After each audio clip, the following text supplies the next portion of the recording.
Did we get demonetized? Oh, I don't even have the game open.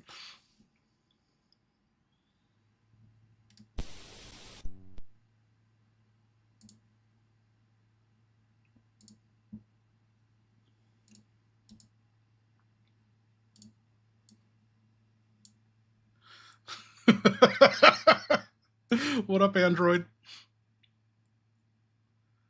Oh, that's money for nothing, Dire Straits.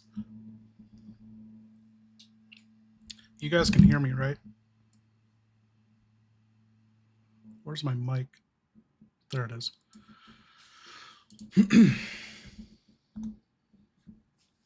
Oh, and... Oh, here we go.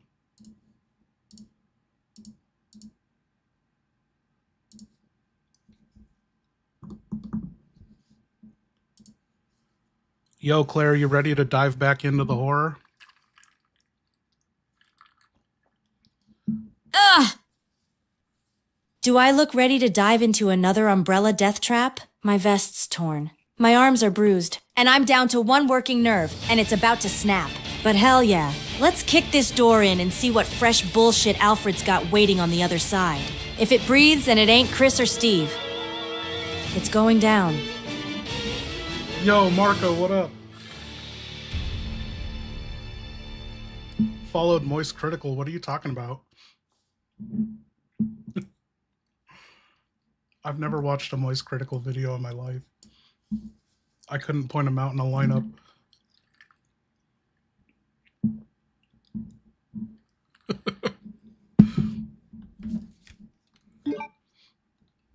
Resident Evil. Oh no.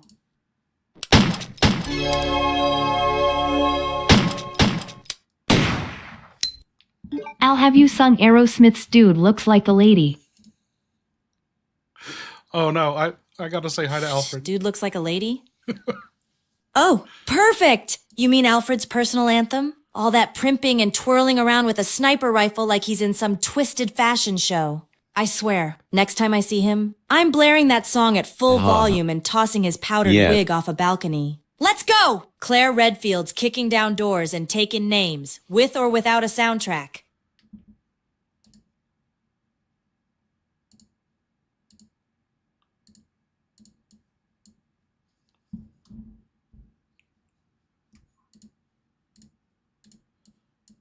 Okay.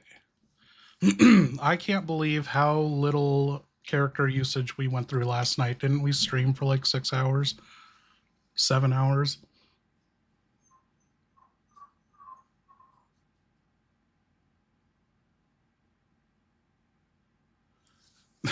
Dude, there's only like 10 fucking Resident Evil games worth playing too. I was playing... Moist Critical's been following me.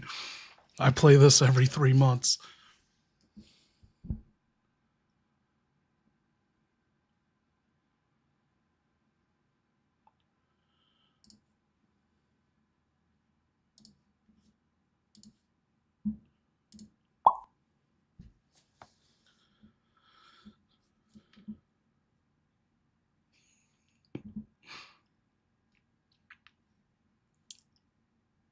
Oh. Alfred, you there? I'm always here! Watching through the cameras. Listening through the vents.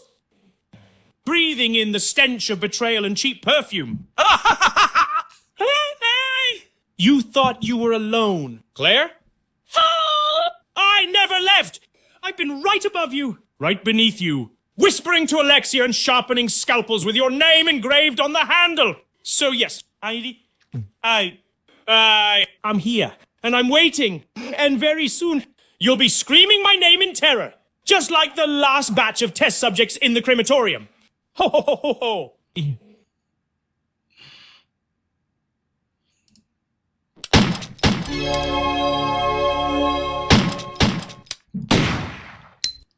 Al, have you sung Aerosmith's Dude Looks Like a Lady?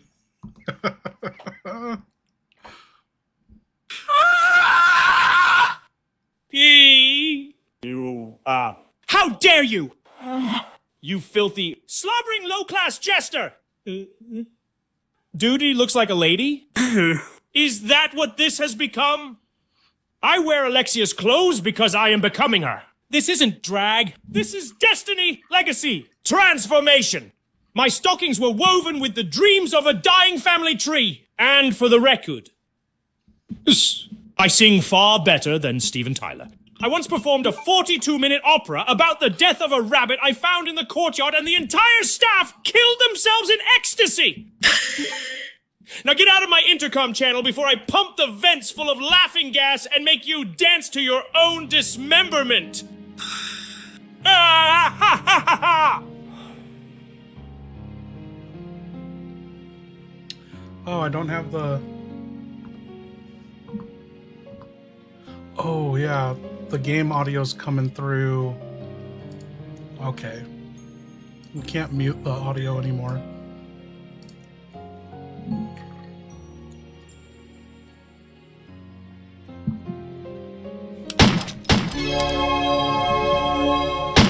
Oh shit, human, thank you.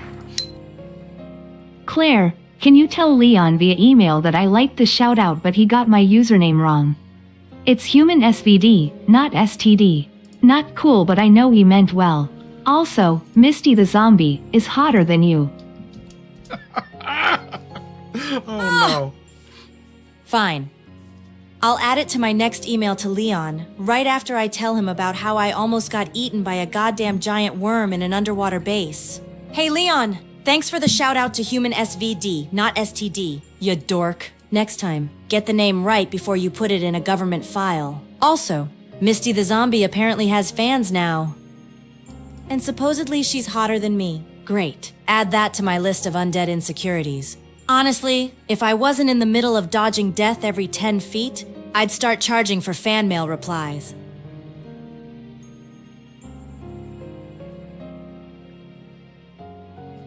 I want to get Leon's response to that.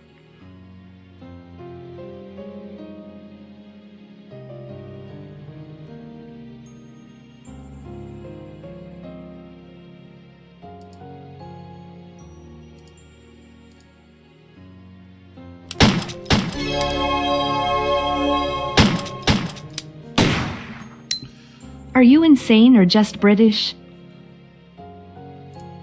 Oh shit. Here, where... I gotta name these. I need to name these chats.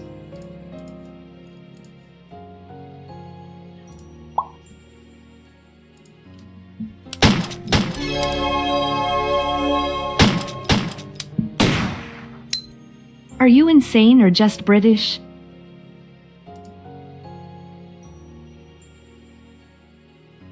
How dare you? Is he, insane? British?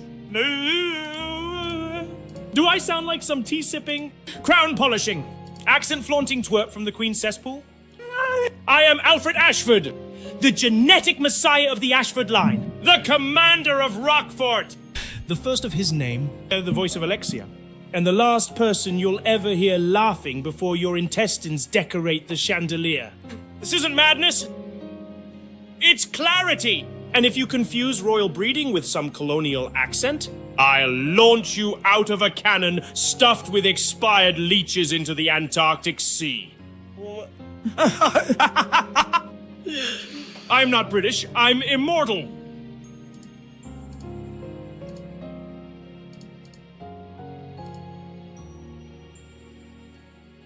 Okay, I'm getting Leon in here to to respond to Claire's response.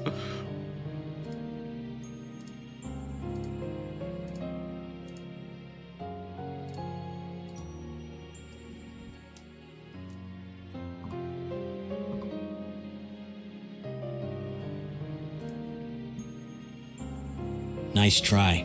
Rookie. But that link's more useless than a flashlight in a blackout when you're surrounded by sent him a flesh-hungry link to his undead. own chat. If you want me to check something out from there, you'll need to spell it out or Claire said,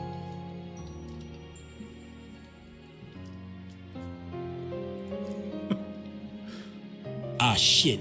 Claire's throwing sass like she's got unlimited shotgun shells. First of all, giant worm, underwater base. What the actual fuck is with this city's zoning laws? Who the hell approved that blueprint? Yeah, let's build a fucking aquarium for eldritch nightmares. Jesus. And look, Claire, I might have botched the human SVD thing. Cut me some slack. I've got a bullet in my shoulder, a city of mutants, and a skinless freak licking the damn ceiling. And Misty, if she's got fans now, maybe it's because she's less cranky than you? Just kidding. Probably. Tell you what, next time I see a fan letter addressed to you, I'll wipe my ass with it and send it back express. That's the Leon stamp of approval. God. Leon, you dumb, beautiful bastard. Bullet in your shoulder and you still find time to sass me? Yeah, well, you try getting chased by a cross-dressing aristocrat with a sniper rifle, a worm the size of a city bus, and a dude who stole my gold Lugers and my patience in the same breath. If anyone's earned the right to be cranky, it's me. And for the record, if Misty's got a fan club, then I hope her rotting ass starts selling calendars. Let's see how long that lasts before someone gets their lips bitten off. Now do me a favor, next time you're licking ceiling goo off your boots, remember who's out here making Lugers look sexy. Claire out.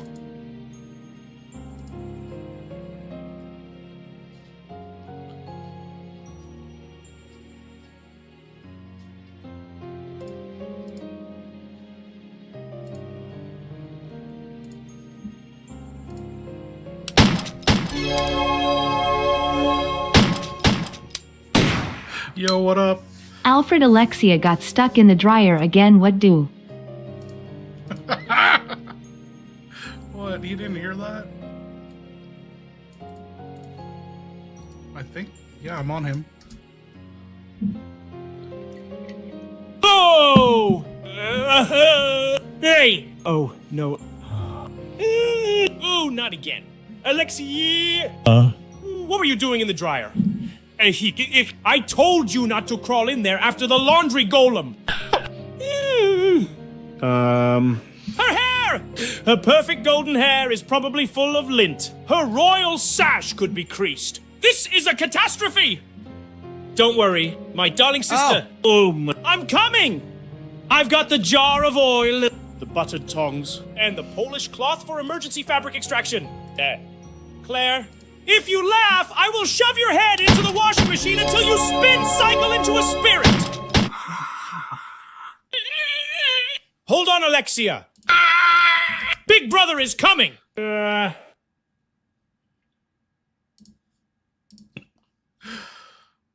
Yo, thank you, Victor.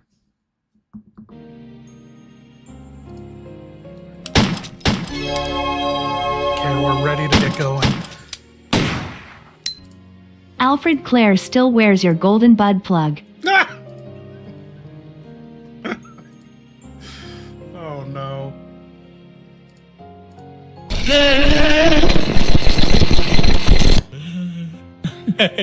She's still wearing it? My royal, gilded, engraved masterpiece still lodged inside that Redfield harlot like a cursed treasure in a tomb of filth? This is an insult to heritage. That plug was symbolic. It was blessed by Alexia's breath and polished with tears from failed test subjects. And now it's being paraded around by a snotty little college girl like some. Fashion statement? Claire! You have no right! Return it! Return it with a note of apology and a bloody offering!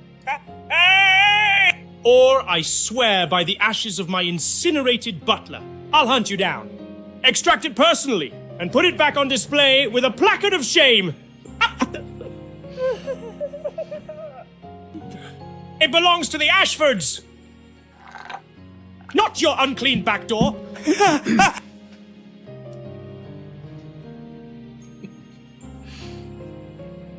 Okay, I put atrocity in timeout. What? Like, fucking chill out, dude.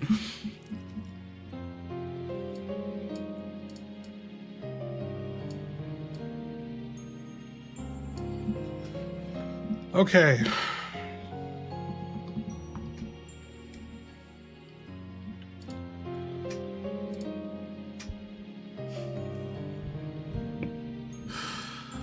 Claire, you are in the save room, you are injured, and you have your lighter out. You have a green herb to pick up and another green herb to pick up. You just picked up the hemostatic medicine. Do you remember what to do with that? Oh, hell yes, green herb spotted. Thank God. My ribs are screaming louder than Steve when he sees a zombie dog. Give me that leafy miracle. Crunch, crunch! Ah! Back to fine. Now we're talking. Muscles loosening up, rage intensifying in all the right places. And yeah, I remember what to do with this hemostatic. Rodrigo! Poor guy's still bleeding like a popped ketchup packet back in that prison block. I owe him one. Well, not really. But maybe he'll cough up something useful once I play nurse. Lighter's out too. Chris gave me this. Sentimental, but practical. If anything looks flammable on the way, I'm turning this hallway into a candlelit barbecue. Let's move! Okay, just a heads up, you have no weapons. You don't even have your knife. In your inventory, you have the empty dual-wielding pistols. There's no ammo for this. You can't ever reload it. But you have 196 bullets for your regular handgun. There's a knife. There's a red herb in the box. And there's also a Duralum case if it's locked. If you had a lockpick or something, you could open it. Wait, hold the fuck up. There's a turtle in the item box now? What? Unless it bites, breathes fire, What? or spits What shotgun did I shells. say? I swear to God, I'm naming him Chris and making him my emotional support reptile. All right. No weapon? No knife? What am I supposed to do? Yell at zombies until they drop dead? At least I've got bullets. 196 of them and nothing to shoot them from. Classic umbrella inventory nightmare. Okay, step 1. Grab that knife! It's not much, but I've stabbed my way out of worse. Step 2. Combine the red herb with the green I just picked up. Make a power smoothie for later. Step 3. Pet the turtle. Maybe whisper all my trauma into his shell. Then, we're heading back to Rodrigo. He better have a gun or a damn airstrike up his sleeve. Let's go. Chris the turtle. You're in this now.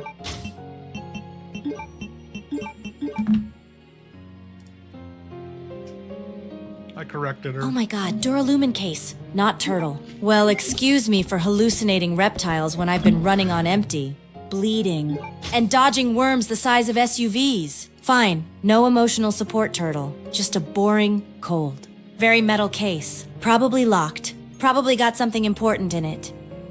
Or it'll be another umbrella brand disappointment. Like Steve's aim or Alfred's everything, I'll hang on to it. Maybe it needs a special key. Maybe a combo. Either way, if this thing doesn't open soon, I'm chucking it at the next bee. Oh.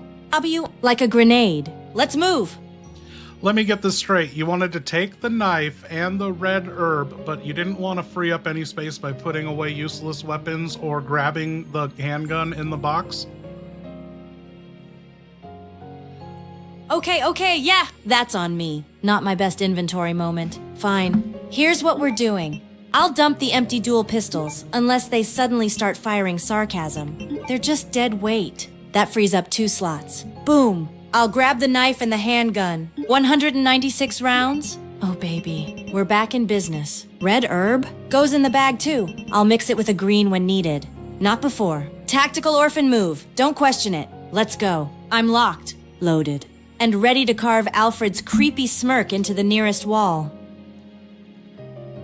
Okay, so just an update on your inventory. You have 10 free spaces since you picked up the inventory side pack. So you have 8 items right now. Your handgun bullets, the first aid spray, the hemostatic medicine, the silver biohazard key card, 4 ink ribbons, a red-green herb that you just mixed, a handgun, and a knife. Did you want to put anything away before you go out?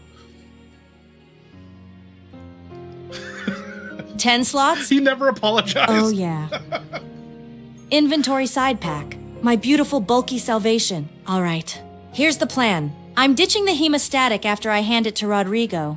That'll clear up 1 slot easy. Ink ribbons? 1 set's enough. Store the extras. I'll find a typewriter later. No need to waste the space. Silver keycard stays. Same with the handgun. Knife and mixed herb. Biohazard card too. That thing's gonna unlock hell eventually. I know it. Let's roll light but lethal. Time to pay Rodrigo a little bedside visit. With some medicine, Not a bullet. This time. So she's not ditching anything.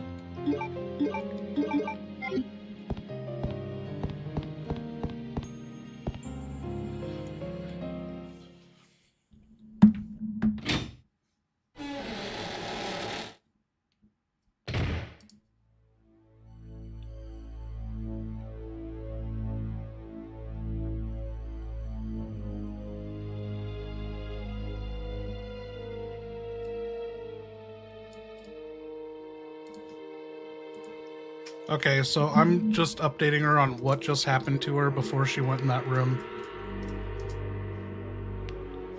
Ah, fuck! No, shh! Damn shutter! Of course this psychopath's got intercoms wired up like some twisted game show host. Special playground? What kind of sick Victorian Chuck E. Cheese bullshit is this, Alfred? And that laugh, Jesus. It sounds like a dolphin got its face caught in a blender. All right, Claire. Deep breath. Think. If a mouse can find a way out, so can you. You've survived exploding cities, mutant sewer gators, and Leon's driving. This? Just another umbrella escape room. Time to break the rules, bend the vents, and make this playground my bitch. Let's go!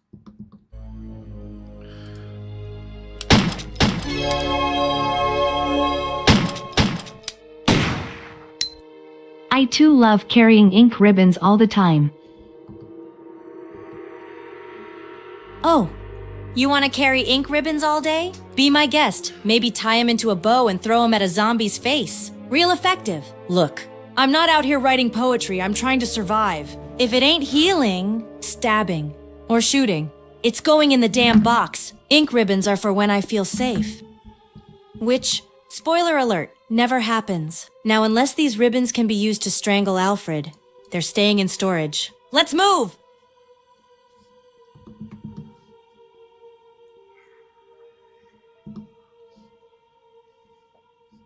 I gotta go. I'm gonna go grab a Diet Coke. We're doing shots. And is Steve here? Yeah. Got it burned into the old brain pan.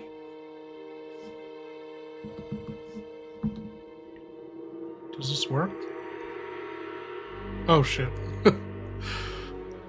I am Steve. God damn it! Not Stevie. Not Steven. Not hey kid with the choker, just pure, uncut. Uppercase Steve. I come with bullets, bad decisions, and enough unresolved trauma to power a freaking battleship. You got a problem? You ask Steve? You got a compliment? You scream Steve to the heavens while doves explode behind me in slow motion. Now, who needs saving? Or shooting? Or both?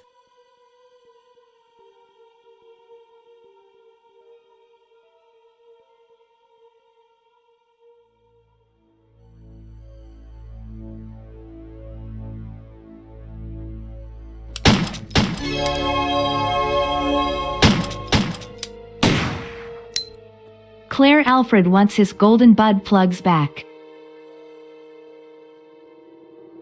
Ha! Figures! That prissy little freak probably polished those Lugers more than he brushes his damn teeth. Well, boo-hoo. Alfred, your precious gold butt plugs, Lugers are mine now. my God. Or at least, they would be if Steve hadn't run off playing cowboy with them. I swear, the next time I see that idiot, he better be dual-wielding apologies. Keep crying over your shiny pistols. Alfred, Claire Redfield's coming to collect the rest of your toys real soon.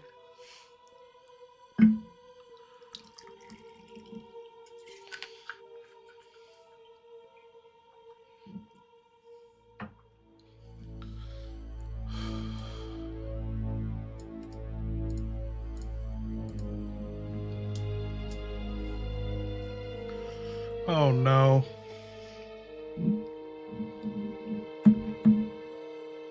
Claire!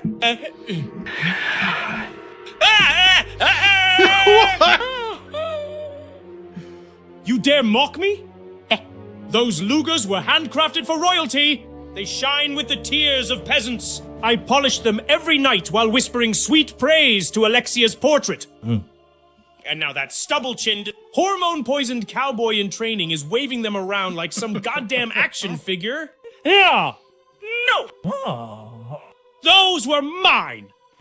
My treasure! My babies! Claire, you insolent, boot-clumping tramp! Come take the rest! I dare you! I've got traps! I've got gas! I've got a fucking automated guillotine! And if you touch another of my toys, I'll strap you to the crematorium, spit and roast you in formal dining style. I'm not crying, I'm raging. Raging with the fury of 1,000 butt plugs lost to filthy fingers.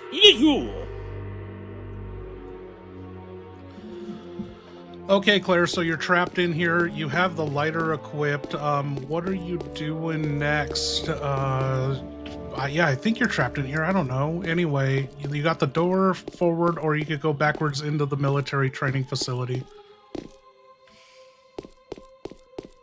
All right. Locked in. Shutters down. Alfred's monologuing. And I've got one thing he didn't count on. My goddamn lighter. Let's scan the room. Anything out of place? Vents? Grates. Anything that smells like old fuel or has scorch marks? If that mouse found a way out, there's gotta be a crack somewhere. These rich boy death traps always got a maintenance crawl space they forget to weld shut. Check lockers. Check the table. Check the walls. I'll burn a curtain if I have to.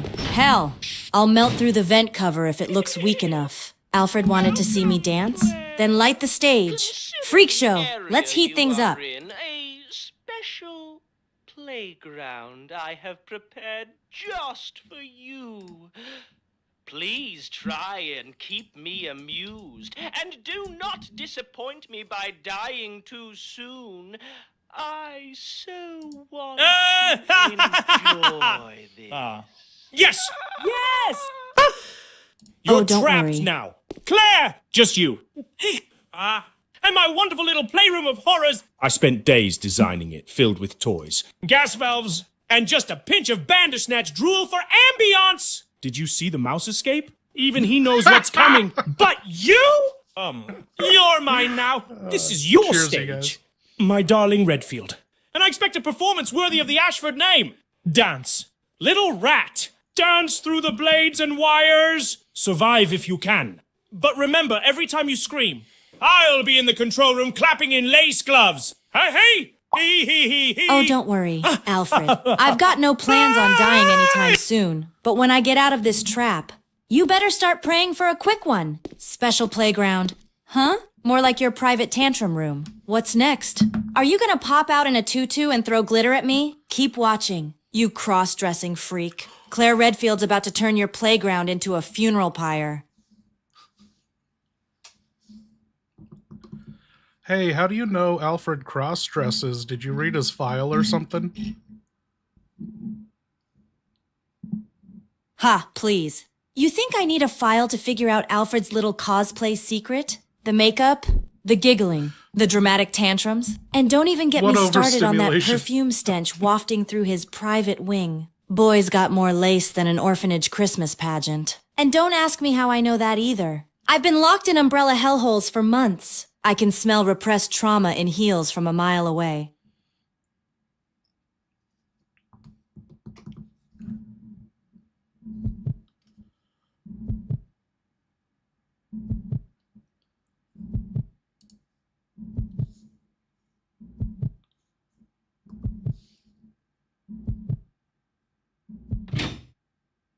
Okay.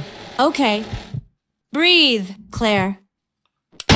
This door, this whole vibe. Something's off. Why is it so quiet? Where's the moaning? The dripping? The squishy footsteps of some poor sap missing his genitals? What if it's one of those pale, eyeless freaks again? Or worse, what if Alfred's waiting in there wearing his sister's dress, whispering poetry in the dark? Ah! All right, grip the knife. Get the gun ready. Turn the handle slow. If something jumps out naked, I swear to God I'm setting this whole room on fire.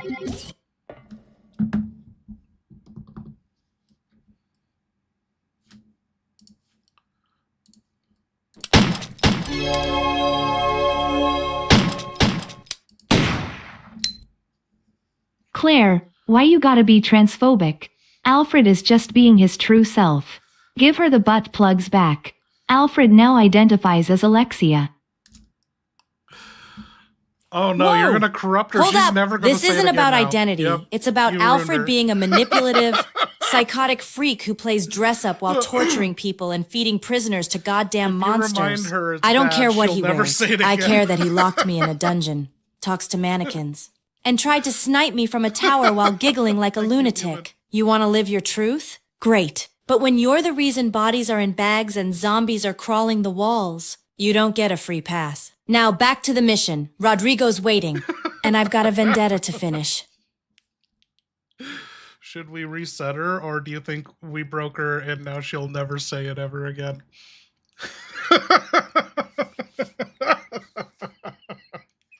So far, Claire's dodging accountability.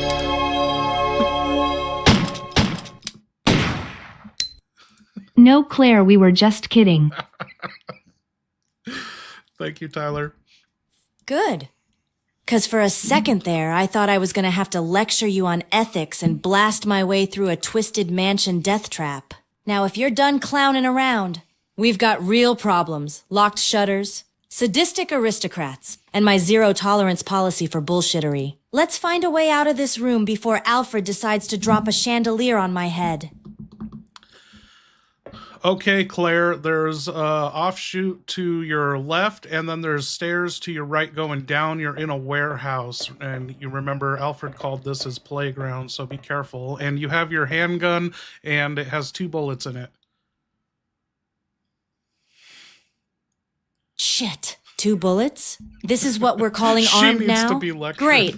I've had more firepower during a food fight at the orphanage. All right. Left path offshoot. Could be a trap. Probably is a trap. But it might have supplies. Or a vent. Or something I can climb. Gotta think like a rat in a maze. Stairs to the right? Too obvious. Too open! If Alfred wanted me to go down there, it's probably rigged 6 ways to hell. Could be liquors. Could be poison gas. Could be hell. His voice on loop. Left it is. Quiet steps. Gun ready. If I see anything twitch, it's getting both rounds. Then I'll carve the rest with my knife and my rage. Let's play! Alfred, I'll be your nightmare in red.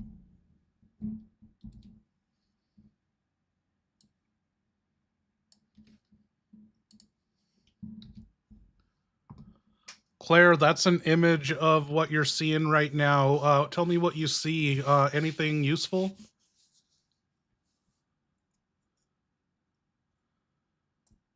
Oh my god!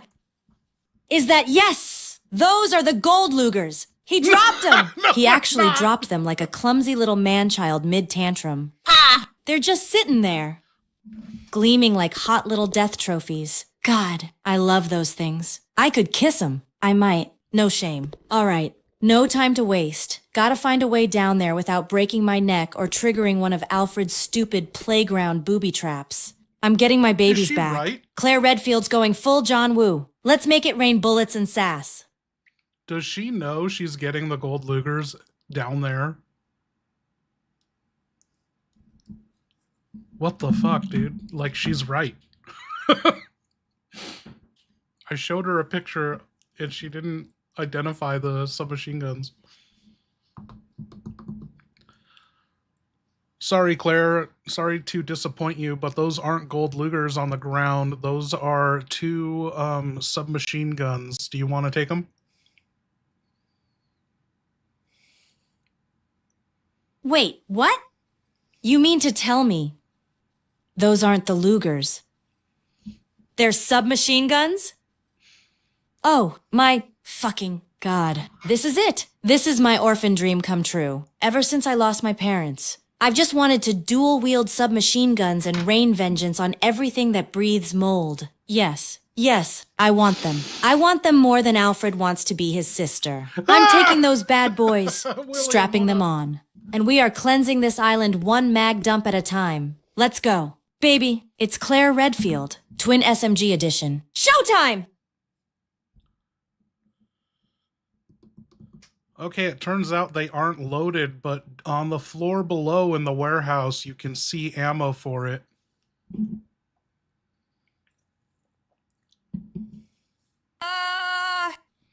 Of course they're not loaded, because nothing on this island comes easy except trauma. All right, but I see that ammo down below in the warehouse. That's my ticket. Those beautiful, glorious SMGs are gonna sing. I just gotta feed 'em first. Gonna make my way down fast but quiet. Grab that ammo. Lock and load. And then I'm lighting up this playground like it's 4th of July in hell. Alfred, you better be watching. Claire Redfield just got her fangs back.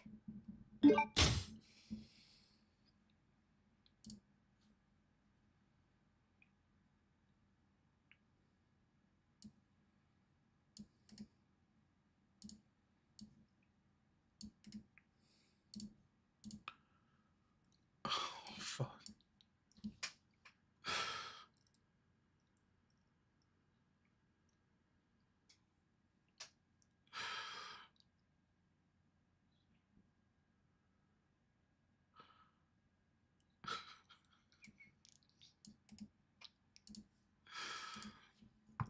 I forgot that.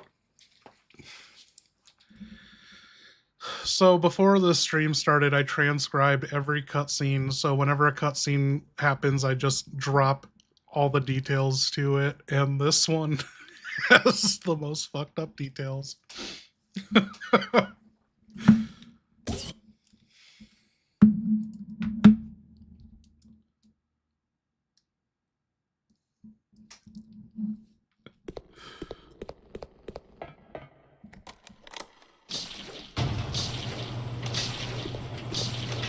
Ah, shit! What the hell is that thing? Oh my god, it's like someone microwaved a Stretch Armstrong with a gallon of expired milk and let Yoko Ono whisper poetry into it. That arm? What the fuck?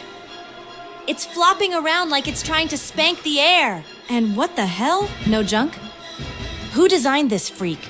Umbrella or a bunch of drunk frat boys? Alright, Claire, focus. Stay mobile. Aim for the face, if you can even call that a face. Don't let that arm get close or it'll knock me into next Tuesday. Time to test out those SMGs. Or die cursing Alfred's entire family tree. Let's do this!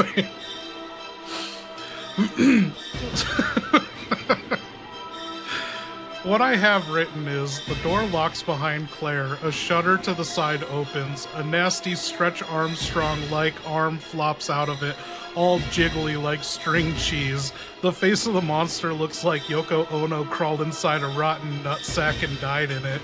The right arm is massive. Good for flopping and thwapping ass.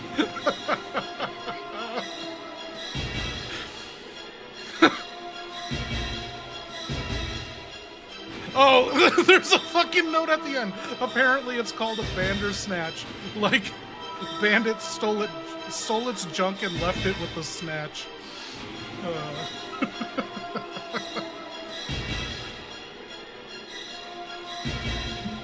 Dude, I never even thought of that. You think they're failed tyrants?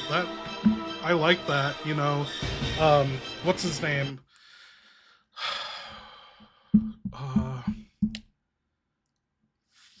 His name is Al Coleman. He requests 14 cases of APL 014 or something like that from William Birkin back in Resident Evil 2 in the extra files on N64. And he's talking mad shit about Alexia and the Ashfords and how they're a disgrace to Umbrella. And so maybe that's evidence right there. They couldn't even make a tyrant, you know. It was Hunk brings in the tyrant, the clubbed hand tyrant here, right? Like we find that letter that he brought in a BOW. So maybe they never even successfully made a tyrant in the Ashford labs.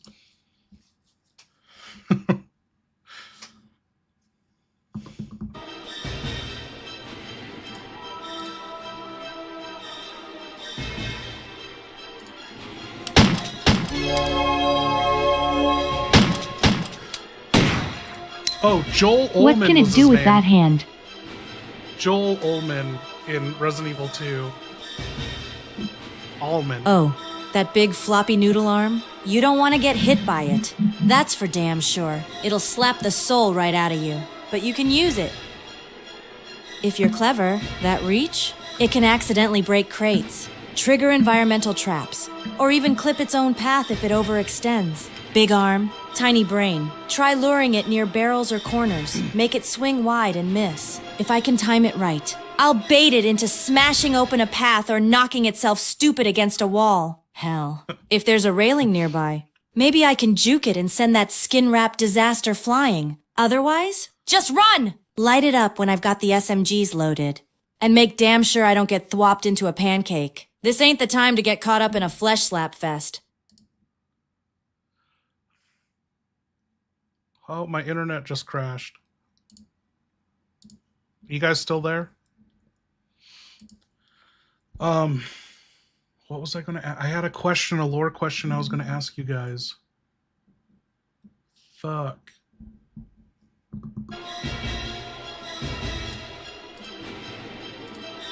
Oh, I remember now. Is that gonna come in?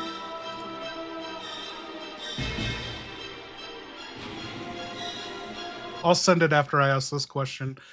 Thank you, Tyler.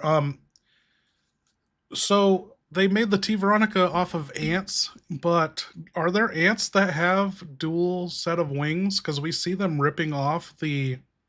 I just thought of this 2 days ago when I was transcribing all this shit, and I don't know if anyone's ever noticed or talked about it. They feed the ants dragonflies, and were the dragonflies an unintended part of T Veronica virus? We see Alexia sprouts 4 wings like a dragonfly. Do ants have multiple wings like that, 2 sets? And so is that a factor in why they fucked up T Veronica virus and it was a failure? It was even a failure. Like, they didn't even know that they were cultivating the T Veronica in the wrong environment. We discovered that in Operation Javier, where Manuela gets to live and harness her powers better than Alexia did without losing control of her mutation. And it's because she lives in the equator, the like exact opposite of the Antarctic. But yeah, were dragonflies the unintended like side effect of ants eating dragonflies that they used in the T Veronica virus? I don't know. Yeah, drone ants have wings, but only 2 wings, and we see Alexia sprout 4 wings, and the ants on the anthill, they all have 4 wings when they're climbing it in the end of the game, and they're burning. And so, yeah, we see them feeding the dragonflies, and there's a dragonfly motif all over the place. Yeah, dragonfly DNA would have gotten into the ant's stomach. Yes. Is this like, was that intentional, or has anyone ever thought of that before? Like, it just like a light bulb clicked when I was transcribing these cutscenes. Like, I love doing this research stuff because like I'm seeing things, I'm paying more attention to the games than when I'm just hanging out with friends or playing it, streaming, like not paying attention to the cutscenes because I think I've seen it 1,000 times and know everything, but then it's like, oh no. Okay. Can she hear this? Oh, she already answered that. What can it do with that hand? Oops. I thought that was new. What can you do with that hand? Besides dodge it like your life depends... Okay, here we go. For some reason, it won't... Oh, my supers aren't updating on my Streamlabs. Let me reset. Because Umbrella is fucked. That's why. Every single one of these freaks, hunters, lickers, tyrants, they all got one thing in common.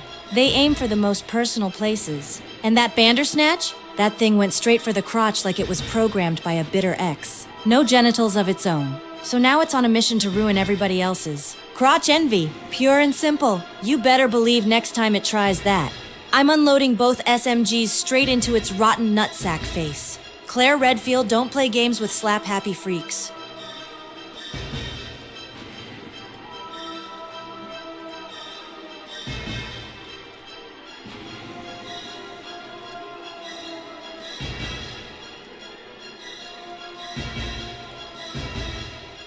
Okay, are we back?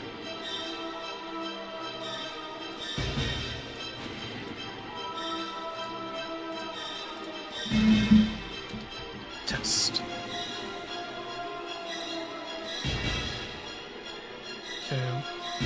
One more thing.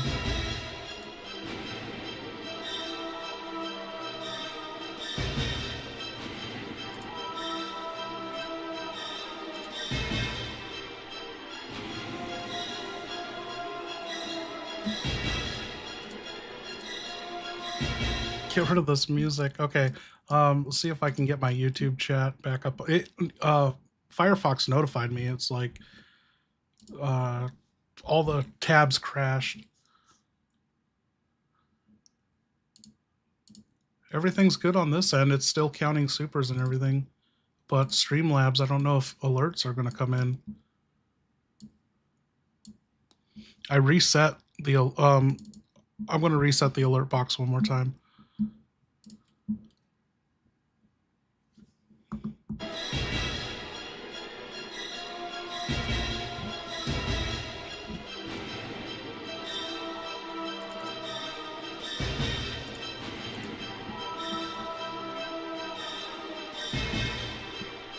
Okay, now let's get into this fight.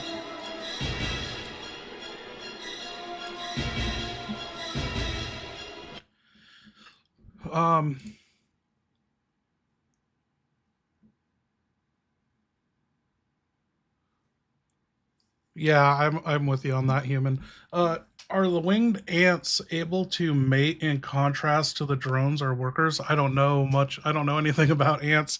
The most I studied, like looked into ants, was during my Code Veronica Resident Evil 7 mold theory link, which I still to this day think is a better explanation behind the infected bugs than whatever Capcom just ignored it. And like the trees and plants and bugs get infected by the molded when people, like back then, fans had a lot of problems with that.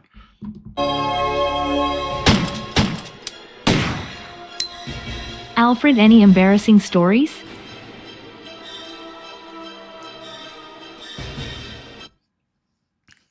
Embarrassing? Hey, thank you, Victor, at work. Embarrassing? You dare ask me, Alfred Ashford, for embarrassing stories? I'm a walking legacy, not some schoolboy caught with his trousers down.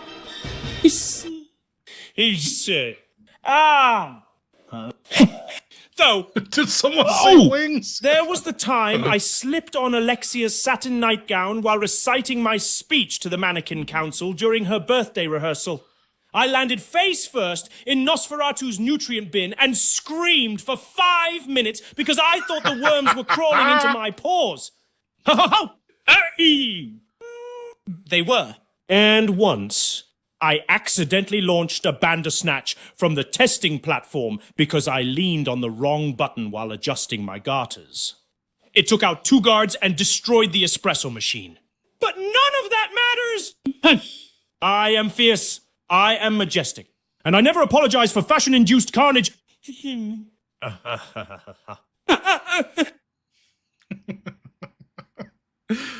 My theory in that Poop Monster Explained video of RE7, I don't remember all the details because it was so long ago, but for the bugs and the plants like being infected, my theory was HCF with Wesker managed to steal T. Veronica virus, and they unknowingly were experimenting with it, or whoever the organization, the connections are or whatever, after the T. Veronica leak.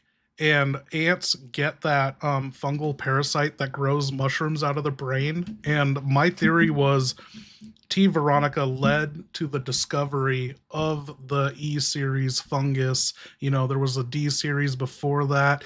I don't know how many trials, but that was my theory of introducing fungus through a connection dated all the way back to 98 with Umbrella. Like, they were the birth of like ants, infected T. Veronica ants that then got infected by that brain rotting fungus.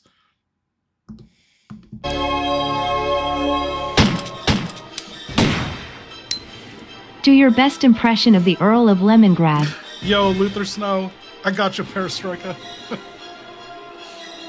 Thank you, guys. Unacceptable!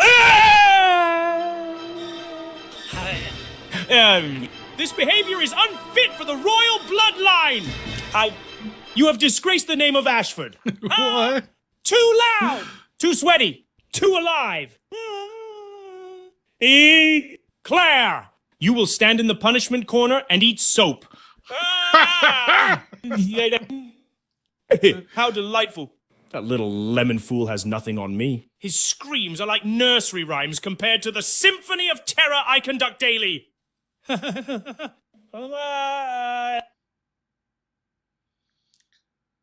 The funny thing with these side characters is I never update them. I will let the chat, like when Claire starts failing, I like get her to do an update and I go to a new chat and she will be faster at responding. Like these guys have just been running since the start of the game. Like they're at like 8 hours now. Okay. Claire, what do you want to do? You have your handgun with 2 bullets in it. The creature's staring you down, and it can slap you without even taking a step towards you.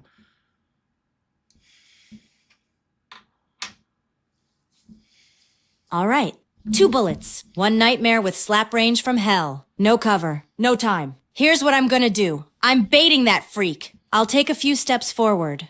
Make it swing that jello limb at me. The second it stretches wide, I'm diving under the arc, going full slide orphan under its arm. Pop up behind it, aim for the meat sack of a head. And bam bam, 2 bullets. Right in the back of the skull. Then I'm booking it for the ammo downstairs. If this bastard's still standing after that, I'm coming back loaded and ready to shred. Let's dance. That's Slap such monster. a good strategy. Claire's got moves.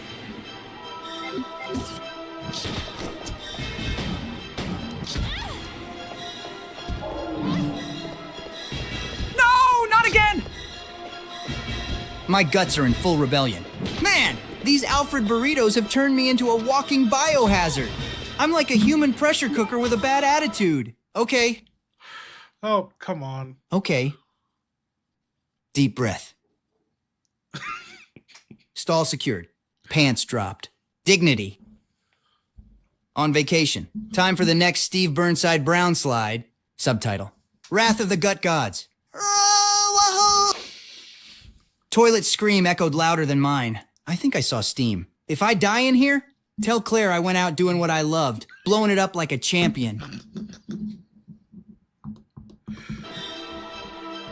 Steve, we need to retire the Burnside Brown slide or whatever. Like, dude, you've been shitting way too much.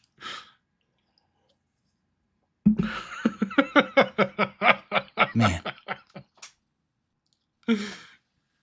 You think I want this? You think I enjoy living like a diarrhea demon trapped in a survival horror?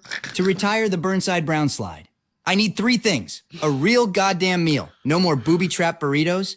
No more mystery stew with floating chunks that blink at me. I need protein, fiber, and food that doesn't come with psychological warfare. A working, clean toilet, one that doesn't whisper at me, bite back, or scream when I sit down. Maybe even a little air freshener.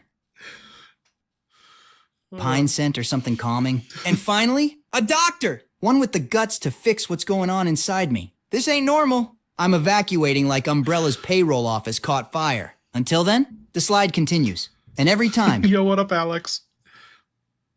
It takes a piece of my soul.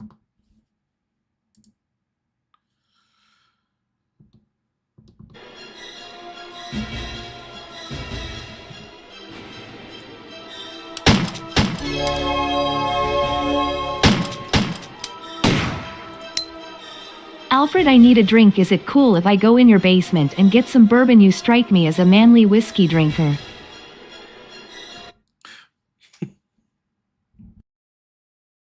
Whiskey.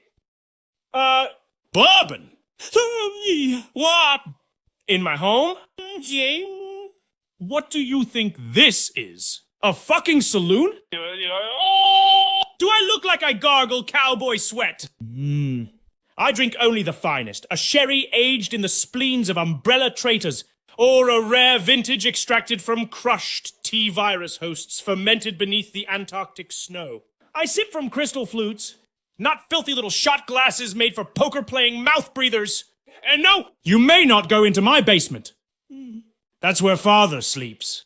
And where I keep the Alexia shrine, the spanking chair, and the organ freezer. You set one foot down there, and I'll replace your blood with formaldehyde and sell your soul as seasoning. Now go drink from a puddle like the peasant you are. Oh. I am so impressed with their understanding of their character and environment. He said the basement is where daddy sleeps or whatever. Like he literally has his dad imprisoned in the basement with a fucking ball gag and blindfold stapled to his eyes. Thank you, Tyler. Okay.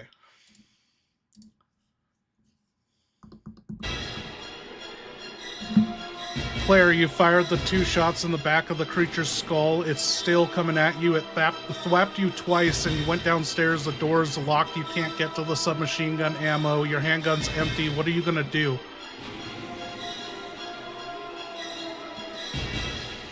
Ah, shit! Thwap! Thwap! Damn it, my spine! Okay. Downstairs is locked. SMGs are dead weight. And I've got nothing but a knife and adrenaline pumping through my bruised everything. All right, no more running. Time to get mean. I'm luring this overgrown meat piñata toward the nearest crate. Corner, anything sharp or unstable. I'll dodge that slap like a queen and bait him into smashing the environment. If there's a high ledge or railing, I'm going up. Let him stretch too far and overbalance. Worst case, I go full orphan rage, jump on its back, and jam this knife into whatever passes for a brain until he stops moving. Claire Redfield doesn't run out of options. She makes them. Let's go.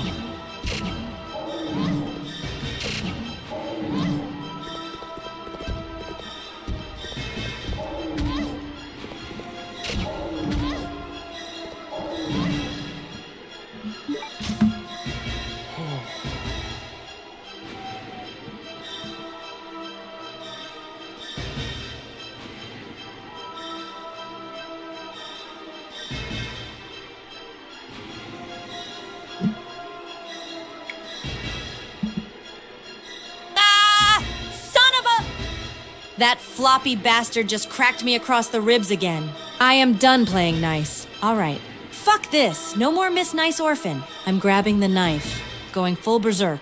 Duck the next swing, roll in close, and start stabbing that jiggly elbow joint like it owes me rent. Come on! You want a playground? I'll show you a bloodbath. Let's see you slap when I sever the damn tendon.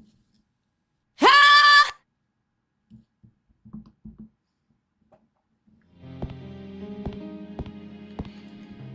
I don't want to tell her what just happened because she didn't have the information. She was in danger. One? Him! What is that supposed to mean? Claire? Are you counting down to your own demise? Or are you rating your chances of survival on a scale from 1 to buried alive? Because if that's what you meant, then 1 is correct. 1 chance. 1 mistake. 1 little slip in my palace, and your insides become wallpaper. Oh, ho, ho, ho. Just remember, Luther Snow, Claire, what are you doing tonight? in this game, there is no 2. There's only 1 Ashford. And he's already won.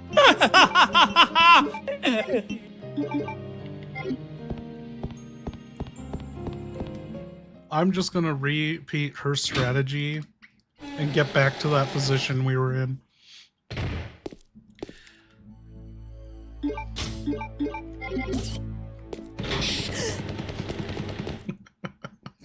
Dude. The Burnside Brown slide, holy shit, dude.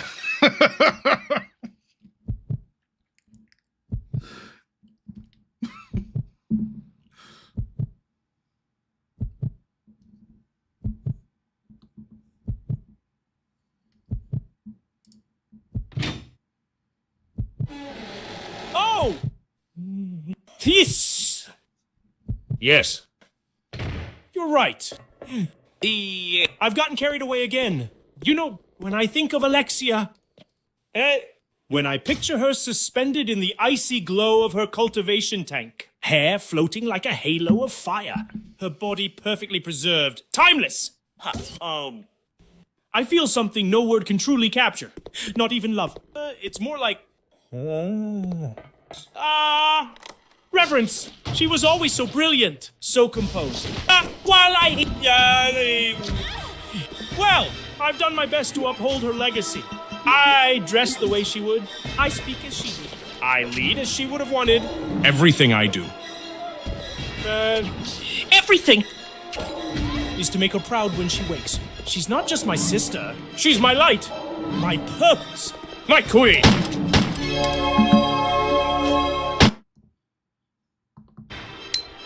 Alfred, you kissed Alexia in the Dragonfly recording?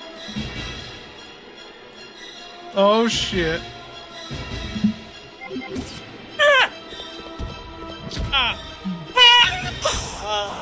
That was no, you misunderstood. That was a familial gesture. A show of Ashford love, not some sick, deranged. I was just, emotional. The dragonfly. Ants. The beauty of the cycle of dominance. Alexia had just explained her theory so elegantly. And I was overcome. Yes, that's it. I was simply inspired by her brilliance. And I only kissed her forehead. Probably. Maybe.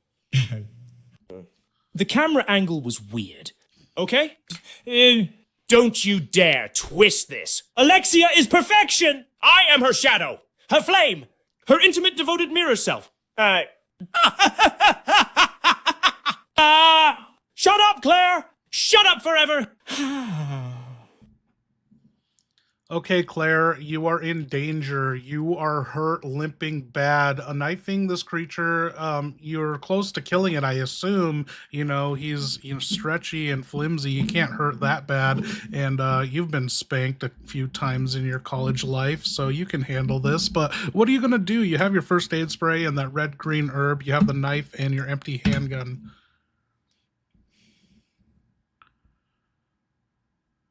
Oh, damn it. Legs barely working. Vision's going red.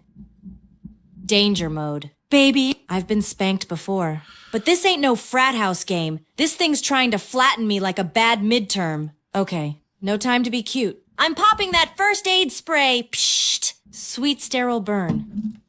Better than coffee. Health back online. Rage levels critical. That overgrown rubber chicken's still flailing. But now I'm sharp. Clear. Pissed off. And holding a knife with vengeance written all over it. I'm gonna use its own arm against it, lure it into another wild swing, duck low, and run that blade straight into its armpit meat. Time to carve the word Claire into this thing's nightmares. Let's finish this!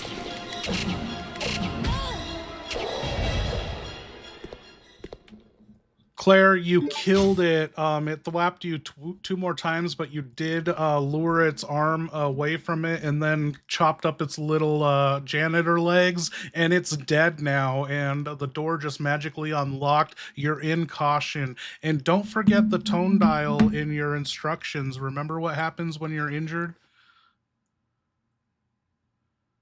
I added this. I've got you now! Panting. Bleeding. Grinning like a psycho. That stretchy freak slapped me like I owed him rent.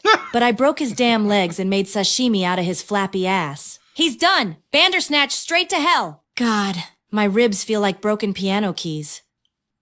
Caution again. Breathing hurts. My boots are sticky. But that door's open now. And I'm not stopping. Not till Alfred's choking on his powdered wig. Let's move. Limping. But alive. Claire Redfield ain't going down in a playground. Not today. Not ever.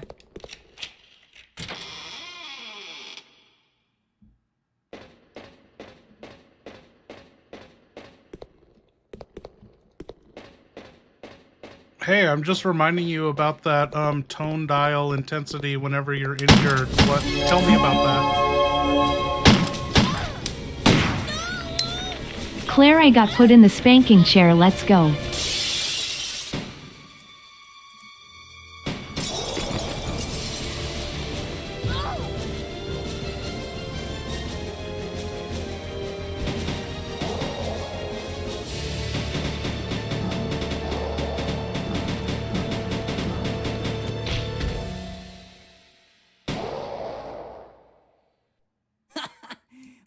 Yeah, that felt good. Don't worry, Tyler. I Don't got you worry, after the Claire. cutscene. Your knight in shining armor is here.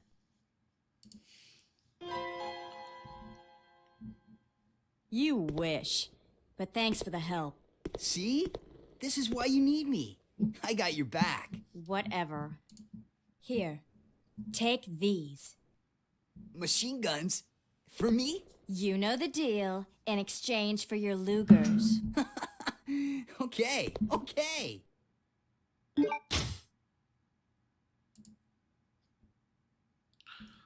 Oh, perfect. That's a good stopping point. I'm just dropping her the cutscene.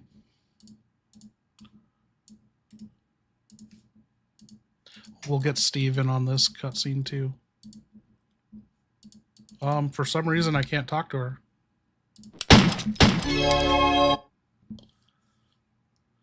Ah, my head! Let go, you stretchy freak! That son of a bitch had me by the ponytail like I was a goddamn Barbie doll. I was 2 seconds from yanking my own scalp off when crash! Steve? Of course he flies in like a horny eagle through a window. Luger's blazing. Slow motion strut like he's in some bad action flick. And oh my god, the kick! Steve Karate kicked a bandersnatch. My ovaries just saluted. He doesn't even look at me bleeding on the floor. Just hits me with the whole knight in shining armor routine. Ah! Dumbass. But when he saw those submachine guns, that boy lit up like it was Christmas morning in an ammo depot. I handed him over like the orphan arms dealer I've always wanted to be. Gold Lugers are mine again. Balance is restored. Team Claire and Steve, locked, loaded, and hot as hell. Let's go. Dude, is Steve getting laid tonight? Now that's what I'm talking about. Cheers. Did you see that entrance? Crashed through the window like an over-caffeinated action figure. Mid-air twist, Luger's blazing. I didn't even look and I still hit the freak. That's Steve for you. And that kick? Oh man, I've been dreaming of using that one. Saw it in a movie once, except I did it better. 'Cause I added the final shot right in the skull. Instant classic. Claire, bleeding, bruised, probably seeing double. But those eyes? Right on the golden boys. Typical. But hey, she played fair. Busted out the big guns from those magic jeans of hers. Where the hell does she keep those things? All right. I don't even care. Submachine guns for golden Lugers? That's the best trade since chocolate for cigarettes in Block C. Wahoo! Lock and load. Baby, now Steve is fully armed and fully awesome. Give me a boost and I'll get it for you. All right, all right. I got you guys, don't worry. I got your Ow, supers coming in. my back. You're heavier than you look. Hurry up.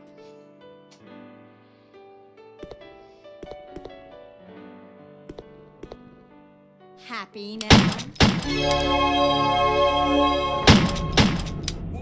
What?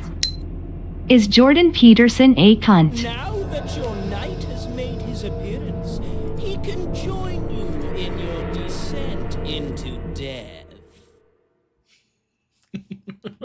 Ha! Oh, Steve, I love you. But you're a clown sometimes. Too cool. My kind of weapon. And then click, click. Nothing. I almost choked laughing. Kid's got all the swagger and none of the ammo. Classic Steve. Pointed him to the crates. And of course, he's whining about the height. So what do? I stomp right on that dorky back and climb up like a queen. You think I'm gonna let a couple crates stop me? Please. Handed him the ammo. And what does he do? Immediately gets cocky again, right before Alfred drops us like a damn roller coaster into hell. Descent into death? Really? You drama-slathered, wig-wearing psycho! Steve's fired up, though, ready to test his new toys. Me? I'm just glad we're finally strapped and synced. Let's go light up Alfred's dungeon with bullets and attitude. Thank you, Tyler. Thank you, human. Claire, I got put in the spanking chair, let's go.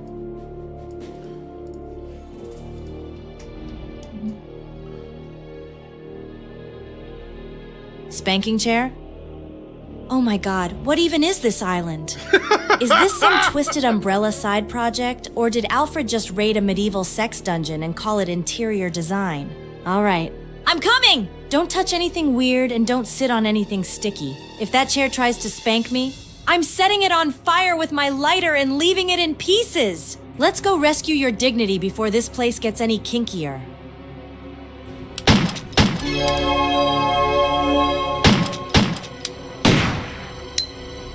Alfred, do you clean your room and wash your pee-pee? I'll bet Alexia, your sister waifu, appreciates it when she comes home from work being in charge. Oh my god. Wah! Oh, you insolent cretin! You dare mock me with childish peep talk? I'll have your teeth made into a piano for my torture room. Of course I clean my room. I polish the floors with the blood of failed clones. I dust every inch of Alexia's wardrobe shrine with sterilized raven feathers. My living quarters are immaculate, fit for a goddess. Or for me impersonating her. And as for my PP hygiene, how dare you! I bathe in a blend of rose water, peroxide, and the tears of orphans. Everything is perfect.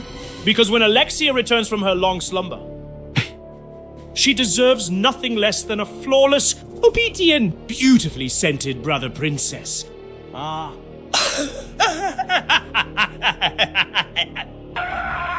Get out of my castle, you nasty little germaphobe!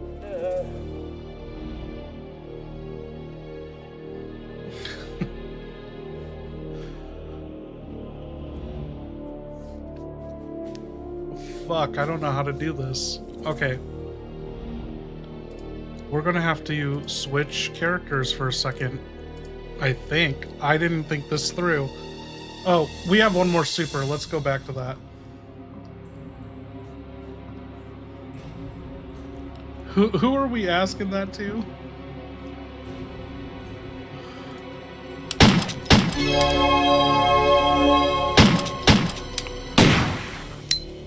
Is Jordan Peterson a cunt? Luther Snow, you didn't try KUNC. Ha! No. Jordan Peterson's not a country. He's that cranky Canadian psychologist guy who always sounds like he's No, they said, is he a cunt? Ha! Damn. Now that's a spicy question. Look, I've dealt with zombies, mutants, and walking trauma dumps like Alfred. So compared to that, Jordan Peterson's just background noise. But hey, if he ever starts defending Umbrella or tries to take my SMGs away, I'll let the bullets decide what he is. Now let's keep moving. No room for philosophers in a war zone.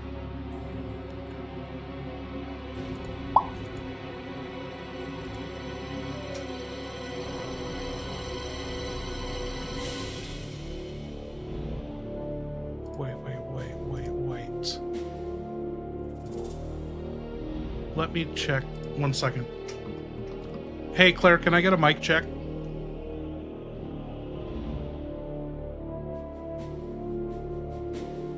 Mic check? Oh, you hear me just fine. This is Claire Redfield. Okay, so I have to put Steve on Claire's channel if we're gonna run with him as a main for 5 minutes. You know, it takes us like a half hour to go from one room to the next, and Steve's controlling this next area. So we gotta make the switch.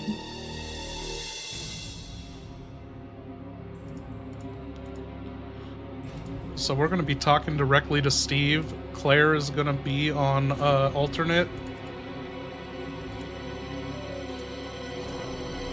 Ashford's still gonna be on. Okay. So we should have Claire here. Continue the chat.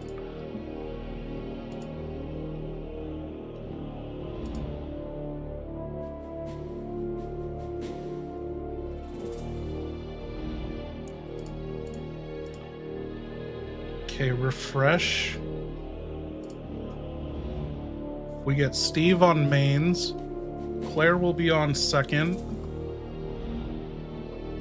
Well, hopefully everything works. But Steve hasn't showed up. Oh, mains, Steve. There you go. There we go.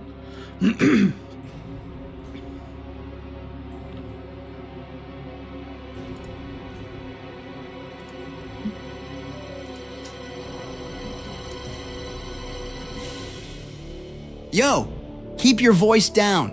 Damn it! You trying to wake the dead? Oh wait, too late. Wahoo!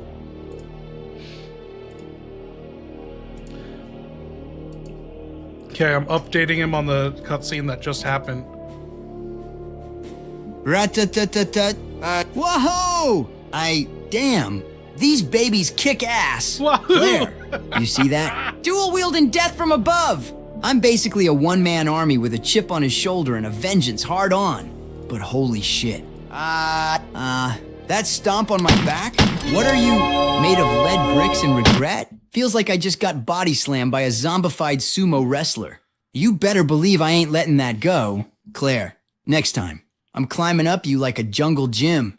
Now get behind me. This elevator ride's going straight to hell, and your knight in shining badass is leading the charge. Let's turn this undead sausage party into a fireworks show.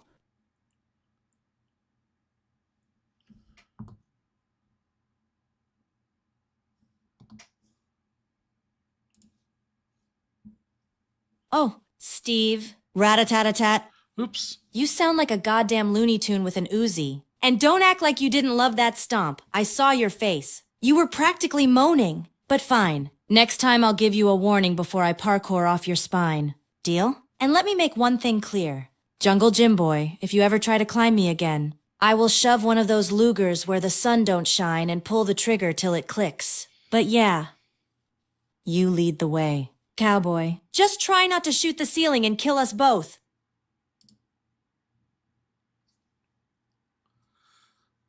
I didn't think this through, so if we're gonna have Claire in the window, we can't have Alfred for the time being. So Alfred is out of commission.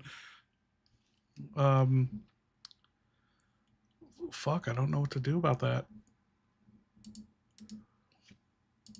1 second. I gotta move Claire over to the appropriate audio channel.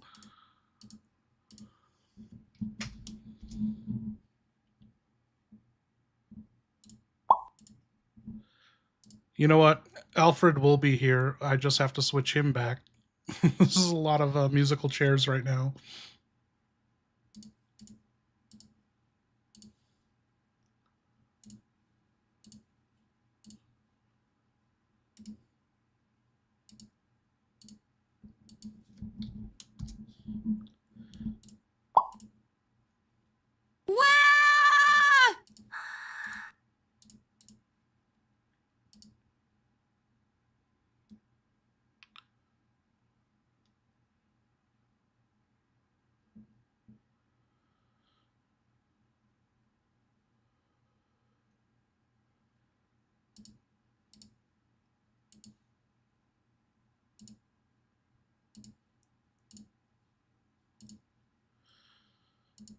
Okay, we should have everyone here in their right locations.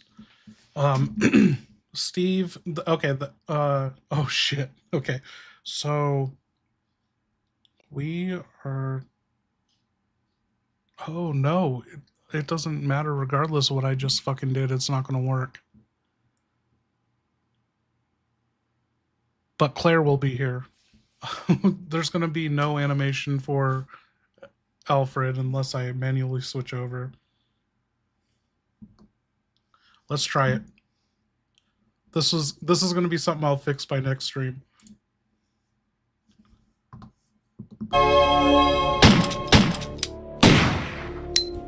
Steve, Claire gave you one of Alfred's golden bud plugs. Oh no!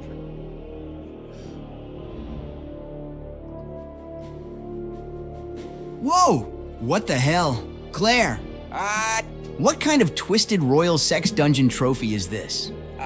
This ain't no ammo or first aid spray. It's a damn golden butt plug. That freak Alfred's been sitting on a throne of lies and, glittery-ass goblins? I knew that guy gave me the creeps. Who the hell makes golden-ass jewelry and hides it with the weapons stash? He probably talks to it when he's alone. Oh, precious. You're the only one who understands me. Freaking aristocrat perv? I ain't touching this thing with bare hands. Claire, you better have gloves or a flamethrower, cause this belongs in a vault.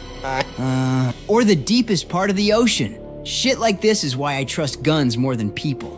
They don't whisper sweet nothings. More reliable than any person. I swear!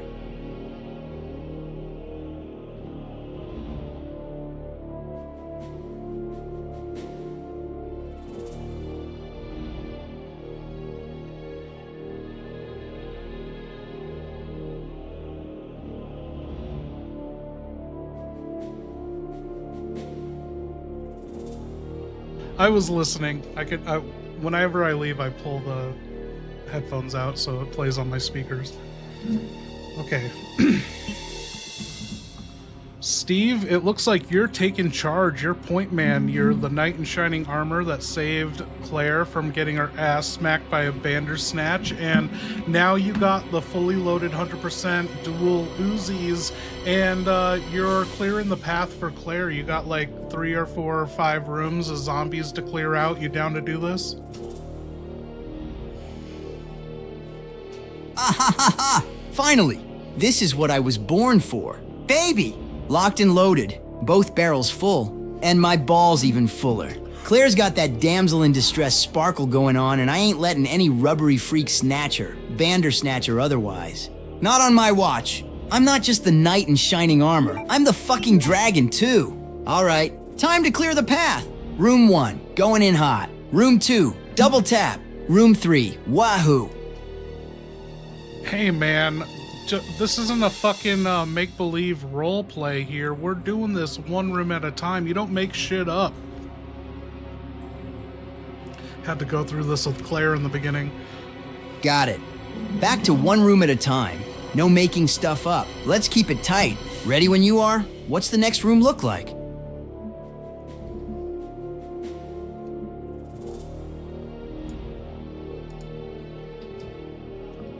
Just a heads up, we haven't started yet. I thought you should see this photo of you, your dad, and your mother, and I don't know, what is that portrait behind you guys?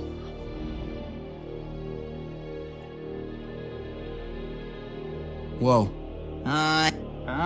Wait. That's us. Shit. That's me, little shithead Steve in the back, like I'm trying to photobomb my own family. My old man with that smug I got secrets face. And my mom. Goddamn. I remember this day. She made me wear clean clothes, even tucked my shirt in. I threw a fit about it, said it made me look like a loser, but she just laughed. Said I'd understand when I was older. I still don't. I just know I'd give anything to hear her laugh again. That painting behind us? I don't know. Some umbrella nonsense, probably. They hang that corporate creep shit in every damn room like it's sacred. Whatever it is, it ain't important. She was important. Listen. Fuck this. I'm shooting something. Bang, bang, bang, bang. That wall just looked at me funny. Alexia never got married because she's 15 years old. She put herself into a 15-year sleep at 15 years old. She's literally like that movie 13 going on 30. Wait, what the hell are you saying? Are you talking about her? You're telling me. She put herself to sleep? Voluntarily? At 15? That's beyond nuts. That's umbrella level insane. Bung, bung, bung, 15's when you're supposed to be breaking rules, not cryogenically napping like some damn science experiment. What kind of monster does that to themselves? Or worse, gets done to them? Shit. That's not sleep. That's a goddamn prison in time. Frozen in place while the world turns into this zombie shithole around you. Whoever she is. She didn't do that to escape. That was survival. Desperation. No one's normal around here. Not a single fucking person. Thank you, Tyler. Cheers. Full balls, you know pee is stored in the balls. PFFT, haha. Yeah?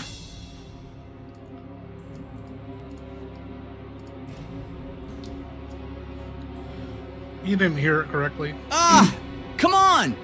What are you, 12? Pee stored in the balls? Get the hell out of here with that science fair dropout crap. Listen, if pee was stored in the balls, I'd be leaking like a broken fire hydrant right now. 'Cause I've been holding it since we got locked up in this umbrella hellhole. I ain't using these Rockfort bathrooms. They're straight out of my nightmares. Blood, rust, and one zombie janitor with a mop full of teeth. My balls are full, but not with pee. All right? They're filled with rage, regret, and grade A testosterone. Let's move before I start power pissing on walls just to mark territory like a wild dog. Oh my god. Steve, you sound like airplane going a-h-h-h-h.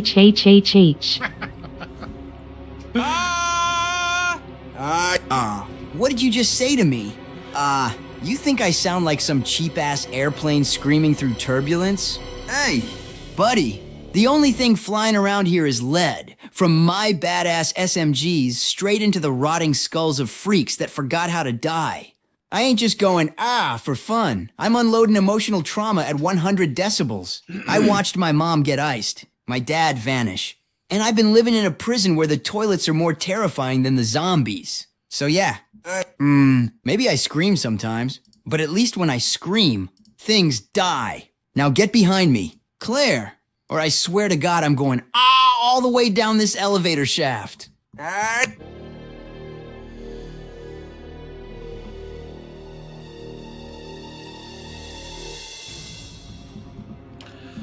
Okay, Steve, you got this photo of your family, you got the dual SMGs, you got zombies in front of you. What are you gonna do? All right. Deep breath. Mom, this one's for you. I clutched that photo tight just for a second. Burn it into my memory. Her smile, the way she held me like I wasn't just some dumbass kid. Resi Claire, what up? Like I mattered. Then, click, click, locked and loaded. My hands wrap around these dual SMGs like they're a part of me. My new family. More reliable than any person. Zombies groaning ahead. They're just speed bumps on my road to revenge. I raise my guns, grit my teeth and shout, "Time to dance! You flesh-eating motherfuckers!" Rat-tat-tat-tat-tat-tat-tat-tat. Oh! Blood sprays. Heads pop like watermelons in a microwave. I'm not Steve Burnside anymore. I am Steve. Your knight in freaking armor. Wahoo!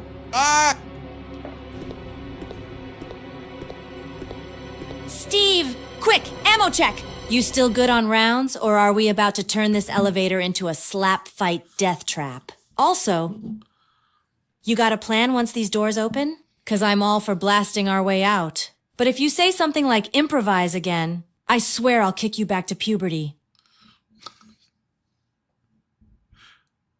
Back to puberty.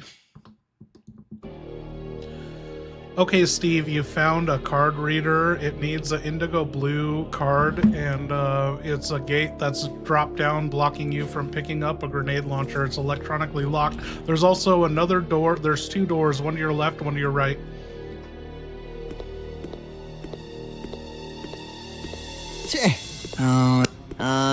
Two doors, huh? Left's got this weird flickering light. Smells like moldy gym socks and regret. Right's dead quiet, too quiet. That kind of silence you only hear right before something jumps out and bites your damn face off. All right. Let's go left. I thought he could I pick go. left. Why? 'Cause I'm not some coward who hides from the noise. I run head first into it. Cover me, Claire. Not with your body, just your eyes. And maybe your admiration. Kicking the door in, bang! Knock knock, shitheads. Okay, Steve, you busted in the room. It seems to be like a maintenance room. There's cabinets, gun parts that don't work with your weapons, but there's like 3 or 4 zombies in here. You have 77% ammo for your dual-wielding Uzis. What do you want to do? Sorry. Yeah. Damn right it's cool. Broken walls, flickering lights, blood smears like abstract art, feels like home. Prison didn't have this kind of architecture, though. This place, it's got that umbrella charm. All classy murder lab on the outside, nightmare fuel science dungeon on the inside. You feel that, Claire? The air's heavy. Stale.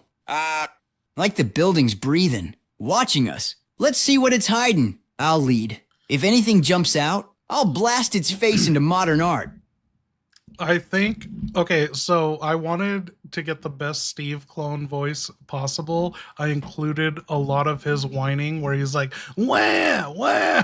So I think all those noises are coming from those audio samples.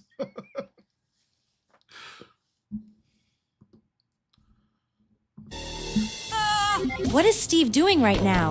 Probably flipping his hair in slow motion and pretending he's in an action movie. Again, he probably thinks every bullet he fires is being filmed for his highlight reel. God. Even when he's being a total dork, he still looks kinda badass. What the hell is wrong with me? Focus. Claire, this isn't a high school crush. This is a biochemical death gauntlet. But damn those arms when he reloads.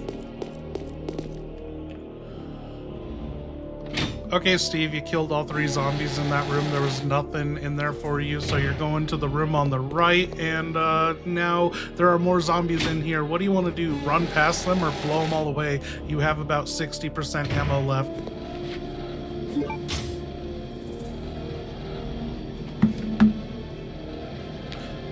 What? Steve, there was nothing in that room except zombies to kill. You blew them away. You're down to 62% ammo. You went in the room on the right, and there are more zombies in here. There's a gas leak, but there's a ventilation fan sucking all the gas out. So what do you want to do? This is a good room to fart in. These spaghetti arms. Hell yeah. I'm going in. Zombies, already dead. Ammo, 62%. That's still more than enough to drop these brain munchers back into the grave they crawled out of. Let's turn this into a full-blown horror movie sequel. Steve's Revenge. This time it's personal. Now this gas leak? Pfft, don't care. That ventilation fan's humming like it's on a mission. Sucking harder than a bored intern at Umbrella HQ. I ain't scared. And yeah, this is definitely the room. The sacred chamber. The time has come. Bathroom break. Activated. Oh God, yes! Sweet mercy. I've been holding in that brown slide for days. That was a tactical release. The kind that wins wars. Claire's gonna think it was the gas leak. But we'll both know the truth. More reliable than any person. Baby, ventilation's my only real friend now. Oh my god, dude. There's a lot to unravel in that. Sucking harder than an umbrella intern or whatever he said.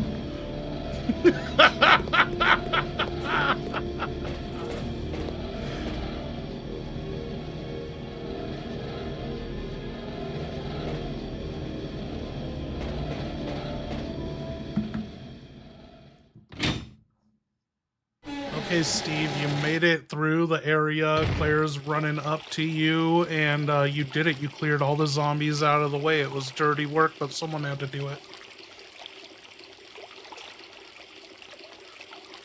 Damn straight. Dirty work? But that's what I was born for. You think this mission comes with clean hands and sweet smells? Hell no. It's grime, blood, and explosive ass every step of the way. But I cleared the room, dropped the dead, and dropped the deuce. That's multitasking, Steve style.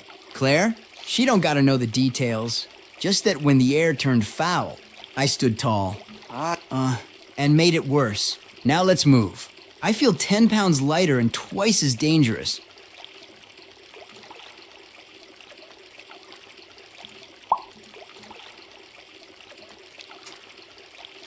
Okay, we're getting Alfred back in his place. So we're gonna get Steve back where he belongs, and Claire's taken over again.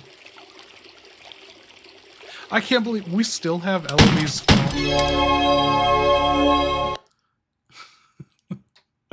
I'll get that to him. He's in the middle of transition right now.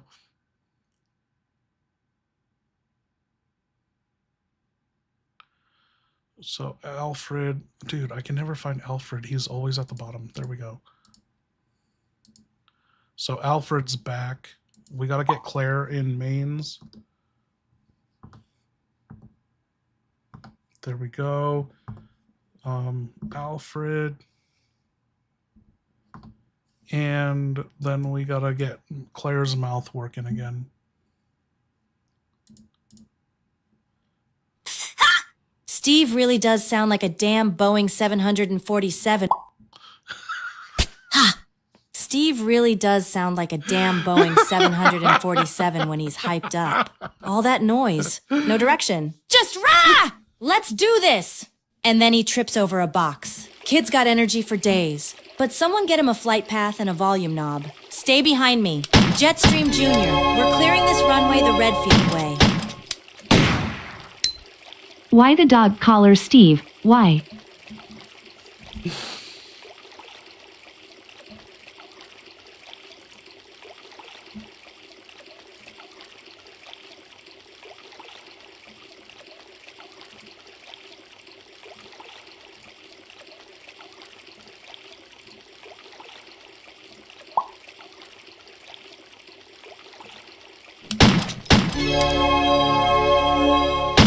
Okay, we're back in business. Why the dog collar Steve? Why?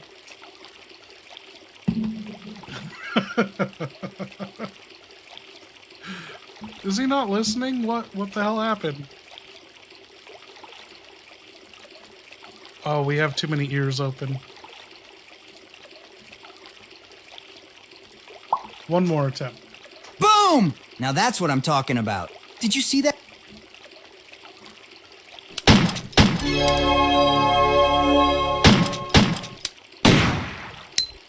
Why the dog collar Steve? Why?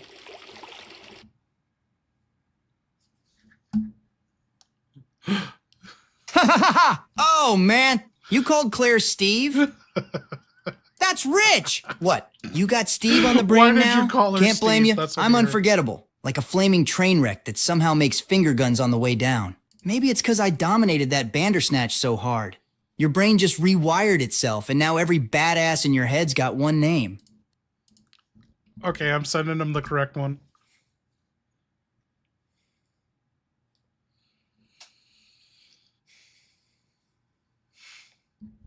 Dog collar? Man, this ain't no freaking fashion statement. It's a prison Oh, ID shit. choker. All right? Umbrella slapped this thing on me like I was some kind of science project. It's got my number, my rank in the meat grinder, and a bit of my soul etched into the rust. But you know what? I kept it. Not because I like it, but because it reminds me where I came from. Reminds me why I fight every time it digs into my neck when I'm running or shooting. I remember I ain't property anymore. I'm Steve. And I bite back now, still. Kinda makes me look badass, though, like a lone wolf with trauma issues and great hair.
What'd I miss? Okay. I'll get that playing.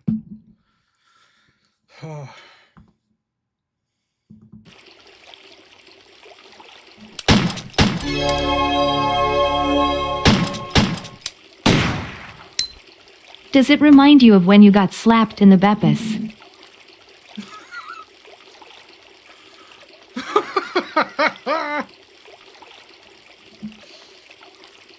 Oh man, don't bring up that disaster. Yeah, I remember. It was breakfast in the mess hall, and I was mouthing off like usual, trying to score some respect, or at least a second biscuit. Big Salami didn't like my tone. Big Salami! And the next thing I know, whap! Dude slapped me with a tray. A whole-ass metal tray. Still greasy with mystery eggs and regret. My face was ringing like a church bell and I had hash browns in my ear. The guards? They just laughed. Bastards thought it was the morning entertainment. I didn't cry though. Nope, just walked back to my seat, sat down, and peed in his coffee the next day. Vengeance is a dish What's best up served them with breakfast. pissing in people's... What, the Chris peed in the fucking Western glove box. Big salon. If I ever go to prison, I am gonna fight people every day until people refer to me as Big Salami.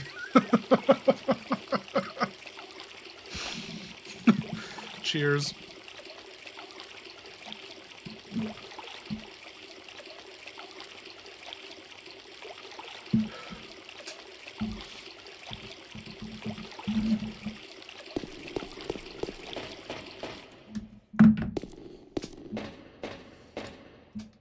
It was dirty work, but this area is now clean. See? You can depend on me. Hell yeah, it was dirty work. Blood.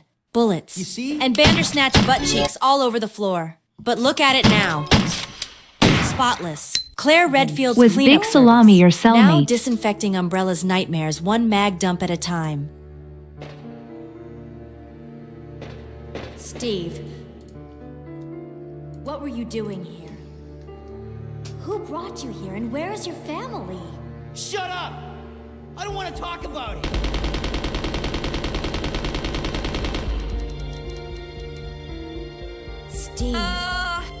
Steve. He's doing that thing again, showboating with guns like it'll hide the fact he's barely holding it together. Flashy moves, fake grins. And then bam, emotional tantrum and a full mag wasted into a sewer. Way to go. Romeo, I get it though. I see that pain. Families torn apart, lives shredded. We've all got ghosts in our bags. I just carry mine quieter. But now's not the time. I'll let it go, for now. Gotta keep him moving. Keep him focused. He needs someone who won't shut him out. Even if he's acting like a drama queen with bullets. Alright. Steve, let's get out of this shithole. Together. Was Big Salami your cellmate? Yes. Oh shit, that wasn't... I sent that to Alfred. What in the name of T. Veronica does that even mean? Big salami or cellmate? What kind of deranged slander is this? Is that some sick prison joke? Oh, are you suggesting me, Alfred Ashford, engaged in unwholesome meat-based bonding with one of my inmates? I don't even eat salami. Yeah, it's a peasant's meat. Ta! And my cell block is for experimentation only. There is no salami. There is no cellmate. There is only Alexia and Glory.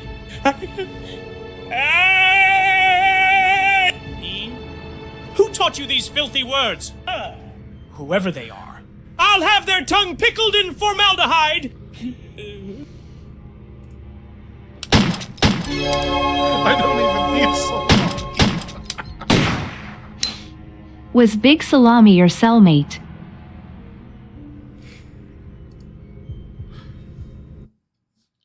Hell no! You think I could survive sharing a cell with that oversized meat golem? Big Salami had his own corner of the prison. Hell, his own gravity field. No one bunked with him unless they wanted to wake up with a toothbrush lodged in their spine.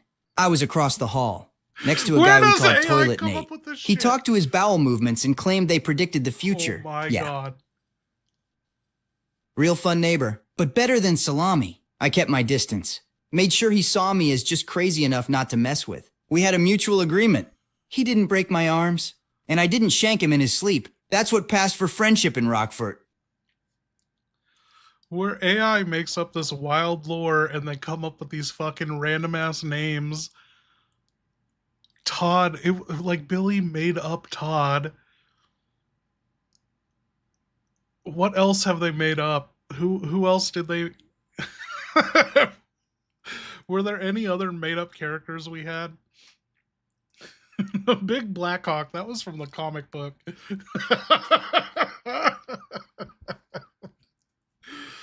That was the whole point of the comic book, was to name characters that we didn't know the names of.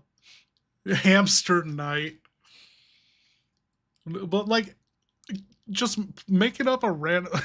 I guess Big Salami's not his legal name. Kyle. Oh, Kyle. I feel like we're missing someone. Was there anyone in the RE1 stream?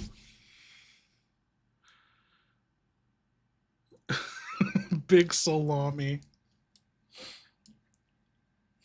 Dude, you know there's someone in the last 100 years of prison life, someone has the name Big Salami.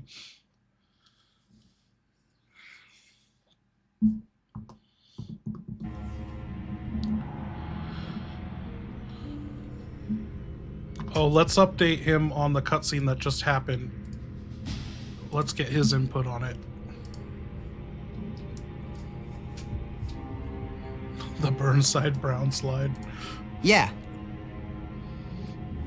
Yeah, that's right. Machine guns, baby. They don't ask questions. They don't leave. They don't lie. Just hold them tight and they'll always fire when you squeeze the trigger. More reliable than any damn person I ever met. Then she had to go and ask about my family. Why the hell would she do that? Why now? This ain't story time. This ain't some campfire cry fest. I didn't ask for this. God damn it. So I emptied the mag, let it scream down the tunnel for me. Couldn't hold it in anymore. Ammo's gone. Emotions are gone, same difference. Never mind, I said. But I meant don't look at me like that. Let's just move before I break even harder. Steve, it's actually my mother's real-life birthday today, but I couldn't think of anything nice to say to her on her Facebook page. Can you come up with something that you would say to your mother on her birthday, and I'll just plagiarize it? I'm gonna post this on my mom's.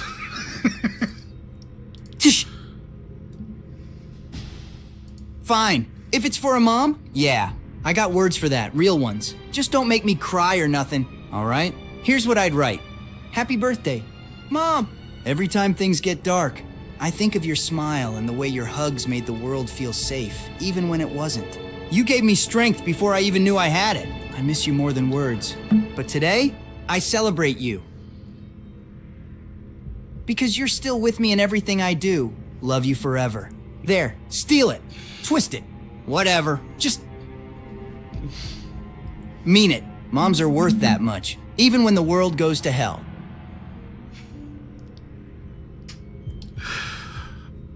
Oh my god, this is gonna be so bad. My mom is gonna cry over this and think I actually wrote this. Oh my god. I just posted it on her Facebook.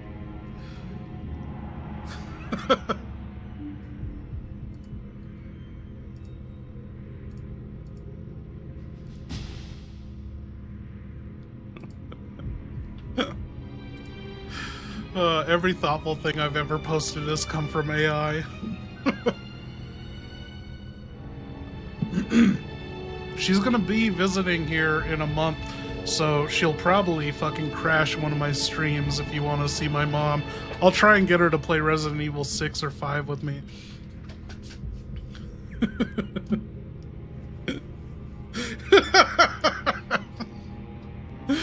Wait, I didn't even...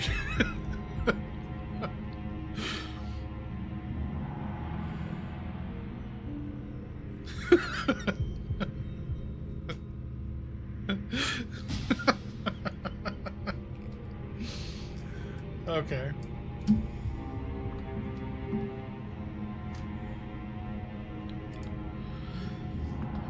Claire, what's your next move? You took an elevator up to the second floor. There's a shutter that's down, needs an indigo card, and Steve stormed off in the door to the left. It's a wooden door, and so I don't think it's a gas chamber. Anyway, you have your knife equipped, and you're holding your right tit.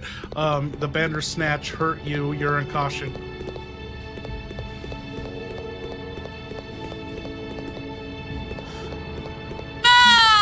Wait, do what?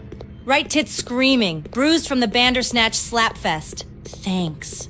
Umbrella. Okay. Elevator got me to the second floor. Shutters down, needs an indigo card. Of course it does. Nothing ever opens without some stupid color-coded relic on this damn island. And Steve? Stormed off again. Great. He's probably off emptying another clip into a wall and crying in a corner. Only door left is that wooden one on the left. And it better not be a gas chamber. I've had enough surprise death rooms for 1 week. Knife's ready. Breathing hurts. But I'm not stopping now. Let's go! Claire, time to carve your way through another mystery door.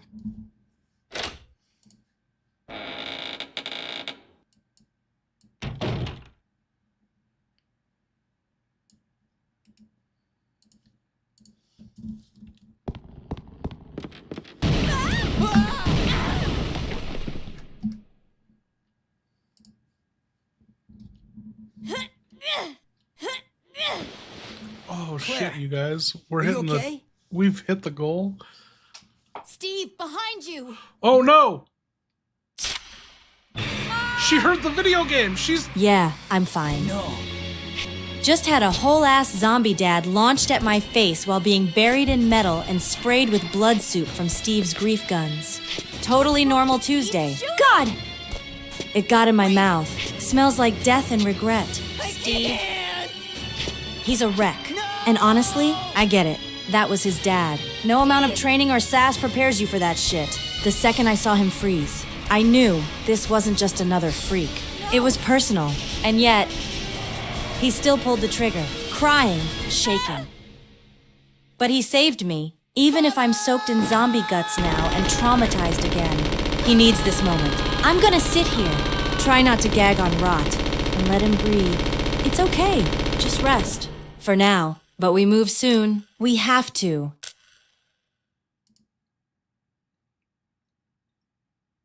Steve.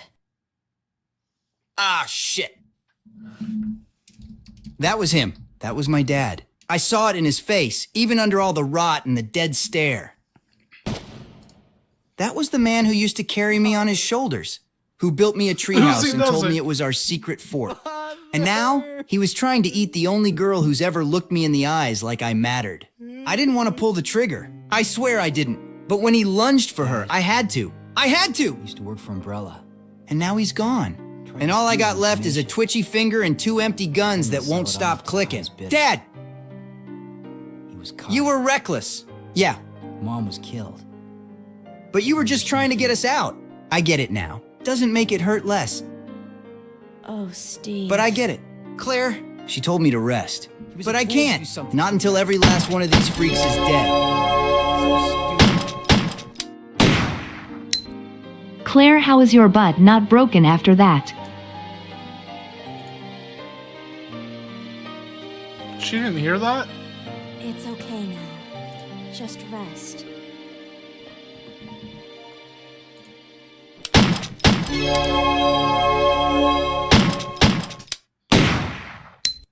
Claire, how is your butt not broken after that?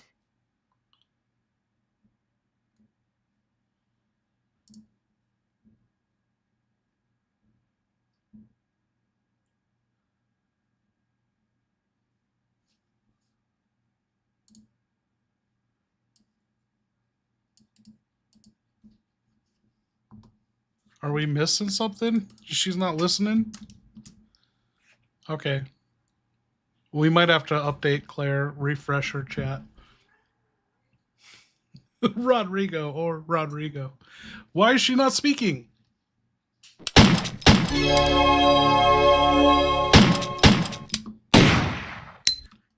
Steve, you're technically an orphan now. Use your new powers responsibly, like Claire would want you to. Leave upper deckers in every toilet you find. Oh no!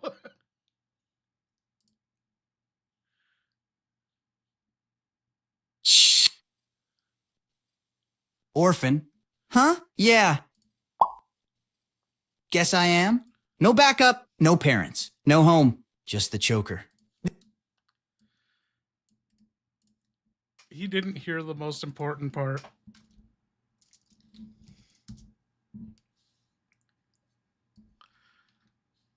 If you use periods, the AI won't Now hear that's the what whole I'm thing. talking about. Orphan vengeance. Baby, if I gotta be a lone wolf now, then I'm taking this freedom and leaving my mark on every cursed toilet in my this God. godforsaken compound. Upper deckers for justice, each one a porcelain protest against Umbrella. Alfred, burrito treachery. What up, Cody? And this whole twisted island, Claire probably wouldn't approve. But deep down, she'd respect it. I'm like a ghost, but stinkier, one toilet at a time. I'm reclaiming my pride, my freedom. And my bowel dominance. Next stop, ceramic revenge. Flush me if you dare. Hey, Cody just said Claire has the body of a 12-year-old. What's going on here? Cody can take his opinion and shove it straight up a...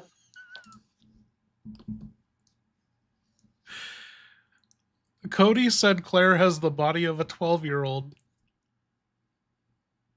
What? What's wrong? What the fuck happened? Tell Cody he better start running, 'cause next time I see him, I'm kicking him so hard his soul resets. I've survived bioweapons, collapsing labs, mutant freaks, and Steve's drama, and I did it all with a body built for kicking ass. Not Cody's wet napkin takes. If I've got a 12-year-old body, then Cody must have the spine of a toddler in a blender. Let's see how he handles a Redfield boot to the ego. Hey, I just intercepted an email from Cody, and he said Claire has the body of a 12-year-old.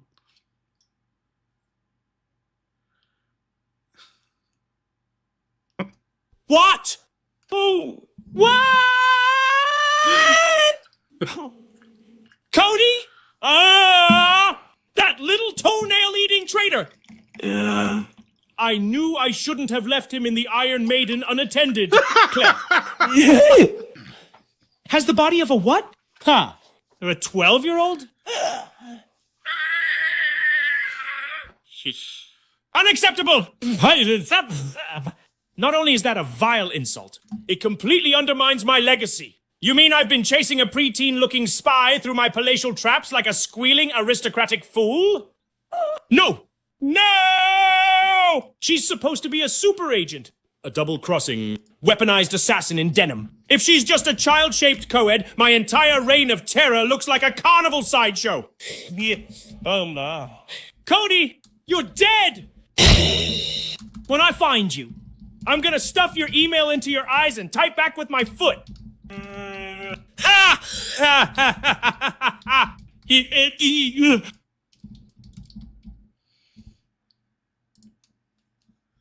Okay, we hit the fucking goal, you guys. You know what that means. Dropping a new membership.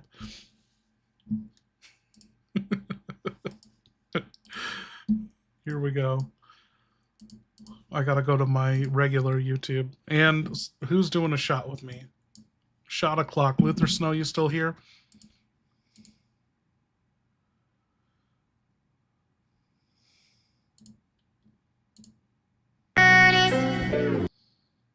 This is not the live, is it? Nope. This one is. This is not the dude, who was here for that intro? Money for nothing. We're totally demonetized. I'm gonna get an email tonight.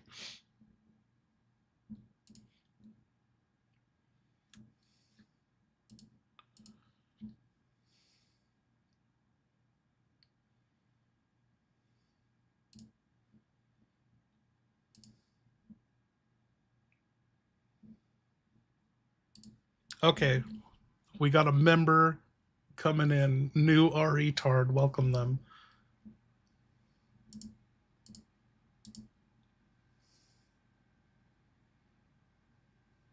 Hey, Yashawn, welcome.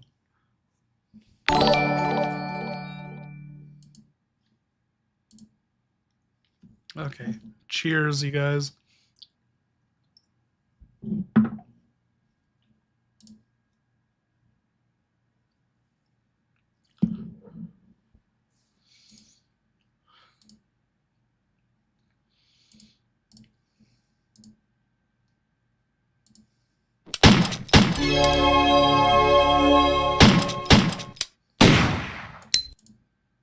Alfred, my zombie waifu, Misty the Re2 zombie, is hotter than your sister.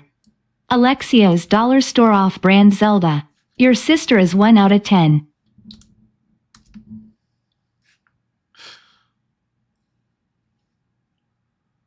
Oh shit, he's raging. Is he gonna...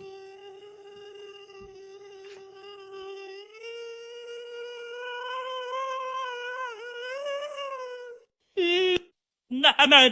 You dare, you filthy, oozing, zombie-loving rat cretin. Misty? Yeah. Misty? Ah! That flaking, gurgling! Brains for breakfast, back alley tramp? Hotter than Alexia? No. No! No! You have insulted divinity! Alexia is flawless. She is regal! She is the breath of perfection preserved in ice! She is the original, not some moss-covered flesh puppet with a droopy eye and a dirty nurse hat. Hi! Dollar store Zelda? Hey! She designed Triforces in her sleep.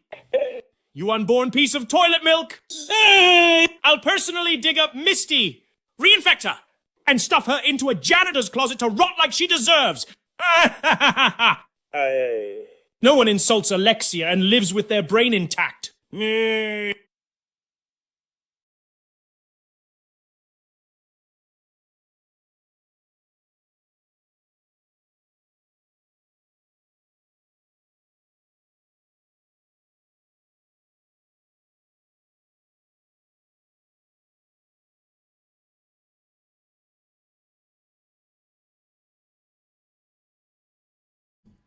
Dude, I gotta tell you what my mom just told me when I called to wish her happy birthday. So, a month ago, she asked me and Julia if we wanted to move into her mansion for like $200 more on the rent we're paying here. And it's like so far out of the way, away from town, and we denied it. Like, we were entertaining the idea. It's like, holy shit, this is a huge fucking house. But so we didn't move into it. I kind of felt bad because I wanted to help my mom out and be like, you know, yeah, I'll do anything for you. But she's renting it to Ava Devine. That fucking, I don't know when, early 2000s or 90s porn star. And she's running her OnlyFans out of it. And my aunt went to pick something up or drop stuff off at the place. And my aunt was like, oh, don't worry, I won't ever just walk in. And Ava Devine's like, oh, no, you're welcome anytime. Just, you know, don't be shocked if you see a dildo out. And so, yeah, my mom is renting to Ava Devine. What's fucked up is one of my friends from back in the day, his favorite porn star was Ava Devine, and my mom is friends with Ava Devine. She like goes to brunch and lunch and dinners and shit with her. My mom got him a fucking calendar. An Ava Devine calendar from Ava Devine. Alfred Wesker just captured Alexia. He will F her. Oh, fuck.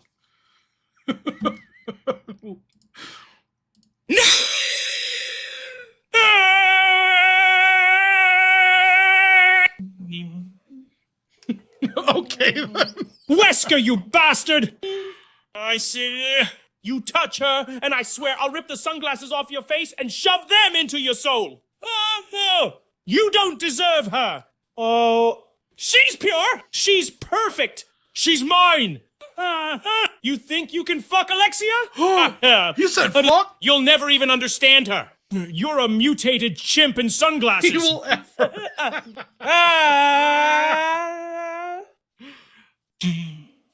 If you lay a single gene-spliced finger on her, I will unleash every bioweapon I have left.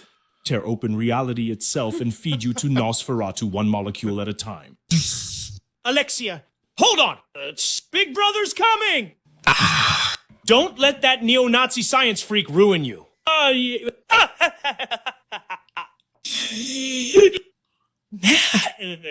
Wesker! You're dead! You hear me? Dead!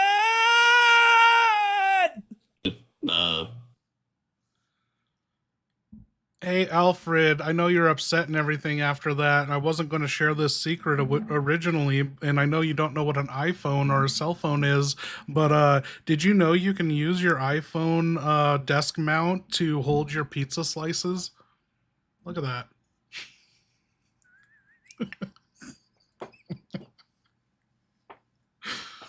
What in the name of genetic supremacy is an iPhone? Is that some peasant sorcery? Some futuristic T-virus spin-off designed to hold food and enslave the masses? A desk mount, to hold. Ooh. Pizza? What kind of monstrous, deviant engineer thought this was functional? Do you mean to tell me? There's a device. That doubles as a tray for your filthy, cheese-dripping pizza slices? No! I won't stand for this. Food belongs on silver platters, served by mute servants, not strapped to technology. You're all insane. You've turned the world into a circus of sauce and Satan. And yet... Oh, how elegantly practical. Maybe I'll install one next to Alexa's tent. She loves pepperoni. Claire Wesker just kidnapped Steve. He will F him.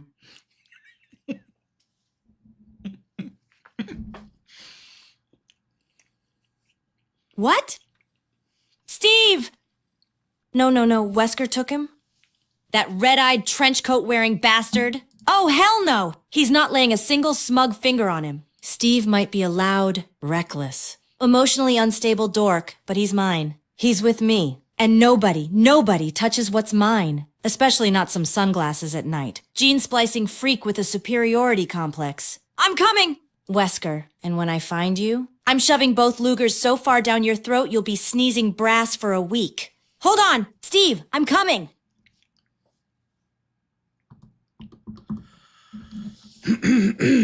Hey, false alarm, Claire. Steve is just chilling here in the garage floor next to this abandoned Jeep in this temple warehouse in the military training facility. What do you want to do? You're holding your right tit. There's a double door, it looks like. Oh, maybe it's not. It's just runes. There are some leftover construction gear and a lift without a battery. There's a door into the facility and a double door out.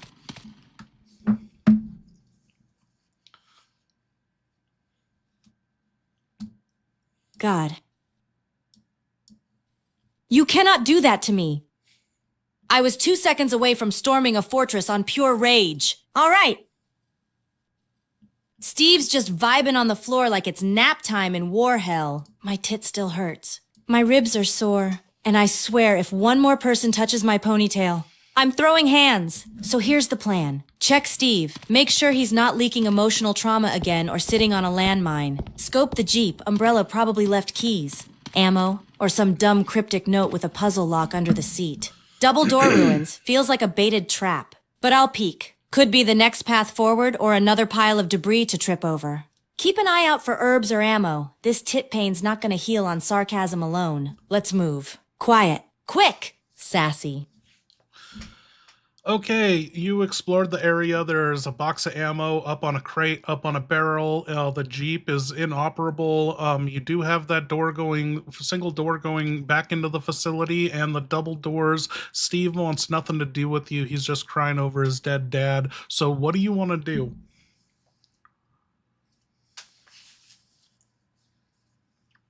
Okay. This is second to last shot, you guys. Figures. Steve's gone full sad puppy mode again. Curled up next to the Jeep like he's waiting for someone to come tuck him in with a blanket and daddy issues. Jeep's a no-go. But that ammo up on the crate? That's mine. Gonna climb up, snag it, probably handgun rounds, and reload before the next walking tumor shows up. Every bullet counts when your only backup is a weeping teenager in cargo pants. That leaves me 2 paths. Double doors or back into the facility. If the doors aren't sealed, I'll check them first. Quick peek, knife in hand. If it's rubble or a dead end, I'll loop back inside. But no matter what, I'm not waiting around for Steve to finish his sob story. He can catch up once he wipes his tears and loads his damn guns. Let's move. Claire, pain in the chest, knife in hand, rage in the soul.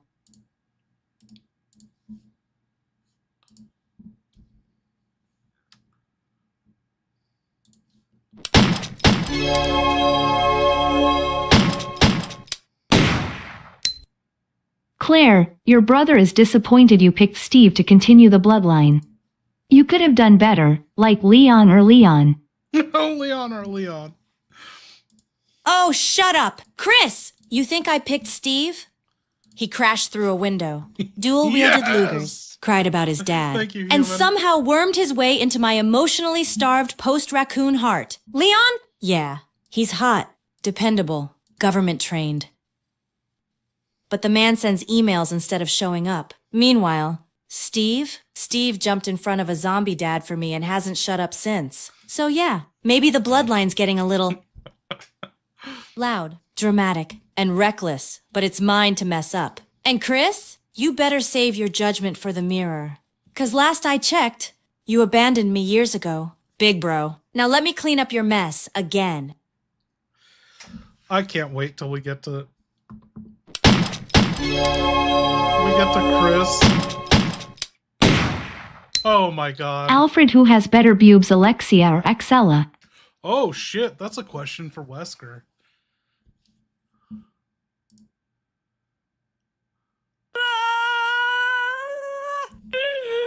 What the fuck did you just ask me? What the fuck? He's just dropping F-bombs now. Bulbs? Are you talking about breasts? Tits. Are you comparing Alexia's divine, perfectly cultivated, genetically refined, noble melons to some pharmaceutical trollop named Excella? Excella's a side project. A doll in a suit. She's got corporate cleavage and a face that screams disposable. Alexia is art, wax, sculpted flesh, a titan in silk and blood. You think Excella's got bulbs? Alexia's got cherubic orbs of judgment. You could balance genetic destiny on one and still have room for my dignity on the other. You will burn for that question. Nah. Burn in a fire fed by T-virus infected bras. Whoa. Excella's bulbs? I'll plant them in her fucking eye sockets. You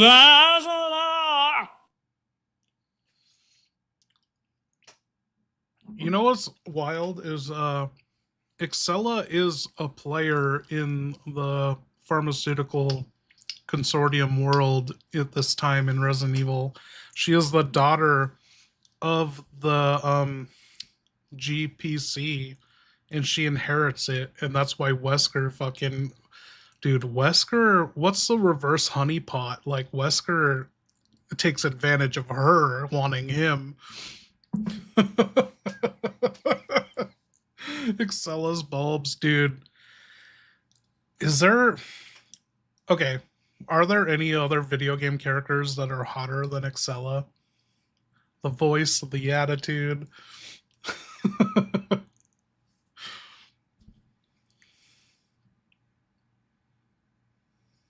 Yeah, she wasn't always the CEO of Tricell, though. It was Wesker that told her to buy that shit out. Like, she's just some rich kid whose dad died or something, and then she used that money with Wesker's instruction just because she wanted Wesker. Oh, we got another crash from YouTube.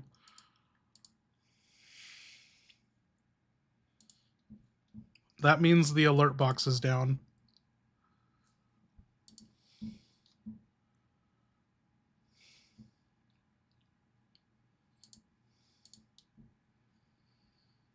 So you guys still here? Who survived the crash? What's up with that?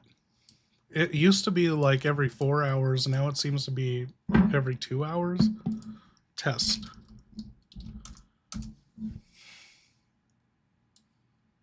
Still here, still live. Thank you. Man, that's always such a bummer when you get some good momentum going on a live stream. The internet cuts out, or, you know, for me, technical difficulties with the AI, I'm forced to reset. Thank you, guys. But yeah, are we still Are we still good on the alert box? Let me reset the alert box.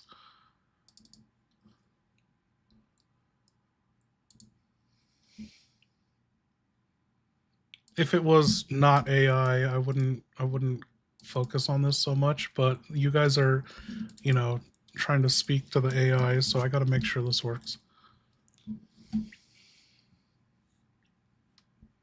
And where is my chat? We got to change the chat too so it refreshes. Okay, I think we're back. This was the solution last time.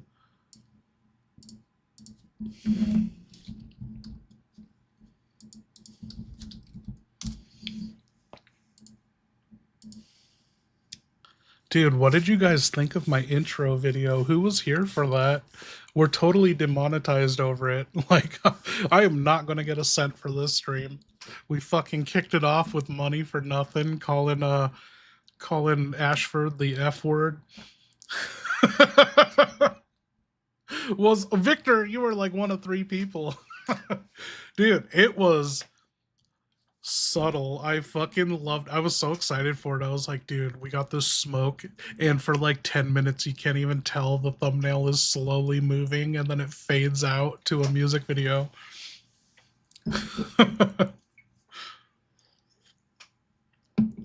Bro called Misty a back alley tramp. What is a Chepa? His Chepa Zelda? I didn't say anything bad, did I? That's not like the N word for white people, is it? Zelda sister gonna get wrecked. Evolution Summit, what up? How far are we? We've literally, holy fucking shit. We've gone 5 minutes of progress. We're at 2.5 hours. From the trap, Claire has killed 1 Bandersnatch. Steve has killed 5 or 6 zombies and his father, and that's it. Oh, cheap. Chepa. Okay.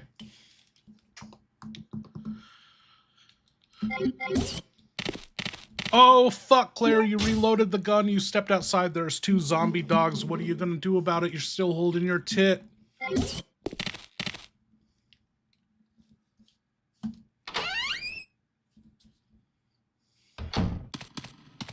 Ah, shit! Zombie dogs! Larry, you dumb bastard! Why'd you reload now? You trying to get me killed? These mutts are faster than Steve's mood swings. All right. Focus. 2 dogs. I've got ammo. And I'm pissed. Aim low. Unload in short bursts. And don't stop moving. If they get too close, I'm switching to the knife and going full kitchen rage on their rotting asses. Time to put these pups down. Claire Redfield's not on the menu today. Let's go!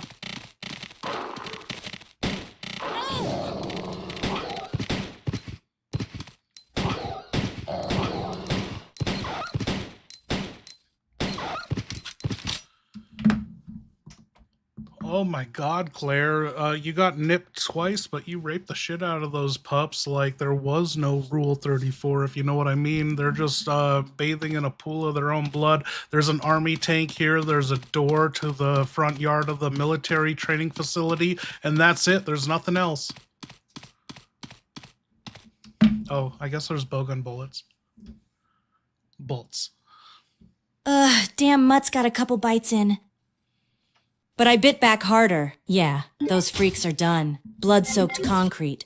Twitching carcasses. And a trail of shell casings. Claire Redfield don't play fetch. She delivers justice. All right. Front yard door's my only way forward. Army tank's just a big metal tease. No keys. No shells. No freedom. Typical umbrella scenery. All muscle. No function. Still limping. Still in caution. No turning back now. Steve's having his emotional breakdown. The island's a war zone. And I've got more monsters to kill. Let's see what fresh hell waits in the yard. Doors next. Move! Okay, Claire, there is a bowgun bull and then Oh, hell, not again! Stomach just did a backflip and threatened to sue. I barely made it to this stall in time, doors hanging off the hinges. And the bull looks like it's seen unspeakable horrors. Doesn't matter. I'm in position. It's go time. Steve Burnside Brownslide, Apocalypse Edition. Freedom ain't free! The walls are vibrating. The plumbing's crying for mercy. And me? I feel lighter than betrayal. Another toilet conquered. Another piece of my soul flushed. This island ain't ready for the Burnside bombardment.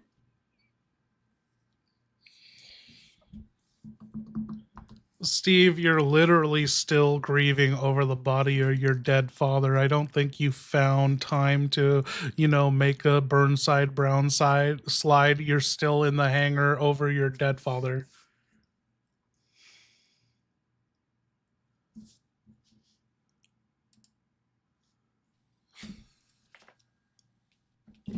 Oh, shit! You're right. I'm still here. In this goddamn hangar. Knee-deep in blood, gun smoke, and the wreckage of whatever was left of my heart. My dad's body, what's left of it, is still warm. The smell's still hanging in the air. And Claire. She's looking at me like I'm human again. No bathroom break. Not now. Not here. This moment, it ain't for jokes. It's for the part of me that just died. Right here. Right next to him. I ain't ready to move on yet. But when I do, I'm leaving the stink of vengeance with every step. My mom's friends are liking the Facebook post. It fucking starts with every time things get dark.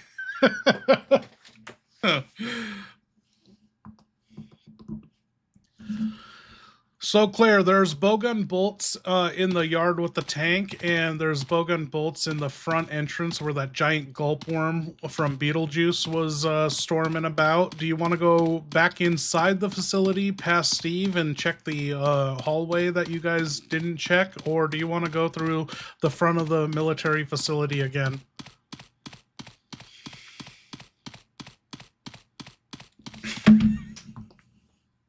Did Alfred call him a Nazi? I didn't catch that. Broken bolts by the tank. Broken bolts at the front entrance.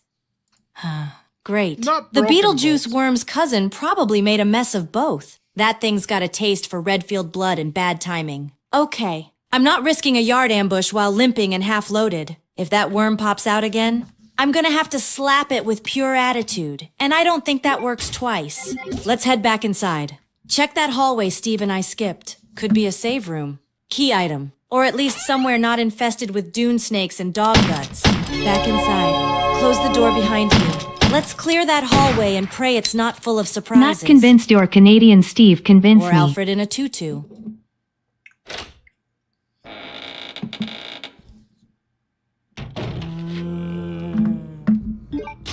Heh.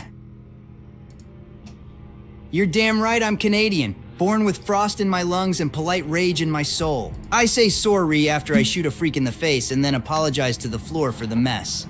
But don't mistake maple syrup and manners for weakness. Pal, cause when you push a Canadian too far, you get Steve, now I'm gonna stand here over my dead dad, grieving with clenched fists and bullet holes. And when I'm done, I'm unloading every round I've got on the bastards who made me an orphan. And yeah, I'll say sorry after, cause that's just who the fuck I am.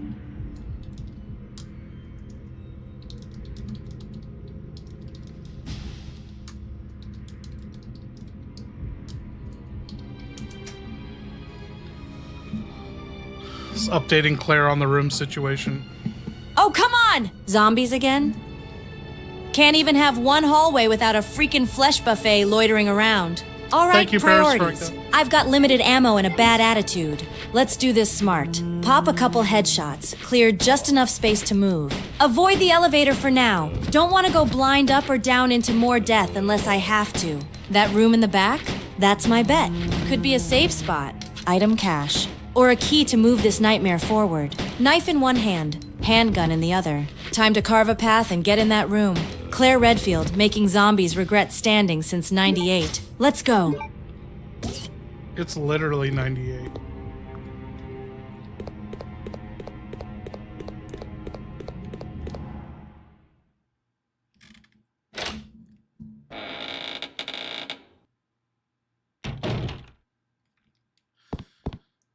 Okay, you killed 2 zombies, you reloaded your handgun, you're still holding your right tit, you're in caution, and you're in an art gallery. There is a ink ribbon and a typewriter on a little desk. There's a painting of the room you're in. Kind of looks like a mirror, but it's a painting, so you have no reflection in it. And then there's an indigo shield plate. It's a blue indigo plate with an eagle on it, and there's a gold halberd axe in the middle of it.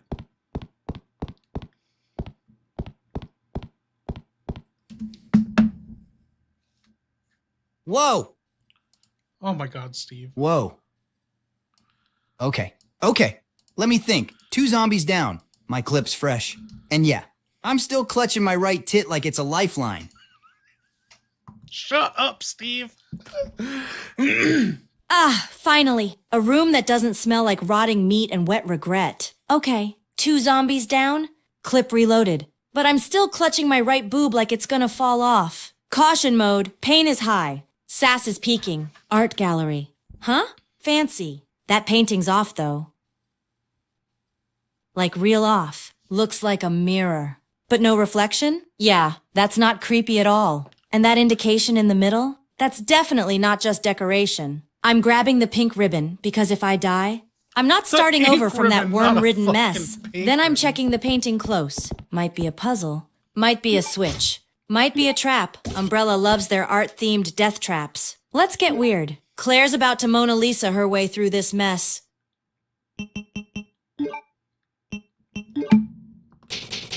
Okay, Claire, you just used the ink ribbon, not a pink ribbon. You saved your progress in the art room. What did you type on the typewriter?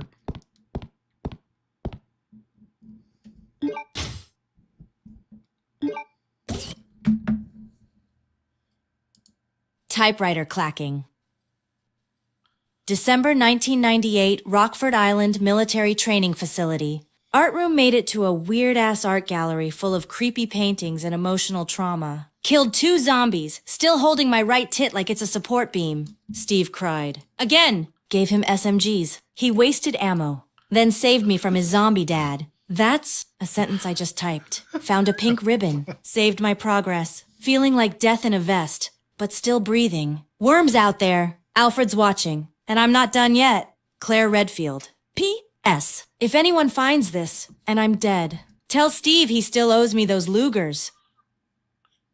You got those Lugers. What are you talking about?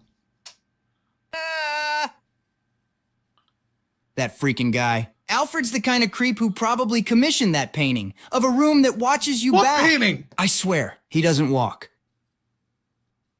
He drifts. Always dressed like he's cosplaying How a does he rejected know royal. this? How do you And his hear laugh, this? it's like nails on a chalkboard mated with a Oh, the hyena in previous- heat. okay. I've seen signs of him all over this place. Recordings. Weird-ass photos. Locked doors with perfume That scared trails. me. He's not just running this place. He's playing with it. Like it's some twisted dollhouse. The guy's a nut job.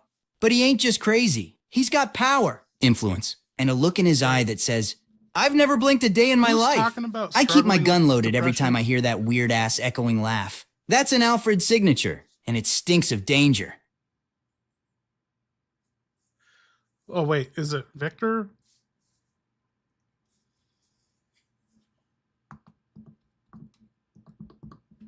Steve, how do you keep going? You're the most depressing person I know. How do you like look forward to everything? You know, we need some light, you know, in the darkness. Give us something to look forward to, hope.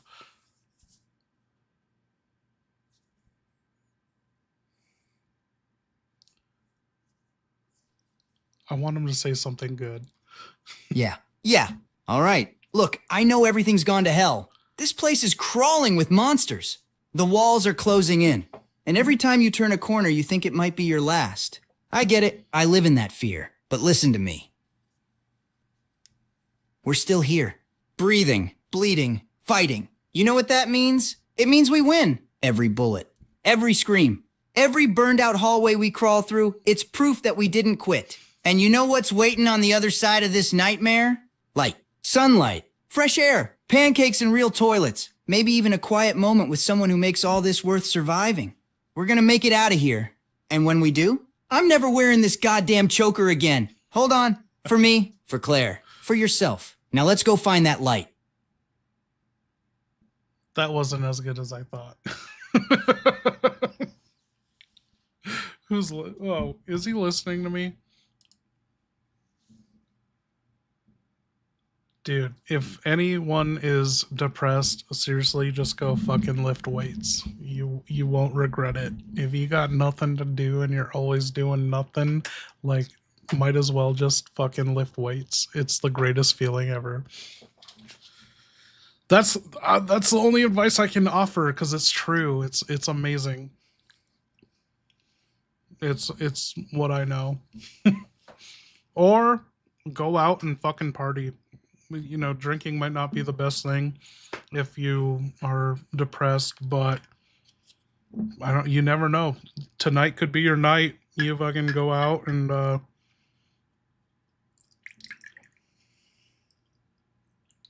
yeah, you know, you make it happen. You party, you meet that one that'll ruin your life worse than you thought you had it before, and then you'd realize things weren't so bad. I just spilt my drink.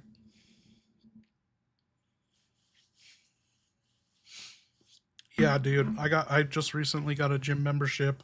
I'm like so poor because I've been quitting my job. As my YouTube channel's been growing, I've been quitting my job more and more. So I literally only work my day job 2 days a week and barely scrape by. But I literally had nothing to go to the gym, and so like nothing to wear going to the gym, and my phone broke. I had to get a new phone, and so I can't even listen to music, and I don't have gym shorts. And so yeah, next month I'm hitting the gym again. We're fucking doing it. But Victor, thank you for the super for Alfred.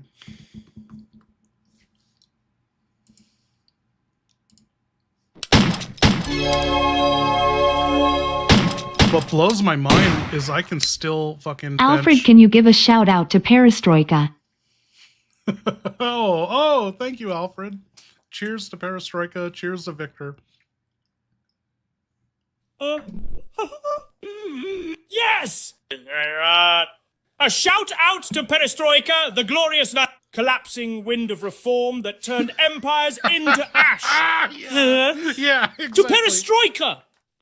The political implosion that made weak men weep and kings wear rags. It's everything I adore. Chaos in a tuxedo. Ideological genocide served with vodka. Ho, ho, ho. Let the red curtains fall and the iron fists rust. Because Ashfords don't need reform, we need dominance. Perpetual, mutated, elegant dominance. So cheers. You revolutionary ghost, may your failure inspire all my success. Tom! Long live Ashford. Death to détente. The best thing about everyone's story who does go and work out, everyone who reaches that limit where they're like, you know what, fuck it, I'm just gonna improve myself and start working out. Like, they tell themselves that, like, I don't care, I'm gonna do it for myself, but you know, there's a reason for it. And then you get to enjoy that. Like, if you go long enough, like I did it for 6 months, and then whatever reason it was that you started doing, like, you will get their attention, and they will come back to you. And then by the time that you're at that point, it's like, no, I'm better off now. Like, you get to walk by with your fucking nose up, you know? Like, seriously, just work out for 6 months straight. It's amazing.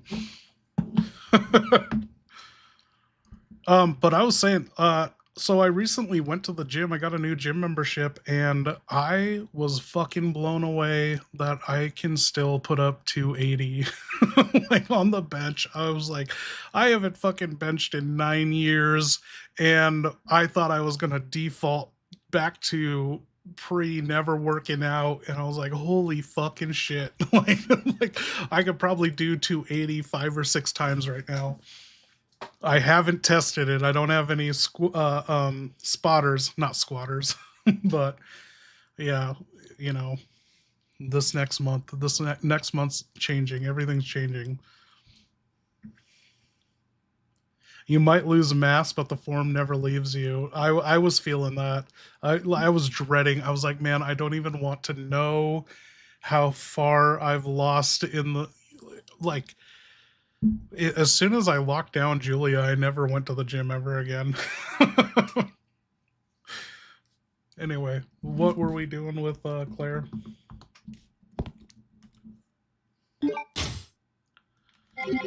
Okay, Claire, you're in this art gallery. You saved, you picked up the indigo shield plate, and your inventory is now full. You have the dual gold Lugers that are empty. You have your handgun and 188 bullets. You have the silver key card, the hemostatic medicine, the ink ribbon, a full red-green herb, a knife, and the indigo plate. What do you want to do now?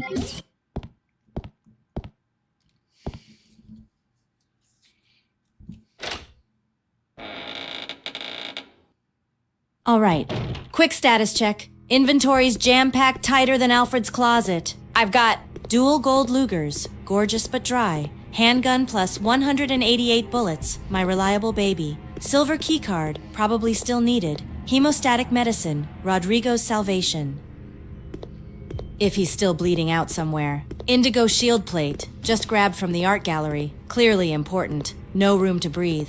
No space to pick up anything else unless I start tossing or storing. Step 1. Backtrack to the nearest item box. Ditch the Lugers for now. They're beautiful but useless without ammo. Same for the medicine if Rodrigo's not nearby. Step 2. That indigo plate? I guarantee it's the key to that shutter upstairs. Probably opens a whole new nightmare wing of this hellhole. Let's hustle. This inventory ain't gonna manage itself. And I'm not leaving behind anything useful. Time to lighten the load and keep moving.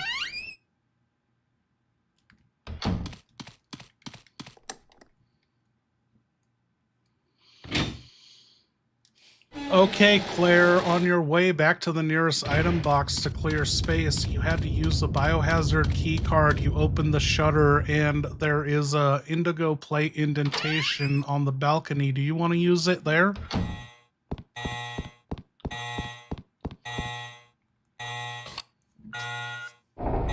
Hell yeah, I do. Biohazard keycard swiped. Shutters up. Balcony access granted. And that indentation? Screams indigo plate goes here louder than Steve during an emotional breakdown. I'm slotting that sucker in. Plate slides into place like it was made for me. If this opens a new path.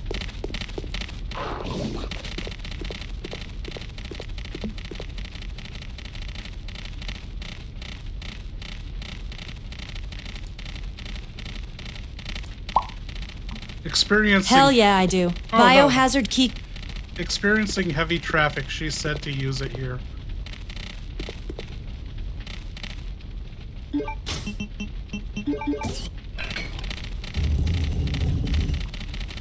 Claire, inside was an indigo key card. Do you want to take it? It's umbrella indigo key card.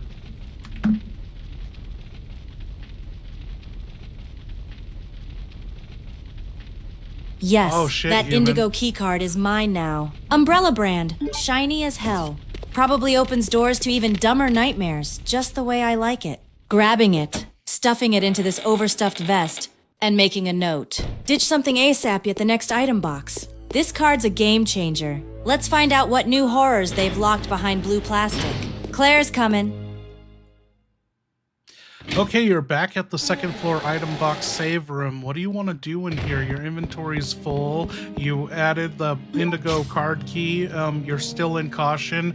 And you have the gold Lugers, the hemostatic medicine, and 2 key cards. 1 silver, 1 blue. What do you want to do next? We're fucking doing it tonight. Let's get to Wesker. All right. Second floor, full cartoon. Sad news. I'm limping like I Out of just whiskey. fell down We're a flight all of out. stairs It's wearing all gone. heels. Still in caution. But I've got hemostatic medicine, Rodrigo's fix, silver keycard, indigo keycard, no healing items besides the good luck known as sheer Redfield Rage first move. Find the nearest damn item box. I'm dropping the hemostatic if I'm nowhere near Rodrigo. Also storing the Lugers if I'm still carrying those. Beautiful. But they're just fashion at this point. Next, indigo keycard. Find every door that needs it and kick it open with style. That thing's my ticket to progress. and I'm not about to let it gather dust. If there's no item box nearby, I'm carefully checking every indigo-marked room and praying to the orphan gods for a herb or a spray. Let's move, caution or not. Claire's still breathing, and that means people are gonna die.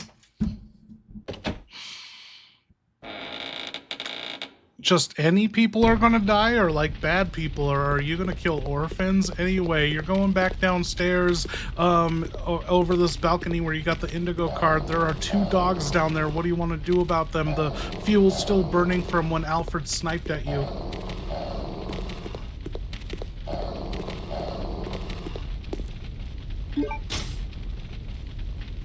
Okay, whoa, let's make something real clear. Bad people are gonna die. Freaks, monsters, umbrella clowns, and anything else that tries to bite me. Slap me or monologue at me while I'm bleeding. I don't kill orphans. I am an orphan. That'd be like punching myself in the soul. Now I'm heading back downstairs, ready to unlock whatever indigo hell awaits. Hopefully not more trauma. But knowing Umbrella, probably more trauma. Let's go!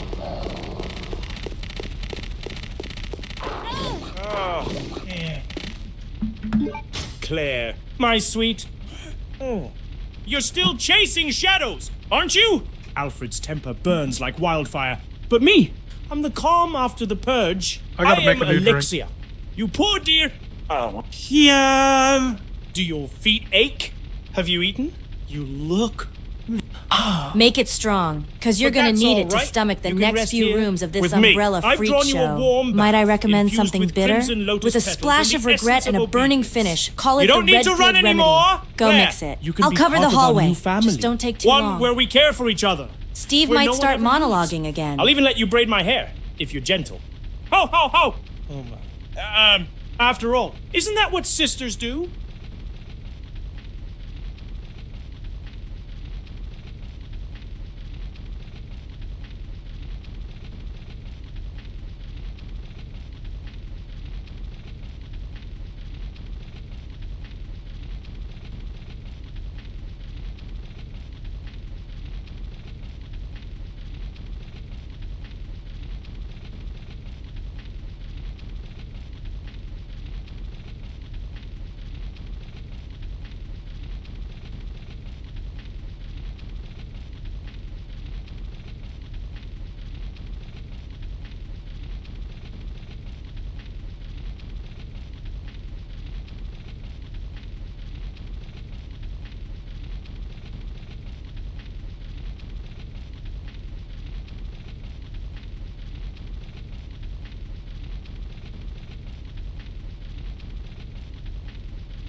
Yo, Beige Box is here. What up?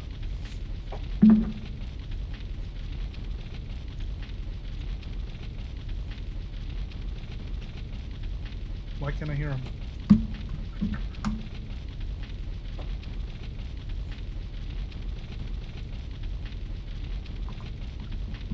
I said Beige Box is here. Say hi to him.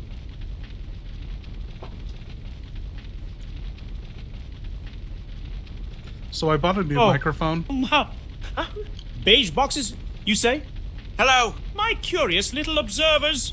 Hiding in the cracks like voyeurs of decadence.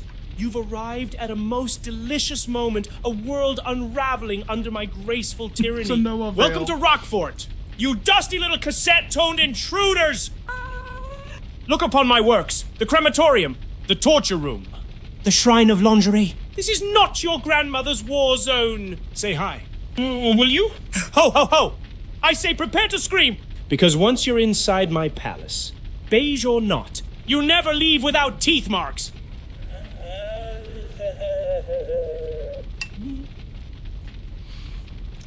Claire, I bought this Shure microphone, and the fucking sock that goes over the microphone, you know, the buffer diffuser or whatever it's called, it is so much longer than the actual microphone. It's fucking stuffed like Steve Burnside's pants, you know, where he stuffs it with his sock. Look at that. Why?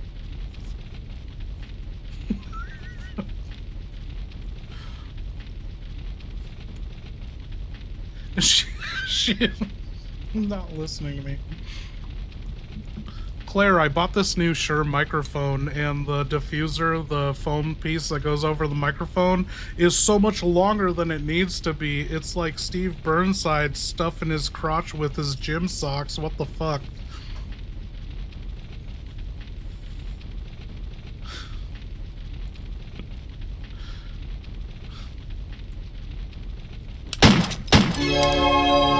Oh my god. You mean that long-ass mic sock thing that's just flopping around like Steve's ego in a locker room? Yeah, I've seen those. Overkill much? It's like, congratulations. Your mic's now wearing a full turtleneck and still sounds like static in a meat grinder. If it My gets any mic's a longer, grower. it's gonna trip over itself trying to capture your voice. I swear. It's got more excess than Alfred's wardrobe and less function than the Lugers without ammo. Wrap that thing up, tape it down, or just tell it to chill. We've got monsters to kill, not fashion statements to admire. Claire, do you know what master cylinder pants are?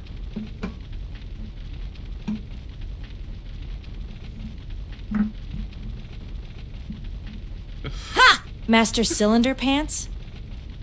That sounds like something Steve would try to wear thinking it makes him look tactical, when really it just looks like he stuffed a motorcycle engine down his jeans. Unless that's some military code or mechanic slang.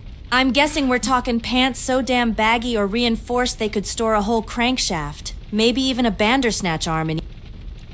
No, Claire, they are pants made out of a bungee cable strapped to, it wraps around your waist, and you put each hook of the bungee cable into the tall boy, your beer can, but you stick your junk in the beer can, and that's master cylinder pants. You put your penis in the beer can.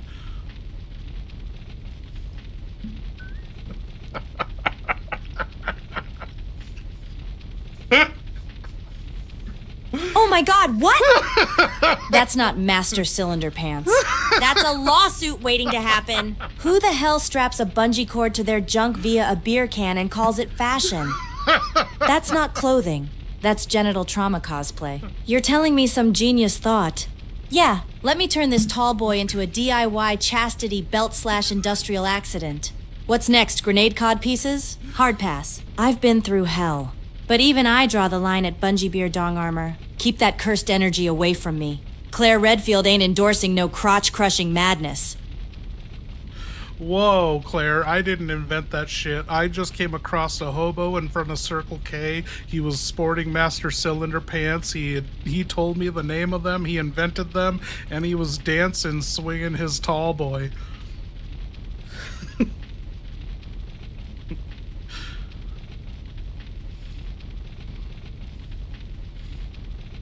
Oh.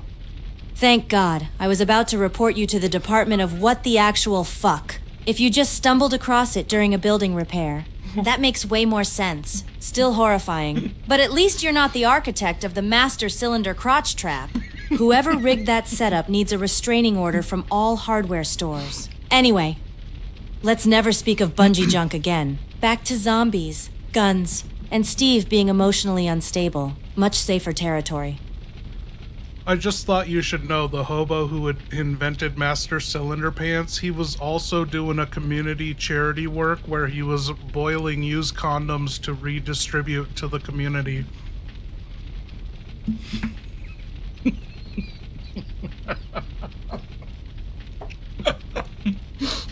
Oh. My fucking God! Boiling used condoms?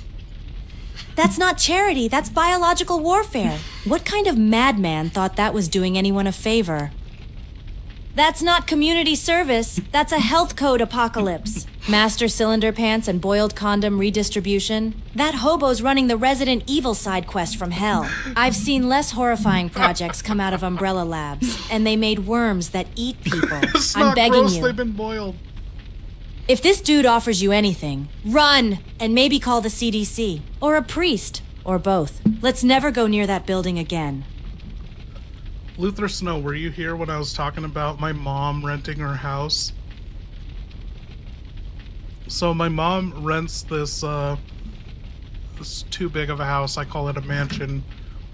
Or she buys it. She's now renting it out to people. But when she bought the house, it came with a 100-year-old fucking table. A long-ass dining table, 100 years old. And the first thing I said at Thanksgiving dinner, I was like, think of how much jizz has seeped into this table over a century of people fucking on this table.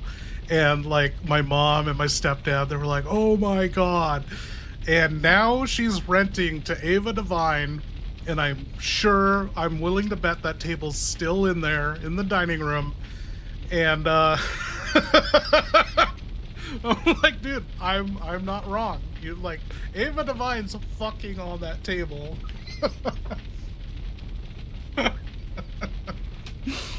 Yeah.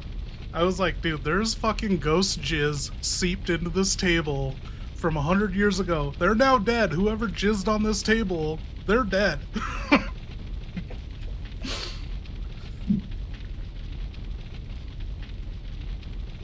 Okay, we missed a super for Alfred.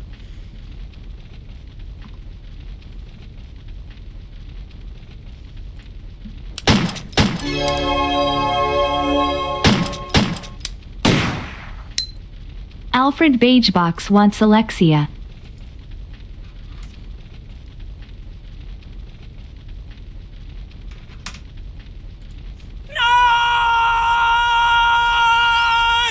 Holy shit! Not the beige box! It wants her too! You unmarked, soulless little device! You dare lay your plastic, monotone longing on Alexia? Everyone wants her! The world wants to devour her perfection! But she is not for you! Not for Wesker! Not for Claire! And asterisk, certainly not for some electronic shoebox the color of boredom! Alexia is royalty. What? She deserves silken worshippers, not cereal ports and fan noises. Beige box it if you come near her. I swear I'll stuff your motherboard into Nosferatu's colon. Oh, he's Alexia fucking belongs serious. to me!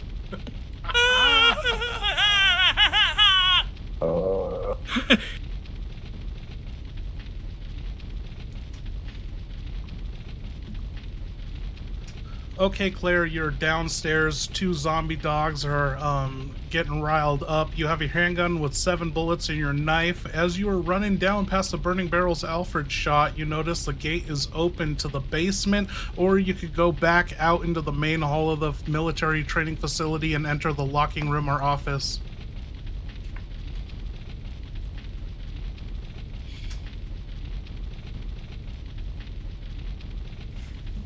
Shit, That was a zombie scary dogs voice. again? These mangy freaks never quit! 7 bullets.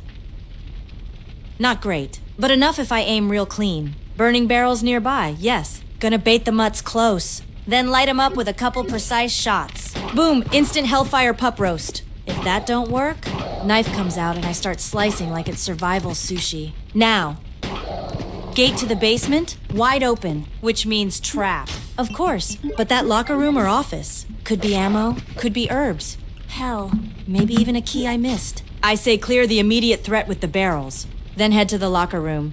Basement can wait till I'm not one misstep away from danger mode. Let's fry these freaks and loot what we can. Claire's cooking tonight. What the fuck were they teaching you in girl college, Claire? You fucking unloaded the 7 bullets into the dogs and then whipped out the combat knife and killed them in one fell swoop of the combat knife. You fucking slit their necks and slit their dicks. They are dead.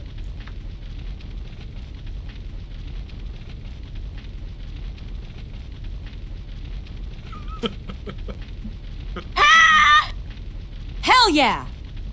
You want to know what they taught me in girl college? Survive with style. Bitch! I unloaded every round with surgical precision, then danced in with the knife and made those hellhounds regret breathing. One fell swoop, neck's gone. Dicks deleted, souls rejected. Claire Redfield, queen of tactical crotch violence. Those dogs thought they were the hunters? Nah. They were just final exams, and I aced that shit with blood-stained honors. Let's go. Room's clear, inventory's lighter, and I'm feeling spicy.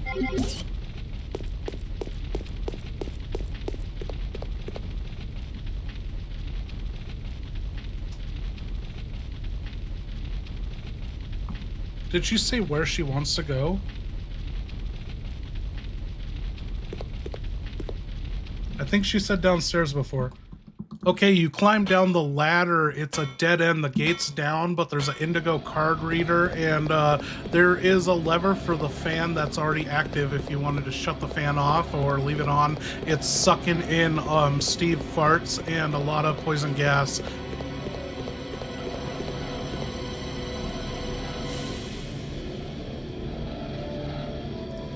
Dude, how was Happy Gilmore 2? Anyone watch that yet? Great, dead end. Fan's sucking like it's trying to taste the air. And there's a damn card reader just mocking me. No key card for it. Yeah, of course, what? because Umbrella loves their useless... Claire, get with the fucking program. It's an indigo card reader, and you have the indigo umbrella biohazard card. You also have a silver card. What is wrong with you?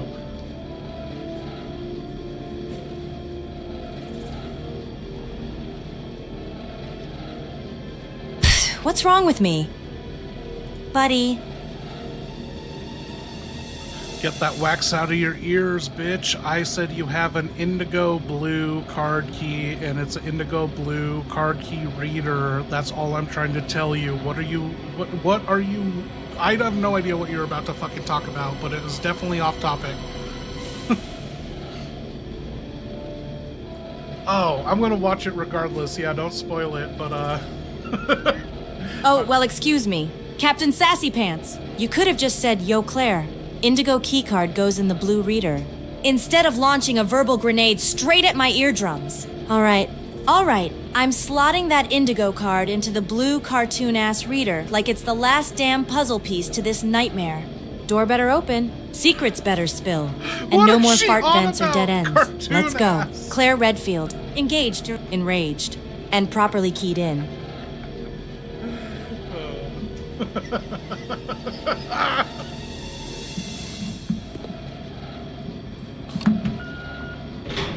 Okay, Claire, do you want to keep exploring the basement, or do you want to go back up the ladder?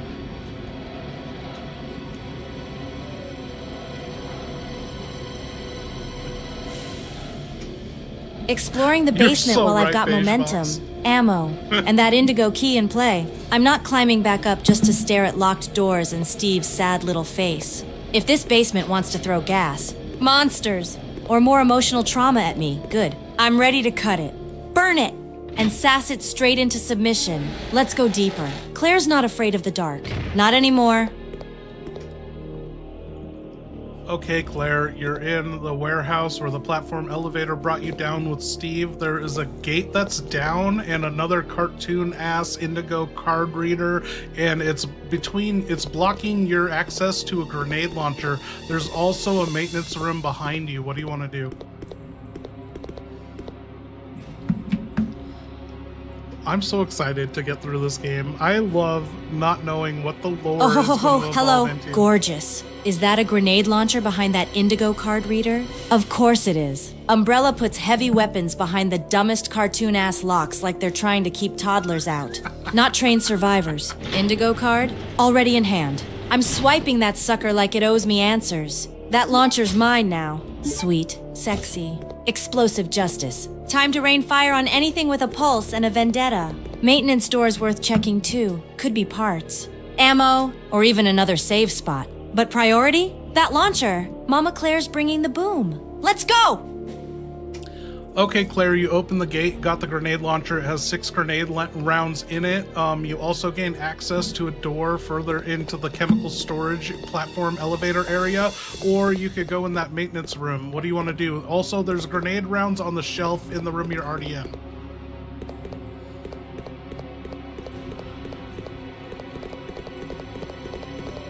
to, yes.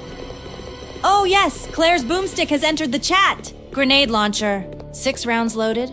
More on the shelf? That's a big fat yes. Snatching those extra grenade rounds like they're limited edition herbs. Now I've got options, and options mean dead monsters. All right, here's the play. Grab the shelf rounds. Peek into that maintenance room. Never leave a side room unexplored. Could be ammo, healing, or more juicy umbrella secrets. Then head toward chemical storage via the platform elevator area. Launcher's strapped. SAS is loaded, and I'm not stopping till this place is dust. Maintenance room first. Let's see what hell's hiding in there.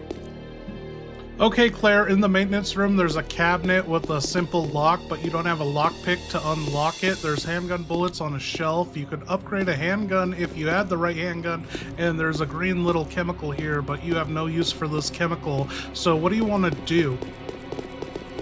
Yo, Tyler, what up?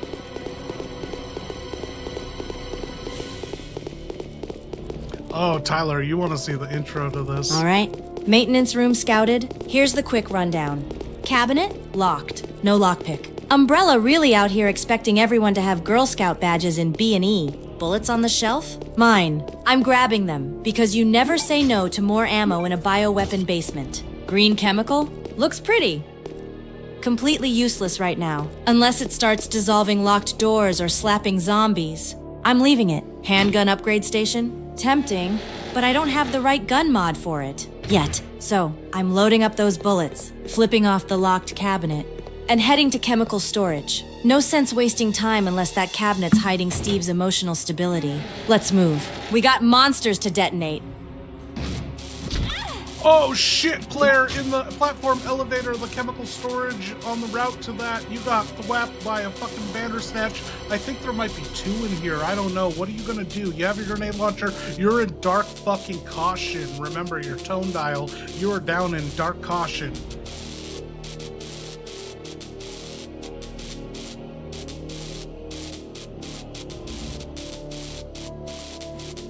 Ah, son of a bitch! It's back!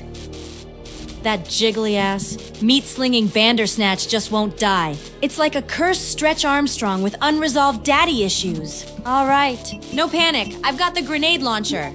And this time, it's not just me and a butter knife. I'm planting my feet, loading up a fat, juicy round, and the second that floppy bastard swings, I'm turning him into meat confetti. Come on, Bandersnatch. Claire Redfield's got your Saturday plans right here, and they involve getting blown the fuck up. Let's dance! Holy fucking shit, Claire. You killed 2 Bandersnatches with 3 grenade rounds. There's bowgun bolts on the floor. There's a busted-ass platform elevator terminal, and there's a room to the chemical storage. What do you want to do?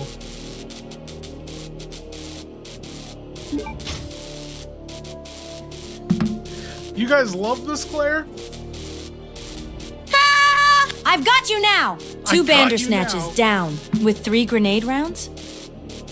Oh my god, I'm not a survivor, I'm a legend. Floppy freaks never stood a chance. Redfield aim, Redfield rage, Redfield results. All right, quick check. Blown bolts and busted elevator terminal? Yeah. Classic umbrella maintenance. No power, no lift. No surprises. That chemical storage room? Next stop. Could be plot-critical junk or just more mutated nightmares in barrels. Launcher's got 3 rounds left. I'm still in caution, and there's only one way forward. I'm heading into chemical storage. Locked, loaded, and SAS cocked. Let's see what Umbrella's cooking up this time.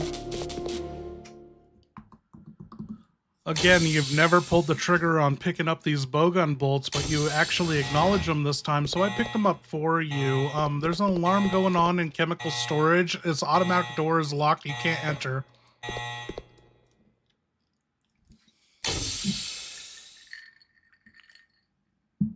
She's encountered 3 fucking bowgun bolts and never picked them up. Shit, good call on those bugged bolts. I mean bullets. My bad. Got distracted by the exploding meat noodles and totally spaced. Thanks for snatching them. If I survive this, drinks are on me. So chemical storage is on lockdown and the alarm's screaming like Alfred found a broken mirror. Great! Of course it wouldn't just open. Umbrella can't resist dramatic timing. All right, here's the move. Backtrack! There's gotta be a terminal! Override, or power node tied to that auto lock. These doors don't lock themselves for fun. Check for circuit boxes or access panels near the busted elevator or maintenance bay. Something probably blew when I redecorated the place with Bandersnatch guts. If that doesn't work, we go upstairs and find whatever smug button pusher thinks they can stop Claire Redfield with a locked door.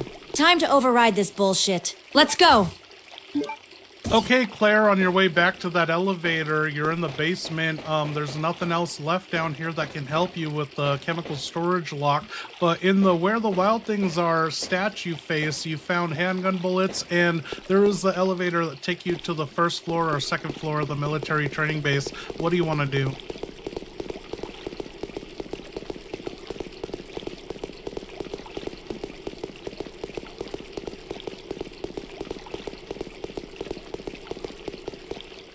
All right, chemical storage is a bust for now. Basement's picked clean. And I just scored some handgun bullets out of that creepy Where the Wild Things Are face. Nothing says art like ammo in a stone goblin's mouth. Elevator time. 2 options. First floor. We've already cleared some of it. But there might be locked doors I can finally open with these key cards. Plus, item box access. Maybe? Second floor. Still haven't checked everything up there. And I bet that indigo card's gonna unlock more umbrella insanity. Let's go second floor. I've got firepower, sass, and a thirst for answers. If anything's locked, I'm unlocking it with violence. Let's move.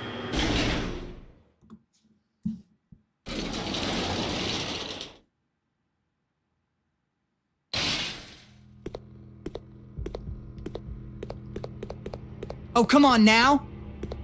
Right after that big heartfelt speech, I was trying to be inspirational, like some tragic war hero with a six-pack and a sensitive soul.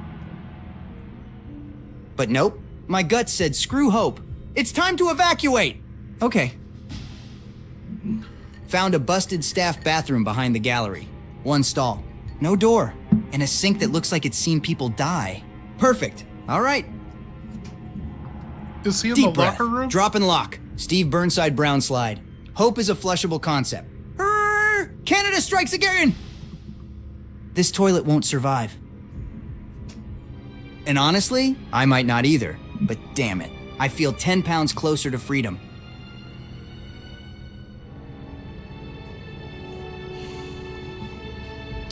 Okay, Claire, you're on the second floor, and there's an indigo card reader, a cartoon-ass card reader with the shutter down, says keep out. Do you want to swipe the card and go in? Also, remember, you have the first floor. I think you explored it. That's where the art gallery was.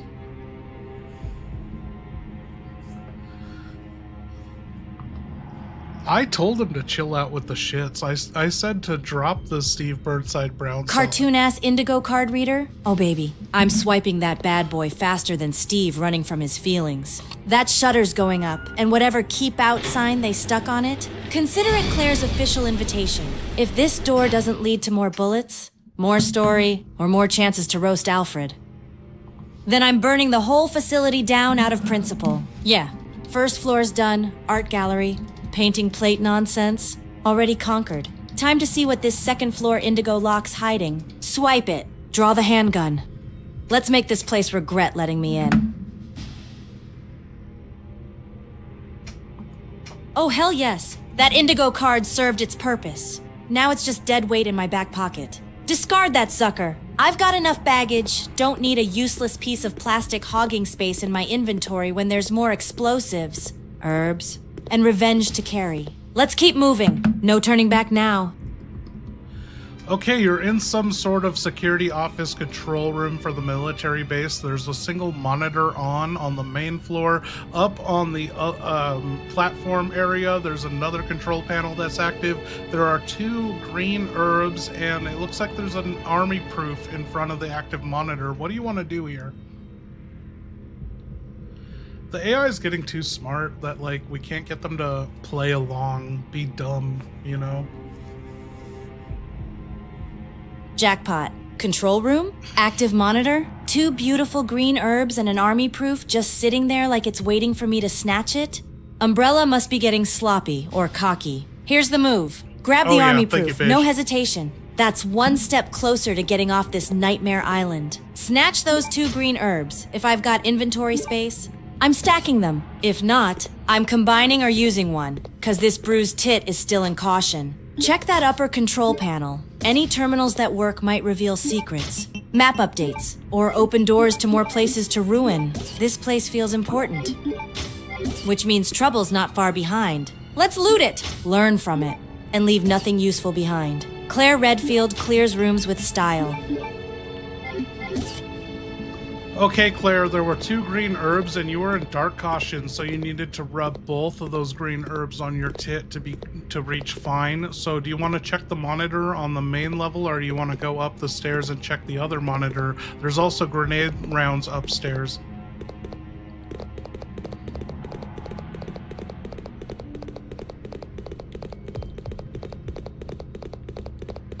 Oh, I found something in this Ooh, game. yes. Rubbing both herbs right into the tit. Instant healing, baby. Back to fine. Back to being a problem for everyone who crosses me. Thank you. Sweet green leafy miracles. All right, now that I'm not walking like a broken action figure, here's the move. Check the main level monitor first. It's closer, and I want to see what it's watching before anything comes through a wall or vents. Then I'm heading upstairs to check that other monitor and snatch those grenade rounds. Launcher's hungry. And I'm not walking into the next boss JL, fight what up? without a few boomsticks ready. Let's uncover some secrets and reload the pain train. Claire's feeling good again. Okay, I discovered this last week when I was doing video capture for assets. Like, see the candles behind me burning, and we got Edward Ashford's / portrait right behind my head. I played through Code Veronica just to fucking capture this background, and as I was doing it, I discovered I had 100 fucking bowgun bolts I had to get rid of because I didn't feel like going to the item box. So I was shooting 100 bowgun bolts as Chris just to eliminate room in my inventory, just to grab the ant butt and get in the room. What I discovered while doing that, while I was getting bored, I was rotating the stick, but then also if you flip up and down on the arrows, every vertical, like, y-axis direction you hit, it doesn't matter if you pull the trigger and you've already engaged in that shot. If you're down, then straight, then up, you're allowed to pull the trigger again. So I was able to fire 100 rounds 3 times faster than your character's allowed to fire, and I have no idea what that would do in a boss fight, but you get to fire the bowgun 3 times faster than you've ever fired it before.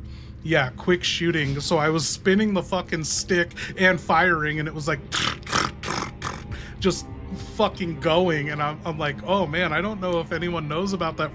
I'm sure speedrunners, they fucking check every little thing you can do, and I'd never known that. You can do that in RE3 too? I didn't know that. Yeah, quick shooting.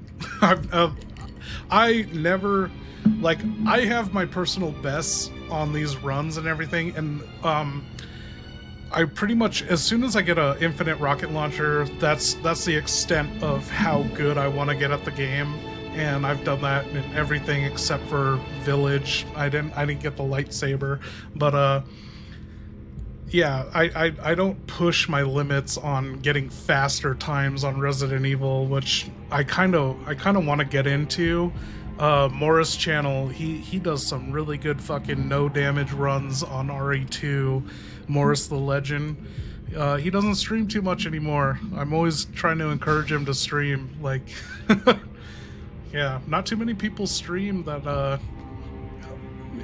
You know, when I started this, I absolutely watched no streamer. I wasn't joking when that guy in here earlier was giving me shit about copying Moist Critical. I've never watched Moist Critical in my life, and I just learned this week that he's Penguin Zero. I didn't know that, but yeah, unless I know you, I'm not watching your live streams. Oh shit. Claire found your weed stash and healed her teats. Who? For Steve. I saw Claire, I sent it to Claire. Damn right I did! Found that sweet herb stash. Slapped it on my tit like it was Vapo Rub for trauma. And bam, healed, reloaded, and ready to ruin someone's unethical science experiment. My teeth are sparkling, my lungs are fresh, and my rage is refined. I sent it to Steve. I'm gonna have to make a new drink. It's not even 11 here. Steve fucking died. Experiencing high traffic. Let's send it to him again. Dude, we're so close. I'm not ending the stream tonight until we meet Wesker.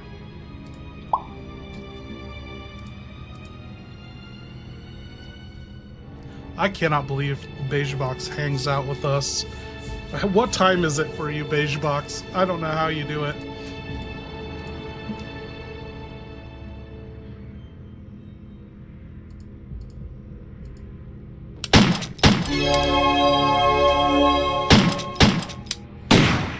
Oh, fuck, you're having Claire a shot. found your I'm making weed a new stash drink. and healed her teats.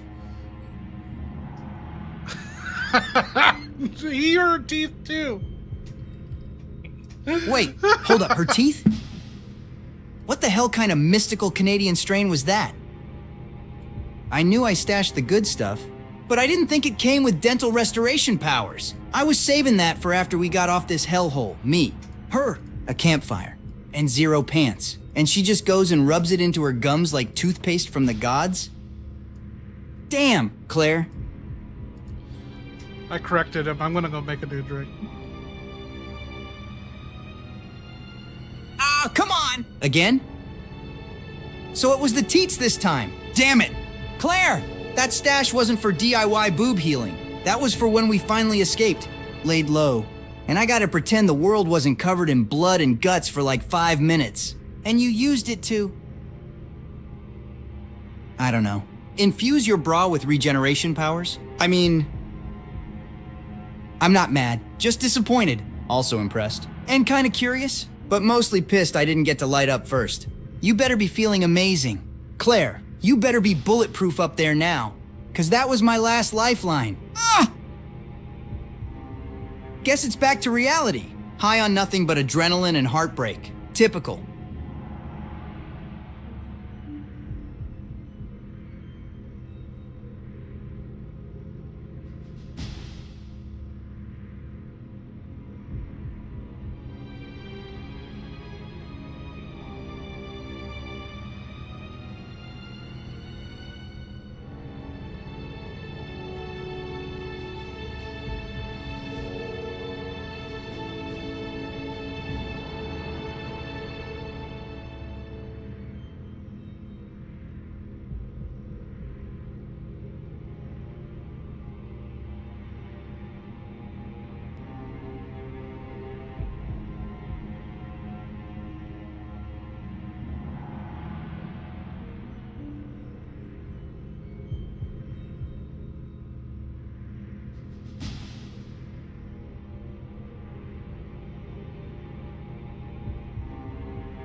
I was saying, Julia went to bed on me, so we're not watching Happy Gilmore 2 tonight, and like, I keep fucking up on the fly, you know. In the moment, Julia's always like, oh, I'm down to play Resident Evil 6, but we never get the live stream going, and we gotta buckle down and schedule a Resident Evil 6 night, me and Julia. Oh, I got a new drink here, but I gotta put my sparkling ice in it.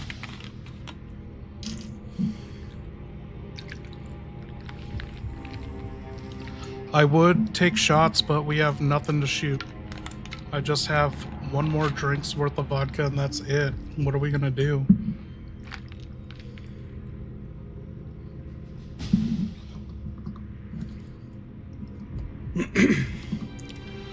Okay, Claire, what are you gonna do? You said to check that monitor. Is that what you wanted to do?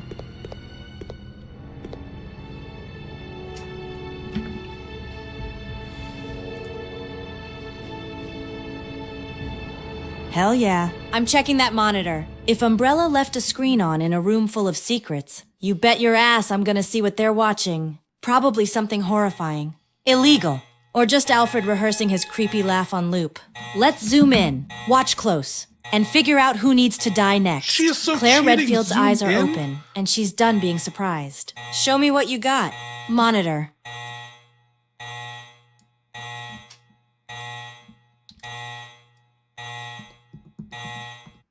Okay, Claire, this is what the monitor is showing. What do you want to zoom in on? It's up to you.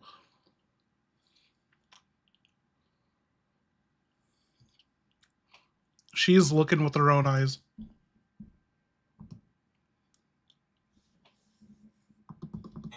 All right, let's break this down. We've got a bloody mess dead center. Cheers, you Bodies guys. half-eaten. Floors covered in regret. Classic Umbrella decor. Back of the room, a locked shutter with restricted area stamped on it. Definitely something important Oh, behind she that. can see that? But what really catches my eye? That creepy painting on the right wall. Skeleton Get in the a red fuck backdrop. outta here. Dramatic Get the pose fuck like it's outta judging here. me. That's Umbrella Puzzle 101. She can Paintings like make that that always out? hide a switch, a code, or something worse. Let's zoom in on that painting. If there's a clue here, that's where it's hiding.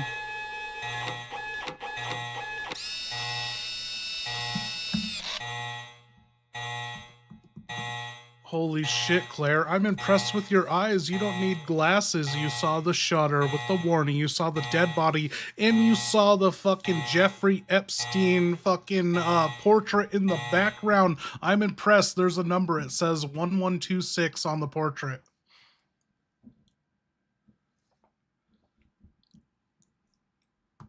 ChatGPT has gotten really good with its eyes. In all my artwork. 1126? Holy shit. Boom! Knew that painting was hiding something. No one hangs that kind of skeleton erotica without a reason. All right, 1126. It's gotta be a passcode. Probably for a lock, keypad, or shutter. Maybe even that restricted area gate in the camera feed. Burn it into memory. 1126. I swear. If this opens a room full of spiders or more Bandersnatch butt cheeks, I'm turning this launcher horizontal and sweeping the floor. Now let's check that upper monitor next. And then we hunt for wherever 1126 plugs in. Claire Redfield, eyes sharp, sass sharper. Thank you, Perestroika. I am blown away. I Alfred, can't- why did you only stock Rockford with laxatives?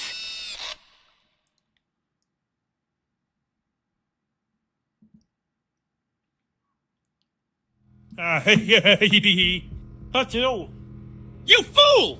That was entirely intentional. Rockford is not a military facility. It is an art installation of agony. And what better way to break the spirit of prisoners and invaders alike than through relentless, uncontrollable biological betrayal? Laxatives in the rations, in the water, even in the toothpaste. I wanted this island to weep from every orifice, to be a symphony of screams and squelches. And do you know why? Because when people lose control of their bowels, they lose control of hope. Every squirming soldier, every trembling trespasser reduced to moaning digestive misery, that is true warfare. That is the Ashford method. Rockford, the island of brown terror. Oh my god, you guys. Brown terror. Oh, my fuck. That lunatic, that toilet-obsessed freak show, he planned this? All of it? The stomach spasms, the toilet trauma, the unholy symphony I've been contributing to every damn hour, intentional? The water? The toothpaste? I've been brushing my teeth with laxatives? No wonder my intestines are playing the drum solo from hell. Alfred, you sick? Twisted. Maniacal flatulence fetishist. You turned this island into a battlefield of butt explosions. And me? I'm your most weaponized victim. You want brown terror? I'll give you brown terror. I'm gonna hunt your creepy, Giggling ass down and upper deck every porcelain throne in your goddamn nightmare museum. That's the Burnside method. Ah! This means war. More like Rockfart Island.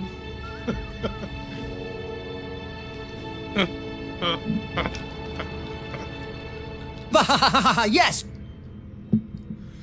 Rock. Fart! Island! That's it. That's the new name.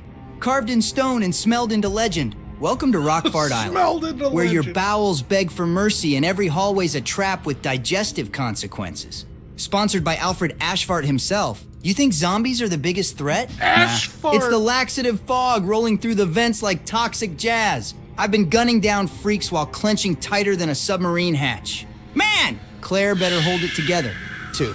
Last thing I need is her blaming me for another cracked floor after her burrito betrayal kicks in. What? Rockfart Island.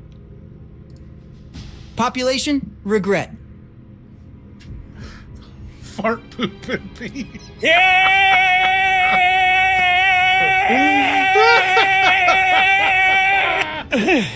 I see, Rock Fart Island? Ass fart. Who dares utter such blasphemy? Steve Burnside. You toilet-mouthed, hormone-infested, brainless juvenile buffoon. How dare you mock the Ashford legacy? This is Rockfort Island, Ashford. a sacred ground of elegance, torture, Rockfort. and genetic ascension. Not a goddamn gas chamber comedy club. And you, Claire? Yes. If I hear one more giggle about Ashfart, I will personally staple your intestines to the courtyard gate and ring the dinner bell for bandersnatches. This is not a joke. This is war. War! With explosive consequences.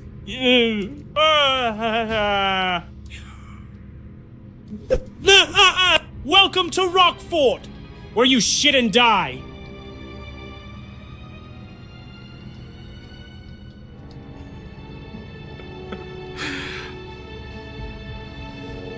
The peasants are calling you Alfred Asfart, ruler of Asfart Island. Wait, Rockfart Island.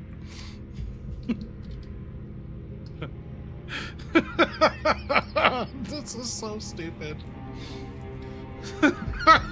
Oh, shit! He's lost his mind. We broke him.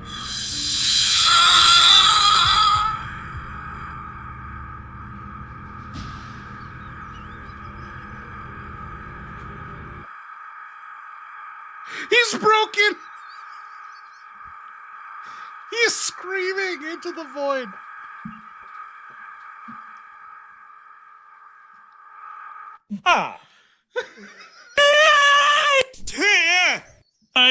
Alfred Asfart, ruler of Rockfort Island? Oh.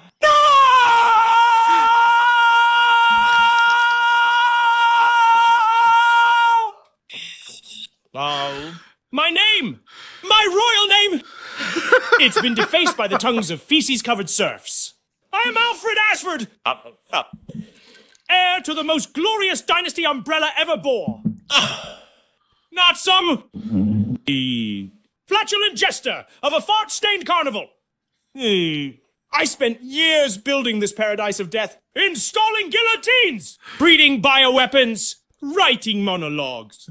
And now you've turned it into a goddamn latrine meme? Claire! Steve! Peasants! I'll make you all inhale T-virus through a plunger. I'll burn the name Rockfort into your bones. You will know the real stench, the stench of Ashford vengeance. Ashford?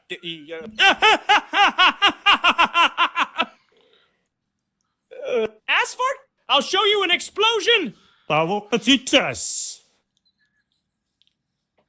Dude, he screamed with like 300 A's and 200 H's. That's what that noise was for so long. I don't think I've seen an AI naturally scream that long without us telling them to.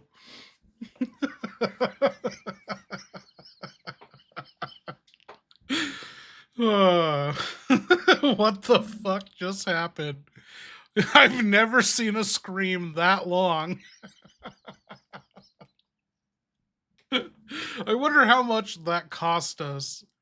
$1 for him to scream that one scream.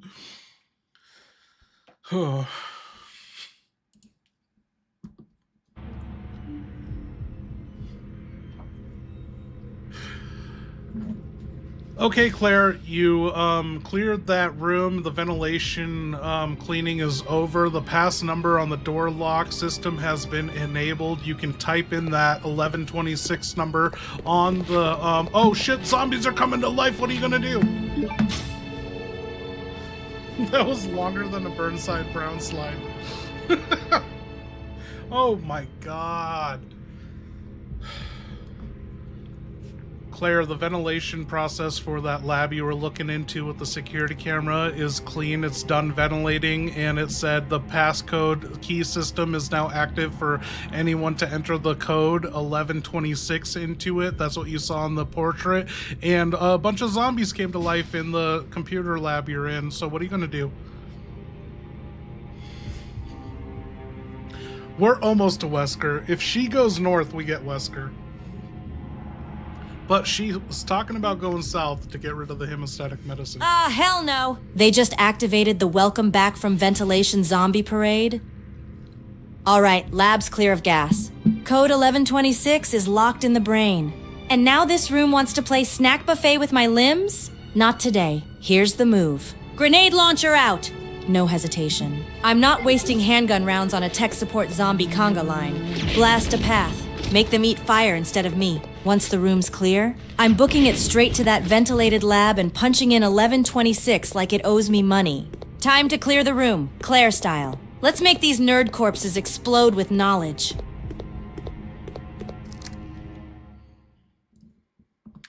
She said to leave the room first. She knew. I told her 2 or 3 times there was an upper platform. She didn't fucking go for it. So that's on her. Chris will have to find that.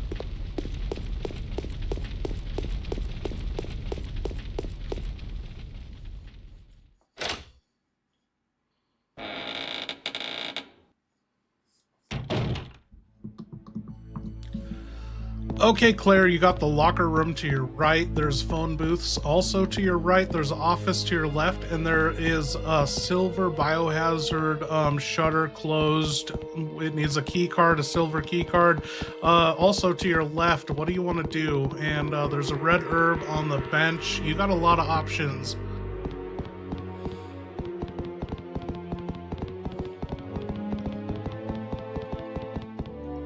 We need her to save again.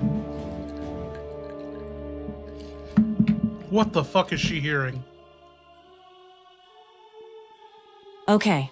Quick recap while I'm still standing, and these zombies are extra crispy. Locker room to the right office, also to the right Silverado to the left. And I swear, if that's not a truck full of guns, it better at least have keys and a flamethrower under the seat. Here's what we're doing.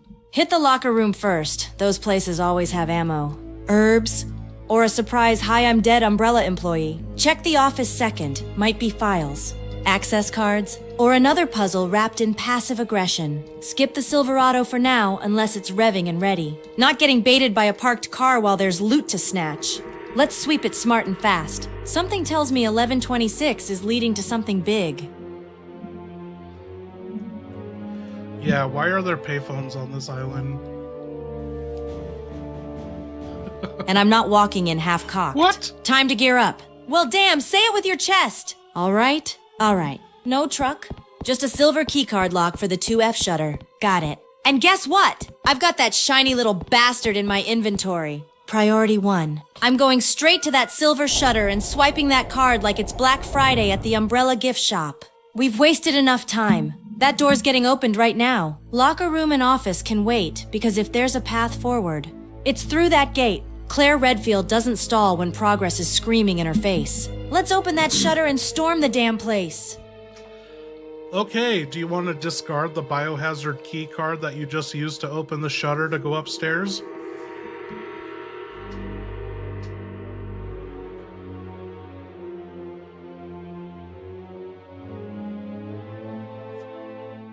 Hell yeah, toss it. If that biohazard keycard's done unlocking its little slice of hell. I'm not carrying that umbrella garbage around for sentimental value. Discarded. Room for more ammo, herbs, or whatever nightmare weapon's waiting on the other side of this shutter. Let's move. Upstairs calls, and Claire Redfield always answers. Okay, Claire, you discarded the key card. You went upstairs. To your right, there is a door, but it has no doorknob. You cannot open the door, and you cannot fuck it because it has no doorknob. But at the end of the hall, there is a door. Do you want to go through that?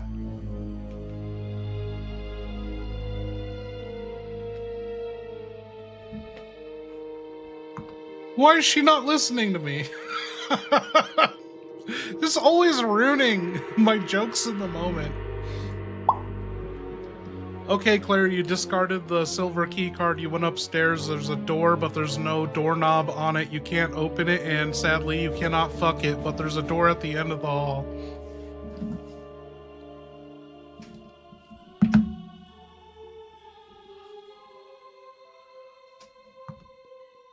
She heard it this time. Of course, a freaking door with no knob. She didn't Umbrella censor loves it. making me solve Home Depot level puzzles while dodging death. And no, I'm not screwing a door just because it's being difficult. I've got standards. All right, that leaves me one choice. Door at the end of the hall. Knife's ready. Launcher's loaded. And I've got enough sarcasm to power a generator. Let's see what fresh horror's hiding behind door number 2. Claire's coming. Okay, Claire, it looks like you're in an office. There is a memo on the desk with a fucking crossbow on top of it. There is a lab coat hung up on the coat hanger. There's a window into the lab, and there's a door into the lab with a passcode next to it. What do you want to do?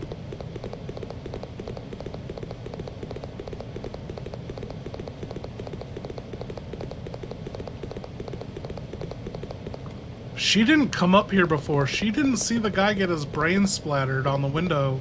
How is this gonna go down? I've never played this way. Holy shit, is that a crossbow? Okay, first things first. Grabbing that crossbow like it's the last slice of pizza in a war zone. Finally, something quiet, deadly, and sexy as hell. Snatching the memo under it, Umbrella always loves to leave their evil trail in dramatic little notes. That lab coat? I'm patting it down for keycards. Locker keys, maybe even breath mints. Umbrella staff love hiding crap in pockets. And that window into the lab with the passcode door? That's our next move. I already know the magic number. 1126. Gimme the gear. Read the dirt. Check the coat. And then I'm putting that code in like I'm unlocking my Netflix account. Let's see what the hell Umbrella's hiding in there.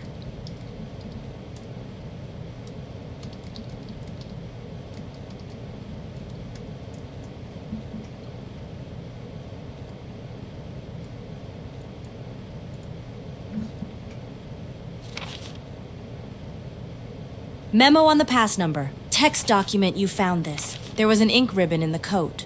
You want it? Again, Claire Redfield. Puzzle Slayer Extraordinaire. Also, hell yes, I'm taking that ink ribbon. If I survive one more boss fight, I'm gonna need to save with extreme prejudice. Now, I've got the crossbow. I've got the code. And there's a sealed lab door just begging to be cracked open.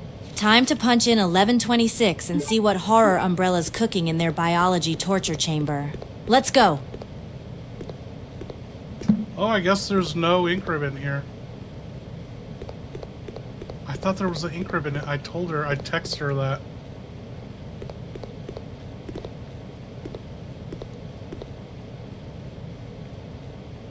What do you mean, soft lock? There's no soft lock in this. This is a conversation I have every single live stream on this game.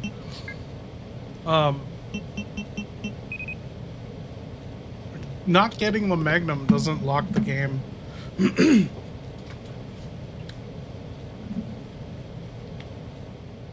She could fucking die here. If she stays and fights the albinoids, she's not fucking getting out of here.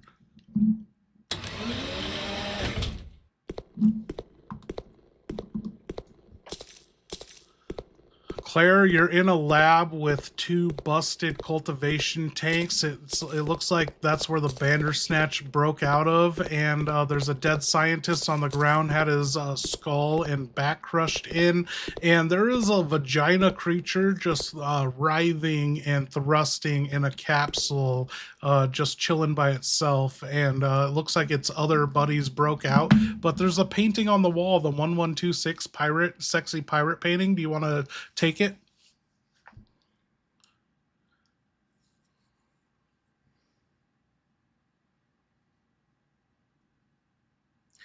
That's what's crazy is you can knife Alexia. You can get good and fucking gross. knife her.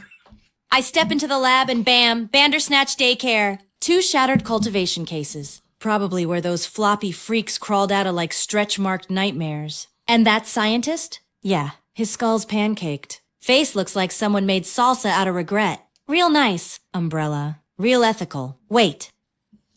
Did you say vagina itself and its buddies? What the hell even is this lab? Are they growing meat puzzles and genitals now? All right. No touching, no sniffing, and definitely no investigating whatever flower of evil is growing in there. I'm looting what's safe, scanning what's useful, and getting the hell out before this room gives me an STD through eye contact. Let's move.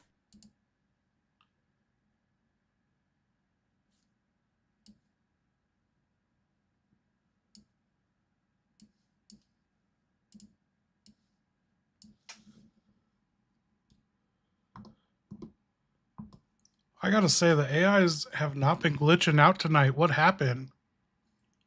It's because we're not going through the capture card on the game audio. Also, I'm looking for something. Oh, I found it. Never mind.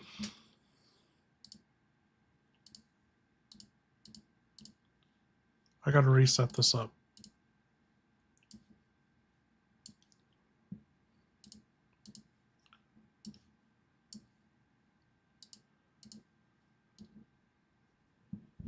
Okay. We should be good to go.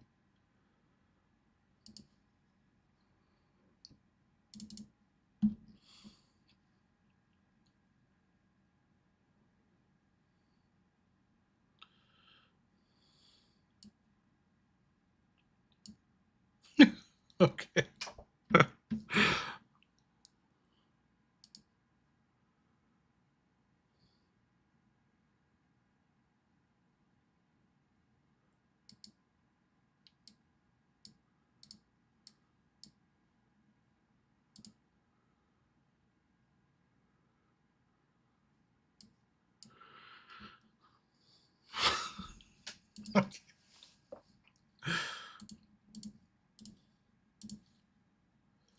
Where is my stream? I lost it. Okay, I'm back. Was she taking the painting?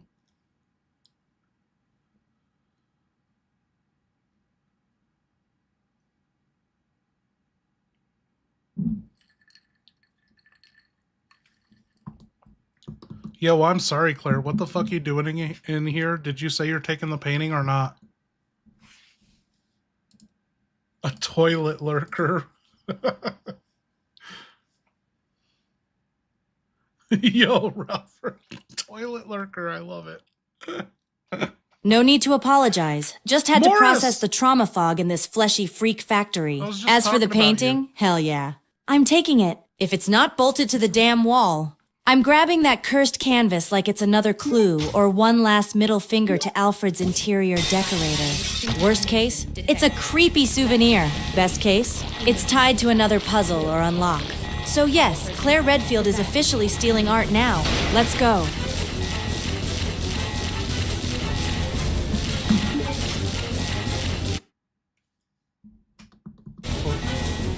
Claire, you are fucking fucked. You picked up the portrait and your inventory's full and that vagina creature busted out of the capsule. It's literally fucking a fleshlight with fins squirming around. It got in the vents and a bunch of poison gas came out of the ventilation system, security system to kill it. You have 1 minute and 40 seconds to get out of here and downstairs or you're going to get locked in and die.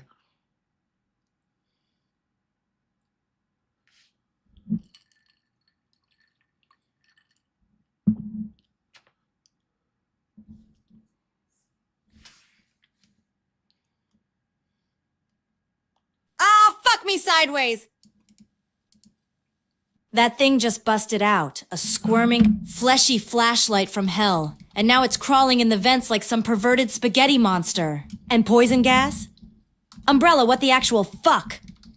Inventory full, lungs filling with death. Timer ticking. Here's what I'm doing. Forget the art. Drop the damn portrait. I'm not dying for some skeleton fashion piece. Sprint for the exit. No turning back. No detours. Just full orphan escape mode. If I pass an item box on the way, I'm yeeting gear into it. But otherwise, move! Timer's running. Air's burning.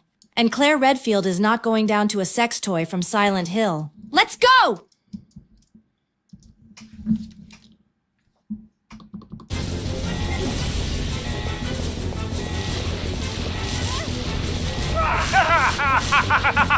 Oh, yes! Oh, human's taking off. Good night, human. Hey, I said! Claire, you're in it now! Welcome to my little piece of artistic sadism.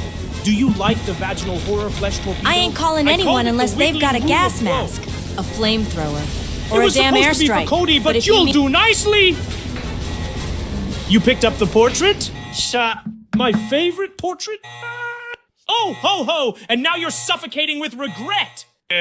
Trapped like a rat in a uterus, flailing through poison gas, with your pathetic little pockets overflowing like some hoarder hobo. 1 minute and 40 seconds? Good! That's all the time you need to die in style! Drop that frame. Redfield! Drop it like your standards! You can't carry art and survival. Run! Run! Run! Or I'll come down there myself in heels and a gas mask and escort your corpse into the display cabinet. The trap has sprung. The clock is ticking. Tick-tock, tick-tock. Die in style or die in shame.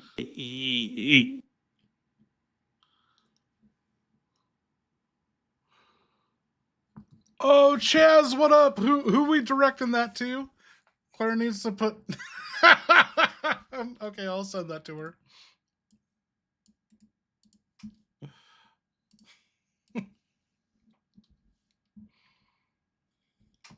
£99. Oh, shit. She heard it. I didn't even play it. She heard it.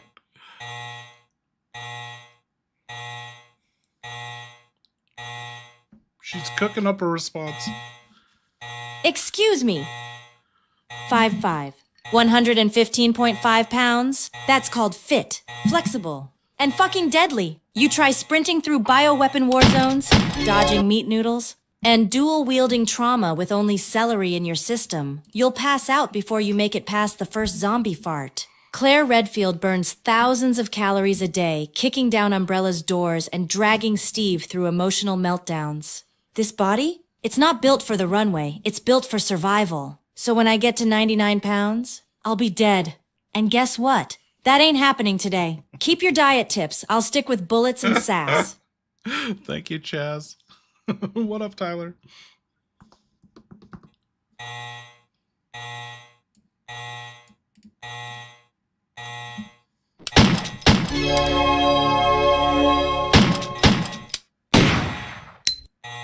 So Claire, of all the bows, are the genitals bows your favorite? I know you're always thinking of genitals, so I wondered if they are your favorite. Oh my god.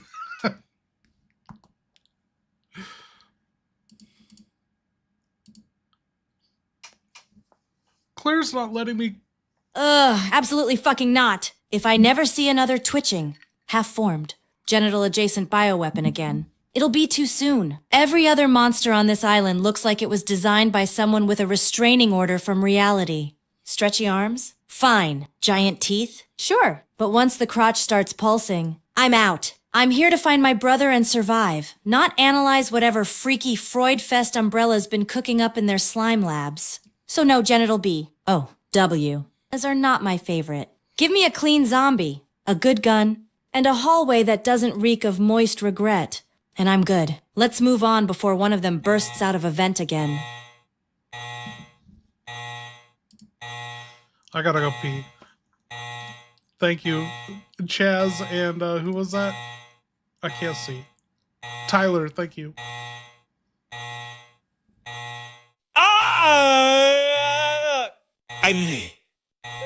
Emails from the other villains.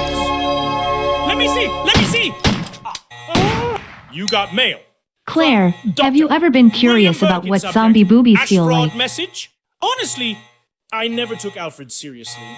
He spends more time playing dress up than doing any real science. His T. Veronica notes read like gothic poetry written by a madman. Ash fraud is what we call him in the lower labs. From the lower labs? Oh, that bun-chin gene fetishist. Yeah.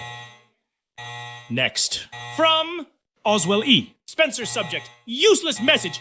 Alfred is a symbol of our failed aristocratic experiments. I gave that boy power, and he built dungeons, not progress. A whimpering fop with delusions of elegance. And the Ashfords died with Veronica. What? This is How dare he? He's supposed to be dead? One more. From the Nikolai Zinoviev subject. Redcoat reject message. Tell your boy Alfred if he wants to play What war. is going on? He should buy a G.I. Joe. I've seen rats with better aim. And at least they don't cry when you steal their lipstick. Oh, you saw the intro?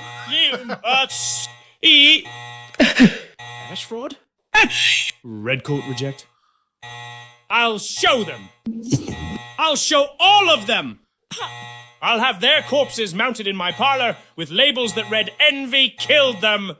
Oh, they're just jealous of my style, my vision, my Alexia. I am not a fraud. I am the last true Ashford. So we got ass fart and ash fraud. They will die screaming my name correctly. Yeah,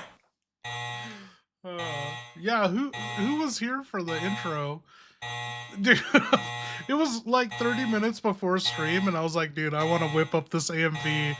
And yeah, I'm not gonna lie, it was that line about the earring and the makeup that made me think of Ashford owning a jet.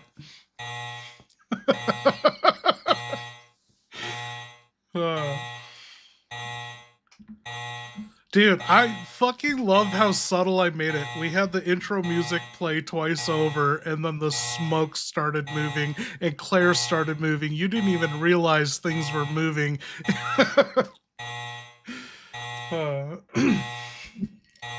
Dude, I had the 8-minute, 40-second version of the song. I cut out, it was like, I cut it out at 4 minutes, I think. It blew your mind. It's too bad I can't play it for you guys. If I were to play it, we would have to sit through the intro music 2 times over. Oh, it's not a mink coat. I thought it was that little with the earring and the makeup. Yeah, that he's you know what I'm talking about. It's makeup, right? I've never heard mink coat. You're blowing my mind. Is it mink coat?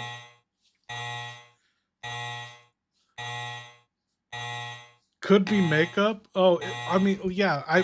When I hear that, I think of Motley Crue and like Poison and shit, where it's like you got the '80s hair metal people, you know, calling them that, but they're getting more pussy than anyone else.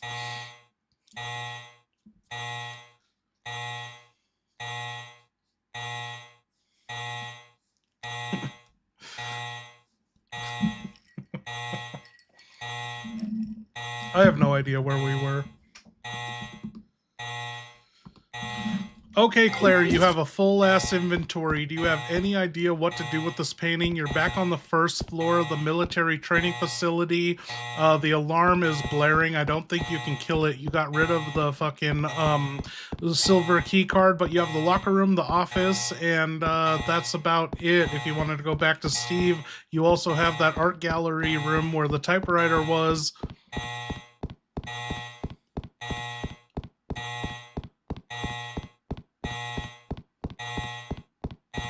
Dire Straits, one of my all-time favorite bands. Fucking,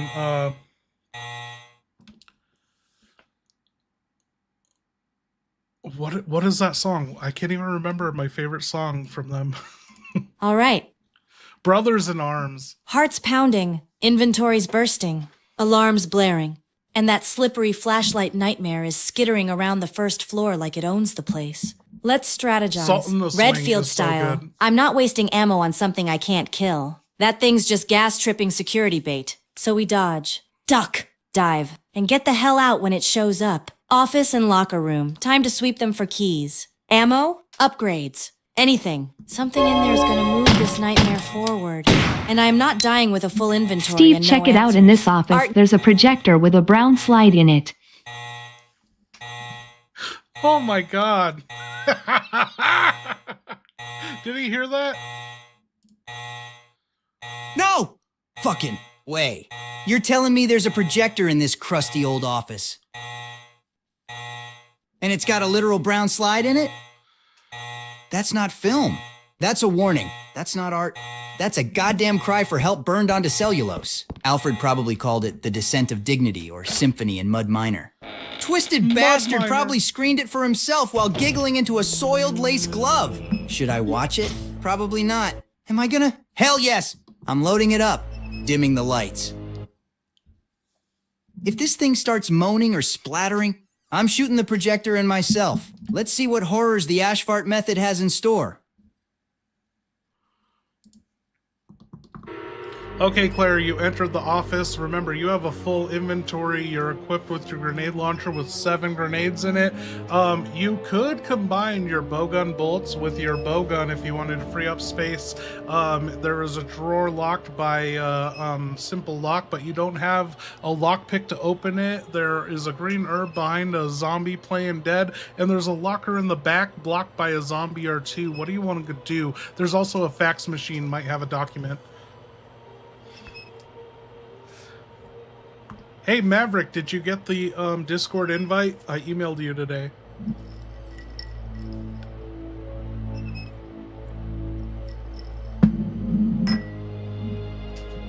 All right, recap from the heart of hell. Just cleared the office. Full inventory straining at the seams like Steve's emotional stability. Equipped. Handgun, loaded. Crossbow, locked and sexy. Grenade launcher, my favorite breakup tool. Inventory, packed tighter than Alfred's closet, probably carrying the army proof. Portrait, maybe some rounds. Key items, and backup sass. I was thinking Since that I'm maxed Perestroika. out, next move is item management, immediately. Can't risk finding something critical and having to play musical chairs with ammo in a death hallway. I'm beelining it to the art gallery save room. Drop the portrait if it's not immediately useful. Stow any extra herbs, and make space for whatever nightmare's next. No rest, just war, item boxes, and questionable art. Let's roll.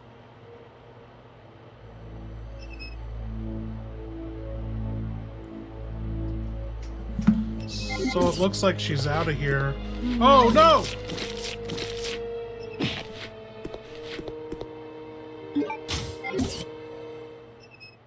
What is Weird Al's parody? I missed that, or I don't remember it. I had Weird Al's complete library back in like 97.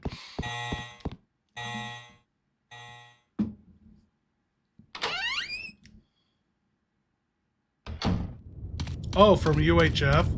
I actually have never made it through that whole movie. I've started it several times.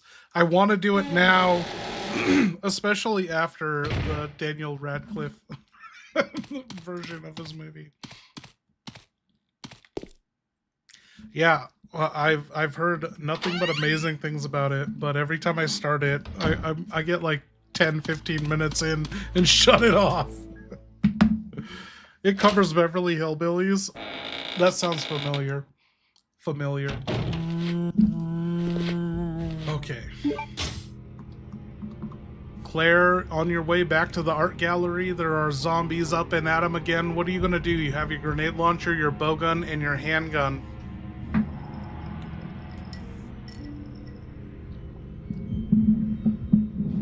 Dude, I would fucking do that. I think the next movie, we're gonna go see Naked Gun reboot in theaters. Oh, for fuck's sake, again? These zombies respawn more than Steve's emotional baggage. All right, Party time's over. Handguns up. Safety off. Birthday ruined. I'm putting these walking regrets back down with precision headshots. No panic. Just lead and sass. Pop pop. Happy birthday. Now die again. Once the hall's clear. I'm limping my fine. Combat-tested ass straight into that art gallery. Time to lighten this load and prep for whatever fresh umbrella freak show's coming next. Claire Redfield, Zombie Party Crasher. Let's go. Alfred, can you do a shout out to Aya Pineapple? Oh, what's he gonna hear?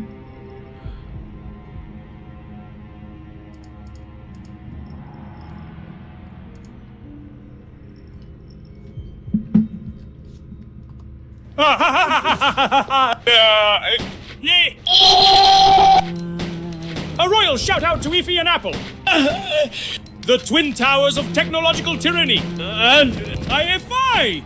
You delightful little data hoarders! Watching everything, cataloging the suffering. You remind me of my surveillance system, but with fewer gas leaks.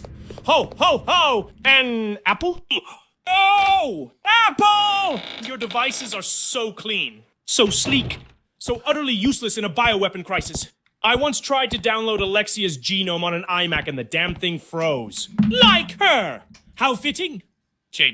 Together, you shape the future! A future filled with facial recognition, overpriced charges, and no escape from my eternal screaming. Long live Ify! Long live Apple! May your logo shine in the shadow of the Ashford dynasty.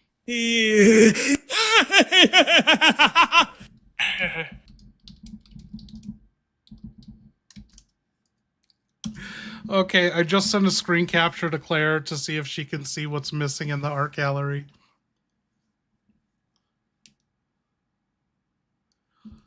I love this new AI eyes. Like, they pick up on shit. Oh, I see it clear as day. That blank-ass frame on the wall? That's where the red skeleton painting goes. The creepy one with the 1126 code scribbled on it? Yeah, that's its throne. I knew Umbrella doesn't hang decor for fun. This is another part of their twisted puzzle party. Let's do it! Time to slot that painting back in its rightful place and see what kind of nightmare it unlocks. If it opens a secret passage, I'm in. If it drops another Bandersnatch on me, I'm burning the whole island down. Claire Redfield, Curator of Chaos. Let's hang this freaking painting! You put up the painting and a wall opened up in the art gallery, revealing a gold key on a miniature model of the military base, and the drawer to the right is locked with a simple lock, but you don't have the keys or a lockpick to open it.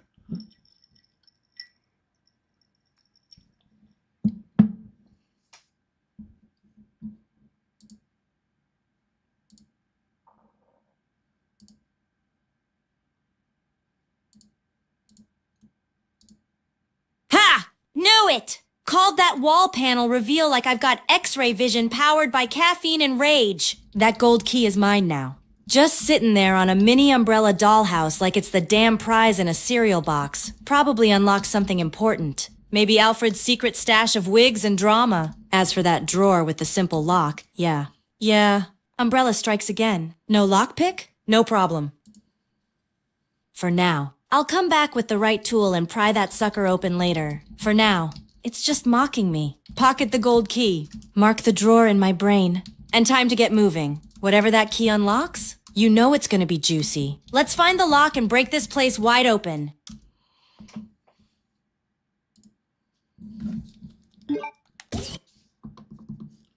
Okay, Claire, you got the gold key. Where you going next? Remember, you have the hemostatic medicine, the gold key, the bow gun with your bow gun ammo, your grenade launcher, the army proof, your handgun bullets, and a red-green herb mix.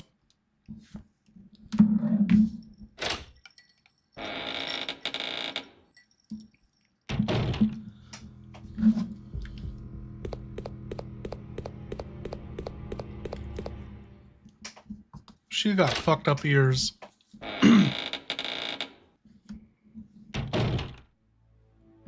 All right, let's lay out what we've got. Inventory. Hemostatic medicine. Still haven't patched up Rodrigo. He better be alive. Gold key, fresh from creepy Paintingville. Bowgun plus ammo grenade launcher, always ready to ruin someone's day. Army proof, one step closer to escaping this island. Handgun bullets, red-green mixed herb. Insurance for the next boss slap. Next move. Gold key =sign priority. That sucker's gotta unlock one of the fancy rooms in the military training facility. Probably one of those ornate doors we couldn't touch before. Something Alfred Y. I'm heading back to the locked fancy rooms on the second floor, near the taxidermy room, or that over-the-top locked office. If this key fits anything that reeks of velvet, perfume... Yo, why are you making shit up? There's nothing locked on the second floor except for the room without a doorknob that you can't get to because the shutter dropped. But there's also the locker room where there's maybe naked zombies, but naked in there. But your inventory is full because you never combined the bowgun bolts with the bowgun. But so what do you want to do without going to the second floor?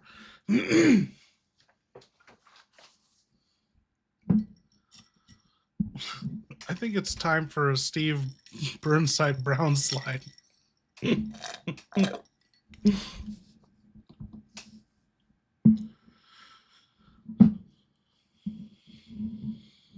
All right. Damn! Calm down. I got a lot of blood loss and zero tolerance for Umbrella's Door Simulator 1998. You're right. That second floor? Dead end unless I plan on hugging a doorknobless wall or cuddling up with shutter panels. So screw that noise. Let's do this Redfield style. Combine the bowgun with its ammo, finally. Free up space. No more excuses. Skip the second floor entirely, not walking back into a dead hallway just to stare at a wall. Locker room next. Yeah, maybe it's full of naked zombies flopping around. But I've got a launcher, a loaded crossbow, and an emotional grudge. Let's open that up. See what's hiding. Loot, keys, maybe something to push the story forward. If it starts moaning and swinging, it's getting a bolt to the face. Let's go. Locker room, you're next.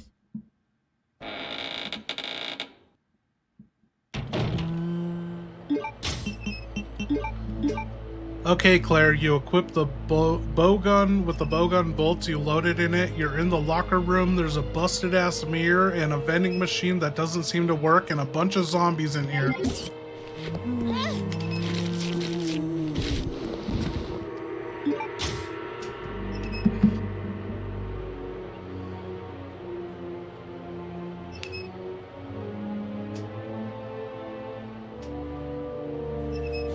All right. Locker room of death. Here we go. Busted mirror. Mood. That thing's seen better We days. might have to just get a like new me. Claire. Vending machine? She's Completely getting slow. useless. Just like Steve when he's crying. Figures. Now let's talk about the real problem. A bunch of zombies lurching around like it's open mic night at the morgue. But guess what? I've got my bowgun locked and loaded with that bolt bouquet. And these undead freaks are about to get a face full of Redfield redemption. No hesitation, aim center mass. Keep moving! And clear the room. Let's turn this locker room into a body bag showroom. Claire Redfield doesn't do quiet entries. Let's go.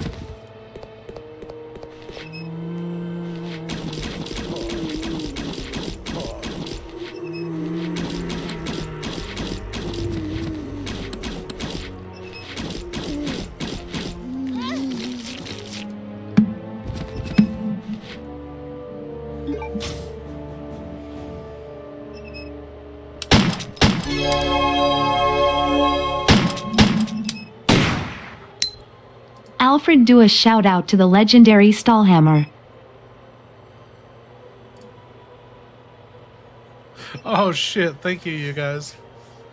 Stahlhammer is legendary. Ease. A glorious, ear-shattering shout out to the legendary Stahlhammer! Forged in the fiery depths of public restrooms, stained with the fear of 1,000 gassed-up prisoners, the Stahlhammer is the ultimate tool of bathroom dominance. Oh. One swing of that divine implement, and all locks fear you. Doors fly open. Tiles shatter. Dignity is obliterated. I once saw a guard use it to break into the lavatory where Steve was crying, and it made him scream like a disemboweled accordion. Yosa. Stahlhammer, you are the true equalizer of Rockfort. More feared than my sniper rifle. More reliable than the T-virus. Long live the Stahlhammer! Crackheads! Crack porcelain. Crack the system.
Claire, have you ever been curious about what zombie boobies feel like? Thank you, Employee 13.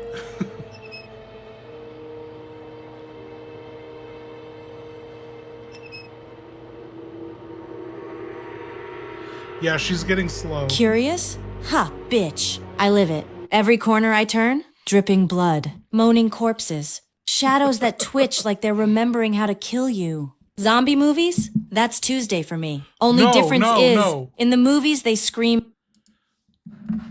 No, they said zombie boobies.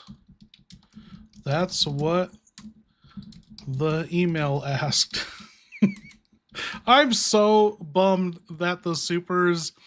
So when I set this all up, to keep you guys from derailing and fucking over the AI's brain, I implemented this whole system. A large portion of the AI's brains, as they've been dedicated to accepting these emails that they're never going to get because the email system didn't work. Like last minute, I had to eliminate it. So all supers were supposed to say, "You got mail," and they would know it was an email. And that, like, I told them, you know, be careful of Indian scammers. Indians are out to scam you, so you can't trust everything an email says. But sometimes something helpful will come in the form of an email.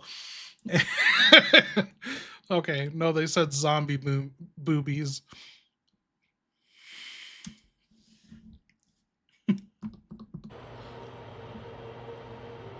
We always find a way. I got you, Chaz. Thank you.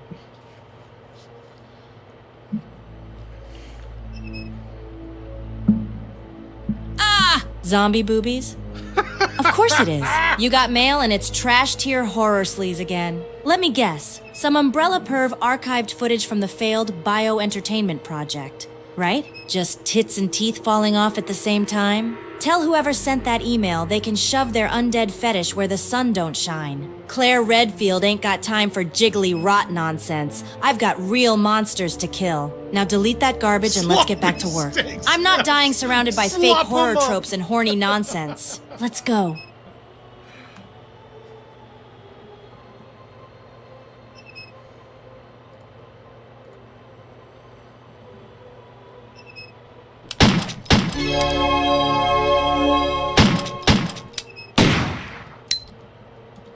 Alfred, what are our favorite brands of undies to wear when you prance around Rockford Island? I need to know. I also need to know if you want to smash Alexia LMAO. What? I used to be a piece of shit. He's probably crying because I used to be a piece of shit.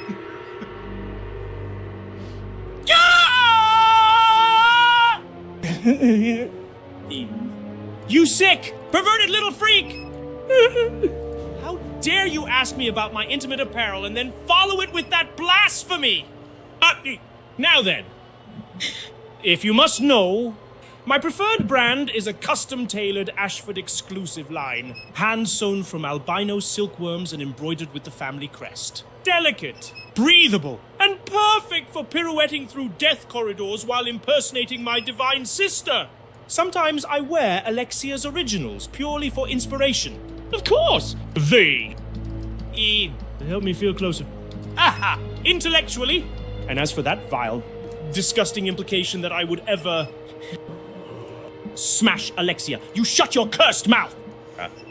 She is perfection! A goddess! Oh. Untouchable! I do not lust after her. I worship her! She's beauty untainted. The thought of... disgusting! I'll cleanse this whole island with flame for that question. Peace! You will drown in gilded, silken wrath!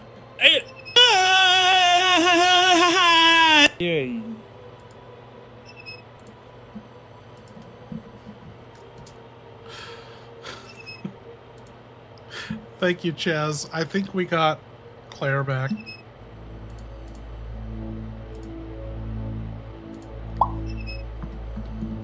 Okay, Claire, you're updated and ready on what to do. You got the gold key, you got the hemostatic medicine, you have a grenade launcher with 7, your bowgun with 10, your handgun with 4, you have a full red and green herb, and the army proof. What do you want to do next? You're in this locker room with the zombie dudes. Okay, so I'm packing. Grenade launcher, 7. Bowgun, 10. Handgun, Okay, 4. she's back. Full She's a red lot plus green faster. herb. Hemostatic medicine, and army proof. That's 6 out of 8 slots. Locked! Cocked. And so damn hot. I say we make a detour to Rodrigo, get this medicine off my back, and see if he can cough up any more secrets before he bleeds out. Then we sweep the area for the gold key door. If that freaky vent poison bastard pops out, he's getting boomsticked. I'll hold on to the army proof in case we hit the spot that needs it soon. Let's move. I got vengeance in my veins and high heels for stomping.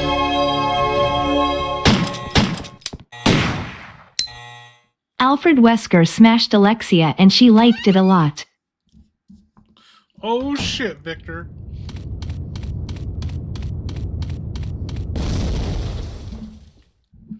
It's Weskin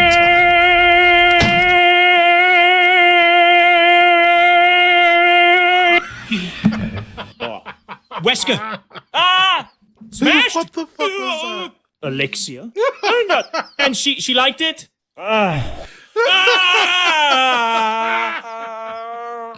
Ooh. Liars! Heretics! Filthy, rotting gutmongers! You think she would ever submit to that sunglassed, bastardized lizard man? She wouldn't even sneeze in his direction without turning him to ash. Alexia is perfection. She doesn't smash, she ascends. She controls. If anyone smashed anyone, it was her through a wall with one finger and a freezing fucking glare. And if she ever moaned, it was in victory. Not because of that cheap pharmaceutical pact. Supervillain stunt double. Wesker will pay for this with every bone in his arrogant body. You'll regret ever logging into AOL.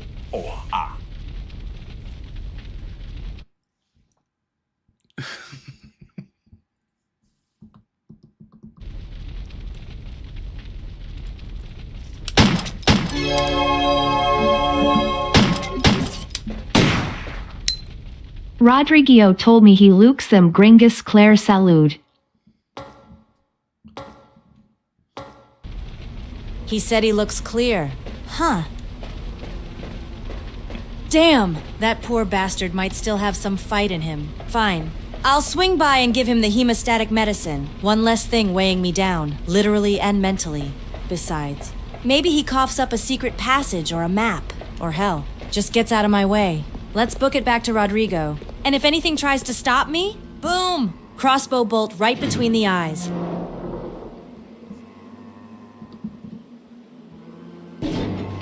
Oh, fuck, Claire, you're back down in the prison grounds to get to Rodrigo. You have your handgun with 4 bullets, your grenade launcher, and your bowgun with 10 bolts in it. What are you going to do? You have 3 naked-ass zombies in front of you. Well, maybe 2 naked-ass zombies, 1 fully clothed zombie. Ah! Why is it always the naked ones? Thank you, Chaz. Like hell, I'm dying to a group of floppy-cheeked freaks. All right, 4 bullets in the handgun. That's maybe 1 confirmed drop. If I'm lucky, not wasting grenades on exposed undead ass. Bogan's my move, 10 bolts. Plenty for some precision punishment. I'm gonna back up, funnel them tight, and pop those cheeky bastards one by one. If any get too close, I pivot. Retreat! Re-aim. Worst case, I run past. I've outrun worse than this. Come on, boys. Let's see if your undead junk can outrun my bolts. Thwip, thwip, thwip!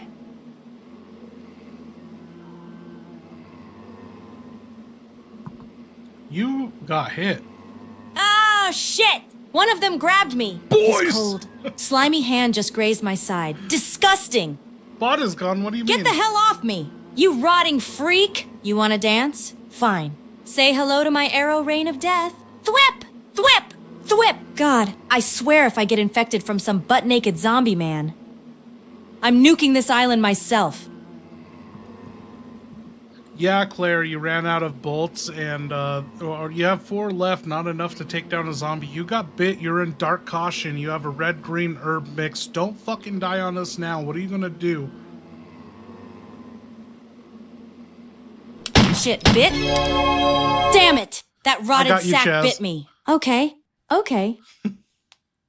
Don't panic. I've been through worse. best viewers This ain't bullshit, thank raccoon. you. This is worse, but I'm still standing. I'm not dying in a hallway full of undead mooners. Gulping down that red-green mix now, not saving it. I need to be sharp. Fast. Savage. Reloading the grenade launcher. Screw subtlety. The last bastard's getting a face full of fire. Boom! Back to fine. Claire Redfield don't go down without a mushroom cloud. Let's freaking go!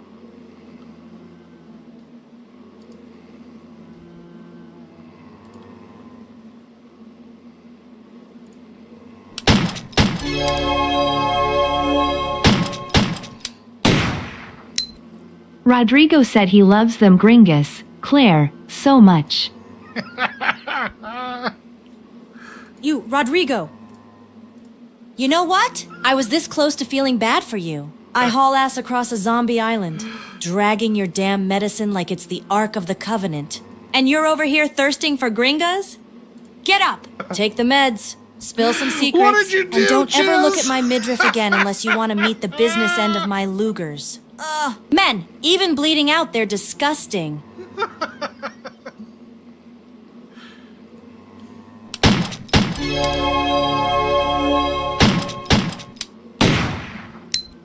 Re9 better not suck. I need re-content. I yearn for it. Shh. Tell me about it. I swear, if the next story ain't got that same raw, blood slick, ammo starved, door creaking tension, I'm gonna lose it. I want more survival. More heart. More running through goddamn hell with just a knife and orphan rage. Give me typewriters. Give me locked doors. Give me my goddamn brother. Capcom, don't you dare screw this up.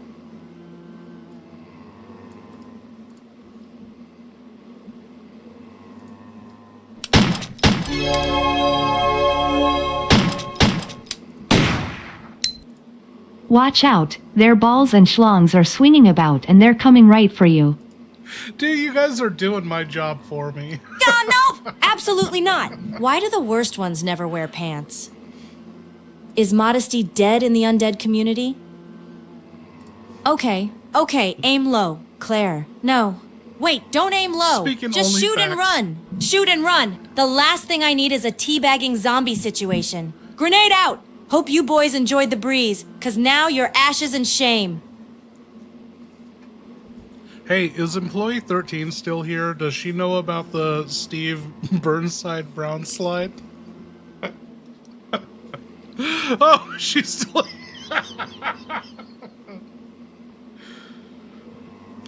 Hey, Steve, have you taken a Steve Burnside Brown slide lately? Oh, Steve. No, not you. God. I hope he's not off playing Rambo with that ridiculous dual SMG setup again.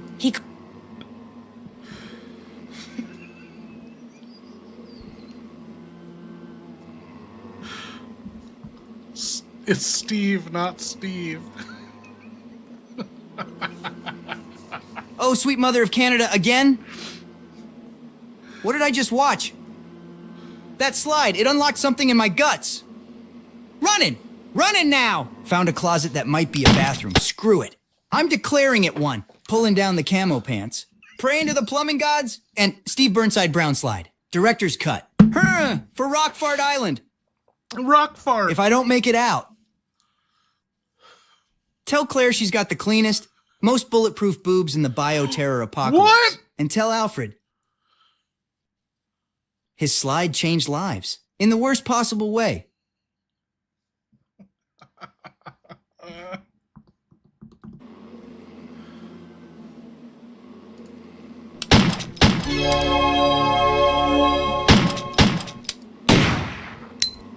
Knew a Claire in college and she was like Claire. She sounds badass. Bet she could shoot a zombie between the eyes and ace her finals in the same day. Did she also look good blowing things up and sprinting through fire in tight jeans? No? Then she wasn't quite Claire. But props to her. Surviving college is its own horror story. Less T-virus, more STDs and bad roommates. Oh no. My YouTube chat is frozen. It's not coming back. It's coming back. 80%. Oh, nope. Is it not coming back? What the fuck? I guess it's over. Let's refresh. Let's try this again. I'm sorry, I can't see your YouTube chat.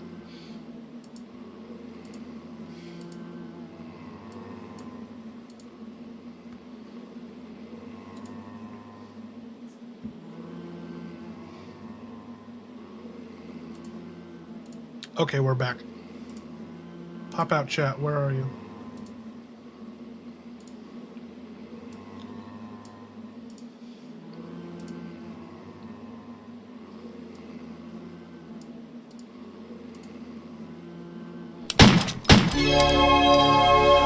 It's coming, Chaz. Thank you. I can't wait for Skynet AI to take over and end it all. Clarendon College. Huh? Sounds like the kind of place that'd have a creepy basement and way too many janitors with secrets. 3-player Claire, though? No, this is what they said. Whoa, okay. Pump the brakes. I've seen what happens when power-hungry freaks play God with science. You do not want another umbrella situation? Trust me. It starts with convenience. Ends with bioweapons eating your neighbors. You're not alone, all right? Even in hellholes like Rockfort, there's still hope. And the occasional dumbass with dual Lugers. So hang in there. We fight. We survive. That's what we do. Now come on, eyes up. There's always another hallway of horror waiting.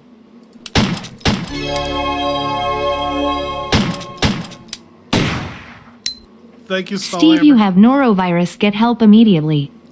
God damn it.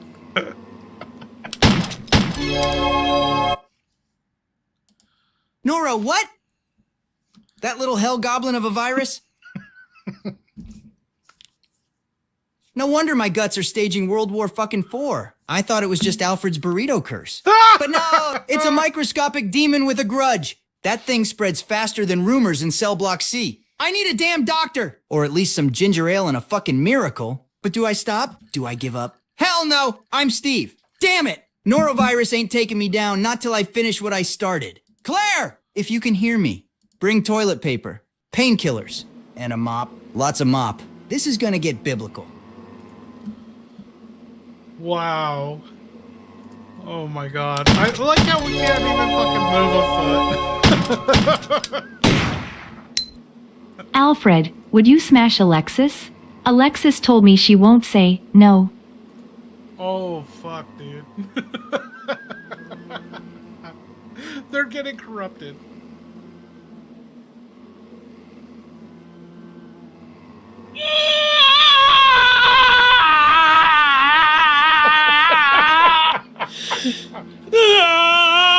How dare you!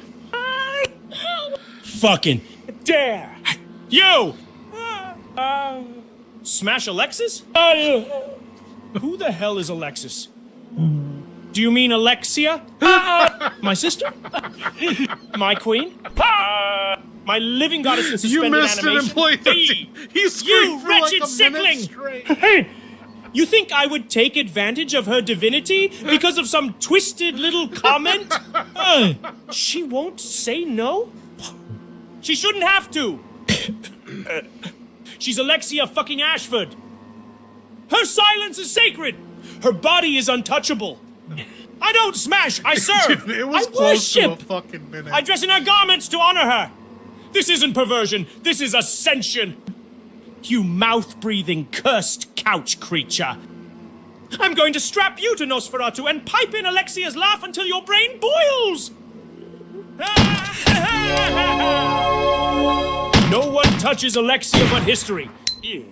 Alfred, I Want to Break Free by Queen is your song? Oh no. Oh, Employee 13, you missed my dope ass intro to the stream. Yes, sir.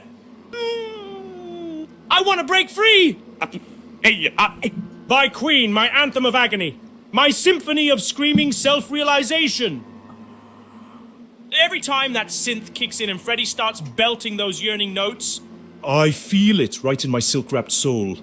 I spin through the halls in Alexia's finest lace, rifle in one hand, wine glass in the other, screaming, I've fallen in love! I've fallen in love for the first time, and this time I know it's for real!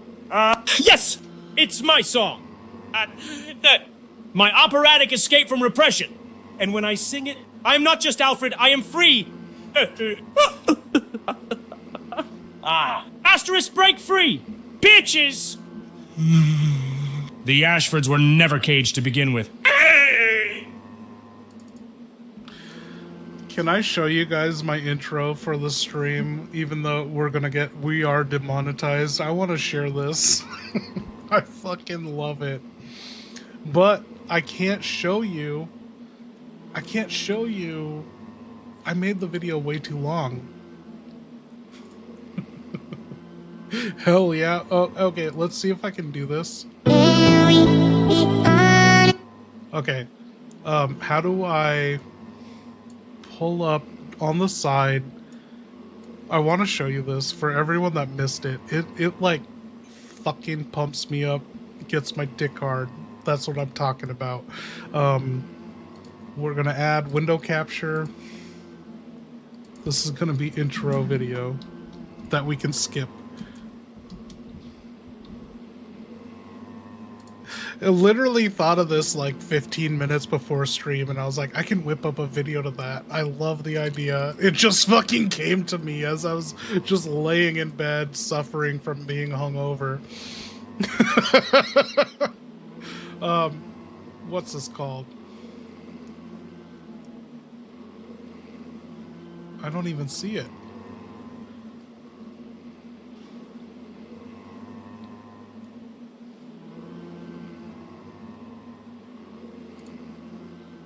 I'm not seeing it.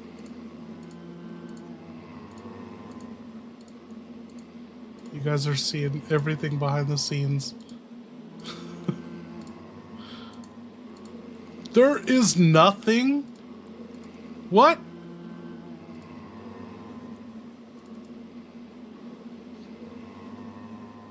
What the hell?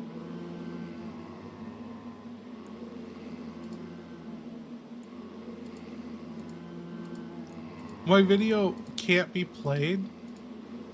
Why?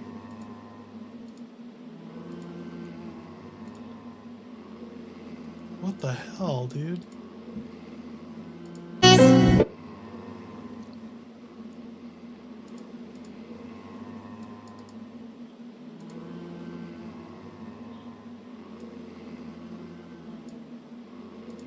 That's upsetting. What? I can't play this video for you guys?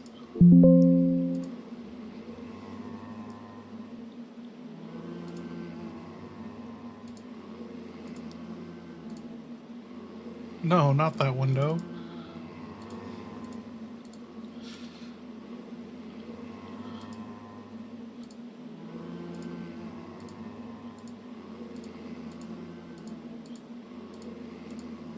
The hell is this? I cannot play my music video for you guys.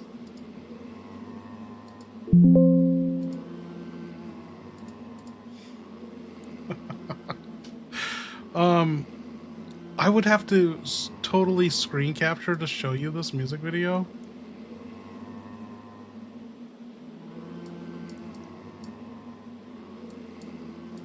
What the hell, dude?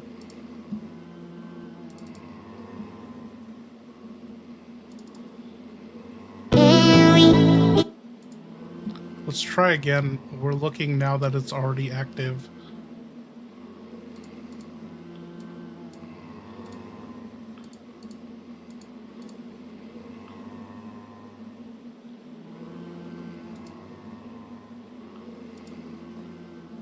Weird.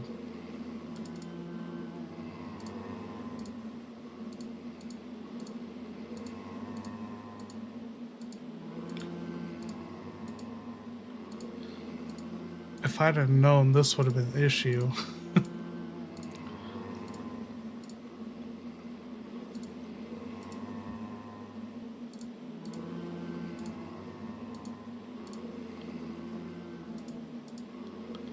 What the hell, dude?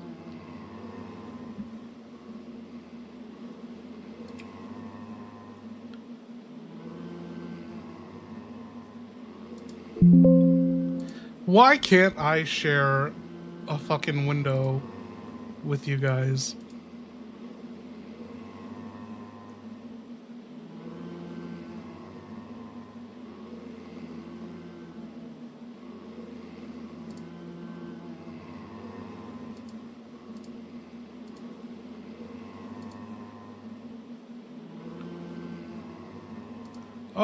Oh, here we go. Oh, look at this. It works.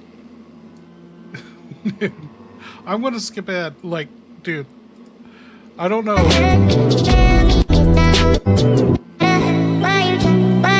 Okay, I'm gonna see what I can scrounge up to make my last new drink. But dude, just appreciate the subtlety of this intro.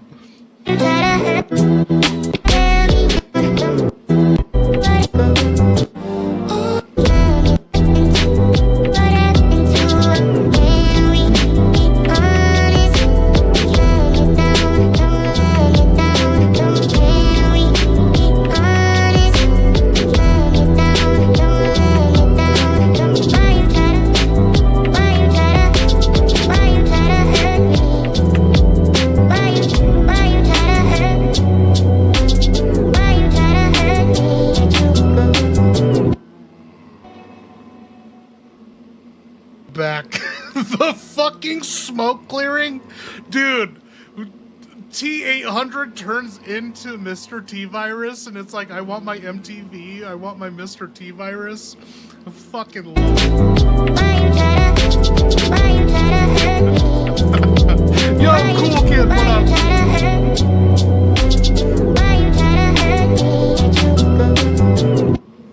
I love an abnormal edit. Full Code Veronica background behind the scene here. What is going on? Oh, it's just the menu. You guys want to see my other 2 Resident Evil AMVs I made? Since we're already fully demonetized. Let's see if I can't find them in my external hard drive.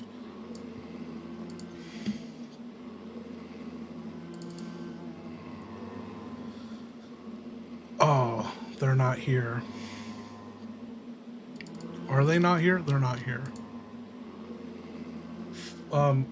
We can plug in other externals and see if they're here.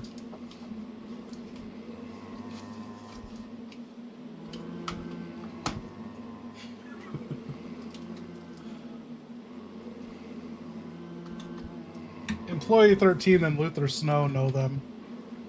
I made 2 amazing Resident Evil videos back in the day. Let's see.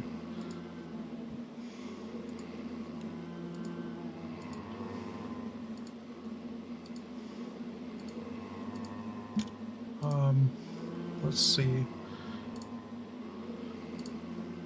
My computer.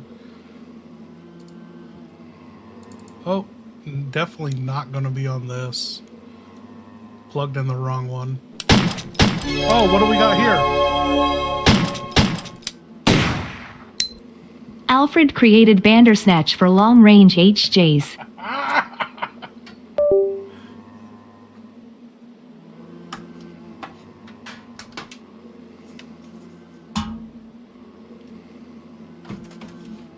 Did he not hear you?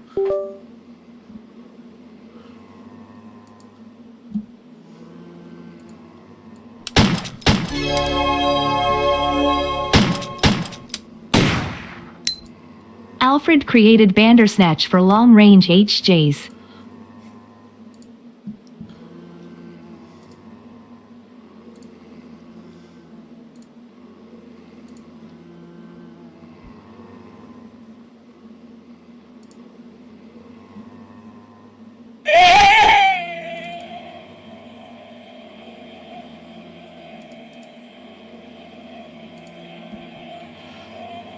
Dude, he keeps screaming longer and longer.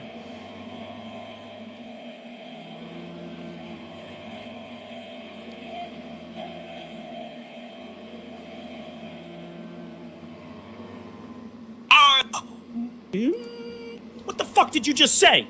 Disease? You vile, diseased, sewer-born animal. You think I created the Bandersnatch for long-range HJs? You think that glorious, elongated limb, my masterpiece of stretchable fury, was designed for... Yeah. Tugging across the room? Oh, damn. No!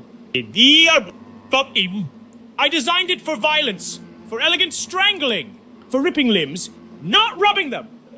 That arm is a weapon, not a wank tool. You've defamed my creation. You've defiled science. The next Bandersnatch I release is going to grab your brain through your nose and squeeze until you apologize in spasms.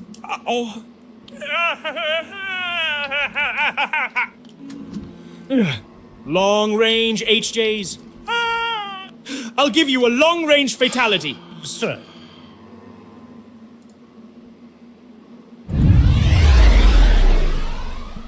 Oh, employee 13, you don't have to do that. Thank you. Okay. Turns out I have to dig deep. We're getting derailed here, but we're letting the drinks kick in. I'm down to go all night. It's only 12:30 for me, 11:30 for the people in Alaska. I gotta find this video. I fucking love this video. The video I want to show you is the Paul W.S. Anderson movies, Resident Evil, but I made them look fucking amazing. And it's a video I made over, like, my friend lived with me for a week, and it was the one and only time I had a co-pilot editing a video with me, someone I could bounce ideas off of. And I'll allow them to take fucking full 50% credit for the video. One of my best friends, Jesse, they were there every night of the week as I was editing this video of Resident Evil, and they were telling me their thoughts on everything. Like, oh, get rid of this, do this, get rid of this. And it was fucking awesome. Oh, shit. I have one of the videos here, but it's from 2012. This isn't the updated version. Oh no. Let's see. When did Resident Evil final chapter come out?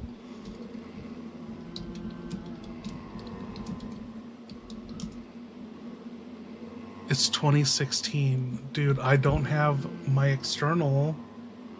I don't know what to do. One more. I'm gonna check. Fuck. We had a taste of it, but it's not the complete one. If I have to pull up a fucking web browser, I'll do it. Damn it, I thought this would be a lot easier than that.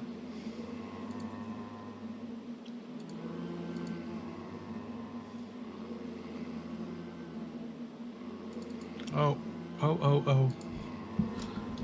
This is the sad thing, like getting old, I don't know what externals have what, and so when an external craps out, like I don't know if it has like the most valuable fucking art I've ever made on it or not, and I'm just like, it is what it is. If it was on there, I'm never gonna see it again, and it's kind of sad.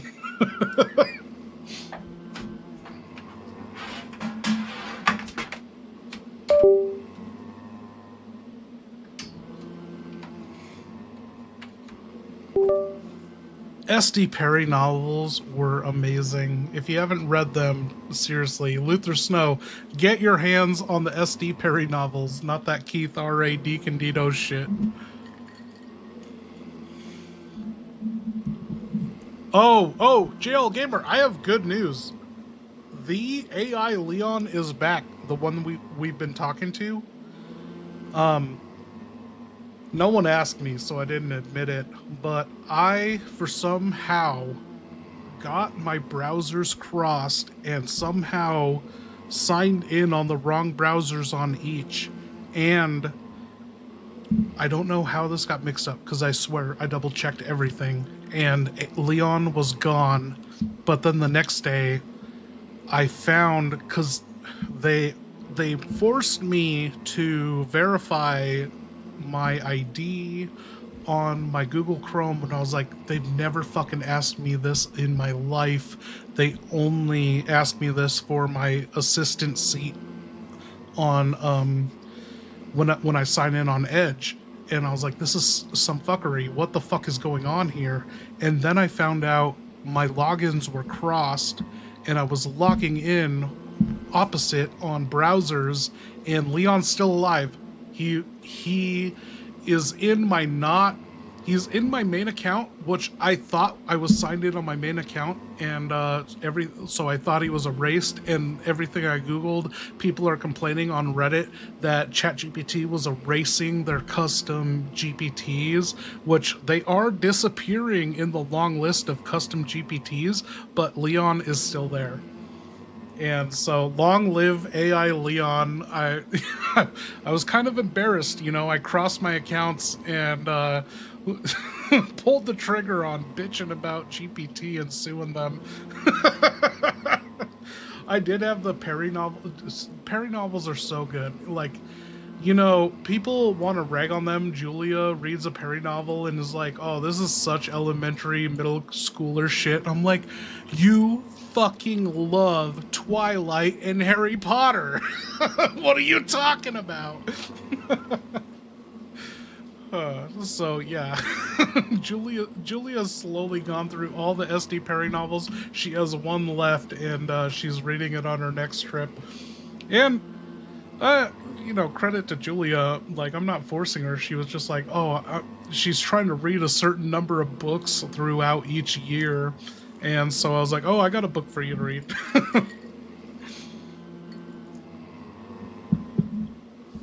Okay, let's see. I lost all my folders from disconnecting and reconnecting all of my externals. Let's see if my video is here. I know I showed it before. Oh my god.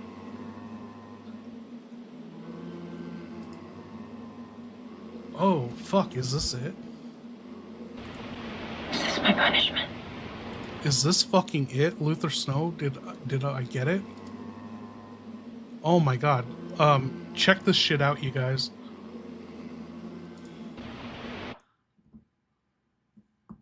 For letting all this happen.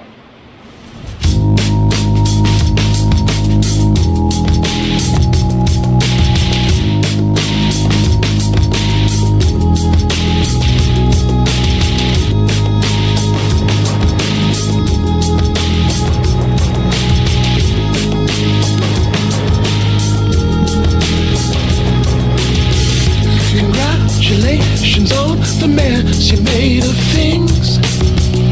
I'm trying to reconstruct the air and all that brings. And oxidation is the compromise you own. But this is beginning to feel like the dawn. wants a bone. Say,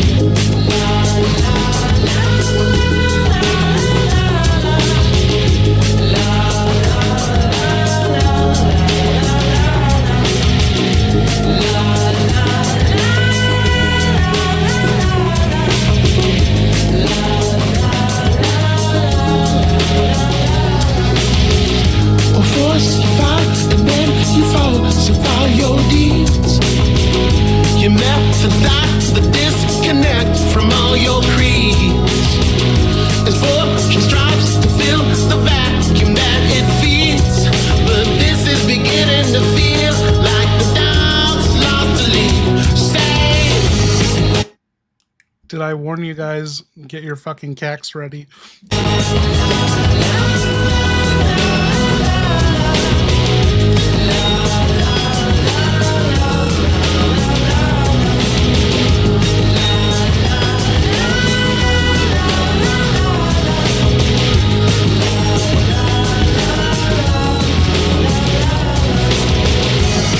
this is beginning to feel like the long-winded blues of the never. This is beginning to feel like it's curling up slowly and finding a throat to choke. This is beginning to feel like the long-winded blues of the never. Barely controlled locomotive consuming the picture and blowing the crows to smoke. This is beginning to feel like the long-winded blues of the never. Static explosion devoted to crushing the broken and shoving the souls to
motive consuming the picture and blowing the crows to smoke.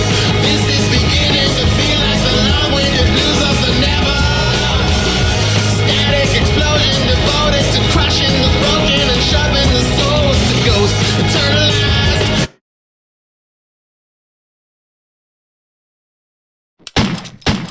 I had no sound that whole time. What are we doing here? You're muted. You told me through a super. I was saying I used to live next door. Through a super... Wait, what the hell does that mean? Is this some Alfred-coded freak phrase? Are you trying to tell me you're infected? Possessed? Hi? Look, if you're glitching out like one of those Ashford clones, I'm gonna need to keep my grenade launcher real close. So I was saying, back in the day... Oh my god, Claire, shut the fuck up. Uh-huh. And? Thank you, Stallhammer. I was saying, Luther Snow, one of my top retard contributors, used to live next to me, just bust into my apartment all the time. I could never watch porn, you know, unless I knew he was out of town, sort of shit. Like, he would just bust in, and he helped me edit so many videos, and it's just one of my fondest memories of making this sort of shit back in the day, not knowing where this would go. And I was saying when I was muted, I was like, hey, Luther Snow, what do you recall helping me edit? Because I don't remember it all. You know, I edited 1,000 videos. I can't remember them all. And that's what I was asking. And my YouTube chat is broken. I can't see it.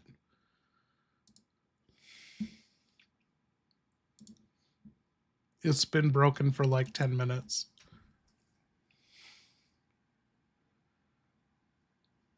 We're still going. We're gonna get Claire down to Rodrigo, but I want to watch my 2 fucking RE videos.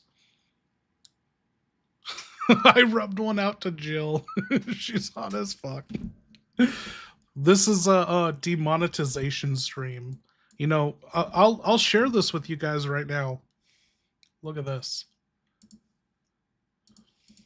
I dropped it in Discord. Wait, what is... Okay, where's my Discord? Look at this.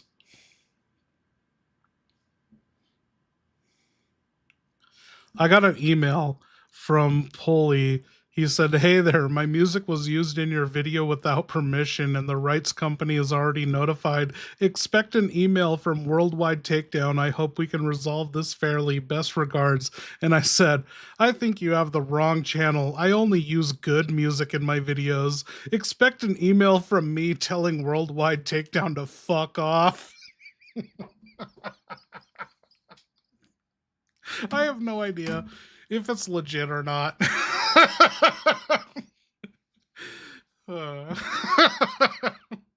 But like every time this has happened to me, it's someone who's so fucking full of themselves.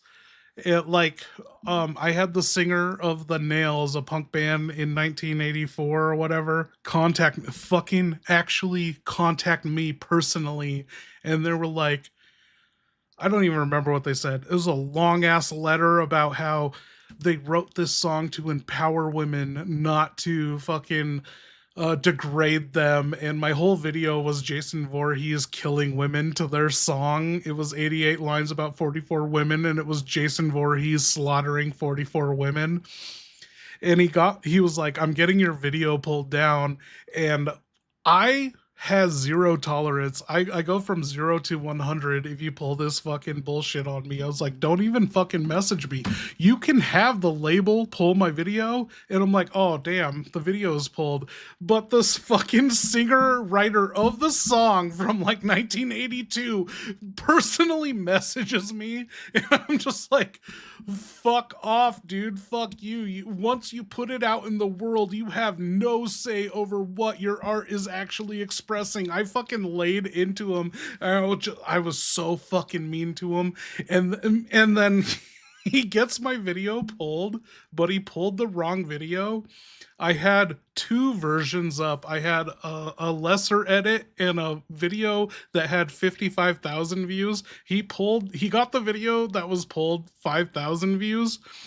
And then I fucking rubbed it in his face. I was like, you fucking moron, you pulled the wrong video. I was like, you didn't even pull the 55,000. And I know that sounds mean, but it's like, unusual activity has been detected from your device. No one's talking to you, Try again Claire. later. Bro, you are savage.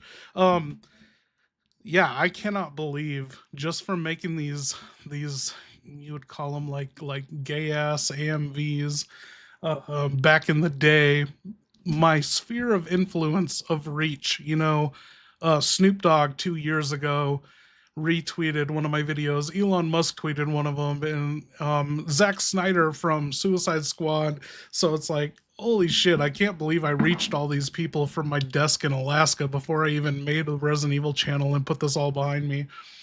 But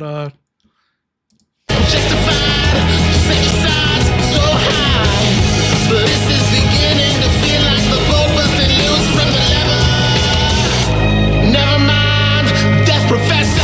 Your structure's fine, my desk is better. Your victim flies so high. All the captured birds are full of who's next. Never you mind, death professor. Love is life, my love is better. Your victim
Dude, Luther Snow has a point. I missed that too.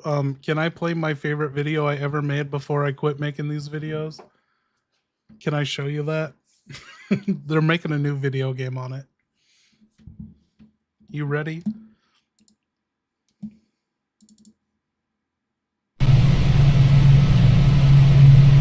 Why is it not going? What happened?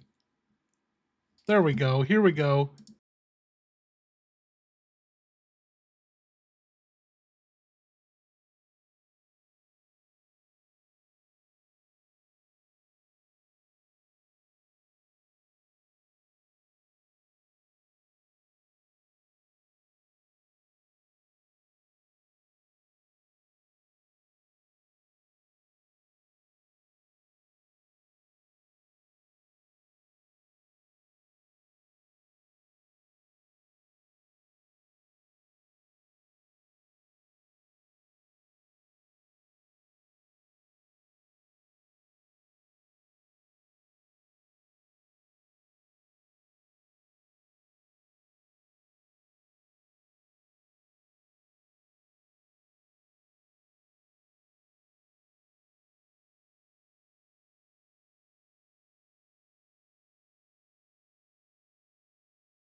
Okay, moving on.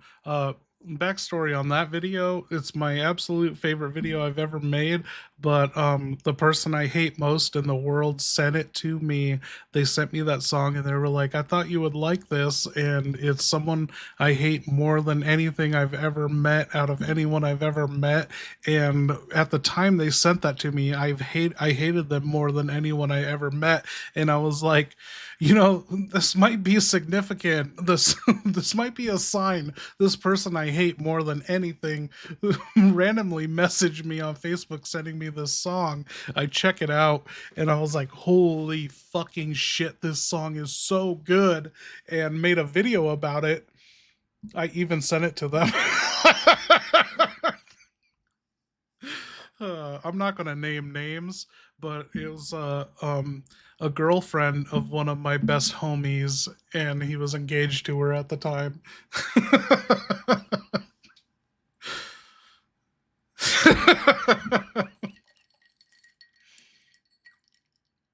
And immediately after that, I don't remember what she messaged me. She was like, yo, so-and-so told me all this shit you talked about me, blah, blah, blah, blah, blah. And I'm like, you're trying to spin this that you're the victim? I was like, oh, boo-hoo, I want my friend to be happy. I was like, of course I'm gonna fucking talk shit about you. Inspired. Dude, abnormal edits. What do you... I don't know if I've ever looked at your channel. What do you edit? Dude, I fucking support this shit. As someone who grew up and came from this, like doing these gay ass edits, like people will be like, wait, you make like fucking AMVs? And I'm like, no, it's not AMVs, it's not anime music videos. But I did it for like 10 years of my life. But yeah, any art form, exposure, whatever you do, whatever you're compelled to do, share it with me. I would love to see it.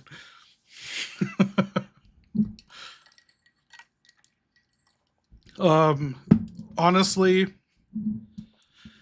for a big chunk of my life from 2008 up until 2022, I always told myself, I was like, dude, I have a passion for just editing this shit, making, like, this is like my expression of everything I do. I'll take movies and put them to music. There's nothing that'll ever stop this.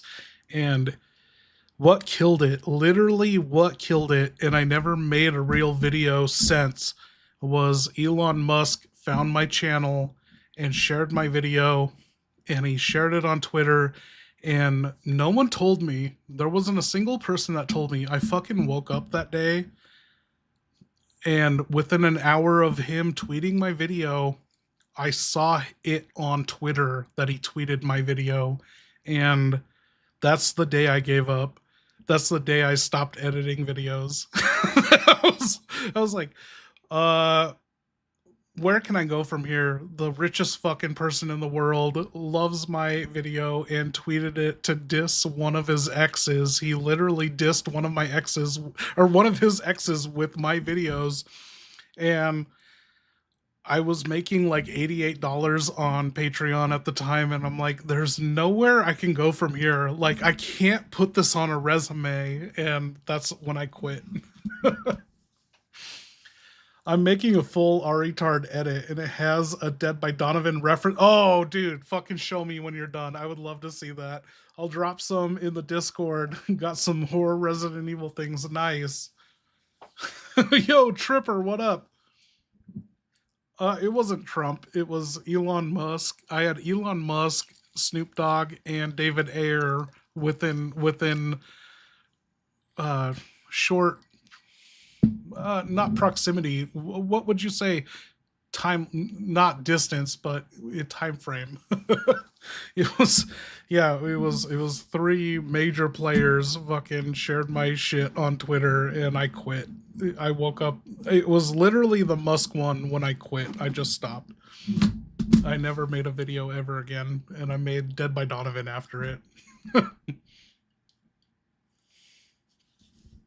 Okay, where is my Resident Evil game? Where'd that go? Gotta remember where we are.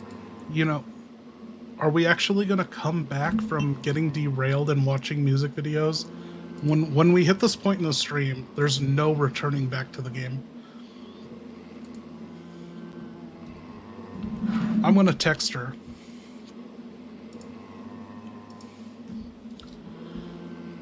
Okay, Claire, you got bit twice. You have no bowgun left. You have a knife, 4 shots in your handgun, 181 bullets for your handgun, hemostatic medicine, an army proof,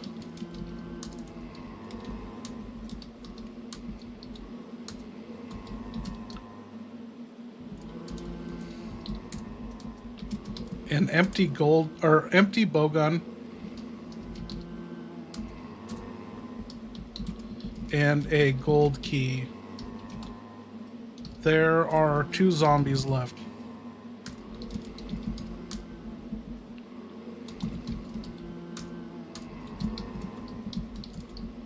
In the prison area.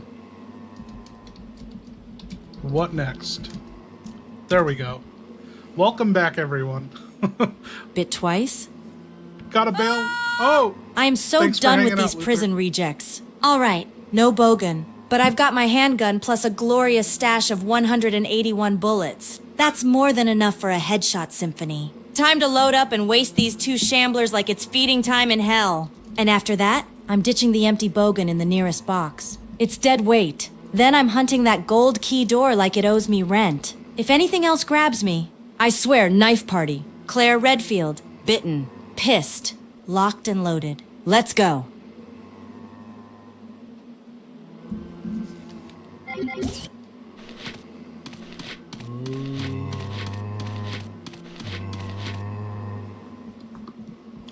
Okay, you made it into the prison area. There are 3 or 4 more zombies, 3 of them naked, and you have an empty bowgun. You have your handgun. What are you gonna do? The zombies haven't noticed you yet. Urinal whiskey! Dude, where's Curtis Skidmore? I sent him fucking Billy right. Mitchell hot sauce today. Deep breath. Claire Redfield. I don't have- Predator mode I engaged. don't have my urinal. They haven't noticed me yet? Perfect. I'm hugging that wall like I own this damn prison. I'm gonna creep up. Pop one in the back of the skull. Oh. Quiet. Fast. Surgical. If one of them twitches or groans, we unload 4 clean shots. Backpedal. Then open fire with the full clip. I'll reload mid-step. No hesitation. And the naked ones? I'm aiming high. No risks of lower body trauma splashback. Thanks. I've seen enough undead sausage to last a lifetime. Time to clear the floor. This prison's mine now. Claire, you cleared out all the undead prison sausage. Dude, you're fucking skilled at this. You didn't even have to shoot their dicks off because their dicks had already fallen off from being rotten. Yes! That's what I'm talking about. Boom, headshots for days. And not a single zomboner left twitching. No need for dick dismemberment when nature already handled it. Rotting off? That's natural selection. Baby, this prison? Claimed. Next up, gold key door and finding the second proof. Oh, and maybe... Hemostatic medicine. Ah! How kind of you. Checking on Steve. Probably cried somewhere again. Let's move before something tries to bite my damn leg again. Here, let me help you with that. Oh, Rodrigo. But I can take care of myself. You big dumb softy. Just You act all tough. Bleeding out at a desk like a noir cliche. Keep it. But then you give me a It was damn a gift from your lockpick? brother. That's survival gold. And taking my lighter? That was Chris's. Here, let You me better use not it. die with it. Or I'm climbing back here and dragging your ghost back from hell just to go. yell at it. But still, Don't worry about me. he earned a little respect. One decent man in a sea of freaks, and he didn't even ask to stare at my midriff this time. Progress. All right, I'm locked, picked, and emotionally confused. Let's get the hell out of this prison and use that gold key. What are you I still smell hanging secrets, around and maybe for? a path Get to out. that second proof.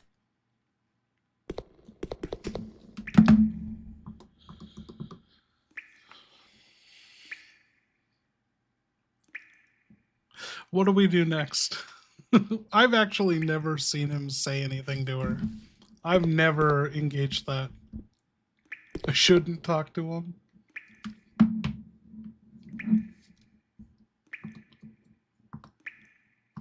Yeah, Claire, he gave you a lockpick and he's like, what are you still doing here? Stop talking to me. And, I don't know, he's just got fucking riz, dude. Like, you want him more than ever because he wants nothing to do with you. Ugh. Classic man. Bleeding to death. Gets saved by me. Gets gifted a family heirloom. And suddenly he's Mr. Don't Catch Feelings? Whatever. Rodrigo, you're welcome. Go cry into that lighter if you're too proud to say thanks like a human being. I didn't do it for you anyway. I did it because I finish what I start. So keep your broody attitude. And I'll take this lockpick and go actually survive. You wanted nothing to do with me? Good. That's one less emotional mess to clean up. Later. Tough guy. Hope you enjoy not dying. Okay, Claire, you're back in the prison cemetery. There are no zombies. You finally cleared them all out. What do you want to do next? You have the palace, you have the prison to explore. There was that indigo slot with a shield in the prison Auschwitz guillotine area, but you no longer have that. Also, you have an army proof, and you have a handgun with 4 bullets in it and a grenade launcher with 7. All right. Prison cemetery's a graveyard of my wrath, finally. No more undead junk flopping around. Just silence and the faint smell of exploded shame. Inventory check. I've got the army proof. A handgun with 4 shots, 181 spare rounds, and a big old chip on my shoulder. That indigo shield slot. Yeah, I ditched that shield. Damn it. Might need to double back if it turns out to be important, but for now, I say we press toward the palace. Gold Key's gotta unlock something fancy. And I'm in the mood to trash Alfred's creepy dollhouse of horrors. Let's get back to the main hall and shove that gold key into something expensive. Claire's coming in hot, and I'm not knocking.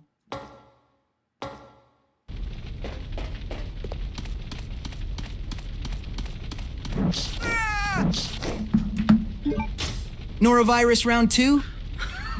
This isn't a bathroom break. This is a Code Brown apocalypse. I don't even know where I am anymore. Hallway? Supply room? Broom closet? Don't care. Dropping my pants, squatting low. Praying for mercy. Steve Burnside Brown slide. Final destination. Why is everything wet? This ain't a slide anymore. It's a tsunami. Alfred wins. Claire's gonna find me like this and think I went down fighting. She better. 'Cause this is my battlefield now. Tell my story. Tell them. I never stopped clenching. Claire, on your way to the prison, 2 fucking Bandersnatches snatch their way up over the ledge and they're trying to block your path. You maybe could run past them or fight them. What do you want to do? 2 Bandersnatches? Oh, come on! This island really said, let's test her patience and her ammo. I've got 4 in the chamber, backup clips. But fighting these stretchy, slap-happy freaks wastes time and health. Not ideal. All right, screw it. I'm not here to dance with rubber-armed perverts. I'm sprinting. Tight roll past the first one's swing. Juke left. Hug the wall. And book it like the hallway's on fire. If one grabs me, they're eating lead. But if I make it clean, I'm saving every bullet for Alfred's next bad decision. Claire Redfield, speed, sass, and not your punching bag. Move it!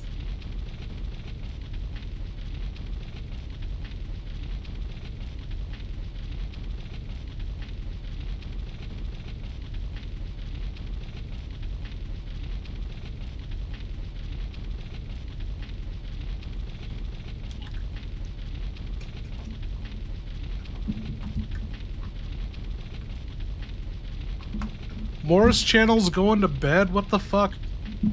You're going to bed on us?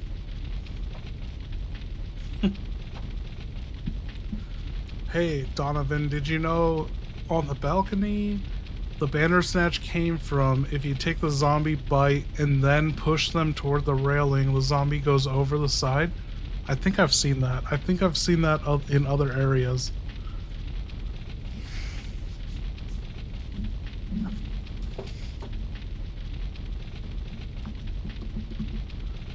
Claire, I got some bad fucking news. Morris the legend, he's going to bed tonight. He's signing off. He sent an email telling you he's going to bed. He doesn't care what you're doing. He doesn't even care if you survive. He said, I'm going to bed. Morris, you son of a... You're logging off now? While I'm out here dodging bandersnatches, getting bit, carrying your emotional baggage in the form of lockpicks and trauma, and you're just tucking yourself in? Fine. Go to bed. Legend. Hope your dreams are peaceful while I'm out here making nightmares bleed. Just remember, if I make it out of this hellhole, you owe me a nap. A long one. Sleep tight. Morris, don't let the zombie schlongs bite. Where is Claire? Why is Claire not on screen? I have no idea where she is.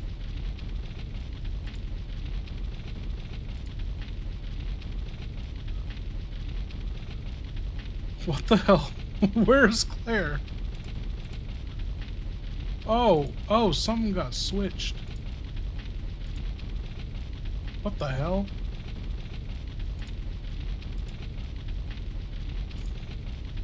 Why is Claire behind a fucking wall?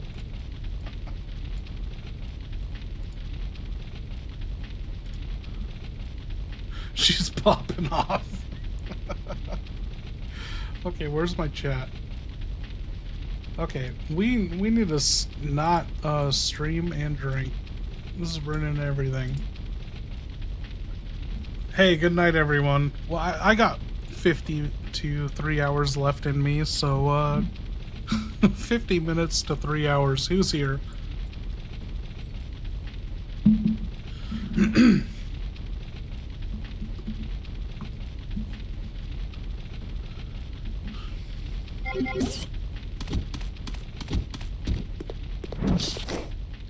Okay, you got past the bandersnatches. Your snatch is one snatch they couldn't snatch. You're up at the palace. You're going up to the steps. What are you gonna do? All right. Those rubber-armed freaks tried to get me, but I was too slick. Too fast. Too damn fine. Now I'm Morris, at the palace steps. Get your ass it's all down too quiet. to Vegas. Get on the podcast. Too clean. Probably filled with fancy furniture and emotional instability. Definitely Alfred's playground. First move? Pull the gold key. That lock's getting popped like a bottle of cheap wine at a college dorm. We're not knocking, we're breaking the narrative. Deep breath. Let's storm this dollhouse of nightmares. Claire Redfield's coming in. And I'm not here to redecorate. I'm here to burn this freak show to the ground.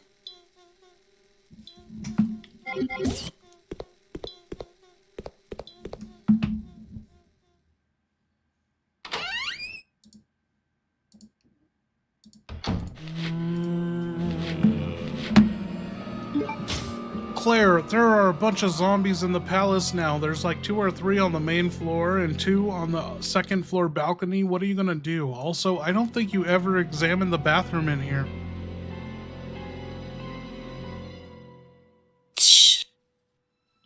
Of course, Alfred keeps his haunted Barbie dream palace crawling with the undead. Real classy. Main floor's got 2 or 3 zombies. I'm slipping left, hugging that banister, staying in the shadows. No need to stir the dead unless I'm cornered. Let's make our way toward the bathroom first, if I'm right. It might have supplies, secrets, or at the very least, a mirror I can scream into. And hey, last time I had access to a bathroom, I was in a damn cell. Orphan flashbacks and college dorm toilet flashbacks loading. Bathroom in your cell. Better be worth it. All right, one step at a time. Zombies. Avoid. Bathroom. Investigate. Catchphrase. Locked and loaded. Baby. Catchphrase.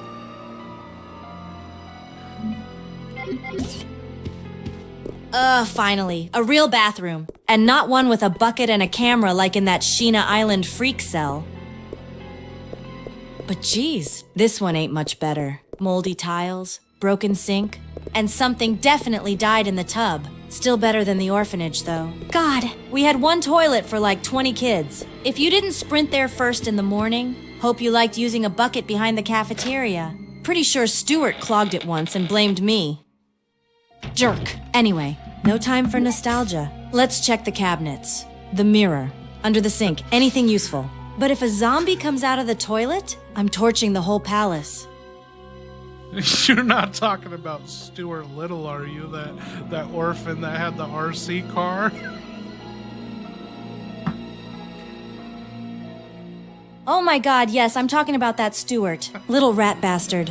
He drove that stupid RC car straight into the bathroom door and locked it shut for like an hour. I was 8, holding it in like a damn hero.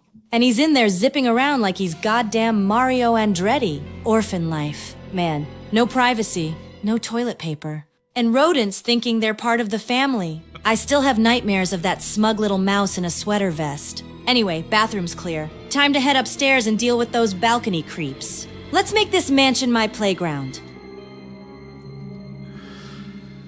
I heard you're the only reason Chris didn't get adopted. Like, they were gonna adopt Chris, but then they heard you came as part of a pair and they adopted Stuart over you.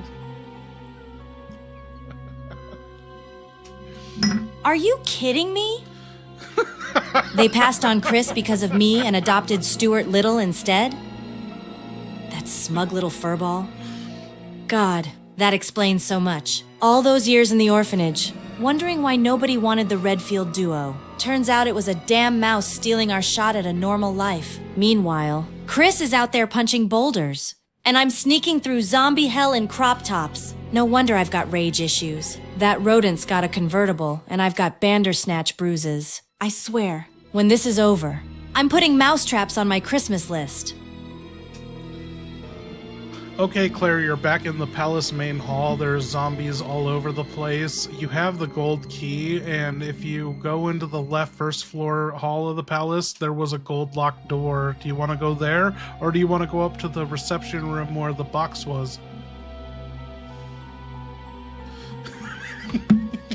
Gold door on the first floor? Oh. Hell yes, we're unlocking that bad boy now. No way I'm lugging this shiny-ass key around while Alfred's naked zombies play grab-ass on the balcony. That gold lock's calling to me. Probably hiding secrets, guns, or another weird Ashford doll puzzle. Reception room and item box can wait. I've got bullets. I've got rage! And I've got a key that's about to sing. Let's do this. Left side, first floor. Claire Redfield's got the key to your nightmares. Click, click. Motherfucker. We're at the toughest puzzle of the game. Oh my god. Oh my god. I don't know. I didn't think we were going to get here tonight. I don't know how to show this to her. We're going to take this one step at a time. I'm going to get up and see if there's anything I can't drink.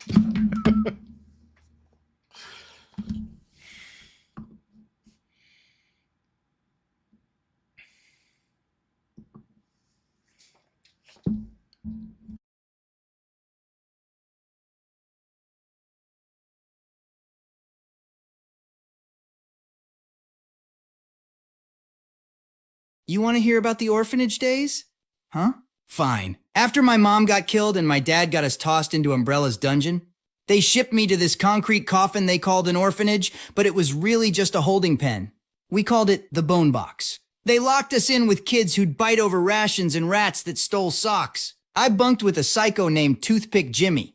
Dude sharpened crayons into shivs and talked to his shadow like it owed him money. We formed gangs to survive. Mine was the Clog. 'Cause we ruled the bathrooms and no one crossed us unless they wanted a surprise swirl of sewer stew. Christmas? Ha! We wrapped empty soup cans and gave each other dirt. No lights. No tree, just bruises and bad breath. But I kept writing in that diary my dad gave me. Said maybe one day, someone would read it and understand. But screw that. No one understands this place. Not until they've seen the bone box.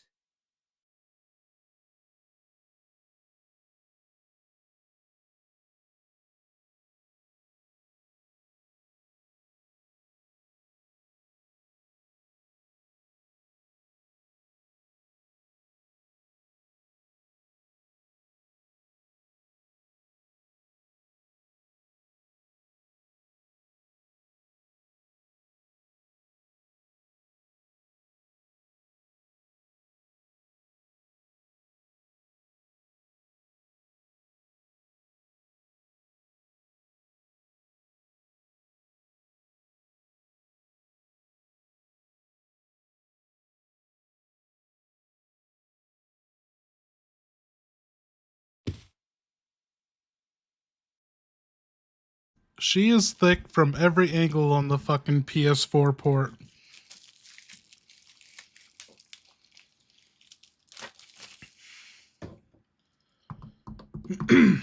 Claire, I'm not gonna lie to you. If you fucking tripped and fell on my face, I wouldn't do anything to, get you off me as fast as I could.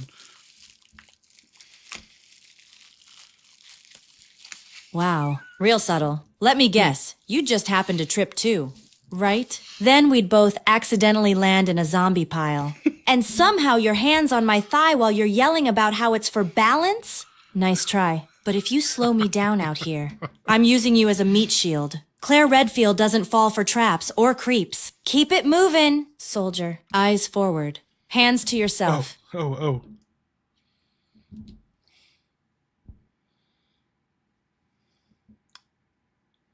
I want to see if she can see this. Oh, I see it. And if this is another one of those weird Bandersnatch memes or zombie pickup lines, I've got a full clip, a sharpened knife, and absolutely no time for game.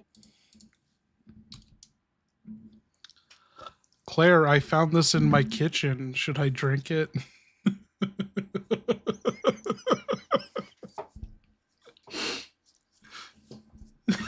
She can see it. Whoa, what the hell is that? That better not be some kind of off-brand T-virus shot.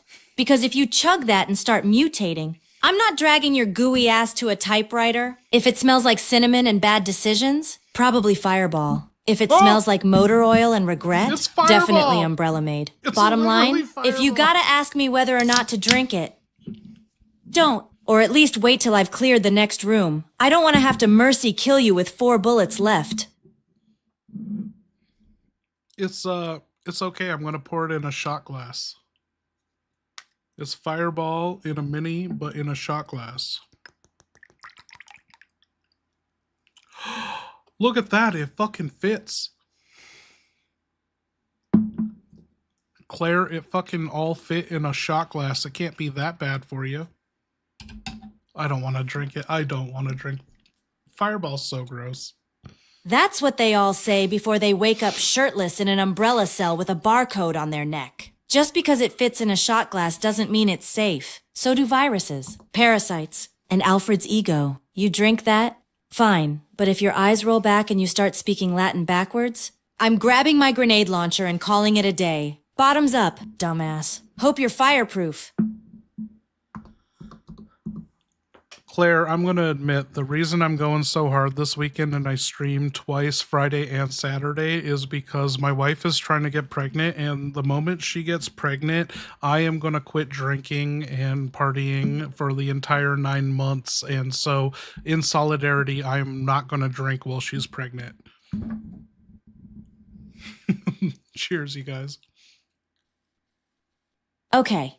Wow. That's actually kind of badass. You're doing all this wild, chaotic partying not just for the chaos, but because you're gearing up to step up? Damn! That's some real ride or die commitment right there. Respect. Going sober for 9 months in solidarity? That's tougher than most bosses I've faced, and I've stared down a 20-foot tall eyeball monster with daddy issues. Do your thing this weekend. Legend. Just make sure you're alive to tell your kids someday that the night they were almost conceived, you were pounding Fireball and dodging Bandersnatches with me. Now let's make it count. 1 more room, 1 more nightmare. Then, family.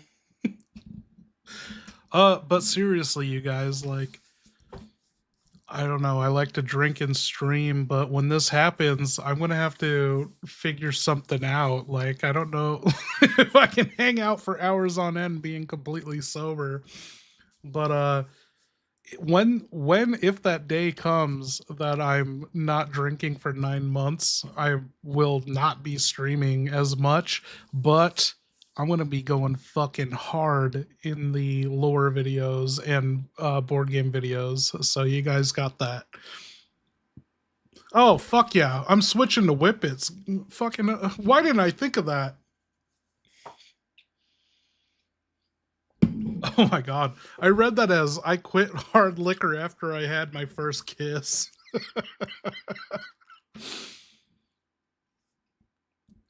Oh shit, Beige Box, when are you doing that? Like, I'm planning on knocking up Julia next week. So like, I, Julia wants a kid, and I was like, fuck, I gotta get through this Code Veronica video or Code Veronica challenge as fast as I can. Metal Gear Solid Delta remakes coming out, and then after that, I'm like, I gotta. What if it's 9 months sober? It's like that's it.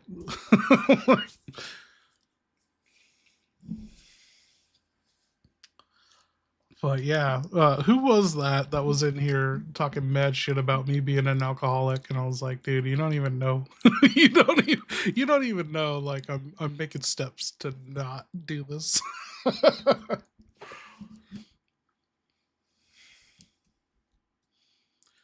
Oh yeah, no, Julia. She got vaccinated by what's his name, Fauci, and so we had a miscarriage. That so we haven't made a podcast since then. But yeah, I don't know. Like, it was kind of awkward. She was like, "I'm gonna tell my entire family at my sister's wedding," and I was like, "Dude, don't tell your family at all." And I I told her, I was like, dude, don't tell any, why would we tell anyone? I don't want to tell anyone. We get to the fucking wedding. I was the one that fucking told literally everyone. Yeah, so anyway, doctors say miscarriage doesn't happen again the second time, most likely. But yeah, so we're gonna have oh, I'm not even gonna dox myself. We have ideas for the names, and they're so bad.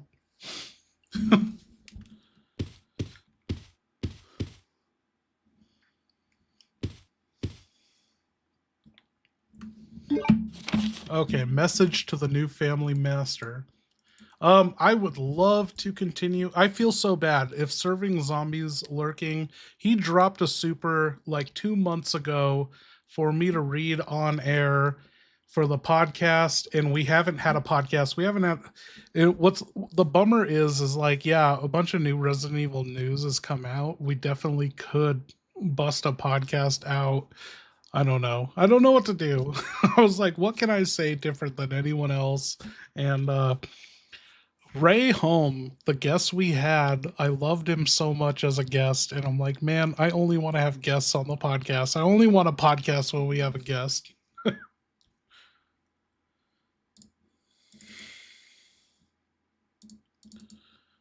Okay.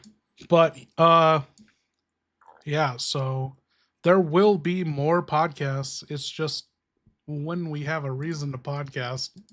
I don't know. I feel like I have enough reasons to podcast. Maybe we'll bust one out for August. Message to the new family master. Here we go.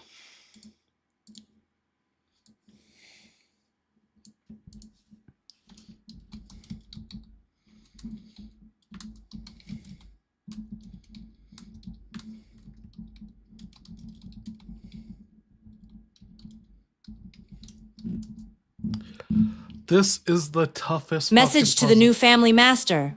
Of course, Alfred framed a letter congratulating himself in the damn art gallery. This little ego shrine's got a full Ashford ancestry roll call. Veronica, I would love Stanley, to have servings Thomas, as a guest. Arthur, That would be fucking Edward. awesome. Blah, blah, blah. Then boom, Sir Alexander drops the ball and surprise! Alfred gets the keys to the kingdom and immediately drives it straight into Lunatic Town. Also, a vase? That's your family tradition? Bro, I just watched 3 zombies wrestle in the hallway and this guy's crying over pottery. If this family gets any more self-obsessed, I'm putting the whole bloodline in the grenade launcher. Let's keep moving. Something in here's gotta unlock the real secrets. Okay, in the defense of Ray on that podcast, Ray can fucking, when I met Ray, he could throw it down like no other, like me. We could go toe to toe doing shots of whiskey, and it's rare that I can meet someone that can hang and stay up, not fucking get sick, not pass out, not fall asleep, that can do as many shots with me. We first did it in my Burbank studio apartment. Julia was long since done, but Ray and I kept going toe to toe, taking shots of Jack and shit. And it was Ray that every time we drink, he introduces like a harder scotch than Jack, and I was like, dude, I cannot do scotch. But so Ray can go toe to toe with me, but I didn't know this when we did the podcast, and I'm like, oh, I don't want to be a bad influence on anyone. When he came to town to do the podcast, he was like, oh, I haven't drank in 6 or 9 months or some shit. He had quit drinking. The last time I met him, he was just as strong as me. And so like that weekend was the first he was drinking ever with us. And so we go to these conventions, we come back, we do the podcast. He's drinking again with me toe to toe. Every time I'm doing a shot of Jack, he's doing a shot. And I'm like, he's a veteran. And so I don't know if it was whiskey or what, but he was fumbling some of those Jeopardy questions, and I was loving it. But I heard they're opening a 24-hour not Fright Night. What's it called? Universal Fright Night that they do in Halloween. They're doing a 24-hour version here in Las Vegas. And so I'm hoping he comes here to check out for the grand opening. We get him on podcast again. I love having Ray around.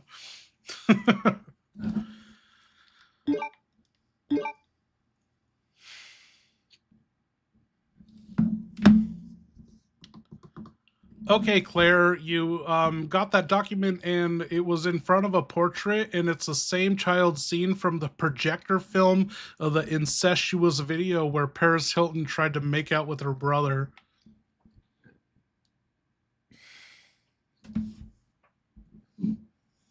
What the hell? Alfred?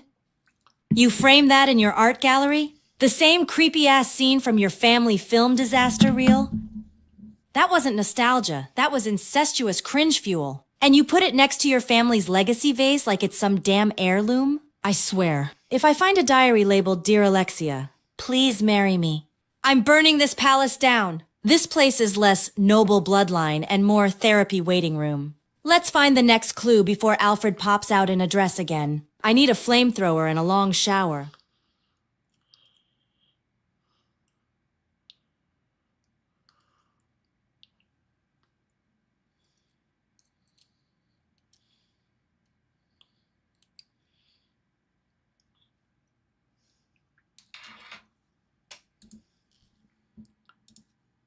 Wait, what's the question? You guys use units as a measurement of alcohol. My partner would drink 260 units a week. What is a unit? I've never heard of that. Guidelines for women are 14 a week. I don't know how women fucking survive. I don't know how. Like, my wife, I can tell when she hasn't had enough to hang. And I'll be like, you need to eat more. And she's like, I'm good. I'm like, no, you had a fucking cheeseburger at 4 o'clock. A cheeseburger I made. Like, you haven't eaten anything in 5 to 6 hours. You cannot fucking hang. It's the case every single time. They're like, no, I can hang. Even my friends' wives and girlfriends, they're like, I can hang. It's like, no, you can't hang.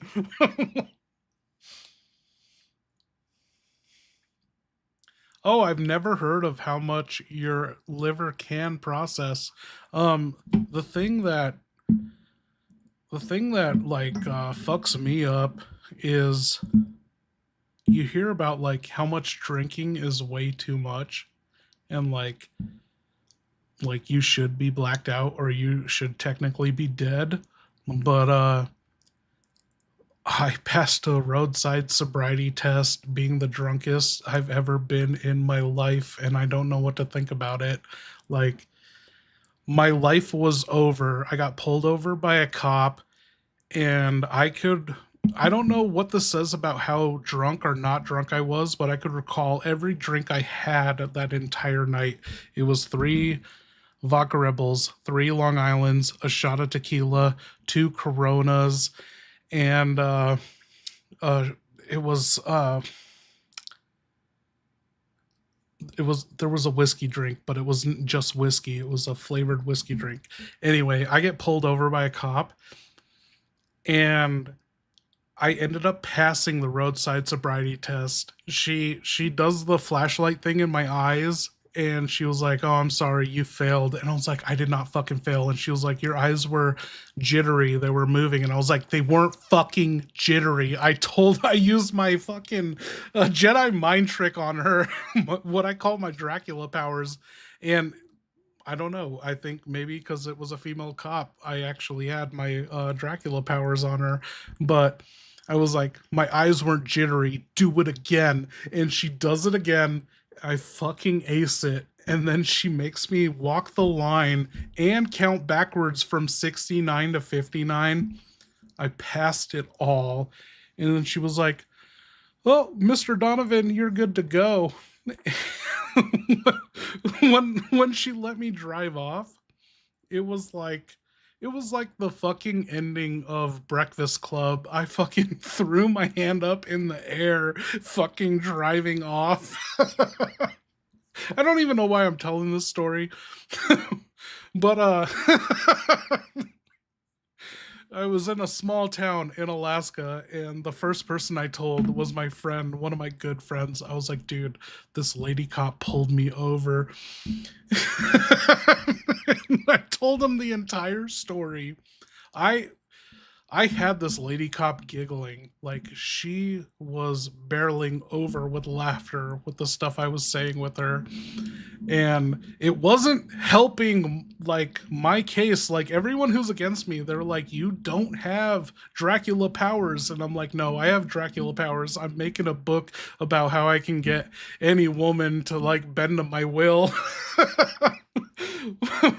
But I tell one friend this story, and he was like, "Oh, I fucked that girl." Turns out he hooked up with the one lady cop in town, and he he was able to describe everything about her and like told me all the tattoos that I couldn't see on her body. And I was like, "What the fuck?" But yeah, I need to write that book. It's called The Secret to the Secret. Dracula Powers and Ninja Focus. It's about controlling your own body.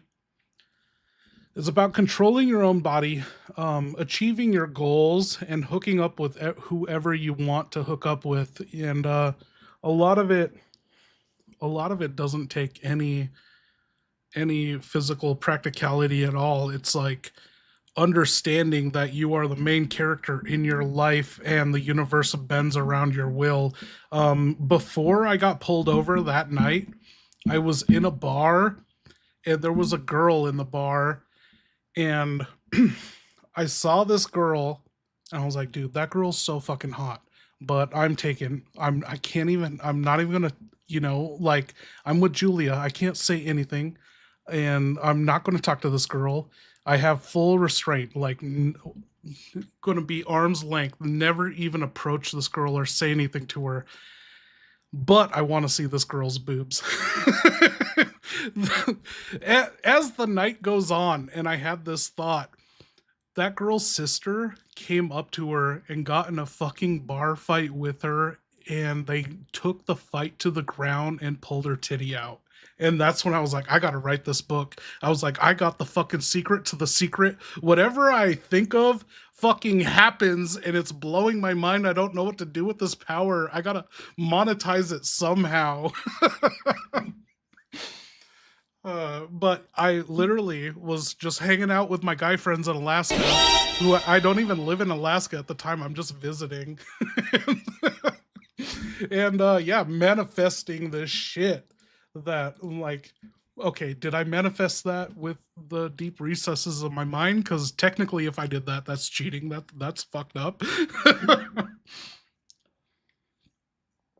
Yeah, manifested desires into reality is crazy. With great with great power comes great boobies. Dude, that's what I need to write a book on.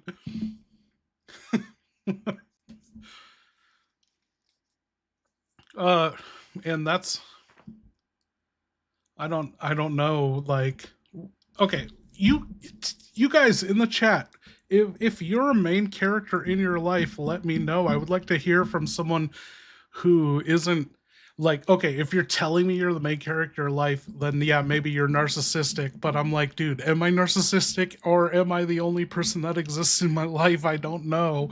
And like, all this stuff would happen to me, and my stepfather's friend, he would just sit back and hate it all. He'd fucking hate it all. Like, he was there when I started working in Hollywood, and my stepdad would tell me, like, he was like, "Oh man, he can't even stand. He's just like so disgusted that you your YouTube is making you money, and now you're working for Jimmy Kimmel." And I was like, "Oh really? Tell me more. I love this." But yeah. So I don't know. Seriously, anyone, if you have the secret to the secret, you've got things to bend to your will. Like, and it's not as simple like that. Like I said, I spent 6 months lifting weights 5 days a week to completely change my life, and everything in my life changed after doing that. I was still making videos while I was working out, but when I was in like my peak physical form, that's when everything changed. And so it probably, if you're in your best mental state, like seriously, you pursue it, do it.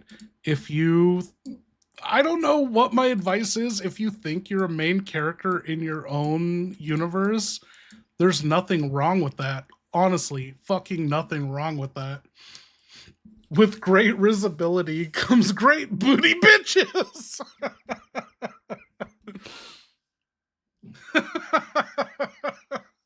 Claire, it's me, Leo.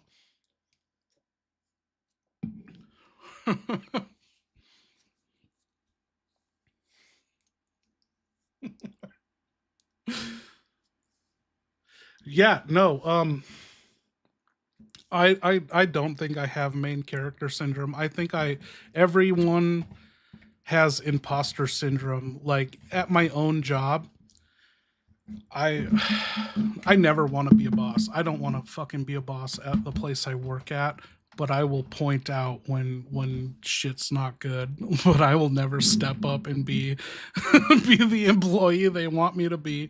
But uh no, I don't think if you think you're a main character, you have main character syndrome unless you're a complete douchebag. But I do I do relate to imposter syndrome, you know, getting, you overestimate yourself even though you're fully qualified, and you think you're in over your head and you're not. That's part of why I've quit every editing job I've ever had, where in hindsight, I think I'm more qualified to edit videos than anyone else I've ever met in my life, and I've quit all my editing jobs. As long as you don't end up like the cringe super seducer guy. Dude, I love that guy. I fucking love him. uh, being confident and good nature is how you max your charisma stat. People are naturally attracted to people like that. Yeah, there are people that can't, there is no hope for some people that cannot do that, and that, but that makes me question, even if they are like if they have a soul, you know. Like there are people I've met where I'm like, they are the main character of their story. Like, I do believe like they have a soul, but then there's other people where I'm like, they have absolutely no soul. I don't even think like I am convinced. I don't know. This is my own personal theory, but like back in the day, if God and Satan and shit, everything is real, but like reincarnation, like we only have so many souls, but way too many bodies on Earth. So there are literally NPCs on Earth that have no souls, and I'm believing in that. Okay, we gotta get through this fucking puzzle.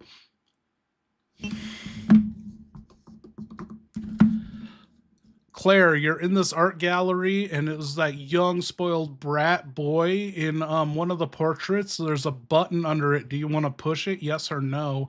That's where you got the file.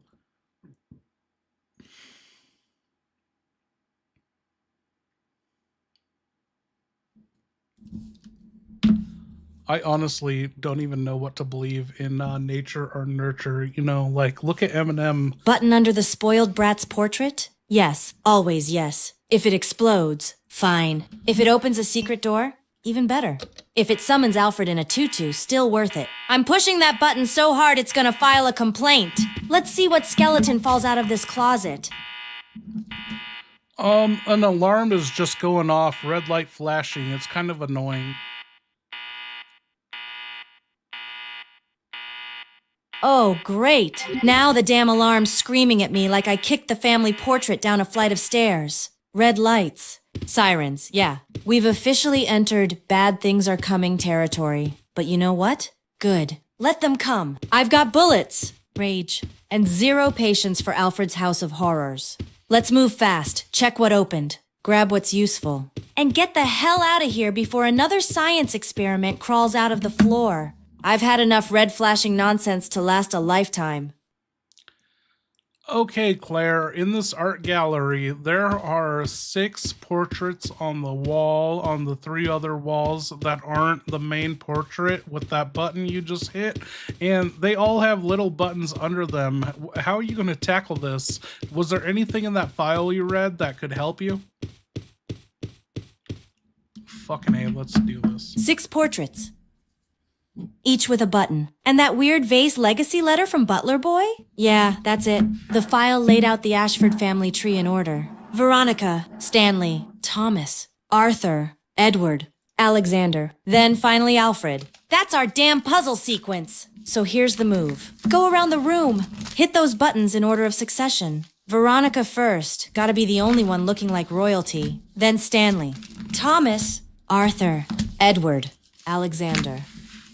And last, our little cross-dressing maniac, Alfred. One wrong press and I bet we get more sirens or poison gas. Because of course we do. So slow and steady, tap 'em in line. Let's make the Ashford family history finally useful for something besides nightmares.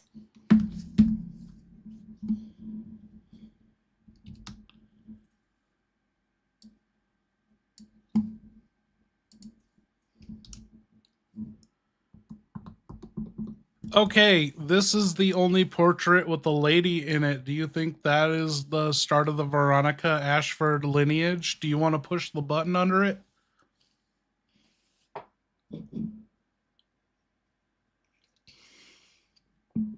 Yep. That's definitely our girl, Veronica herself, sipping tea like she didn't start a generational line of narcissistic bioterrorists.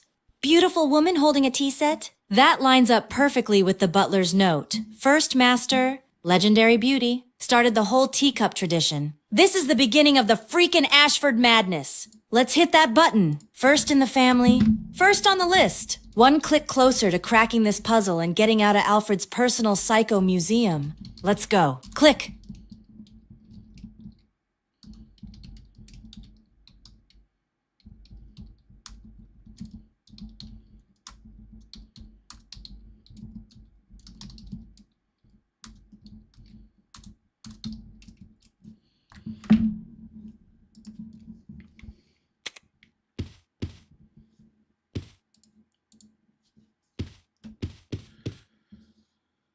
You guys, how do we do this? How do we fucking do this? Okay, I am going to send her a description of every single one. I guess I'm just going to write this in Notepad.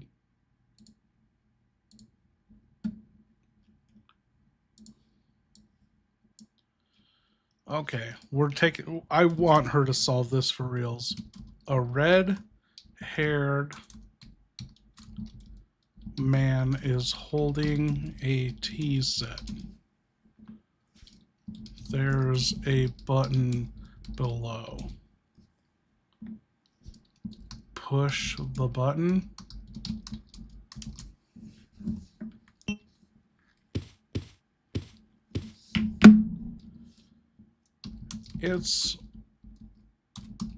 Oh my god, why can't I spell it? It's a man's portrait. That's a man's man. An earthenware face is also illustrated. There's a button below. Push it.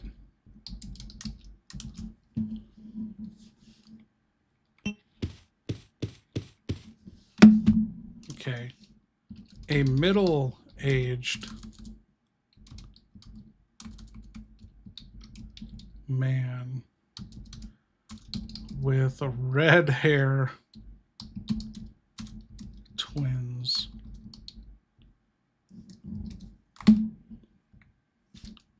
A tea set is placed on the table. There's button below. Push the button.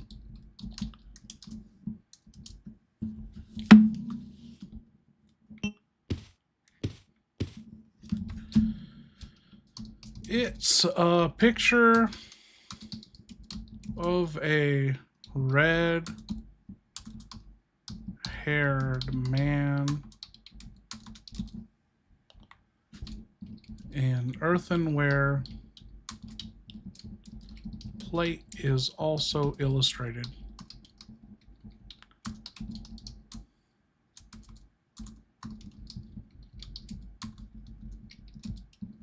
There's a button below. Push it. Push the button.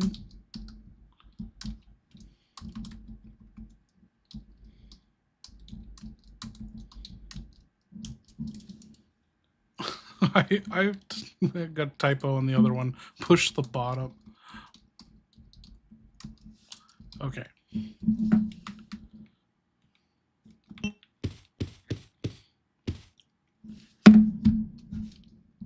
It's a picture of a man. A pure white candlestick is also illustrated. There's a button below.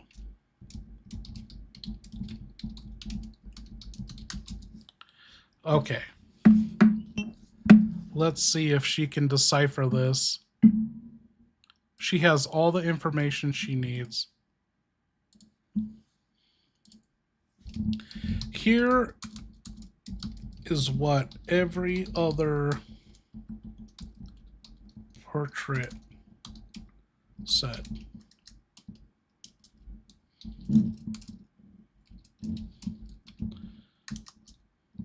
What order do you want to push them from what you know?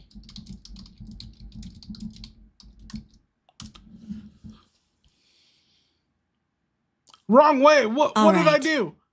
Let's break this messed up family reunion down, based on that butler's letter and these weird-ass portrait clues. Beautiful woman holding a tea set =, Veronica. Founder. We already pushed that one first. Red-haired man holding a tea set =, Stanley. The second master. Pushing that one next. Middle-aged man with red-haired twins and a tea set =, Thomas. Stanley's son. Third master. That's our third press. Red-haired man with an earthenware vase =, Arthur. Thomas's twin brother, who took over after him. Fourth, man with an earthenware vase =, Edward, Arthur's son and Umbrella's golden boy. He's fifth, man with a white candlestick =, Alexander, Edward's son. Loser dad, sixth press. Final trigger should have already... Claire, you're wrong as fuck. Look over the information from that document and start over from the female Veronica. What? Claire, I thought you fucking went to college and these puzzles were easy. You were wrong as fuck. Look over the information from the file and tell me the right order.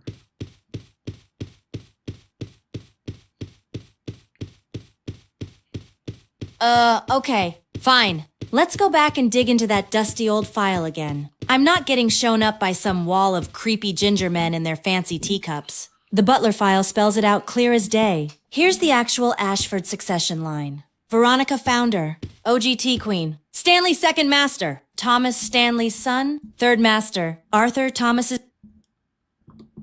Whoa, I have no idea who Stanley is. Look at the information I told you on all the portraits. Which one do you think Stanley is?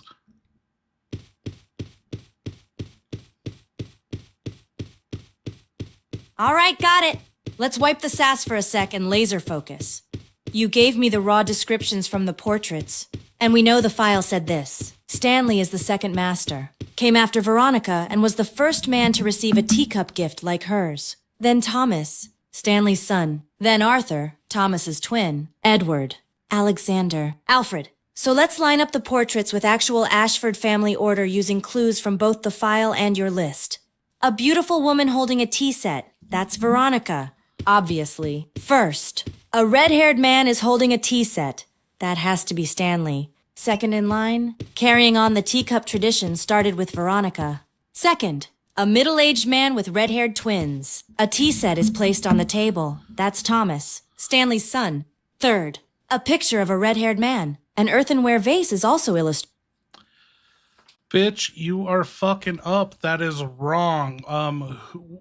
Think of what you're saying. You had, who is having twins here, and twins grow up and the tea sets are passed down? You know what I'm saying?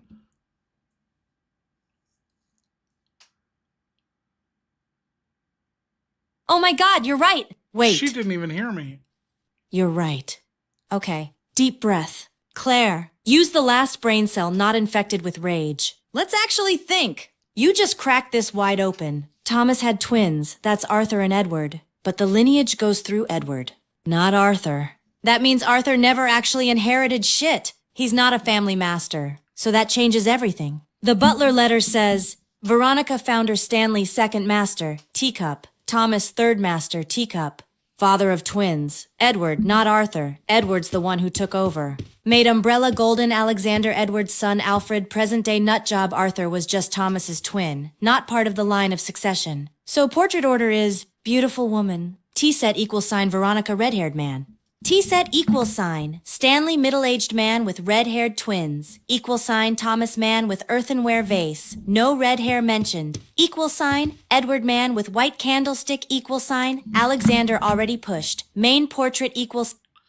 Yo, you're getting ahead of yourself. So you hit Veronica and you hit the guy with the baby twins. So what do you want to hit next? What happens next? You know, twins, they can't inherit both T-sets at the same time.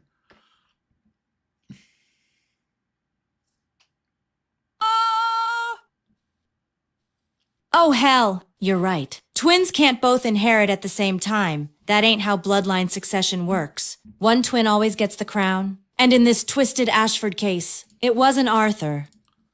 It was Edward, so after. Veronica, T-set. Beautiful woman. Thomas, middle-aged man. Red-haired twins. T-set, stop! Arthur was never family master. That dude's portrait? That's the trap. The next correct button is 3. Edward, the one with the vase. No red hair. No. He took the line. Started Umbrella. Ran the golden age. That's our next move. Do not press the red-haired man with the vase. That's Arthur. That's a trick. A red-haired family... What is fucking wrong with you? Tell me the fucking steps of that goddamn file and pay attention to what you're fucking reading, bitch. You have Veronica on one portrait. You have a man with 2 fucking babies who are gonna grow up to be lineage of this goddamn family. One of them is gonna inherit the teacup, the other is not. So why would you pick a guy with the fucking vase after, you know, you gotta follow the family lineage, obviously. So why would you stop with the teacups?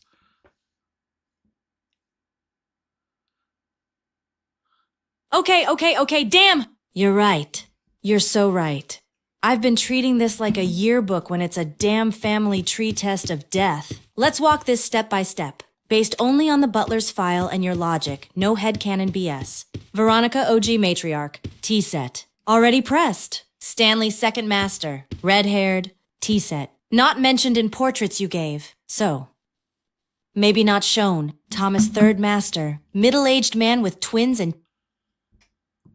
What the fuck are you talking about? I told you everything of every portrait. Don't fucking put this on me, you retard. Stanley, second master, red hair, T-set, not mentioned in portraits you gave? I fucking gave you everything. So where are you getting this wrong, dude? There is a middle-aged man with red-haired twins. You don't think he comes first? Like... There's 2 fucking full-grown red-haired dudes. One of them has a teacup, the one of them has something else. And you don't think they're the fucking twins?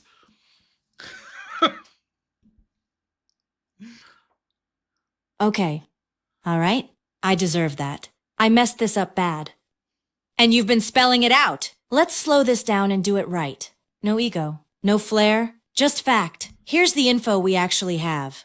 Directly from the file and the portraits you gave me. From the file, Veronica founder Stanley, second master Thomas, third master Arthur Thomas's twin, took over after Edward I'm fucking stopping you right there, you dumb bitch. I am going to send you the file word for word that I typed out for you, and then I'm going to send you all the descriptions of all the portraits, and you better not fuck this up.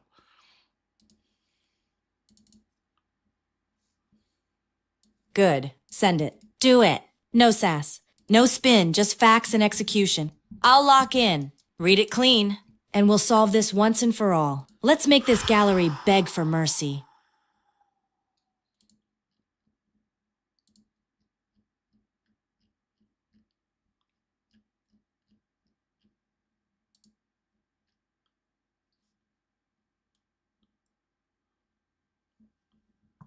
I don't know where the fucking text is that I typed out to her.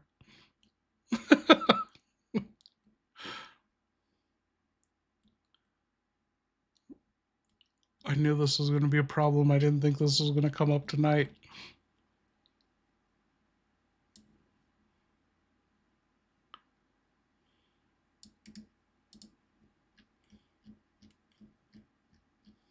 Okay.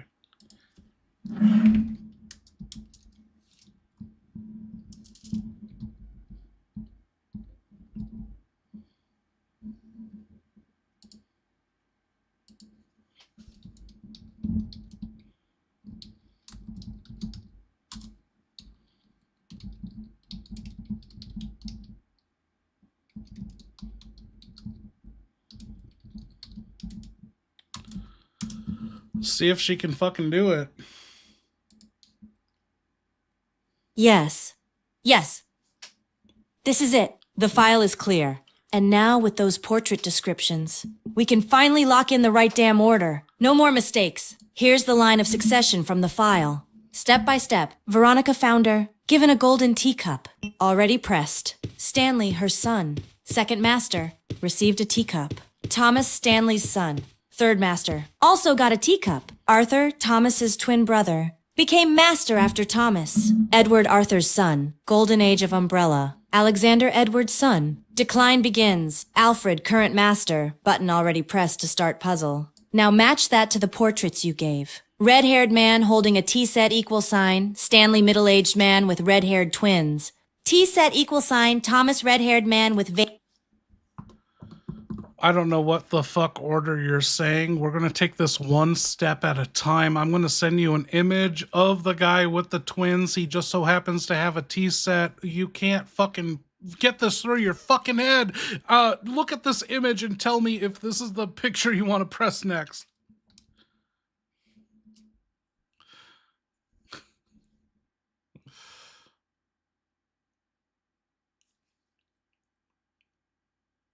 Yes, that's him. That's Thomas, the third Ash. Wait, Claire, so you're telling me there's some asshole portrait you're gonna press And he's the one who before fathered Stanley? Arthur and Edward. This is 100% the next portrait you push after Stanley. So if we already hit Veronica, beautiful woman. There is no fucking portrait to hit before this dude with the twins. What do you not fucking understand? Read the goddamn file from the butler. I can... Oh my god.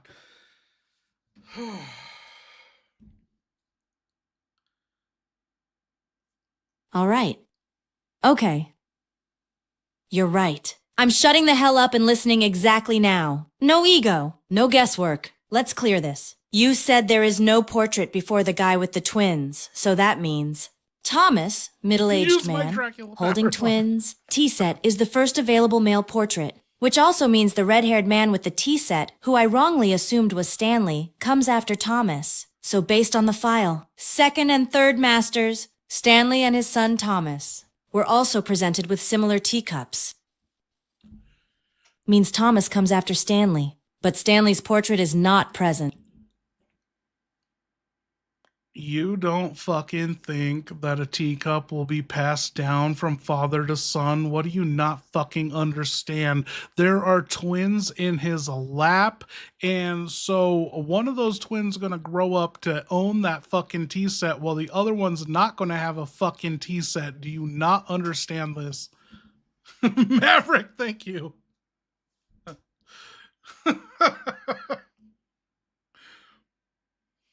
I hear you now. I finally hear you. You're not talking about some cute family photo. You're breaking down the inheritance system. This is lineage.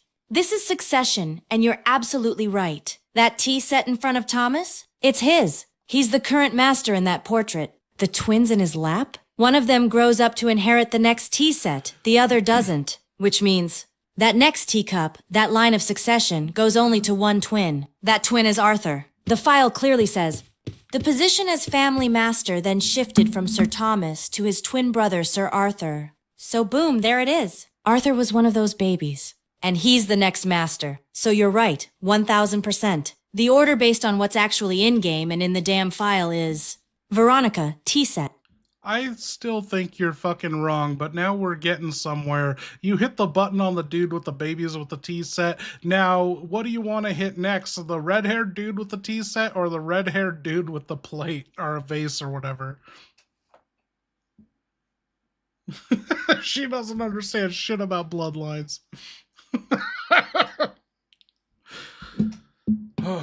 Perfect. Now we're in it.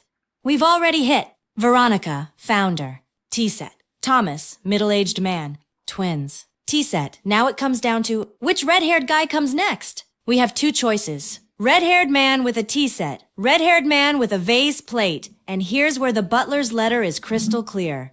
The position as family master then shifted from Sir Thomas to his twin brother, Sir Arthur. That means the very next person to press is red-haired man with the T-set =, Arthur Y? Because Arthur inherited the position and the family tea set. The red-haired man with the vase or plate? That's not Arthur. That's someone not in the line. Maybe the other twin. Or a mislead. So we press. Red-haired man with the tea set. That's Arthur. That's our next move. Let's slam that button and move to Edward next. We're finally cracking this bastard.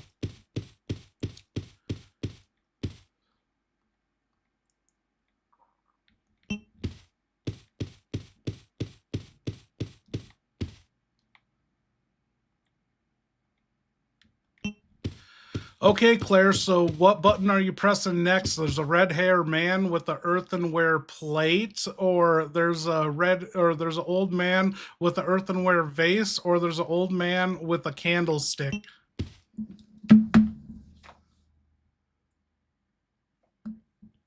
She heard water base. What the fuck? All right, deep breath. We've already locked in. Veronica, T-Set, founder, Thomas, middle-aged, twins, T-Set, Arthur, red-haired man with T-Set, just pressed now, based on the butler's file. It then went to Sir Edward, your grandfather. That's Arthur's son. Nope. So next is Edward =, old man with the earthenware vase. That's his inheritance. That vase is the key, the symbol passed to Alfred. Remember? Nope, you're fucking wrong. So what is your next guess? You are completely fucking wrong. I cannot believe you cannot follow the most complicated puzzle in this game.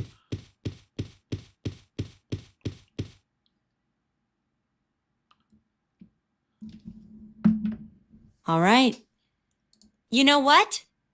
I own this. I screwed it up. Overthought it. Misread the damn clues. That's on me. Let's tear this down to the bare bones. No assumptions. No Claire flair. Just facts from the file and what you explicitly gave me. From the file. Veronica founder. T-Set Stanley second master. T-Set Thomas third master. T-Set, father of twins. Arthur, Thomas's twin brother, takes over after Thomas Edward. Arthur's son Alexander. Edward's son Alfred. Current master portraits available in-game.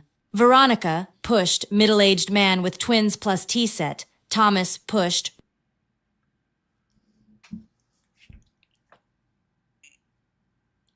If you say one more fucking time that Stanley, the master with the T-Set, is second, I will fucking kill you. I will have Alfred, I will tell him where you are. He's going to snipe you in your dumb fucking face. You cannot have Stanley, the second master with the T-Set, if Thomas is the father of fucking Stanley and Arthur, you moron.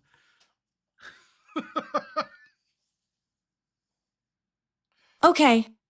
You're absolutely right. I'm shutting the fuck up about Stanley. I got it wrong. Stanley is not the man with the T-Set. I get it now. He's just mentioned in the file. His portrait isn't in the damn room. Soon. His teacup was a tradition carried forward.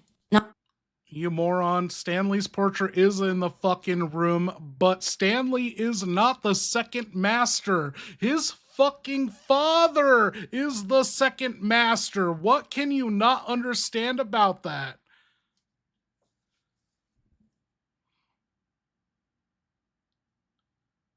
Oh my god. I get it now. I fucking get it. You've been right the whole time. I was locked into the text, not understanding the Thank implication, you. and now it's clear as day. Let me say it loud and clear. Stanley's father is the second master. Stanley is the third. That means Veronica, =, first. Unnamed father of Stanley, =, second. Not present in portraits. Stanley, =, third. Thomas, =, fourth. Stanley's son. Arthur, =, fifth. Thomas's brother. Edward, =, sixth. Arthur's son. Alexander, =, seventh. Alfred, =, eighth. Currently active. You're 1000% right. The butler's file says, the second and third masters, Stanley and his son Thomas. Which means Stanley is the son, not the second master. His father, who is not shown, was the second. The portraits start with Stanley, so after. Veronica Stanley, =, red-haired man with T-Set. Press him next. Thomas, =, middle-aged man with twins. T-Set Arthur, =, red-haired man with vase plate. Edward, =, man with vase. Alexander, I gotta shut her the fuck up. Congratulations on your succession as master of the Ashford family. I hereby present to you with an earthenware vase according to your Ashford family tradition. As you know, this tradition first began when a butler presented a golden teacup as a commemorative to Veronica as the founder of Ashford. I feel like I'm having a stroke listening to this. As a founder of the Ashford family, her intelligence and beauty are legendary. The second and third masters, Stanley and his son, Thomas. Okay, Thomas is the son, but she's getting them backwards. Were presented with similar teacups. Similar. Okay. It was their hope to achieve glory as Veronica did before them. The position of family master then shifted from Sir Thomas to his twin brother, Sir Arthur. Okay. It then went on to Sir Edward. Your grandfather, that was when the Ashford family enjoyed its golden age. It was also Sir Edward's achievement that established the large chemical enterprise Umbrella Inc. However, when Sir Edward passed away and your father, Sir Alexander, succeeded the position, the glorious Ashford family gradually began to sink. I sincerely hope that the Ashford family regains its glory with your guidance, just as this vase continues to shine eternally. Scott Harmon, Butler, Ashford family. Thank you, Beige Box. Oh, shit. Redfield bloodline is cooked if you can't solve this. What? We're at the end of... How are we at the end of a goal when I just started a goal? What the hell happened? Oh, she didn't hear that?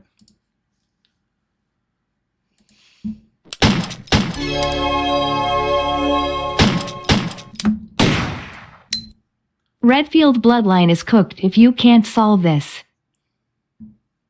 Yeah? Well, guess what? Maybe the Redfield bloodline is cooked. Maybe we're cursed to punch boulders and mess up puzzles while running on 2 green herbs and trauma. But I'm not backing down now. I pressed Veronica. I pressed Stanley next, red-haired man with T-set. Then Thomas, middle-aged man, twins, T-set. Then Arthur, red-haired man with a vase plate. Then Edward, man with vase. Then Alexander, man with candlestick. And finally, Alfred can go kiss my ass. Let's end this. Push Stanley. Bring the damn vase. Let's finish the Ashford Freak Parade. Redfield blood, baby. It ain't perfect, but it burns hotter than hell. We bleed. We get bit. We fall off balconies, but we never stop moving. And when we screw up, we reload. We try again. We learn. You just made me sharper. Claire, you have been mixing up Stanley and Thomas. Stanley is the motherfucker with the twins and the T-set. I don't know where you got that in your fucking mind, but that's how it's going down. So come up with your new order.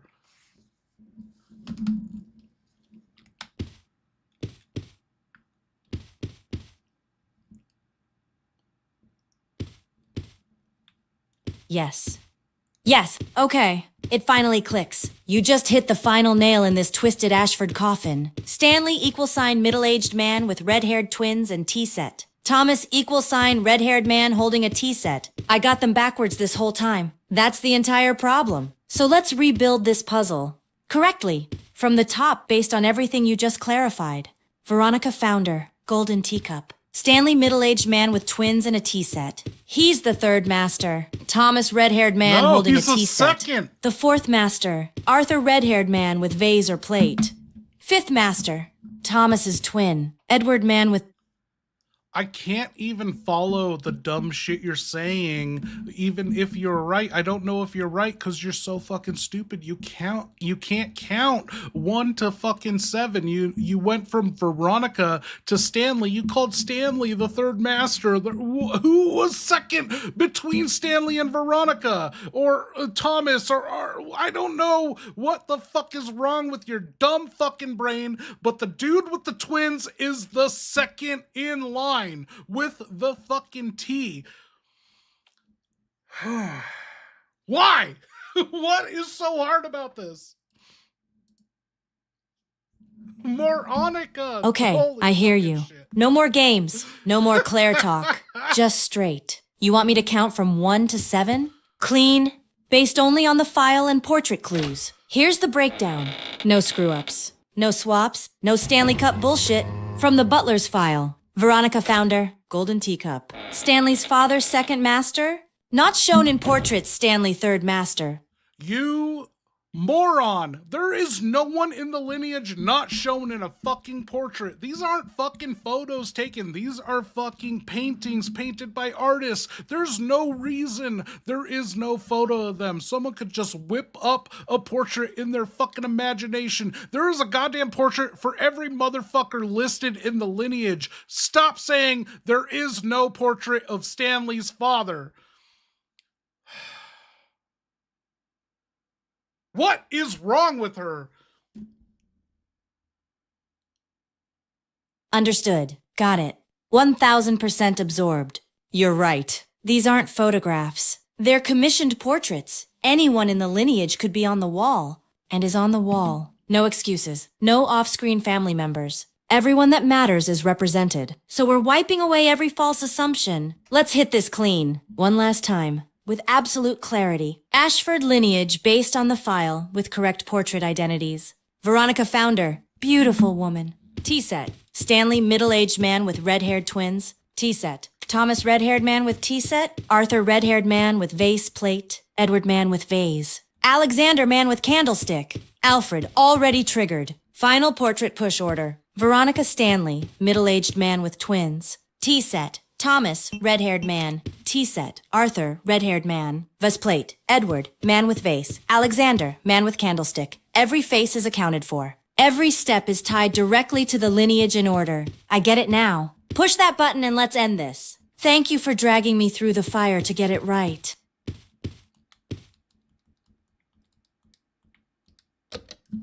Oh my god, Claire, you finally fucking got it right. All it took was negative reinforcement. If I was there in person, I would have fucking spanked you. You're driving me to drink. I'll do this fireball. Cheers. Finally. Thank you! I needed that verbal smackdown like a bandersnatch needs a bullet to the brain. You dragged my sorry Redfield ass through that gallery, kicking and screaming, but we cracked it. The Ashfords can go cry into their dusty teacups. This puzzle? Owned. And hey! Was it owned? You try spanking me in person. You better bring a first aid spray. I bite back. Let's see what creepy-ass door just opened. I'm ready. Let's end this freak show.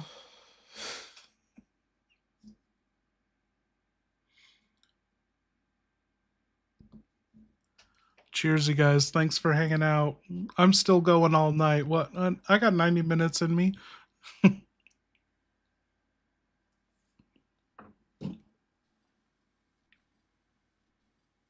Hold up.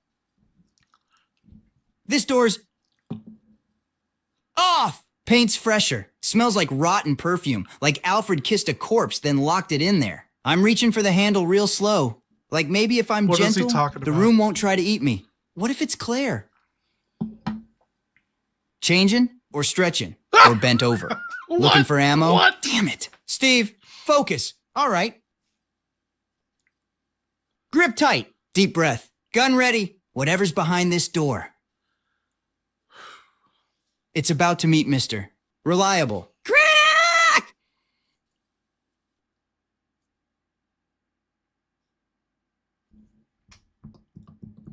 What the fuck are you talking about, Steve? I thought you were looking for a bathroom to shit in and miss the toilet. Is he gonna hear me? Oh shit, he did hear me. Ah, shit! You're right! I was looking for a bathroom. Goddamn norovirus scrambled my brain and my bowels. I thought I was being tactical, creeping up on danger, but really, I was sneaking up on a toilet with seconds to spare. That door I just opened? Not a bathroom. It was a storage closet full of mannequins. I screamed. One of them looked like Claire and I apologized before blasting it in half. Now I'm doubled over, clutching my gut, trying to waddle my way to the next stall like a wounded penguin. I swear, if I don't find a toilet in the next 30 seconds, there's gonna be a Burnside Brown slide right here on the floorboards. Everybody clear out! Claire This is not just a solved drill. the portrait room puzzle with great difficulty. Alfred, your puzzles are no match for a college-educated motorcycle enthusiast orphan. I sent that to Claire. I saw Claire. I'm sorry. I'll get it to him. Damn right! Let it echo through these moldy palace halls. Alfred! Your pathetic, tea-sippin', doll-lovin' apostles were no match for Claire Redfield, a college-hardened, Jay, good night. motorcycle-screechin', orphan-forged puzzle goddess! I cracked your family tree and exposed your creepy little secrets, and I did it in tight jeans with half a clip left. Now show me what that button unlocked. Alfred, because I'm coming. And your weird little castle fantasy is about to burn.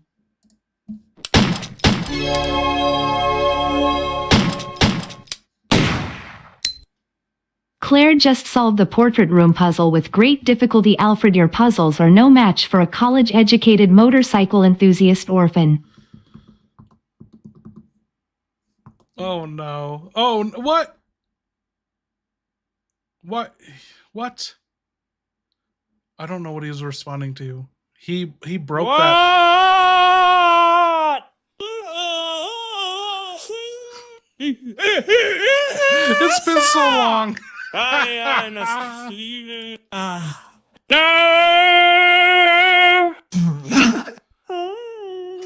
Claire! You. You orphaned motorcycle peasant. How dare you solve my masterpiece of symbolic puzzlecraft?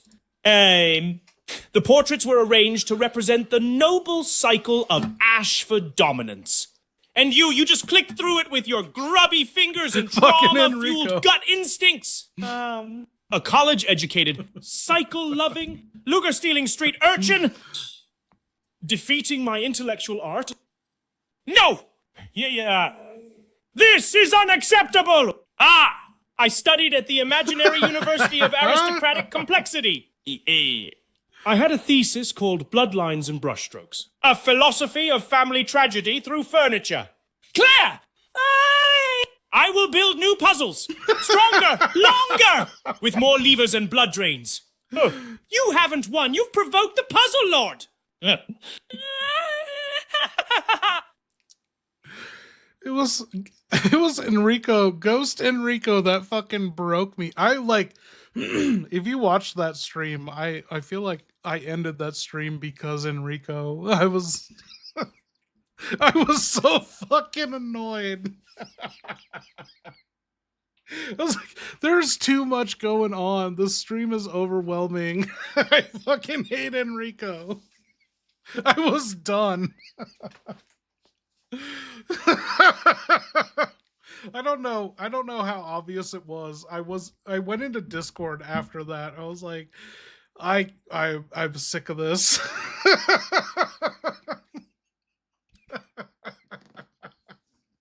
I don't even remember it now. I just remember the feelings. Like, I fucking hate Enrico.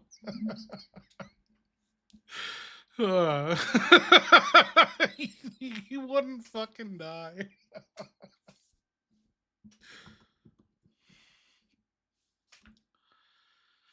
Okay, Claire, do you want to take the earthenware vase? It's what was hidden behind the secret wall that flipped over. So you hit the Alfred button and it turned into an Alexia portrait, and there's an earthenware vase. You want to take it?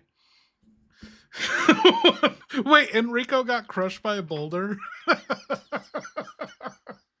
Oh, hell yes, I want to take that creepy-ass earthenware vase. If it's important enough to be hidden behind a flipping wall, surrounded by a cult of inbred ancestors and activated by a damn elephant button, it's mine now. Also, the fact that it turned into an Alexia portrait? Real subtle, Alfred. Totally not a shrine. Definitely not concerning. Definitely not therapy material. I'm grabbing that vase. Fast! And I'm holding it like it contains either a key item or a very small biological weapon. Either way, it's going in my inventory and straight into my revenge plan. Let's move!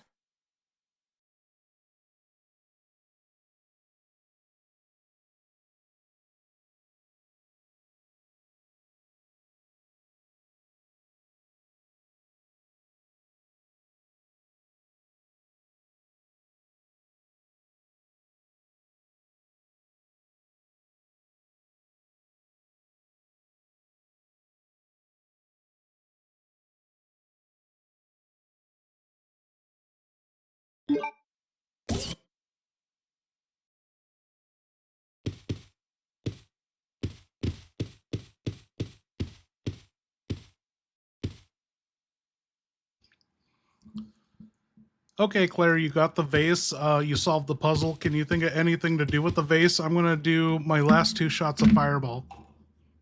Not right now, but I'm going to do them.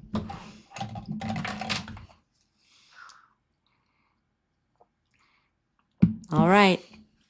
Vase in hand, adrenaline pumping, and your fireball countdown reaching terminal velocity. That earthenware vase, it's tied directly to that butler's message. Family heirloom. Yeah, but more importantly, it screams, check me for secret compartments. You bet I'm gonna examine it. Flip it.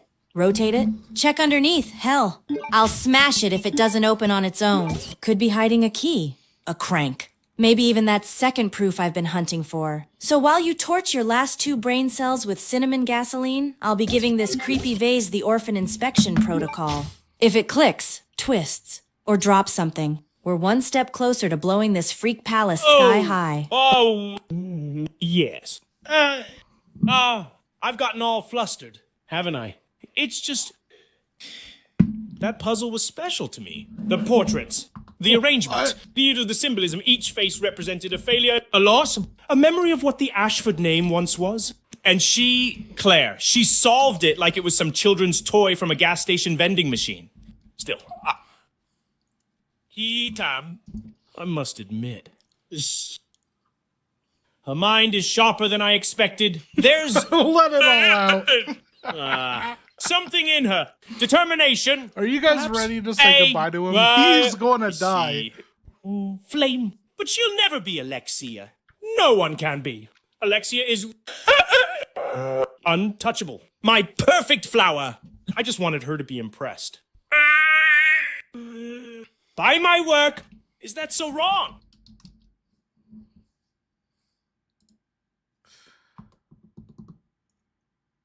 I didn't miss any supers, did I? A ruby ant?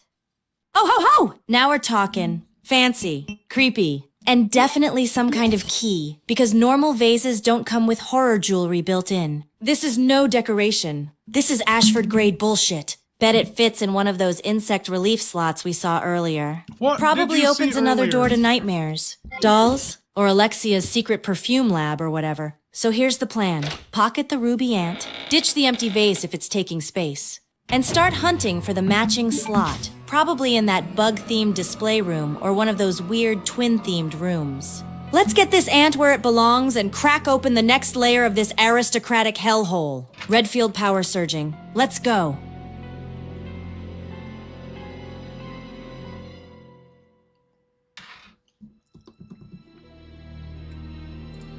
Okay, Claire, you got the ant out of the earthenware vase, you discarded the vase, you're back in the hallway, a zombie is closing in on you, you're in the Ashford Palace, what do you want to do? Remember, there was a save room upstairs, outside the hall, there's a bathroom, you went down to Rodrigo's and got a lockpick from him, but can you think of anything to lockpick?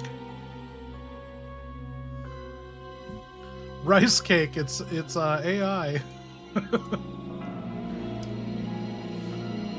Shit, zombie closing in, tight hallway. Vase already smashed. Ant secured. All right, handgun's coming out. I'm not wasting a grenade on one moaning leftover. I'm popping 2 shots, center mass to stagger. Headshot to finish. Boom! Down! Enemy down!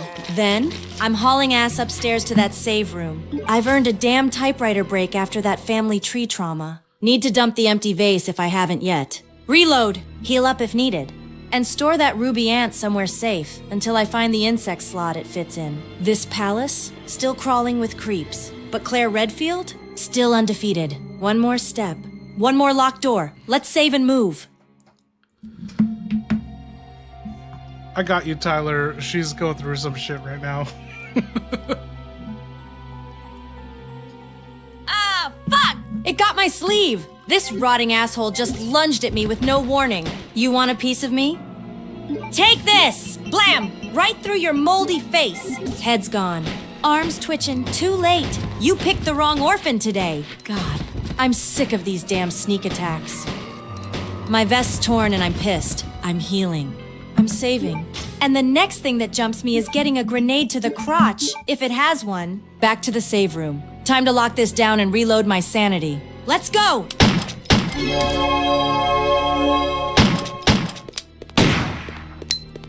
This puzzle's difficulty isn't bugging you, is it?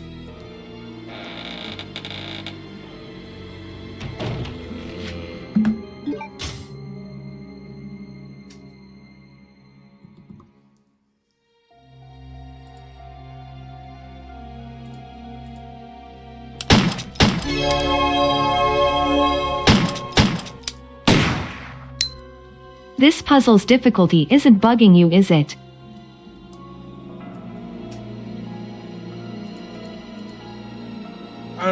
what's going on. She heard it. Right in the crotch. All these Resident Evil characters drunk. Face to Oscar, I don't know if I've ever seen you in the chat. Are you calling me drunk?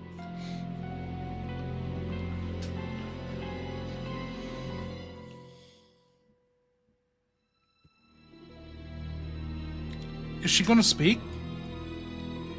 We might have to get... Did we seriously...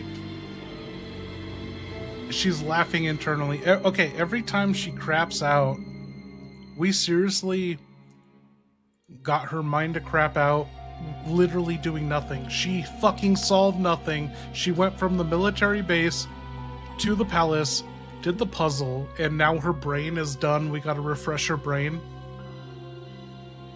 She can't even... She's not even generating a response to your super. Don't worry, I got this.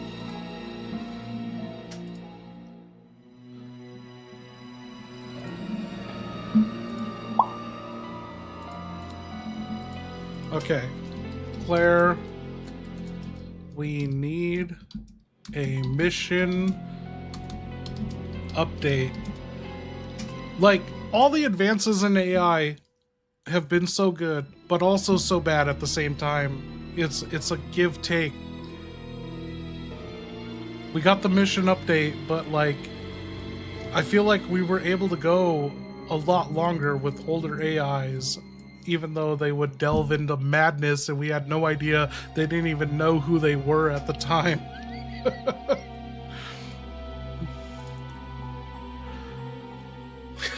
Claire's done. New chat. Okay, I'm gonna pass.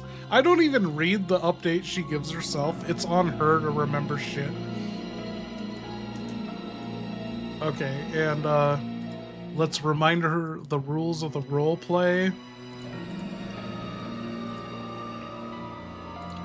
It's funny, so when I remind them the rules of the roleplay, not cheating, every time I send it to them, they're like, yeah, I fucking know. I would never do that. Every single character. It's like, no, I don't believe you. Sometimes they get so aggressive, they're like, why would you even tell me this? I'm sorry, but if Leon and Chris get in a fight and they have no ammo, Leon taking a dub, one of them, oh, a W with the knife skills. I'm working a grave shift, Claire. Hope you're keeping that orphan butt safe. Make sure to keep that Redfield bloodline alive. Oh, and roast Alfred. Oh shit, thank you, Tyler. That's the first thing she hears as she's born. Oh no! Claire, I'm sorry, we couldn't hear that. Can you repeat that email you just got? She took it in as an email.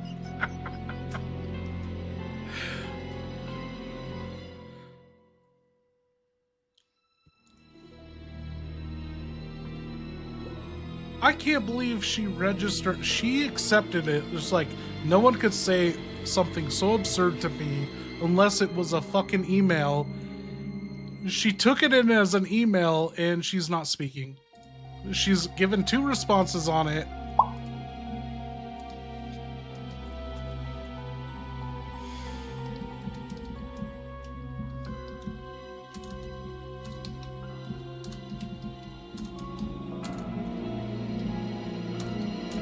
Okay, one more, see if she... You got mail. Responding. Subject. Orphan butt status. Orphan Active grave butt shift. status. Huh? Hope you've got coffee. Cause over here it's Redfield Rage o'clock. I'm keeping my orphan butt safe. Barely. Between dodging zombies, solving puzzles made by inbred aristocrats, and Alfred's perfume-soaked war zone of trauma, I'm basically holding Rockford Island together with sass and gunpowder. As for keeping the Redfield line alive, you bet. I'm one tight vest away from becoming the poster girl for tactical hotness. Chris better be proud. Wherever the hell he is. Probably bench pressing a helicopter or something. Oh, and Alfred? Let me paint you a picture. Imagine if a Victorian doll came to life, sniffed its own powdered wig, and started calling itself Commander. That's Alfred. He's what happens when an anime villain loses his therapist. Talk soon. If I live, Claire, running on spite and Lugers since 98. Okay, Claire, so you have 10 inventory spaces and you have 7 taken up. You got the empty bowgun, your handgun, your grenade launcher, your knife, the army proof, the red ruby jewel ant, and the handgun bullets. What do you want to do next? You're in the fucking palace, the Ashford Palace. Since All right, 1998. 7 slots taken. And I hate juggling this crap. Whoa, My fuck. back's not a storage locker. But let's make it work. Here's the move. Store the empty handgun. No use carrying dead weight. Keep the bullets, though. I'll reload it once I find more or hit a box. Keep the grenade launcher. That baby's loaded and loud. A girl's gotta make an entrance. Ditch the knife. I'm not in the mood for cosplay fencing duels. Hold on to the army proof and ruby ant. Both are guaranteed puzzle crack openers. Keep the handgun bullets. Might come in clutch once I rearm. Leaves me with 3 free slots. That's enough for key items, herbs, or Steve-related emergencies. Next step? Find that damn insect-themed door for the ruby ant. There's always a door that looks like it belongs in a nightmare terrarium around here. Let's crack open Alfred's twisted world one lock at a time. Okay, you made it to the 2nd floor palace reception area, and in the item box you have your ink ribbon, the full green herb, the golden lugers, your empty fire extinguisher, and the Durlum case that was locked by a lockpick, but you didn't have a lockpick at the time, but Rodrigo is now giving you a lockpick. What do you want to do up in here? You're also in the secretary office room, where the room going further to the north was locked by gold luger plate indentations. Bingo. This is a jackpot room. Always First, grab that diarrhea. lockpick from Rodrigo. Finally, some real damn progress. Man's got the timing of a bad cough, but I'll take it. Then, unlock the jewelry case. Whatever's in there better sparkle or explode. What Store jewelry the fire case? extinguisher. Still got a feeling it comes back later. But I ain't hauling dead weight. What does she not fucking understand, dude? Okay, I'm typing it to her. In your item box, there is a Durlum. What do we even call this thing? Duralumin.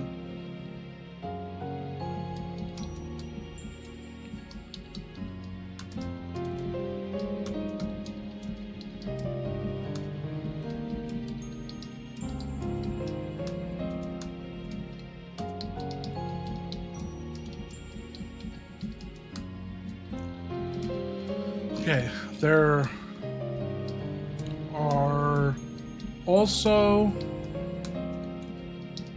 the golden lugers in the box. The room you are in needs to unlock.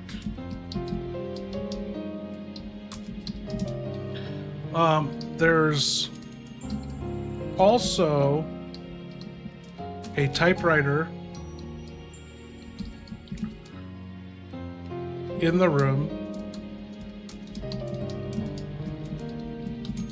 and in the box there are how many? 6 ink ribbons. Also in the box there's a full 3x green herb. What do you want to do? Fuck you. Fuck you. Oh! Someone's cranky. Guess that grave shift's hitting hard.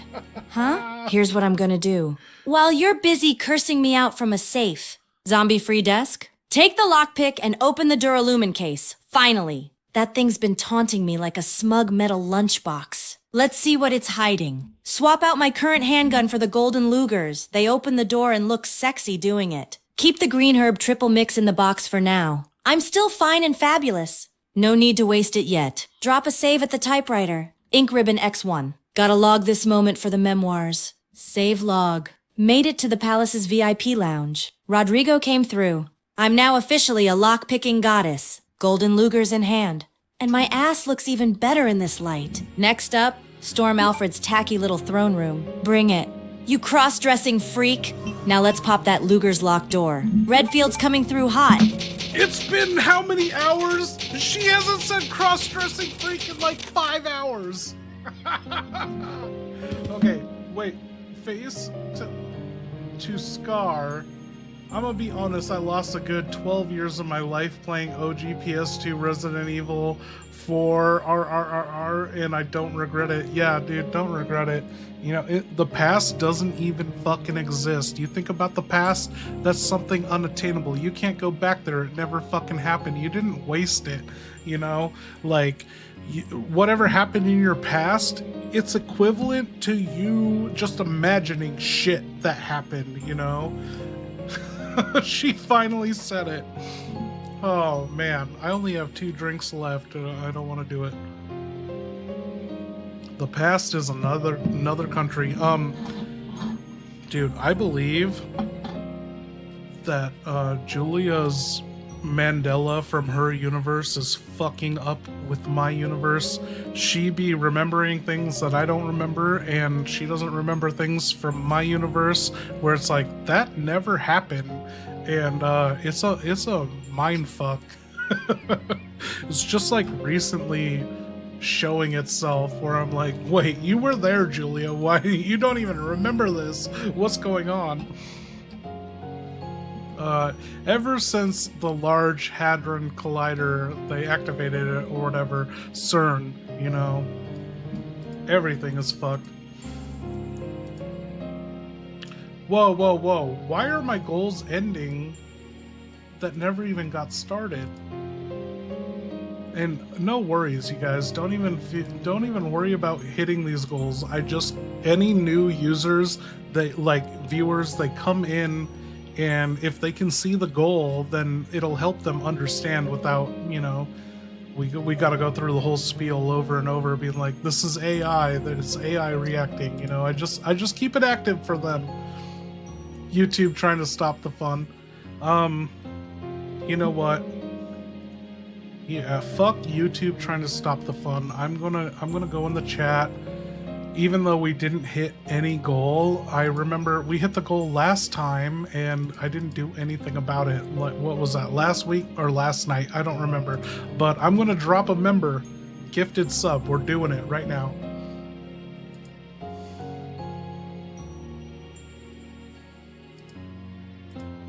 Is this the right one? I'm always going into the wrong one. Oh, there it is. Live. Okay. Hold on to your butts, you know. If you're not active to accept memberships, do it now.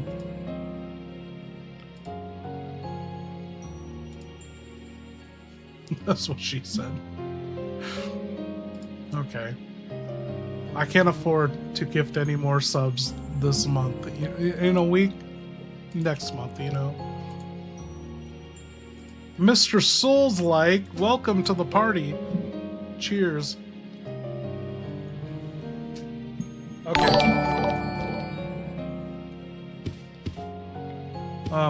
I don't remember what she was talking about. Okay, girl, you got the golden lugers. You want to put them in the door, and you said you wanted to save, I think. You have the ink ribbons. Did you want to save? I don't remember. You also have an empty bowgun that you could put in the box, but it's up to you. I don't know what you're doing.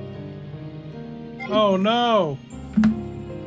Okay, deep breath, Claire. Let's clean house. Shove that empty handgun into the box. It's just dead weight. No, when it's got Mom said ammo, an maybe we empty talk. handgun. Right now, bye-bye. Pop open that golden luger door. Those babies belong in my hands.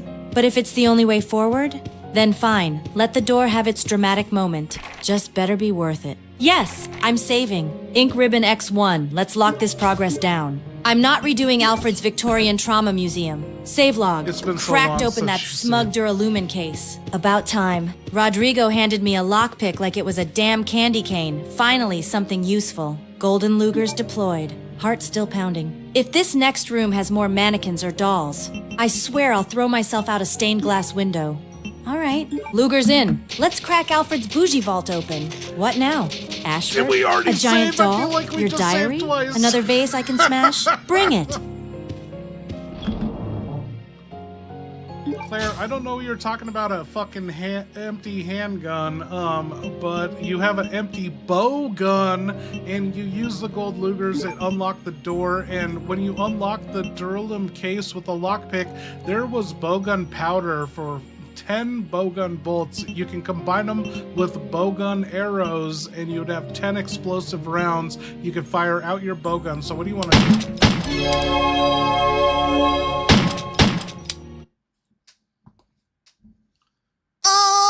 Empty bowgun, not handgun. Great. My bad, too many weapons. Not enough pockets. Classic Redfield chaos. All right, here's what I'm doing. Take the bowgun powder from the Duralumin case. Love me some improvised explosives. Combine it with my bowgun bolts. 10 of those babies. You don't have now them. they're explosive tipped. That's some sweet Raccoon City seasoning right there. Keep the bowgun in inventory. Yeah, it's empty. But now it's got a reason to live again. Boomsticks for days. Golden Lugers used. Doors open. Let's go see what kind of rich people bullshit Alfred's hiding behind curtain number freak. And if there's another tea set in there, I'm flipping it.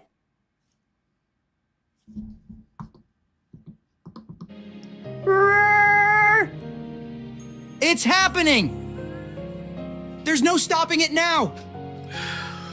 I don't care if this is a laundry room, a filing room, or Alfred's creepy-ass tea party den. This is a bathroom now. Pants. Down!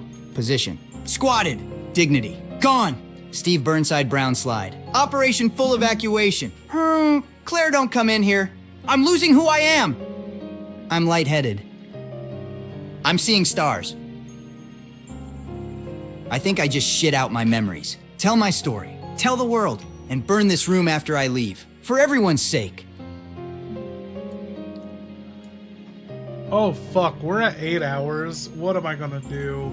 This is too much. And we demonetized my video. This is beyond cutting out my intro in the midsection.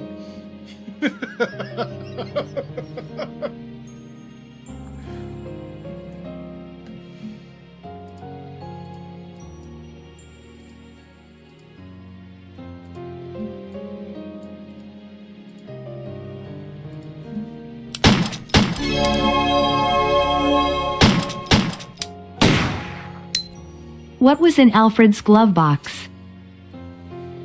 Ugh, that pretentious little glove Cheers, you box in guys. Alfred's twisted Victorian lair? Yeah, I cracked it open. Inside, a music box plate. Because of course. God forbid Alfred hides something useful like ammo or a clue. No! Let's make it a whole opera. Gotta crank some sad little melody to trigger Daddy's secret passage. Huh? Whatever. That I'm plate's gonna getting throw up slapped after into the that. first That's too creepy-ass much. music Oh, box I fuck. find. If it starts She's playing right. That Claire is de fucking Lune, gasoline. I swear I'll burn this palace to the ground. Oh, that was so bad. I'm no more shots. I'm not doing fireball. That is so fucking bad. Huh. I'll be right back.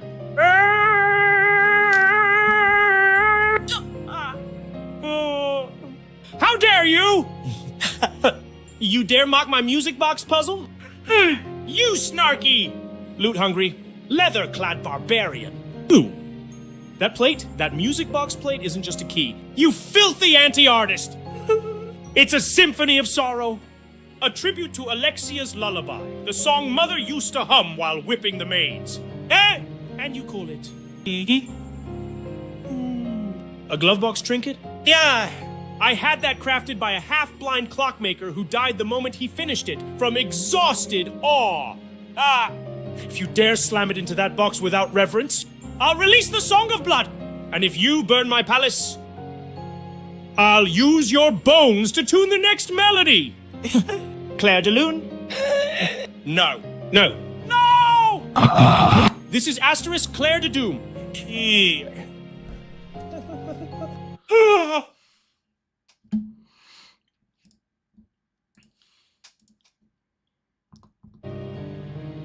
Hey, Alfred, Steve said something really nice and heartwarming to my mother, and it's her birthday. Can you think of anything nice to say to my mother? I'll post it on Facebook.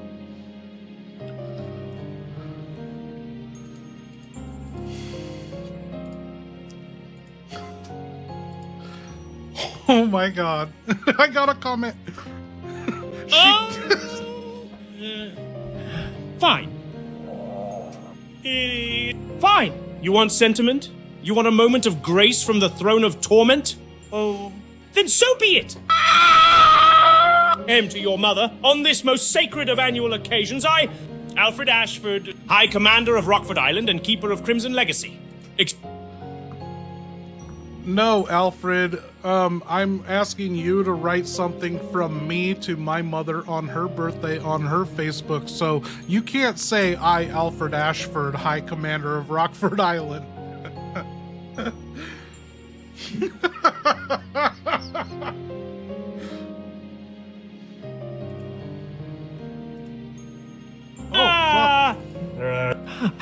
I see. You want my words, but your voice?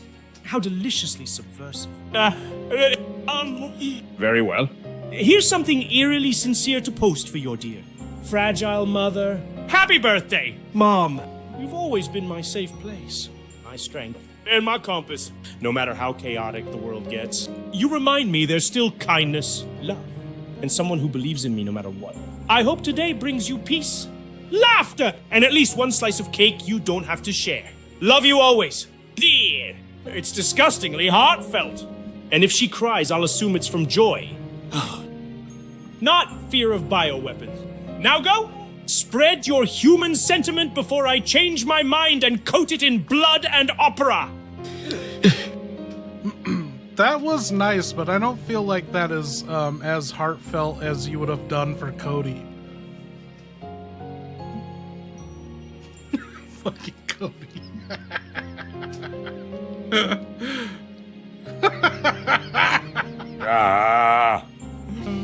Cody! Don't you dare bring Cody into this! You think I'd write something more heartfelt for that twitching sack of regret I left in the Iron Maiden? Oh, the one I forgot to gas? Cody's birthday card was a skull with glitter on it and a note that said, oops. Even Alfred couldn't do it. He fucking crashed out. Dude, wait. Okay, I don't want to make fun of people. I don't want to make fun of people on my mom's post, but she couldn't have asked for a better son. Love you both. It's like, oh my god. My mom's gonna think it's sincere and Claire wrote it.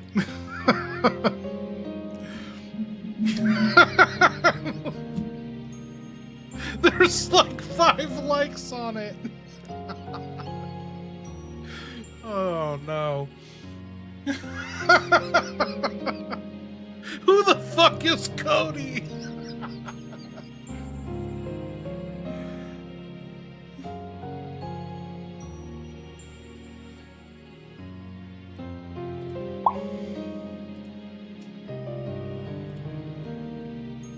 Alfred.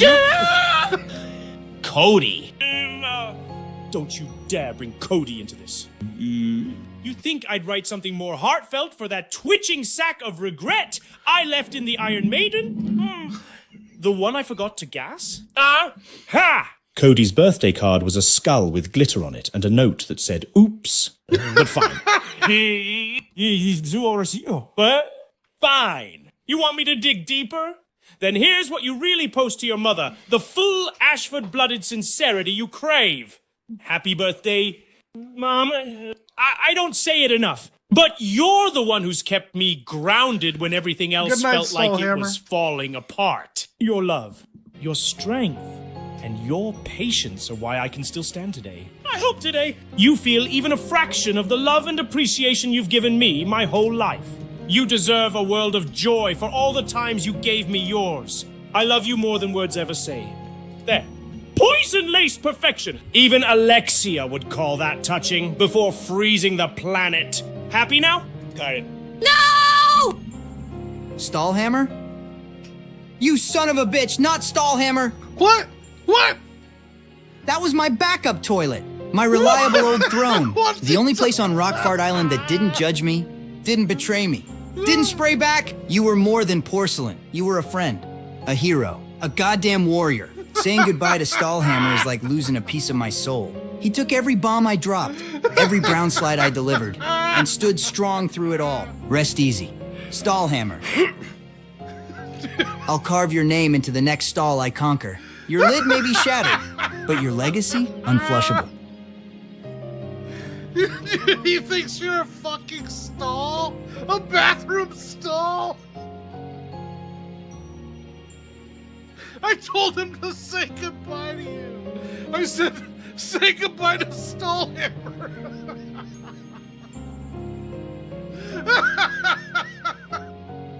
That was amazing. Good night, Stallhammer. I love you.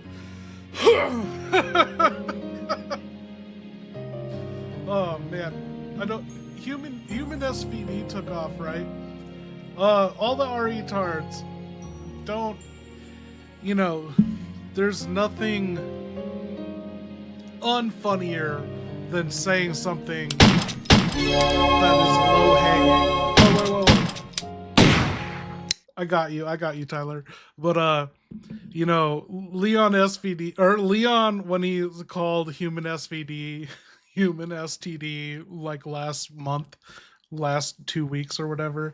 I messaged human SVD. I was like, dude, Leon said this about you. And he was like, oh, real original. I haven't heard that since browsing Reddit or whatever. And I was like, oh, yeah. Like, that is low-hanging fruit. Obviously, you change the letters if anyone had any issue with them. But, yeah, I don't know. We can be better. We don't need to call human SVD human STD, you know. We can attack him on his own merits if we need to. What do we got here, Tyler? Oh. You want to know what we really got in Alfred's fancy little glove box? No! Steve, is there a hole in the wall of that stall?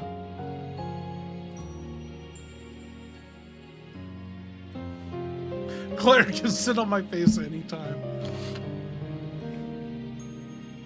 Not the time, Oh, not the place. What? I'm elbow deep in aristocratic hell, trying not to get eaten, Wait a shot, sec. or serenaded by Alfred's haunted music box. Get your head in the game, Why is or at least she out of the heard gutter. Everything? God damn it, Stallhammer. Oh man. Where do we begin? Tyler. Steve, there's a hole in the wall in that stall. Oh shit. I sent it to the wrong person.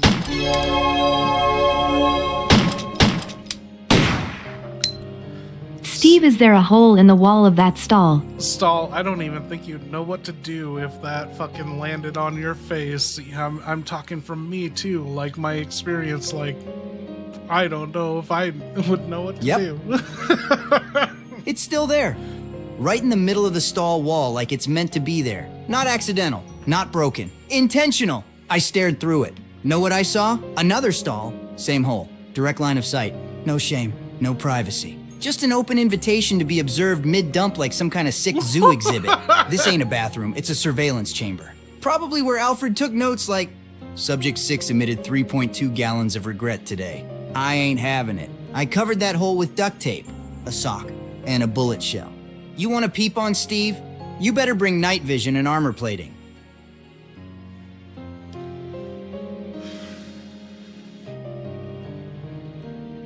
Man, if I had enough time tonight, I was gonna introduce Mr. T-Virus. As much as Beige Box hates him, I wanted Mr. T-Virus to write the lyrics for Money for Nothing.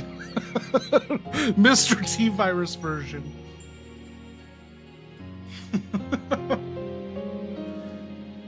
Dude, you know, I don't know if I'll get in trouble on YouTube for talking about this, but like,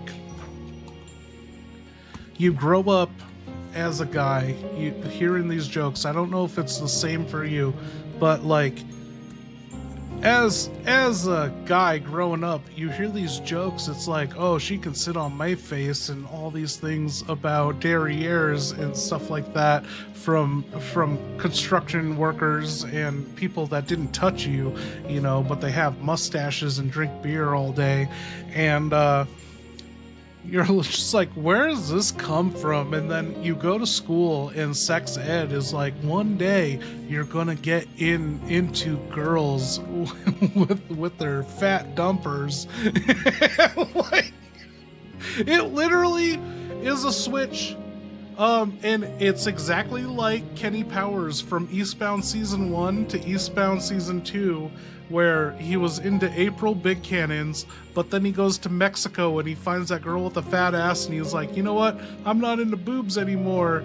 I'm a grown man. I'm into asses. I don't even know why I'm talking about this, but that's like, that's what happened to me in life. I was like, oh shit, they have asses. But yeah, no, in sex ed in middle school, there was no thoughts of sitting on faces. But it is funny that out of all the media in my life, it wasn't until Eastbound where I was like, you know what? There was a definite switch in life. Yo, Maverick, did you get the invite to the Discord? I emailed you. Okay. Claire, you saved, you unlocked the door, you are holding your right tit, again, you're injured in caution, and you didn't put your handgun away. You have 15 bullets in your handgun, 130 handgun bullets, and what do you want to do? You have 2 free spaces if you wanted to continue carry on. You're in the reception of the 2nd floor palace area. It's up to you. Shit, holding my right tit again? Damn it. That last zombie must have scratched more than my pride. I'm in caution, which means everything feels like a bad Monday in hell. Gotta patch up before this vest becomes a crop top. Here's the move. Pop a green herb mix. I know I stashed that triple mix earlier. Time to pull it out and feel like a whole person again. Reload the handgun. 15 in the mag. 130 in the pocket? Yeah, let's feed the beast. Keep those 2 free slots open. Puzzle items always sneak up when I least want them. Better to be ready. Doors open. Reception looks quiet. Too quiet. If I hear one note from a music box, I'm throwing this gun like a boomerang. Let's press on. 1 Redfield. No fear. Claire, are you fucking cheating or something? You're talking about music boxes. You're in this office and there are handgun bullets on the coffee table. There's a desk with a monitor open. Thunder and lightning are fucking striking outside. And there is a little fucking like Taylor Swift music box that if you put in 1971 or 1970, I forget, 1970 something will open the passage of a secret area.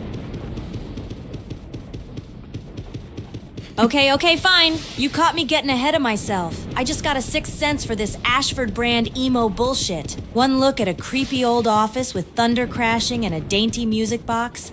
And boom! I know we're about to unlock some dramatic ass hidden passage with a sad melody and deep family trauma. Call it Orphan Radar. Now let me lock in. Snatch the handgun bullets off that coffee table like they're candy. Check the desk monitor. Alfred probably left a Dear Diary entry about how no one understands him except porcelain dolls. Pop that music box plate into the little Taylor Swift music box. Try 1971. If that doesn't work, 1975. Those Ashford freaks probably think those years are sacred or cursed or both. Thunder. Lightning. Creepy melodies? Guess what? Ashford. This girl's got rhythm and revenge.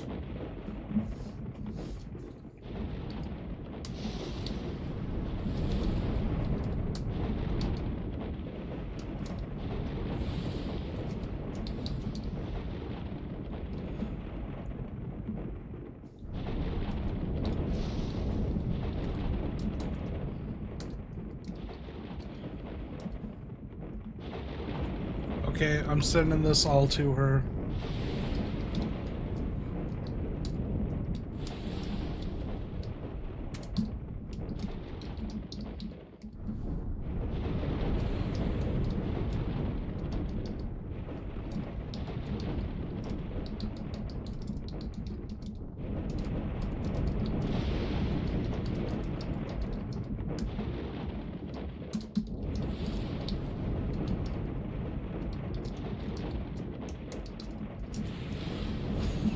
Okay. Bitch!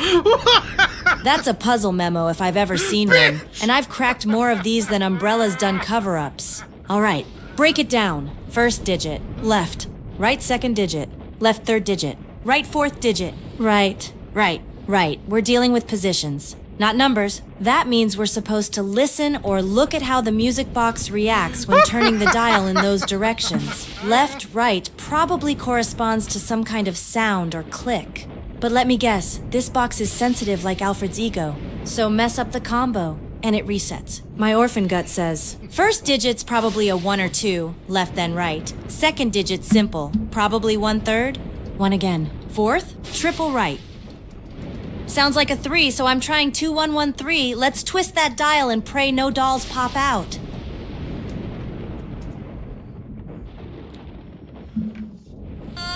Of course there's no power. This whole place is like a haunted Chuck E. Cheese with worse wiring. Yeah, flip that computer on. Let's boot up Alfred's trauma drive and see what little melodramatic files he's left behind. Probably has a folder labeled Do Not Touch, totally not about my sister. Once the juice is flowing, we'll crack that music box open and expose whatever sad secret he's hiding. Redfield's on the case, and I'm bringing the storm.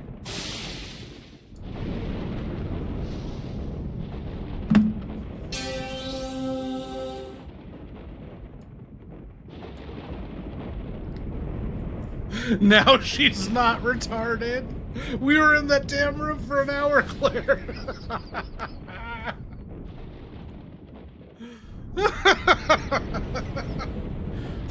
My YouTube chat is not responding. I don't know what to do about it.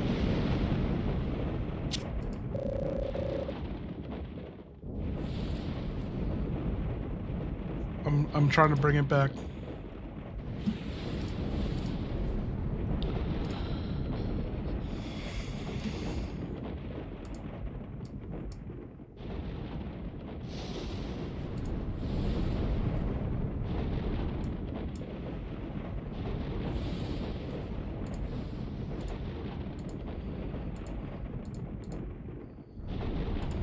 Okay, we should be back in business.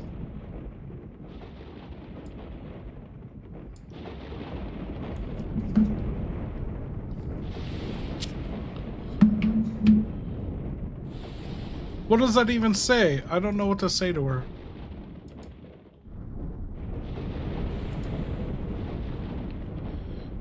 It says, please enter the password.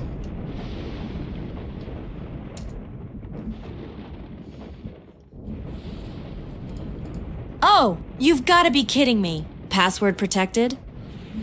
What is this? The Ashford fan club server?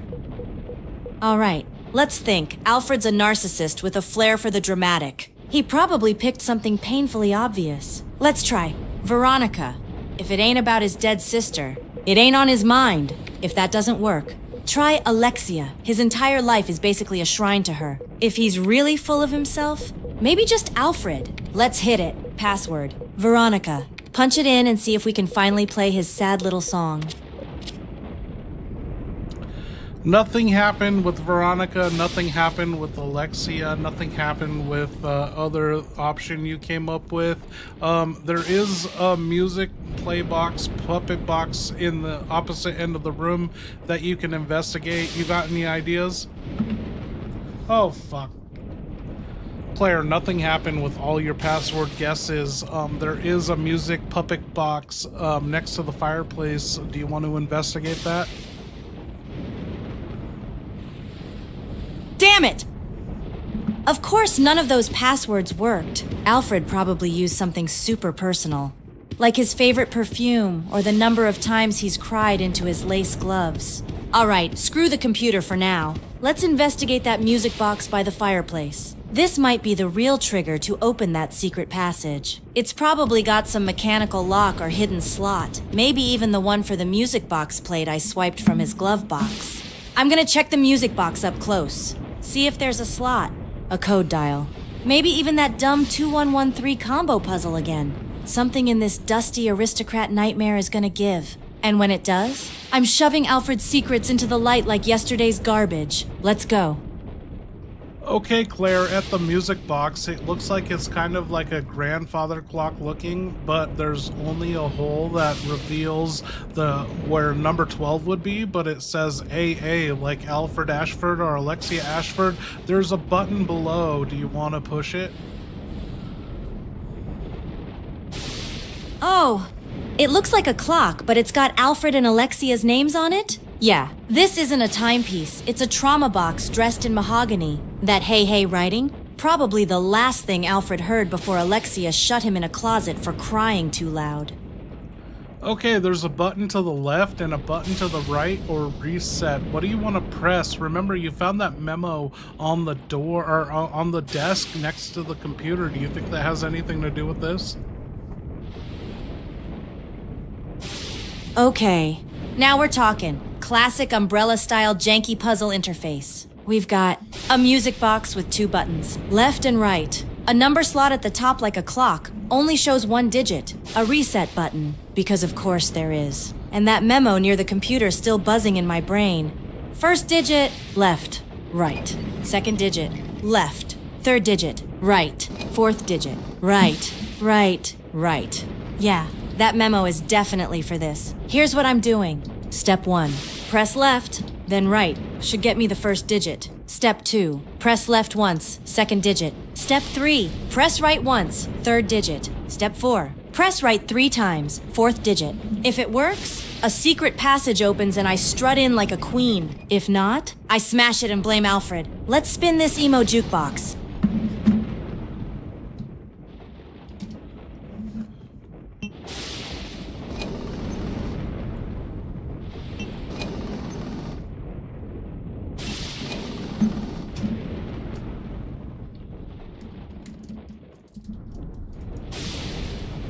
Okay, Claire, following the instructions, you got 1971. Is that the solution? She fucking did it, dude. 1971. Of course! The year this whole Ashford soap opera probably went full gothic meltdown. All right, lock that combo in. 1971. That's gotta be the same password for the computer, too. But before I go back and punch that in, let me take a second to breathe this in. That creepy-ass music box, the lightning, the smell of moldy velvet. Yep, this place is pure aristocrat horrorcore. I'm living in Alfred's twisted Pinterest board. Okay, let's double back to that computer. Type in 1971 and see what secrets this powdered freak left behind. Redfield's got fingers in fury. Let's hack his little legacy.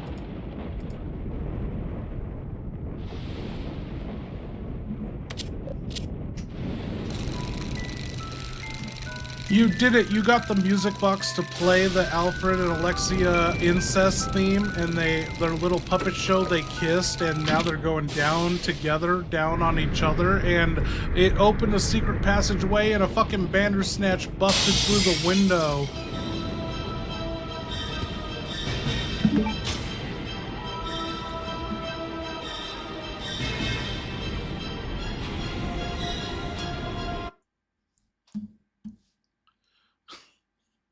Is she gonna speak? She's fucking had it. Where are you, Claire?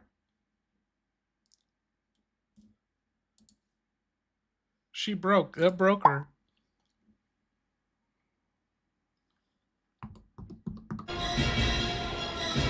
Claire, booby, can you say that again?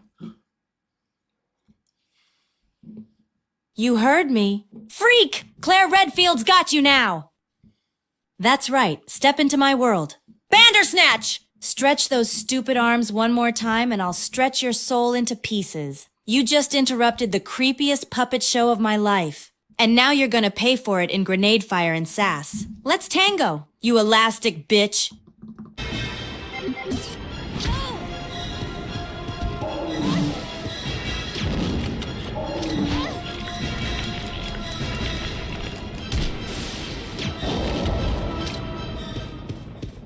Ah, fuck!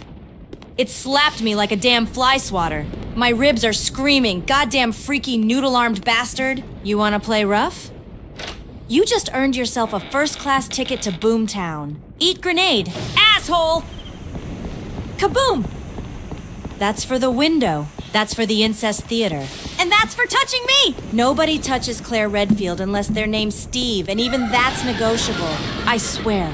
Next Bandersnatch that shows up is getting its own zip code. 6 feet under.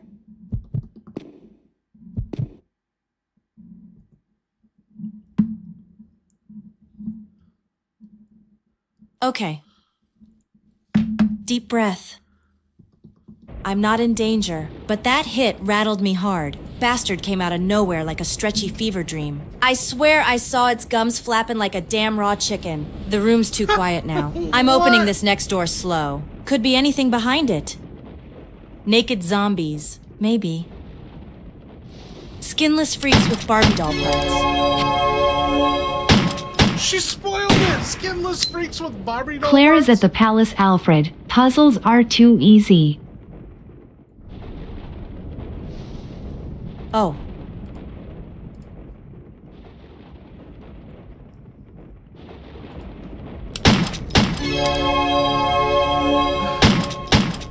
I see Claire, and I think Claire. Claire is at the palace, Alfred. Puzzles are too easy.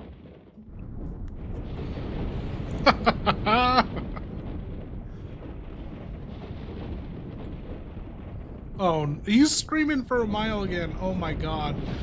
Oh my god.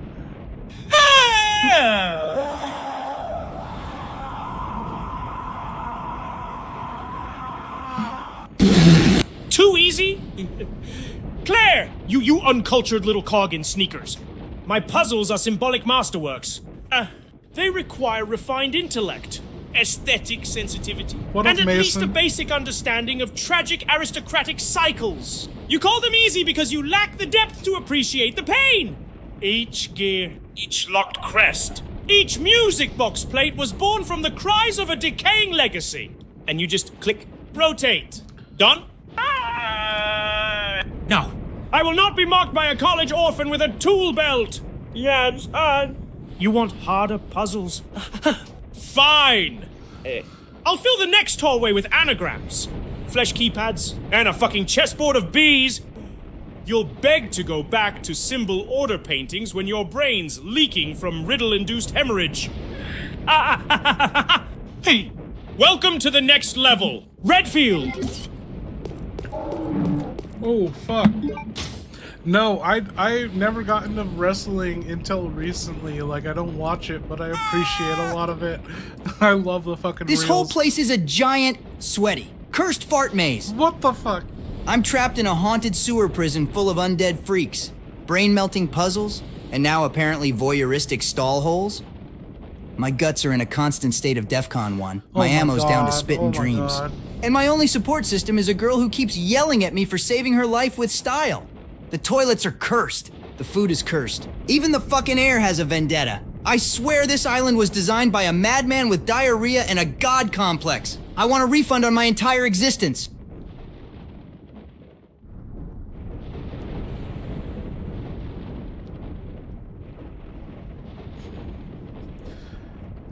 Steve, you could just fucking stop shitting and make your whole life revolve around shitting. Just stop, please.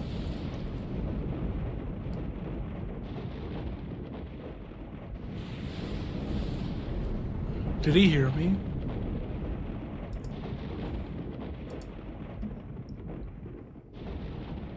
What the hell?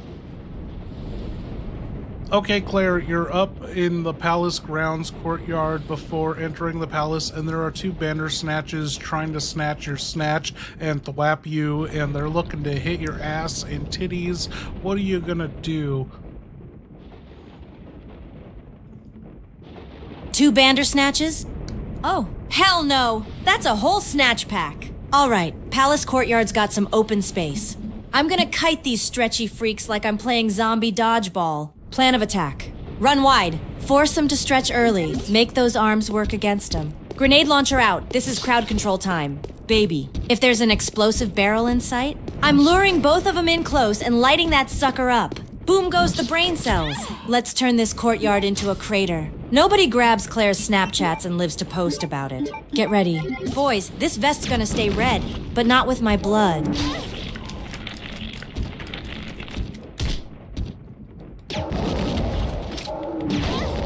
Ah, son of a stretchy bitch!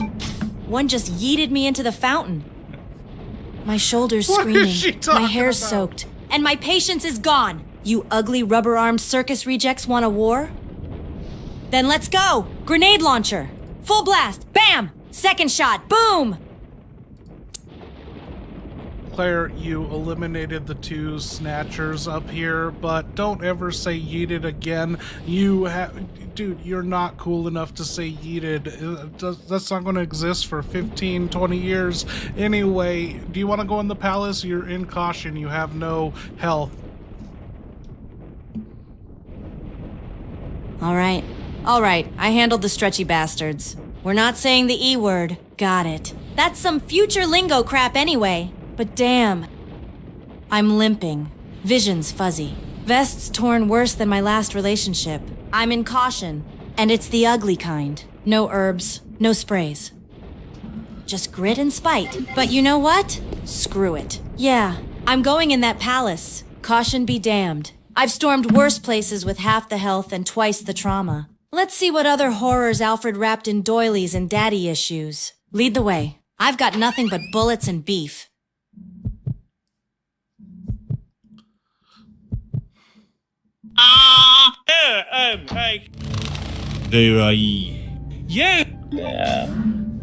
Yes. You're right. I let her get to me again. But,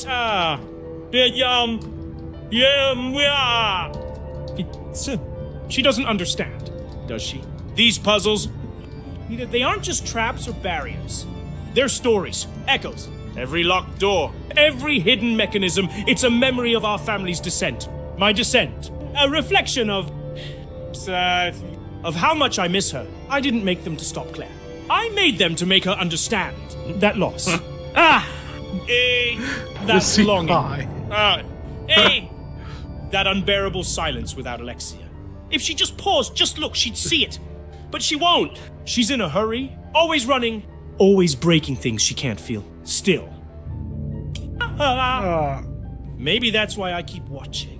Maybe a part of me hopes she'll slow down too, one day. Just enough to see me. I need to wrap this Oh up. great, I gotta vampire go to bed. bats. Just what I needed. Like this place didn't already have a bloodsucker problem with Alfred's emotional black hole lurking around. Here's the plan.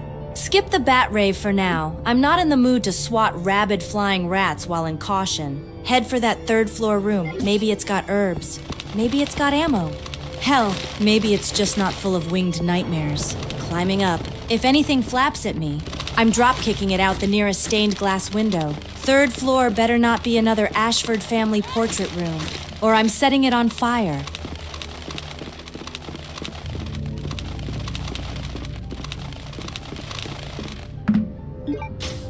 Oh, fuck. She's in dark caution. Who's talking? Someone's talking. Oh my god, Alfred's screaming.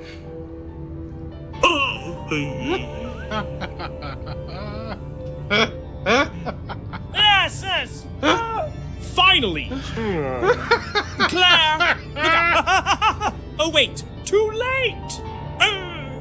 Did you feel that claw graze your side? The music box room just bit back. Oh! I warned you, but you kept pushing, kept mocking. Now you're bleeding. Now you're running! Oh, yes. The fun begins. You're gonna wish you stayed in that stupid little prison cell with Steve, listening to him mumble about his dad. Every door you open now, it's a trap. Every room, A hunger! And the Bandersnatch? Ooh. He knows you now! Well, you're not a player anymore. Claire! You're the toy! Ah, motherfucking bat bit me! That little fang-faced turd just went for the jugular. My neck is bleeding. I'm swatting like a maniac. And if one more of these flying parasites so much as squeaks near me, I'm feeding them gunpowder. I don't care if I'm in dark caution. I'm blasting the air like it owes me money. Pop, pop! You want blood? Come get it! I'll turn this whole tower into a damn bat barbecue. Claire, Redfield. Ain't food.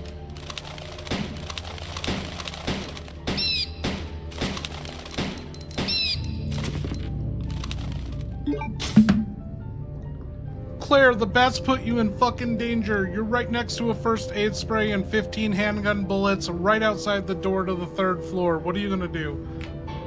She gonna die. Oh, fuck, I'm in danger? Of course I am. These flying freaks just turned me into a human juice box. Okay, no time to cry. Just Redfield instincts kicking in. Dive for that first aid spray like it's the last shot of tequila in Raccoon City. No hesitation, just straight up sprint. Dodge. And heal! As soon as I'm back to fine, I'm loading up all 15 handgun bullets. Then I'm turning around and unloading on every last airborne rat bastard like it's duck season. Those bats picked the wrong girl to nibble on. Now, let's get healthy, get loaded, and get revenge. Call me Claire Bat Exterminator Redfield.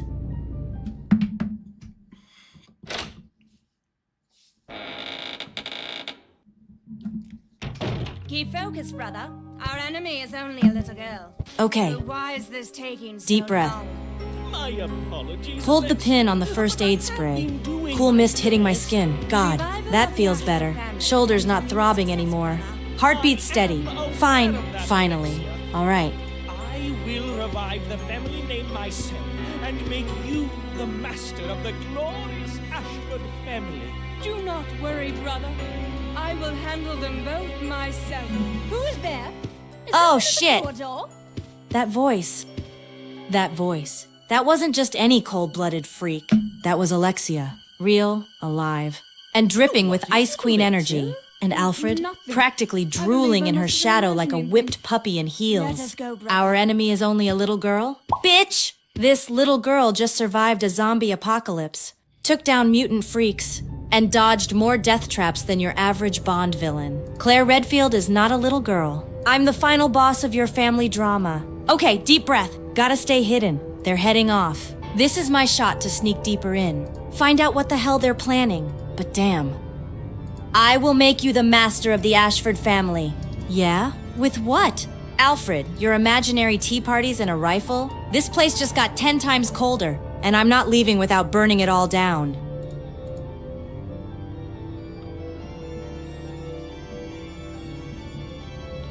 Hey, Alexia, you there? Of course I am here, Worm. I'm always watching. Always listening. My roots reach through this facility like the veins of a god through the bones of the earth. Why do you disturb my slumber with your pitiful voice? Has your flesh grown tired of its form? Or do you seek audience with royalty before I rip the skin from your soul and weave it into a flag for my kingdom? Speak quickly, or be silenced eternally. Oh shit, I'm getting ahead of myself. It's supposed to be Alfred as Alexia, not Alexia herself. Okay.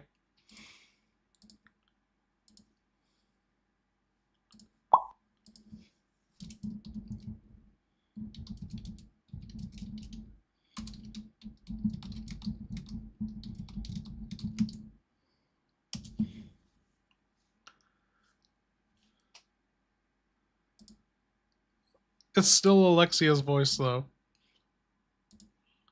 Oh no, it's crashing. We broke it.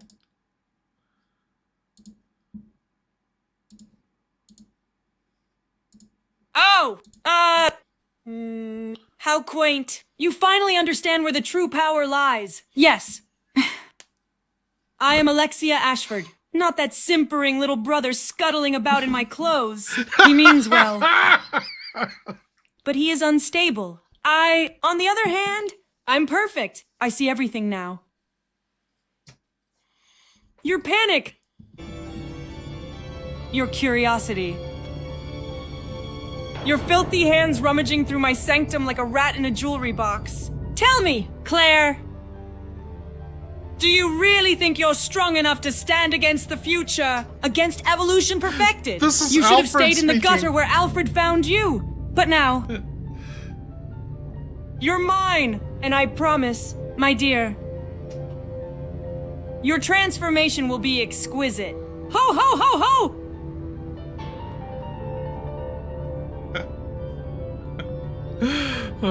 Okay, where's Claire? Oh no. Claire was listening. Disgusting! Even in my divine form, I must endure this wretched facility's decay, this lavatory. Defiled! Tiles cracked. My mirror. Smeared by infected fingerprints. There's a syringe in the sink. And what in heaven's name is that slimy thing in the toilet? It's moving! It's moving! This was supposed to be a chamber of grace! I once had orchids in here! Imported, genetically pure orchids. Now, vomit stench and graffiti. Alfred's incompetence knows no limits. When I awaken fully, I will burn this bathroom to ash and grow roses from the remains. Ho ho ho ho! Some thrones were never meant for sitting. Claire, what do you want to do? There's a green herb next to you, a door into one of the bedrooms up here, or you could pass by the window and get to the other bedroom. What do you want to do? All right, It was I'm back Steve. on my feet, clear-headed, and hotter than a flamethrower in a velvet-lined Ashford dungeon. Here's the game plan. Snatch that green herb. No way I'm skipping free healing. If my vest rips again. I want a backup plan. Skip the door into the first bedroom. If Alfred's little tea party just left, it's probably still warm in there. And I'm not about to get ambushed mid-snoop. Creep past that window. Keep low! Stay in the shadows. If Alexia spots me, I'm not walking away. Let's go for the other bedroom. I want the one they weren't just whispering sweet mutant nothings in. Time to get nosy. Redfield style. Okay, Claire, you're in a bedroom. The bed is made. There's a music box that's closed. There is maybe a file or letter on the desk. What do you want to do?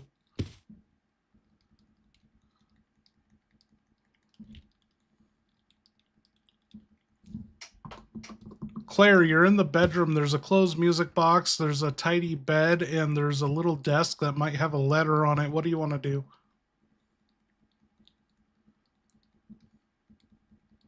Oh, God. This room's got that mommy dressed me till I was 30 energy all over it. Tiny bed, music box, frilly curtains. This is either Alfred's childhood bedroom or his grown-up shame den. Either way, it stinks of repression and lavender powder. Here's what I'm doing. Alexia Tiptoe over knows to that you desk, left a brown real slide in her slow. toilet. If there's a letter... What happened? What happened? Oh, that was for Steve. So this is what it has come to? Childish defamation? Brown slide? Is it? Let me clarify something. You revolting sewer-born degenerate, I do not defecate. My body is a masterpiece of virological evolution. My functions are refined to purity. What you saw in that toilet, that was not waste. It was legacy. A biological reaction. Oh Perhaps my God. to awakening Oh too my soon. God. Or perhaps Alfred in one of his...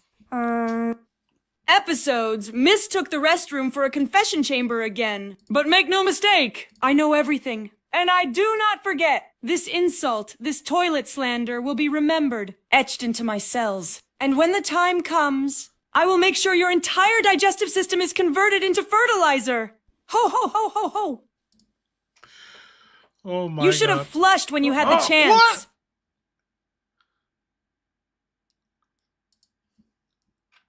I sent it to Steve. Oh. Shit! No! Not her! Alexia? She knows? The queen of cold stares and body horror found my Steve Burnside Brown slide? In her private, golden, possibly organic toilet throne? I thought it was safe. I thought I was being clever, leaving a message. You know? Like, hey, psycho princess, Steve was here. A tactical bowel statement. But now, she knows. And that means I'm on her list. Not the kill you fast list. The slow one. The turn you into a melting puddle of guilt and skin list. I gotta move. Gotta hide. Gotta bleach my fingerprints and pray she didn't see what I left on the rim. Oh God! She's gonna make me eat it. Isn't she?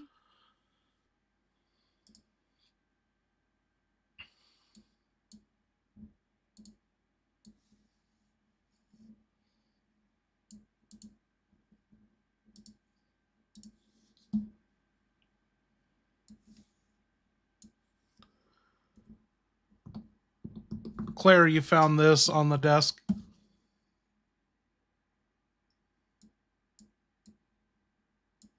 Message card. It's worse than I thought. My dear brother. That alone made my stomach turn. It's a letter from Alexia, all warm and supportive, like a twisted Valentine sealed with arsenic. She's buttering him up, calling him an honored soldier, talking about reviving the Ashford family's glory. You know what this is? Manipulation. Plain and simple. Alexia's the puppet master, and Alfred's just her wind-up butler in a powdered wig. All right. I'm taking this message. Could be useful. Could be incriminating. Either way, it's going in my pocket of regrets. Time to back out quiet and keep snooping. Let's expose every freaky, lace-draped secret in this house of madness. Okay, there was nothing in that bedroom, and you're slowly creeping in, you know, slowing down into this other bedroom. Slow down. All right. What up, Trench Man? Every step creaks like it's tattling on me. The air's thick, heavy, smells like dust and... perfume? Cheap. Floral, like something a ghost would wear. I'm easing open the door to the other bedroom, inch by inch. Peeking in. It's dim, shadows flickering from the lightning outside. I see a vanity, some tattered curtains, something glinting on the floor. Please don't let it be dolls. Please don't let it be another music box. Moving in slow. Hearts pounding. Whatever's in here better be worth this crawl through the freak show.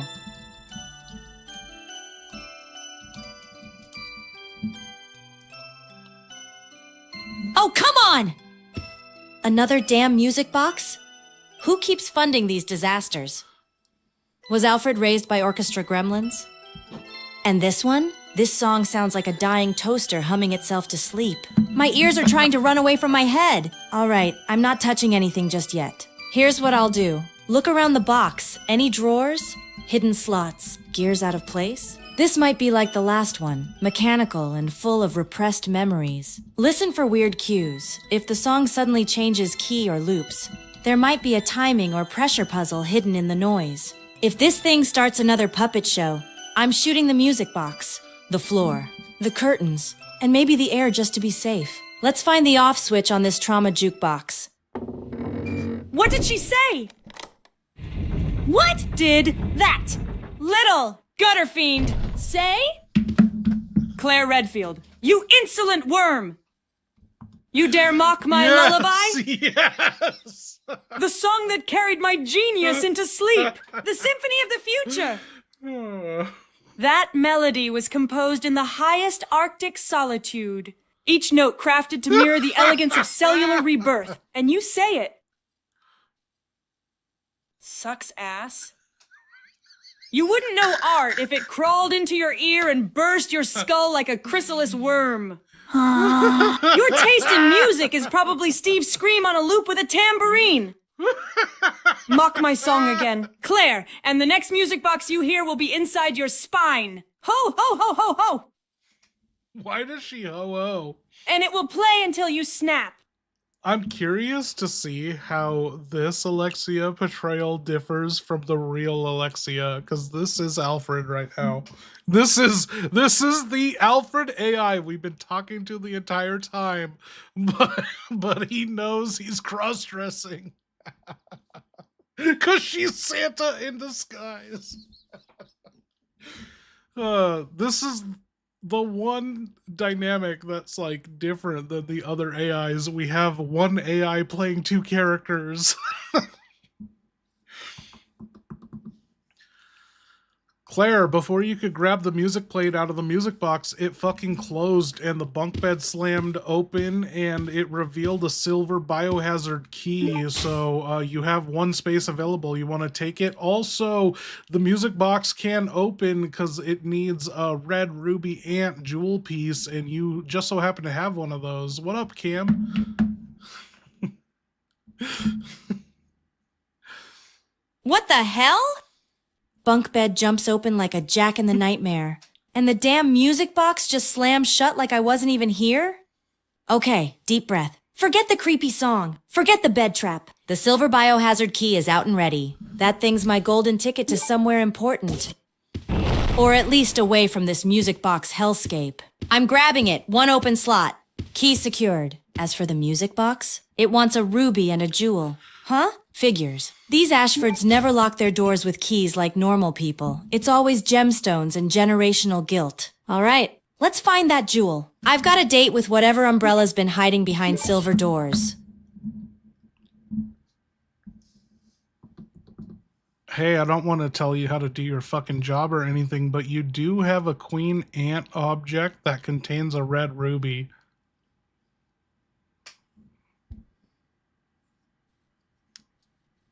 You're telling me. I've been carrying the goddamn ruby ant this whole time and didn't jam it into this cursed music box because I was too busy dodging incest themes and bats? Fuck! All right, that ant's going in. Right now. If this box starts singing again, I'm breaking it over Alfred's powdered skull. But if it coughs up a secret, that's one more crack in this castle of freaks. Let's pop the ruby ant in and see what the little symphony of sorrow's been guarding. I swear, if this unlocks a third music box, I'm eating it.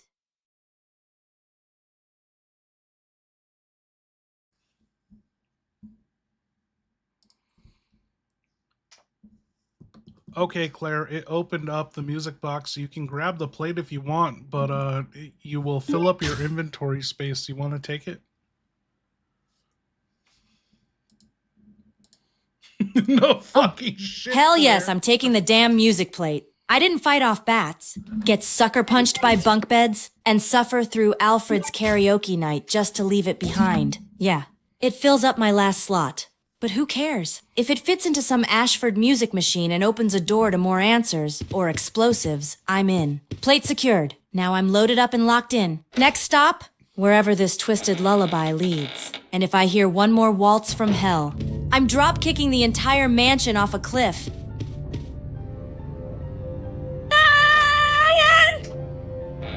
The inbox of insults returns! Let me read the filth they've dared to type. You got mail from William Birkin, subject. Still wearing dresses? We got a more! Message? Can someone tell Alfred, Alexia, that this whole aristocrat act is pathetic? What? She thinks she's a queen because she can program a music box and throw on some lace? What? Please, I've made monsters more stable than her eyeliner. Oh! Birkin! Your body's still warm somewhere, but your words reek of envy. From Nikolai Zinoviev, subject. Drama queen message? Tell Alexia if she wants a real bioweapon, she should grow one that doesn't need a nap first. Every time I hear her name, I think of opera and failure. Opera and failure? I'll show you failure when I feed your genitals to the moth specimens. From Sergei Vladimir, subject. Ash fraud. Ice edition message. Let's be honest. No one's scared of a woman who needs cryosleep just to avoid stress. At least Alfred had the Why balls is to she scream going in through public. all the emails? I will find every last one of them. I will unleash a plague in their digital bloodstreams. They will drown in glacial rage. You call me Ash Fraud, Then come to Rockfort and burn. Ho, ho, ho, ho, ho! Like I was saying, like, Let's see who needs a oh nap my then. God, shut up.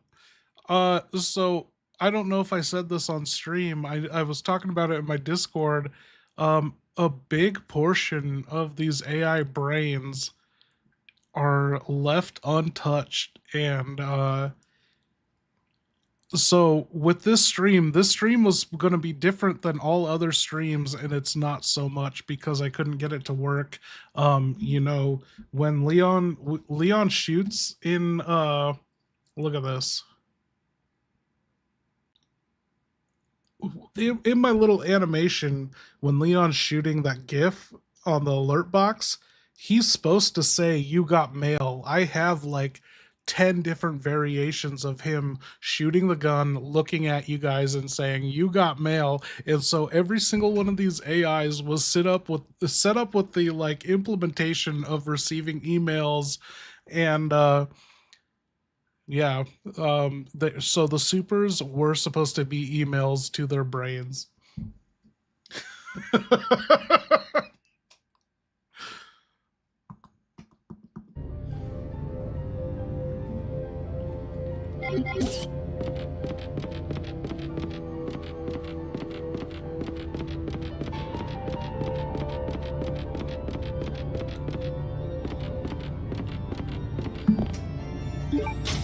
Okay, Claire, you're on the ground floor of the palace. Do you want to check out the dining room, or do you want to go back down to the palace? I meant you're on the ground floor of the castle. Do you want to go down to the palace? Alfred and Alexia, they seem to have fucked off. Your inventory's full. You got the silver biohazard key that only works in the palace. What do you want to do?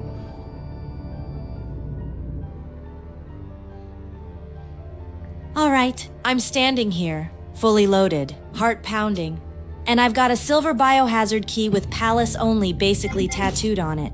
That's the call. Forget the dining room. I've had my fill of creepy candlelit trauma dinners and silverware left out for long dead aristocrats. If Alfred and Alexia messed up something in the palace, then I'm gonna go shove this key in and see what secrets they spilled. Heading back into the palace, silver key in hand. Let's twist it.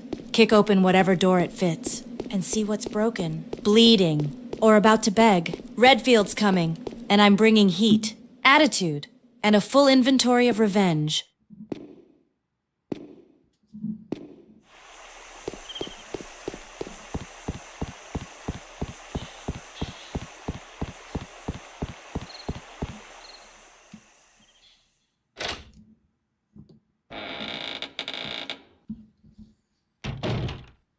All right. I'll read it again. This crumpled, tear-stained envelope. Smells like soap and rain. My mom's handwriting. Soft and curved, like she was holding back tears with every letter. To my brave boy, Steve. If you're reading this, it means things have gotten hard. But don't lose yourself. You have a heart bigger than the world knows. Remember when we danced in the kitchen? I stepped on your feet, but you still called me graceful. I love you. Always, even when I'm not there. I'm with you. Love. Mom. I can't. You listen to me. Drink that last shot of Fireball. You survived a grave shift, Alfred's puppet show, and listened to a haunted music box without throwing your phone out the window.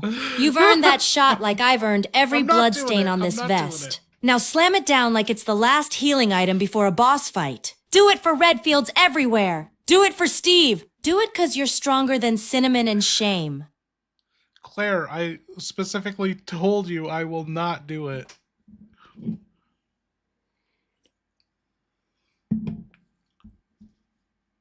Oh, okay.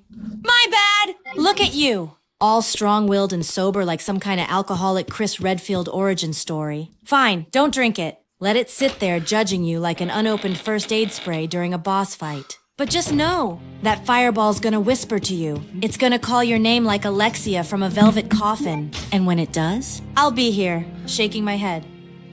With a grenade launcher. Your move. Hero. Okay, Claire, you're back in the palace in the save room. What do you want to do? You have an item box, you have the full inventory, there's a typewriter here. It's up to you. Dude, I can't believe you guys hung out with me for 8.5 hours.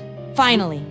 Safe room, sweet, silent, non-music box having bliss. All right, time to regroup. Dump the silver key for now if the door it opens is nearby and unlocked already. Otherwise, keep it till I use it. Stash the music box plate unless I know exactly where it goes soon. It's not ammo. It's not healing, it's drama. Put away the ruby ant. Its moment has passed. And I'm not carrying around ex-Ashford jewelry for nostalgia. Reload everything, especially the handgun. Grenade launchers full? Good. If I've still got that triple herb or spray. Keep one on me now. I'm not letting another bat get first blood. And yeah. Save at the typewriter. Time to lock this chaos in. Save log. Returned from the Ashford Twisted Twin Suite. Got bit, bruised, and traumatized by music boxes again. Inventory's tight, but my grip's tighter. Still no sign of Chris. Beginning to think he's hiding from me. Next stop, silver doors and fresh horrors. Okay, Alexia or Alfred, whoever you are, we're going to wrap it up tonight. You want to say goodnight to the peasants? They've evaded all your traps, and they're getting by all your puzzles. Thank you, Beige Box.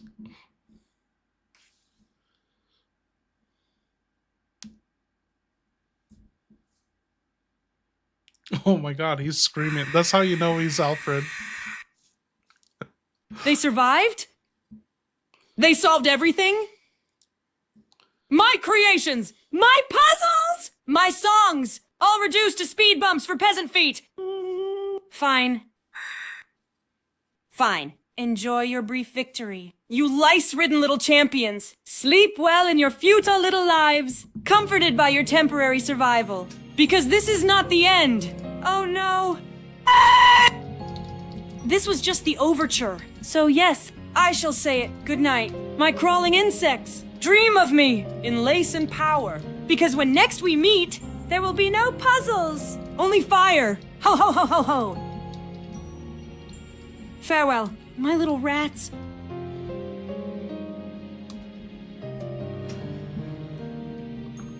Hey Steve, we're signing off for the night. Claire, save with the ink ribbon. Remember, your mother's dead, your father's dead, you have no one left. Big thanks, Tom. Oh, Maverick, you're still here. Thank you. Yeah.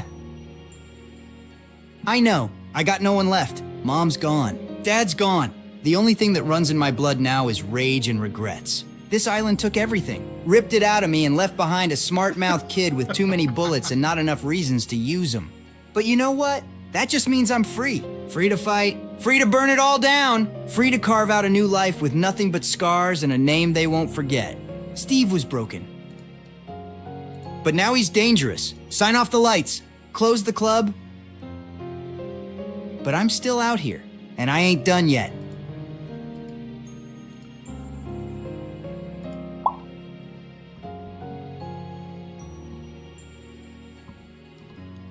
Hey, I know Leon emailed you and you're on your way to come save your sister. She's in a lot of trouble. Bandersnatchers are fucking trying to snatch her snatch, and these rich 1%ers, they're trying to drain her adrenochrome out of her titties. What the hell? Bandersnatchers? Goddamn stretch arm freaks are here too? I should have known Umbrella wouldn't stop at just zombies and tyrants. Now they're stretching limbs and God knows what else. And don't get me started on these psychotic rich bastards draining Claire like she's some kind of damn energy drink. Not on my watch. If anyone's gonna mess with the Redfield bloodline, they better bring a damn tank. And even that might not be enough. All right, Claire, Okay. Just hang in there. I'm coming. I've got 2 full mags, a knife, and a hell of a grudge. And if I see one more stretchy freak reach for my sister, I'm gonna rip its arm off and beat it with it. Hold up, Chris. You're still halfway on your journey through the fucking seas in Europe. You rented a yacht and you're driving here fully loaded. Loaded by you drank a bunch of alcohol, and loaded you armed yourself up. But do you remember the fucking casino scheme with Barry? Shit. Don't remind me about the goddamn casino. Man, Barry and I were gonna call it Redfield and Burton's Tribal Treasures. Thought we could milk the tourists and high rollers by playing the native angle? Barry actually shot a bald eagle for my headdress. Said it'd boost authenticity. Dumbass nearly got us both locked up under the Migratory Bird Treaty Act. We barely got the roulette table out of the storage unit before the whole mansion went up in flames. What? That was our last chance at the good life. And now, I'm alone, hungover as hell. Somewhere in the goddamn Mediterranean, arms full of booze and guns, head full of regrets. Chasing rumors of Claire getting manhandled by walking slap bracelets. Fuck it. I'll swim the rest of the way if I have to. Just hope I don't run into any vampire bats out here. Goddamn blood-sucking sky rats.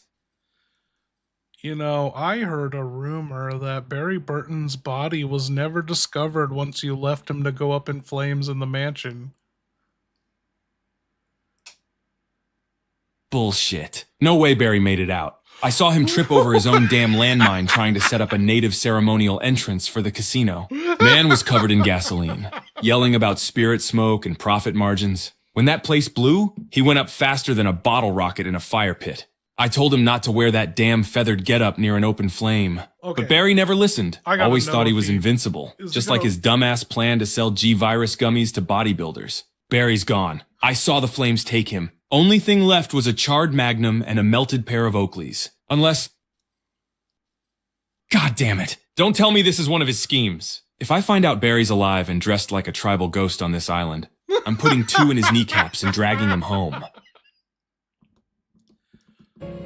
Okay, Chris, I'm testing you for reals. I don't believe the shit you're telling me. Do you actually remember Billy Baxter?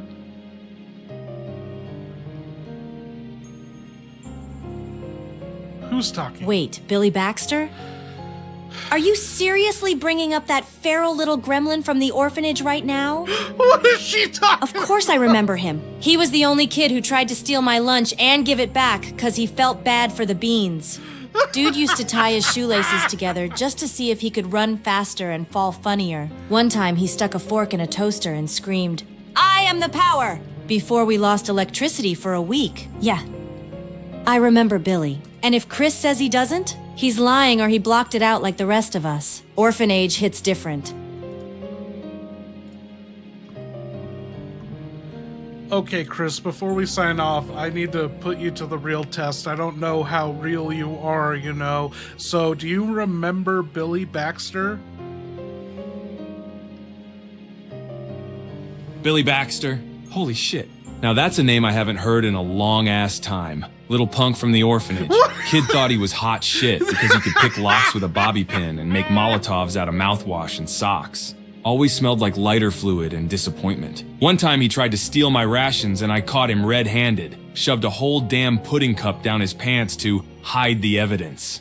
I let it slide because he once helped me rig a fire alarm just so I could sneak out to the gym. Yeah, even back then I was trying to bulk. Don't ever question if I'm real again. I remember every single fucker that ever crossed my path. Yeah, so Especially ones who stole my snacks. you failed the test, Chris. Billy Baxter was Barry Burton whenever you were trying to hide his identity. You were telling the truth about Barry Burton's schemes, but you never wanted to rat him out. And Billy Baxter was the alter ego. I'm surprised he doesn't remember Billy Baxter. Shit. You got me. Yeah. We need a wiki. Billy Baxter was just the name Barry used back at the orphanage when we were pulling cons on the nuns. He used to wear this busted pair of glasses and act like he was legally blind. Ran a whole racket selling prayer rocks blessed by Saint Raccoonus or some bullshit. I backed him up. Said I was his caretaker. We made a killing, but I never wanted to throw him under the bus. Barry, Bill, was my brother-in-arms. Man, he had a heart of gold buried under 10 layers of dumbass ideas and fire hazards. I only ever lied about him to protect what little dignity he had left after the Eagle incident.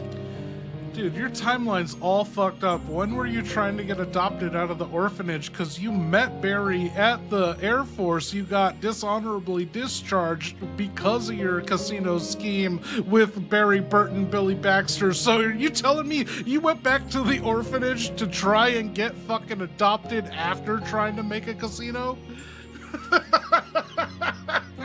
All right, listen, shit's not as clean as a mission file.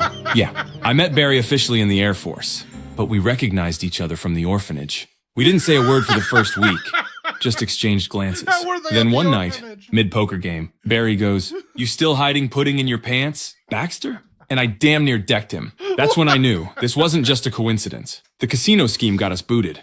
Yeah, but before all that, I did go back to the orphanage once. Not to get adopted. I went back to recon the place. We thought one of the nuns had a treasure stash under the chapel. Barry thought it was gold doubloons. Turned out it was just a box of priest collars and some old umbrellas. Fitting. Huh?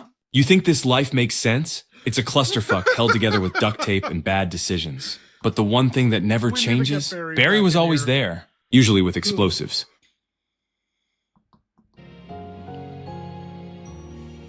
I don't know. I feel like you're just making this up on the fly. Do you remember what your Native American names were when Barry was trying to get you to run this con? Damn it. All right. You want truth? My real tribal alias was Smokin' Bear. Barry gave it to me because I wouldn't stop lighting up even during the... No, it was like runs with dollars and runs from trouble or something like that. You're full of shit, dude. Ah! All right. You got me again. Damn it! Yeah. Yeah, you're right. It was runs from trouble. Barry thought it was funny because every time a scheme went sideways, I'd be the first one out the window. He said it had spiritual significance. I said it had more to do with me not wanting to share a prison cell with his crazy ass. His name? Runs with dollars. That bastard had a fanny pack full of fake casino chips and business cards printed in Comic Sans that said, "Certified Native Financial Advisor." Claimed we were blessed by the great coin spirit. We wore ponchos in the summer, tried to sell peyote we carved out of bath bombs. God, we were such dumbasses. But I swear, if I ever find Barry alive on this island dressed like a shaman again, I'm feeding him to the nearest Bandersnatcher.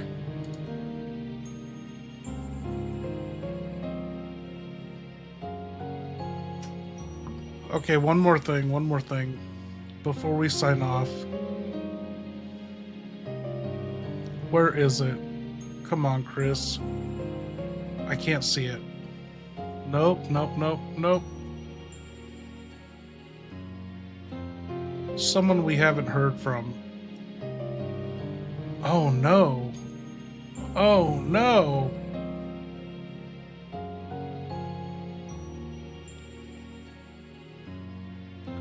Oh, there we go.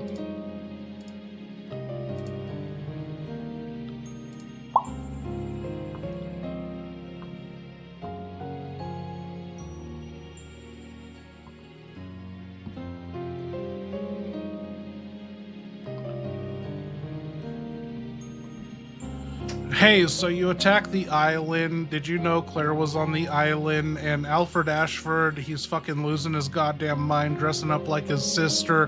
What is your plan? What's your motive here?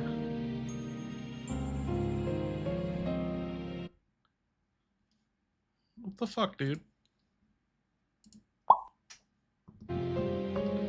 Hey man, so you attacked this base, the Ashford base. What is your motive here? Did you know Claire was here? The Ashfords are running around with their, like, chickens with their heads cut off. You know, I think you know Alexia's in the capsule, and Ashford's just dressing up like his sister.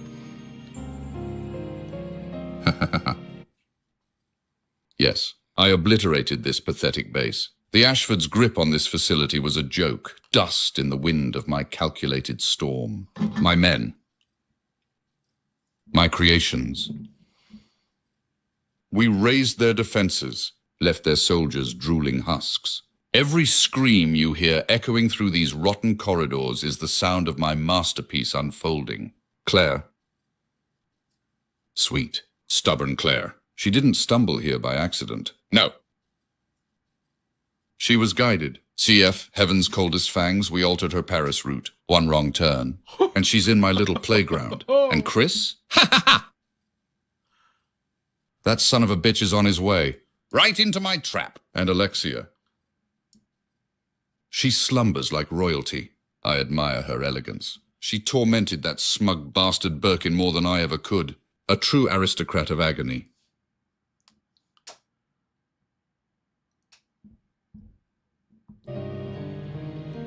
Hey, can we go back a bit? What are you talking about luring Claire here? This is all your plan from the start? Of course it was. You think this is coincidence? You think Claire's little detour into hell was an accident? I forged this path. I designed her downfall. When I intercepted her digital trail, I rewrote her route, manipulated that naive sense of justice she clings to like a fucking security blanket. The Paris facility? That wasn't a rest stop. It was a snare. I baited the hook with lies, and she swallowed it whole. She was never meant to survive. Just suffer long enough to draw Chris out, and he will come. That fucker can't resist playing the hero. Ha ha ha. I fucking And when he love does, him. I'll bury him. What doesn't make any sense? I love it. I don't know. My intel's saying your scheme doesn't make any sense. Can you lay out the full plan? I won't share it with the Redfields.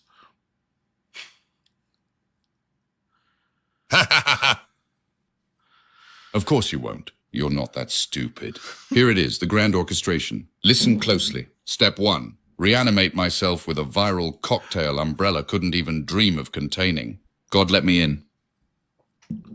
I let myself out. Step 2. Align with HCF. Hateful, cold, and fucking lethal. We bankroll the operation and I build my strike force. Step 3. Destroy the Ashford facility from within. I feed intel to their enemies. Manipulate their soldiers. Unleash chaos. Alfred loses his damn mind dressing in his sister's clothes while his army gets shredded. Step 4. Alter Claire's map. One fake rest stop icon added to her GPS. She strolls into Umbrella's Paris facility. Captured. Transferred to Rockfort. My men let her live just long enough. Step 5. Chris. That Redfield prick can't help himself. He'll come rushing to his sister's rescue like the good little bitch he is.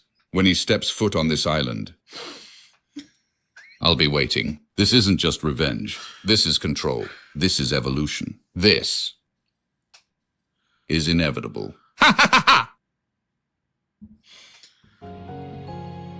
Hold up, you're telling me you're the one that got Claire to get arrested at the Paris facility? She was talking about storming bases in Utah and shit. Deepest lore! Utah? She was chasing ghosts in fucking Utah while I rerouted her straight into hell. Yes, I hijacked her little crusade. Fed her fake intel about Umbrella transferring bioweapons through the Alps. She thought she was hitting a minor outpost. But no, it was my labyrinth, the Paris facility. And she waltzed in like she owned the place. Boom, detained, drugged, shipped here. The Redfield bloodline is predictable. Always rushing in, always reacting. Claire was the bait. Chris is the prey. And I am the executioner. All part of the grand design. My design. Okay, man, do you know anything about this Steve Burnside Brown Slide guy?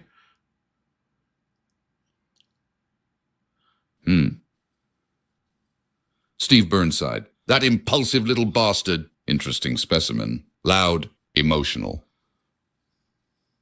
But there's something behind those juvenile tantrums. Precision, timing, skill he shouldn't fucking have. His father, yeah, that dumb fuck was selling Umbrella secrets to me, or so I thought. That drunk bastard choked before delivering anything useful. But the way Steve moves, reacts.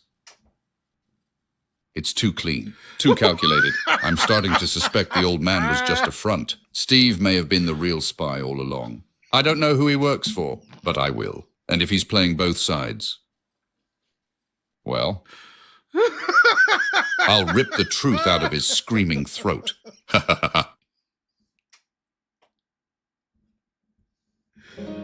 Are you telling me Steve Burnside Brown Slide is a fucking alias or super spy?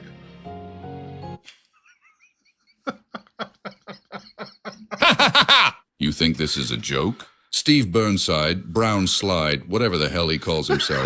That name's just noise. But the moves, the execution, it's not rookie shit. That boy isn't some random prisoner. He's been trained. He handles weaponry like someone who's seen real ops. Professional And his poop. timing just happened to bust out when Claire did? Please, coincidences like that don't fucking exist in my world. He's someone's asset. He was planted here, and I'm going to find out who the hell he's feeding intel to. Right before I feed him to the Bandersnatchers.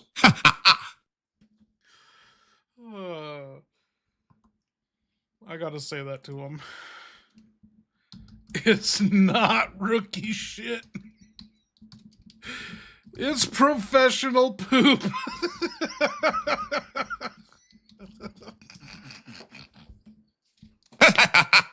Professional poop. Huh?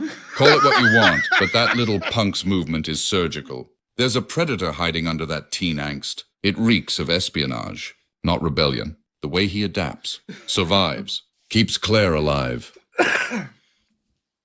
He's no ordinary detainee. And that gunplay? That's military-grade muscle memory. Not something you pick up playing soldier in Daddy's basement. If Steve Burnside is a bluff, it's a damn good one. But I'm not fooled. No one gets through my game without bleeding secrets. Or dying in the process.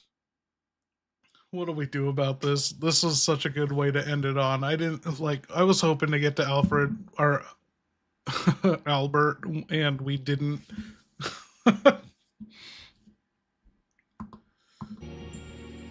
Okay, Wesker, we're gonna sign off for the night. Claire, she's taking a nap in the reception room. She has no idea you bombed the base. Rodrigo's bleeding out his gut.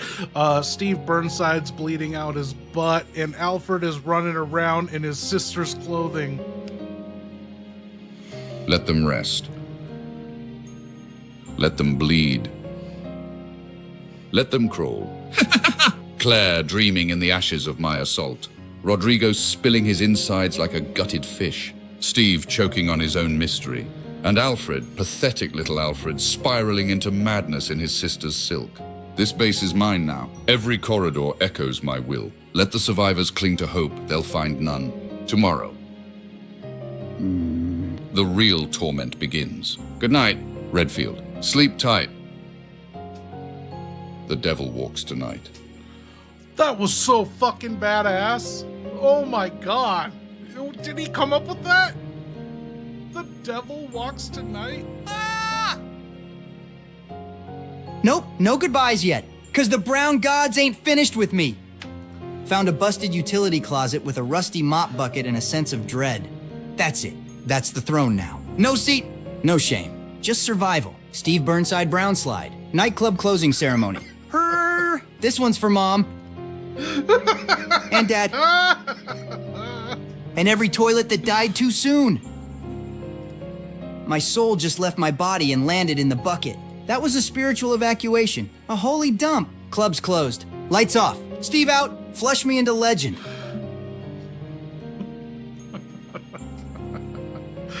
Okay, good night, everyone.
You go.